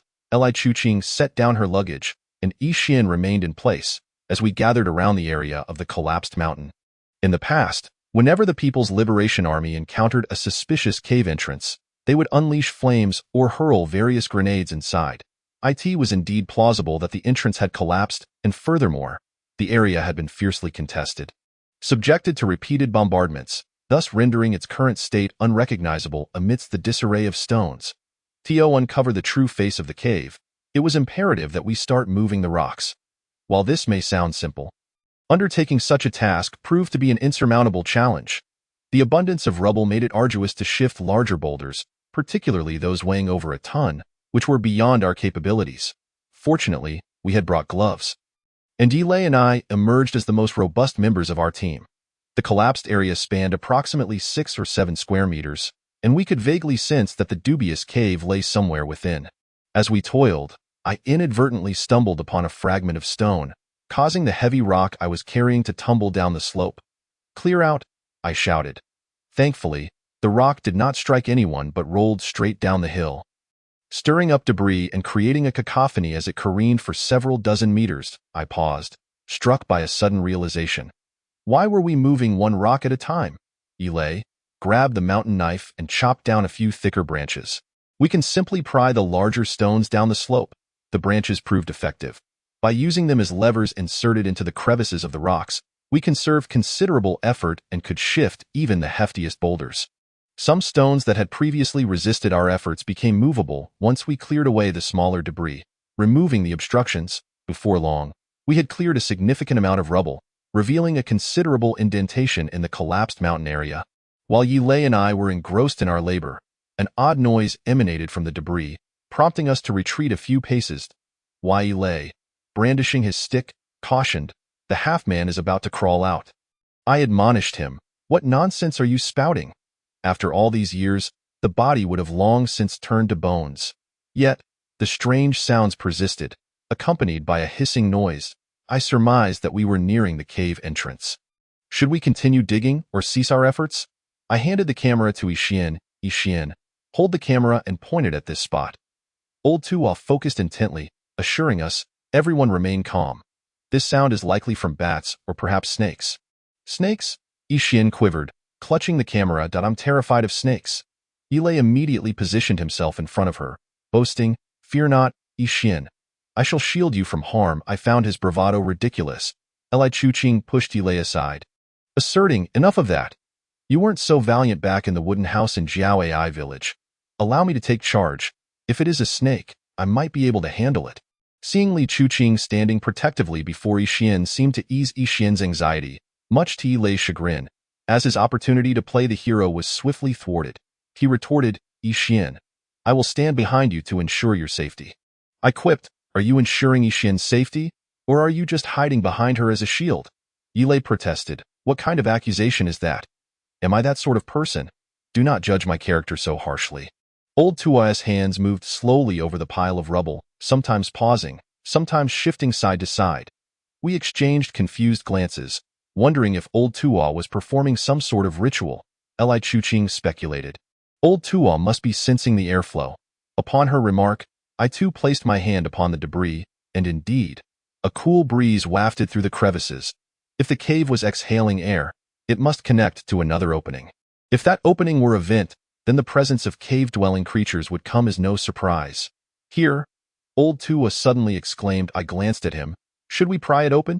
He nodded, and I signaled for everyone to step back. Sharpened a branch and wedged it into the rock crevice. I silently counted down, and with a decisive shove, an opening emerged. Chapter 75. The white-eyed bat, a small shadow, no larger than a palm, burst forth from within, colliding directly with my face. Instinctively, I raised my hand to shield myself, but it struck my forehead before darting into the forest. "What on earth was that? A bat?" I inquired at Ixin. "Did you capture that on video?" Ixin nodded. After confirming there was no further movement from the opening, I reviewed the footage, and indeed it was a bat. Upon playing it in slow motion, we discovered a peculiar phenomenon. The bat that had flown out possessed white eyes. I had never encountered a bat with such pale pupils. This occurrence typically could only be captured at night with a camera, yet here it had been recorded in daylight. This was not merely a reflection from the camera. Ordinarily, their eyes do not emit light. The structure of such creatures' eyeballs is rather unique. When light passes through the retina to the iris at the back of the eye, it is reflected back onto the retina, enabling bats to hunt using minimal light during the night. The light reflected from the iris continues to penetrate the retina, explaining why their eyes appear luminous in low light. The presence of a bat with white pupils thriving in this cave raises intriguing questions. If these creatures have long inhabited the cave, they may have evolved due to environmental influences. We had previously witnessed various white centipedes, millipedes, and spiders that had gradually lost their pigmentation due to years of darkness. However, the rapidity of this evolutionary process is astonishing, especially considering that prior to the war over 30 years ago, the cave's inhabitants had been exposed to light. Let us continue digging. We cleared away as many movable rocks as possible, ultimately revealing an opening the size of a basin. The remaining large rocks proved too formidable to shift. Nevertheless, this basin-sized aperture offered a broad view and was large enough to accommodate a person. Utilizing the night vision function of my camera, I peered inside. The light and contours rendered in shades of black and white revealed a spacious cavity within the cave, allowing ample room for a person to stand. Various stalactites of varying lengths and thickness adorned the cave ceiling, which extended deep into the darkness, culminating in uneven rocks and a twisted passageway that seemed to lead to unknown destinations. Yilei, take the camera. I will crawl inside first. Considering the multitude of caves in this area, we had already equipped ourselves with compact, high-intensity flashlights. I clenched the flashlight in my mouth, cautiously probing my head into the cave. An icy chill enveloped me, no surprise given the presence of stalactites, which drip water. I strained to maneuver my shoulder inside, finally managing to squeeze through. Hold on, everyone. This entrance is too small. If anything goes awry. There 1 TB time for everyone to exit. I instructed Yilei to hand me the camera. Once the night vision and light enhancement features were activated, I adjusted the gamma for black and white balance. Achieving a relatively clear image, I first illuminated the area with my flashlight, revealing a cave that maintained a height of about 2 meters and extended roughly 10 meters inward, the 10-meter mark. A winding passage appeared, seemingly quite narrow. Notably, the walls were blackened as I brushed my hand against them. My fingertips collected remnants of a dark substance. This area had evidently been subjected to flamethrowers. Recalling the documents sent from the station, there was no mention of flamethrowers being used in this cave. However, several members of the Liberation Army had previously engaged and killed the enigmatic half-man not far from the entrance, subsequently tossing grenades inside, followed by shelling that led to the collapse of the entrance. If the materials were accurate, the remains of that half-man should still lie near the entrance. I crouched down, carefully searching the ground, which was dry in some areas with numerous animal droppings. The deeper I ventured, the more humid it became. The half-exposed rocks on the floor had preserved their condition remarkably well due to the sealed entrance. Soon, I discovered numerous shell casings, some rusted, others in pristine condition, and some clinging to animal waste. It was evident that intense battles had transpired here. I glanced at the wall, noting the numerous bullet marks. As I looked up towards the ceiling, I could not find any sign of a bat's nest. I speculated that it might be hidden in the narrow passageway at the end, 10 meters away. Just as I was preparing to enter, Lao Tuo and Yilei came in one after the other. I couldn't help but exclaim, "Didn't we say you shouldn't come in?" The situation here is unclear. Before I could finish, Lao Tuo waved his hand dismissively, holding a flashlight as he slowly walked along the wall towards the innermost part of the cave. Instinctively, I let out a sigh but fell silent, hurriedly following him and Yilei.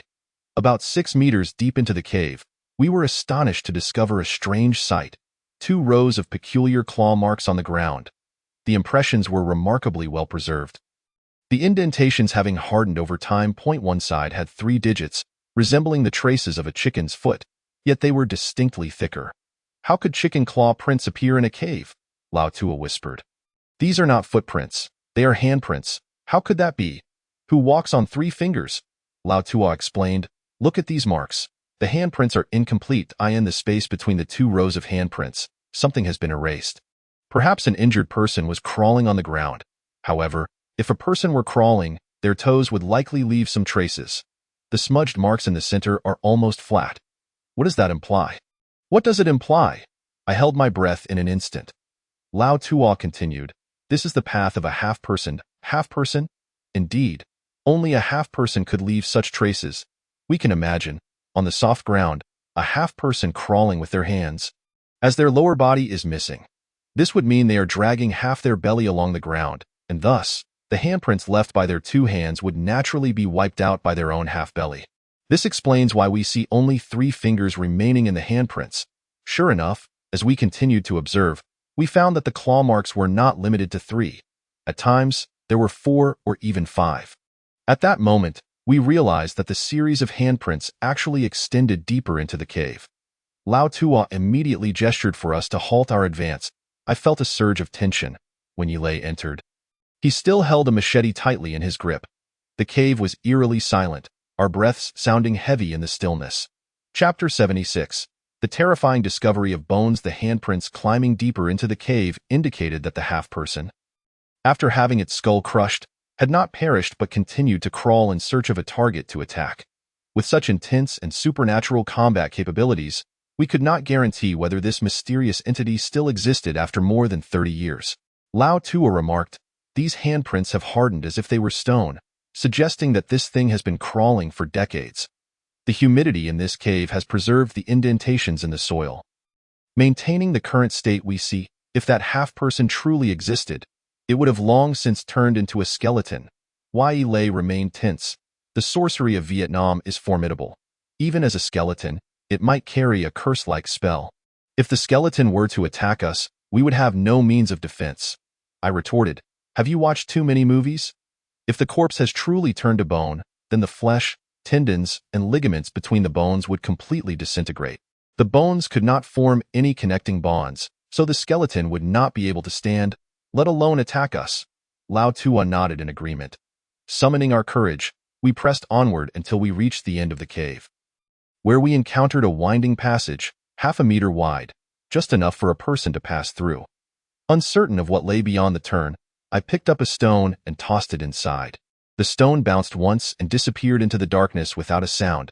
We held our breath, listening intently, but there was no response. I thought it was safe and was about to enter when Lao Tua gestured for me to stay put. He instructed Yilei to return to the entrance for some alcohol and cotton from Li Chuqing. He ignited the cotton and tossed it into the darkness of the turn, illuminating the cave with a flickering glow. Lao Tua's tactic proved effective. All cave-dwelling creatures fear fire. Once the burning cotton rolled inside, there was indeed movement. Suddenly, a flurry of bats burst forth, and we ducked to avoid them. These bats were markedly different from ordinary cave bats.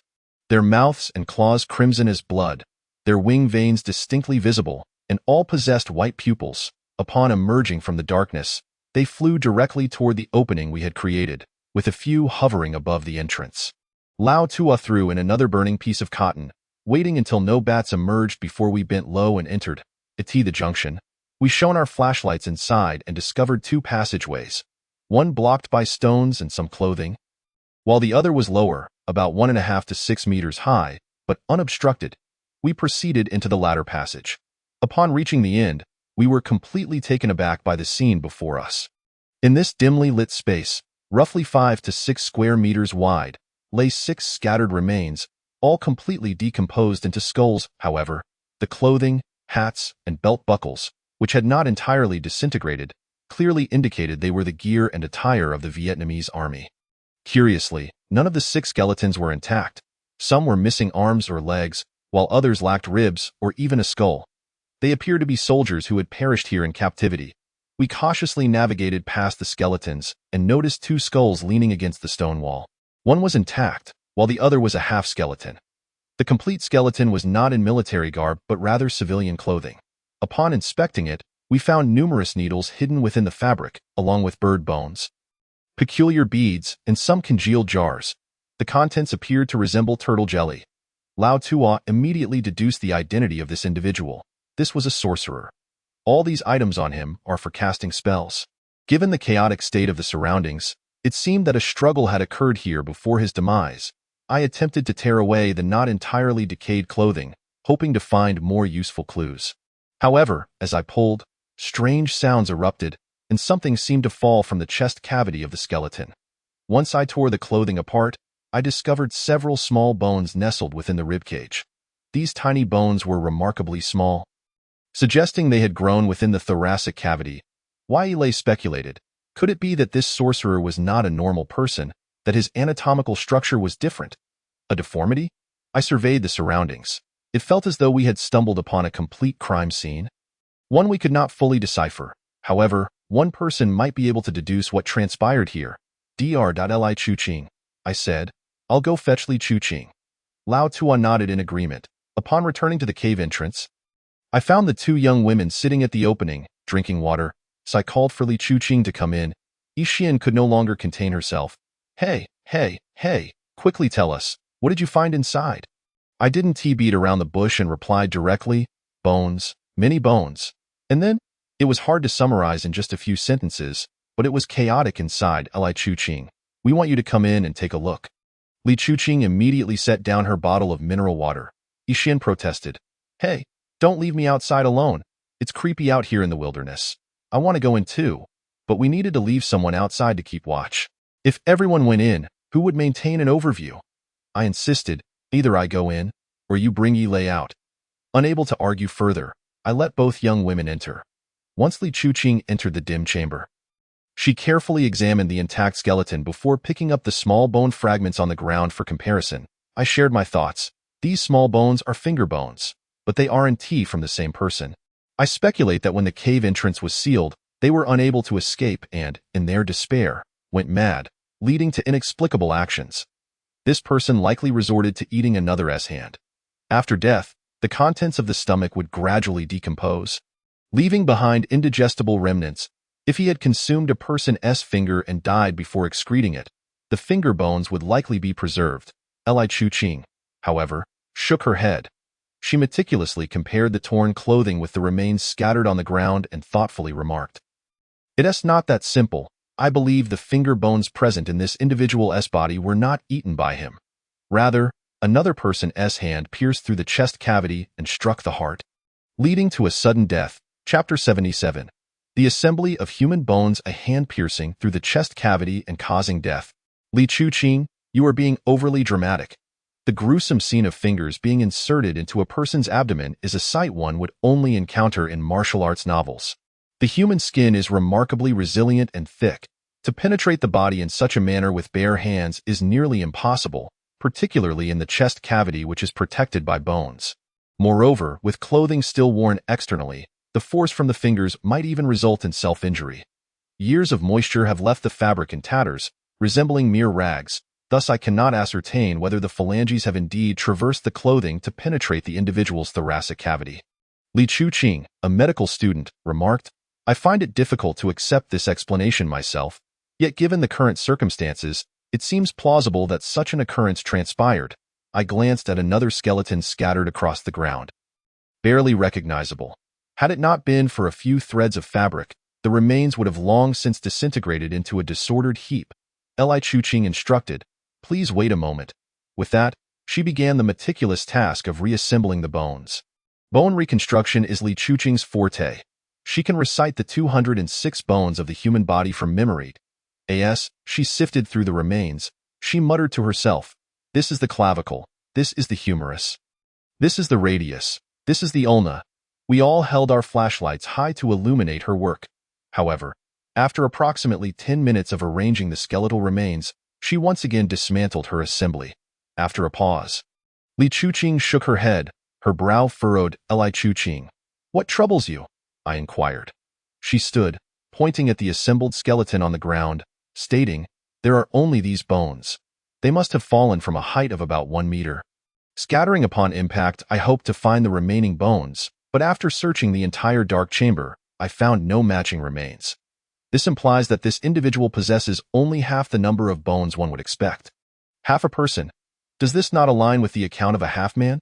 Indeed, the existence of a half-man was confirmed. Wait, did we not discover another passageway? We have yet to investigate that corridor. Immediately, I and Yilei armed ourselves with machetes and ventured towards the other passageway. This corridor was even narrower, requiring one to slightly turn their shoulders to pass through. I squeezed into the section blocked by clothing and various cotton materials, using my machete to clear the obstruction. After 30 years, the cotton, merely stuffed into a few centimeters of crevice, surprisingly retained a pale yellow hue. Once I had removed all the blockages and shone the flashlight inside, I was astonished to discover 2 more skeletal remains. These remains were not military in origin. The fabric found on them bore a striking resemblance to that worn by the complete skeleton in the adjacent chamber. So, why were they trapped here? Unable to escape until death? Lao Tua examined the scene and remarked, the clothing and cotton used to block the crevice were likely placed there by them. Yilei asked, does this imply suicide? Lao Tua shook his head. A normal person would not resort to such means to end their life. They must have encountered something terrifying and sought refuge in a desperate attempt to shield themselves. I speculated, perhaps they suffocated when the People's Liberation Army unleashed flamethrowers into the cave? Lao Tua still shook his head when we entered. A cool breeze wafted from within, indicating several gaps that could lead to another exit. Though the openings are small, they still allowed for airflow. The flamethrowers did not completely deplete the air within. The primary cause of death was their own suffocation. But why was that? I surmised it was likely related to the events occurring in the adjacent dark chamber. We made a bold hypothesis. If tactical magical attacks were viable on the battlefield, then this cave harbored 3 sorcerers who controlled the corpses of the deceased to launch attacks as reanimated beings.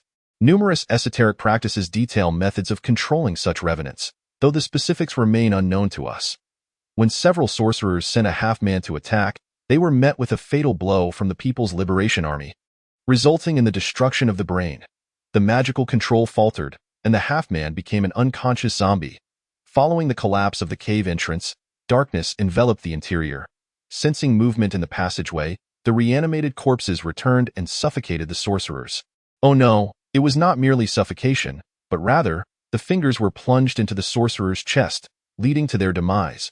However, the half-man's height was merely half that of an ordinary person. If a half-man were to attack a normal individual, how could it reach the chest? Perhaps the sorcerer mistakenly believed the half-man had lost its combat capabilities, and when they leaned down to inspect, they fell victim to the attack. Meanwhile, the other 2 sorcerers could no longer control the zombies' movements and became trapped at the cave entrance. In their desperation to evade the zombies' assault, they sealed themselves within a narrow crevice, preferring to suffocate rather than confront the danger outside. The sorcerer who was pierced by the fingers remained in a continuous connection with the half-man.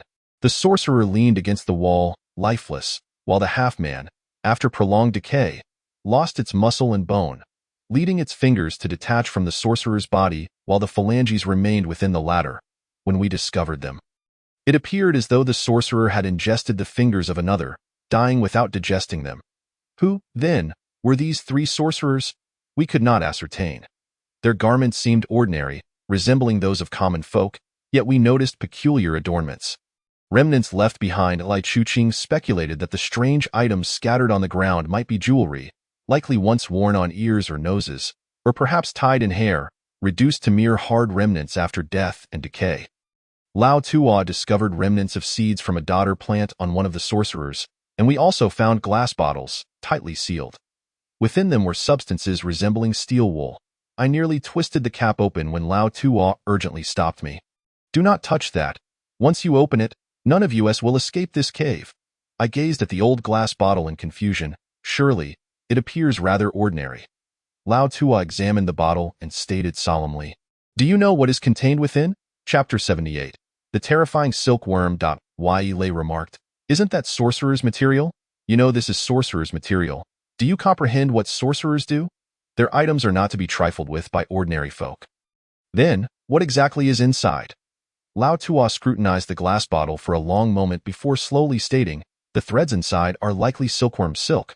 From what I know, in ancient Vietnam, during the era of Annam, there existed a peculiar silkworm known as the pulse silkworm. The method of rearing this silkworm was quite sinister. The silkworm farmers would sever the tongues of cows or horses or apply substances to their tongues to induce a loss of taste. They would then force-feed these livestock a plant akin to parasitic dodder, ensuring the animals consumed it until they were bloated. The stems of this dodder contain pulse silkworms, which are tiny, as small as grains of rice. Once ingested by the livestock, the undigested pulse silkworms would parasitize within their bodies. To prevent the silkworms from being digested, sorcerers would often allow the animals to overeat until they died or would kill them directly, then extract and preserve their stomachs. After the animal's demise, the saliva within their stomachs would cease digestion, providing a living space for the pulse silkworms, preventing their expulsion. Over time, these silkworms would transform into parasites, capable of spinning silk within the animal's bloodstream. The sorcerers would then use knives to extract the pulse silkworms from the animal's stomachs and preserve them in bottles. Once implanted into a deceased human body, these silkworms would spin silk along the veins, effectively reanimating the dead. Sorcerers could control the pulse silkworms to manipulate the corpses, rendering them completely devoid of pain and transforming them into mindless zombies. This is utterly terrifying. We were left astounded, realizing that decades ago, the People's Liberation Army might have encountered these corpses controlled by pulse silkworms, and the tales of semi-living beings may very well relate to these events. However, after 30 years, the skeletal remains had nearly vanished, and we did not observe any pulse silkworms clinging to the bones. Li Chuqing, have you discovered something? Yi Xian noticed Li Chuqing had been crouched beside a skeleton for an extended period. Li Chuqing, having donned gloves out of professional habit, was examining a skull. She held a cervical vertebra, remarking, "The front of this bone corresponds to the throat, yet the back exhibits color. This bone is quite peculiar." We gathered around, curious, what is peculiar about it? If the skeletal remains exhibit varying colors, it often suggests the deceased had ingested unique substances or received injections.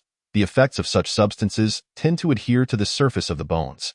After speaking, Li Chuqing brought the bone to her nose and inhaled deeply. You may not know this, but bones that have absorbed highly toxic substances possess a distinct odor. Lao Tua inquired, Li Chuqing, can you discern any specific drug scent? Li Chuqing shook her head. Over the course of 30 years, the essence of what once was has undoubtedly dissipated. However, upon examining the bones, one notices a slightly dark hue. The surface of the bones has been besieged by moisture for too long, resulting in a faint greenish tinge. Yet, I can assert with certainty that this individual had an ardent fondness for alcohol in life. For the bones of those who indulge in spirits are typically a light brown. We have indeed broadened our horizons. The profundity of medical knowledge is truly remarkable, Li Chuqing continued. The cervical vertebrae of this person exhibit a sinister dark coloration. It is certain that they have been subjected to some peculiar injection. I specify injection, for had they consumed it voluntarily, the discoloration would manifest at the front of the cervical vertebrae, near the throat. The cervical vertebrae serve as the command center of humanity, making any discoloration in this area quite perplexing. Thus, does Li Chuqing's discovery suggest that the methods employed by these three necromancers differ from one another? Li Chuqing then proceeded to examine the other set of remains in a different corridor, informing us. Among these two skeletons, one is female. To my knowledge, hair is one of the most enduring substances of the human body. We often encounter disheveled remnants of hair, heavily dusted, on other skeletons. However, if this were a female, one would expect to find longer hair, yet no such artifacts have been observed, Li Chuqing firmly asserted. This may be a witch devoid of hair. The human pelvis comprises the left and right pelvic bones along with the sacrum. Viewed from above, a small, thick cavity indicates a male, while a large, thin one suggests a female. Observe the structure of these phalanges. The angle is approximately between 90 and 100 degrees, clearly indicative of a female pelvis. Yi Lei remained perplexed. How can such width be definitively classified as female? Li Chuqing replied. This is the design of providence. Necessary for childbirth. We may also conceive of the three necromancers, 2 males and 1 female, hailing from different sects, each contributing to the art of corpse manipulation.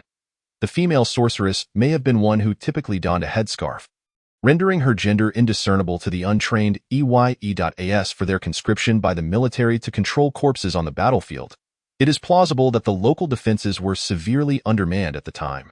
I have research records indicating that our People's Liberation Army deployed a total of 200,000 troops along a front line extending over 70 kilometers into Vietnam, while the Vietnamese forces had 100,000 engaged in combat in Myanmar, leaving the border garrison in a precarious position. Thus, it is not inconceivable that the military would recruit sorcerers to bolster their ranks, explaining the occurrences of bizarre, inexplicable phenomena documented in various accounts of the conflict, likely attributable to Vietnamese sorcery.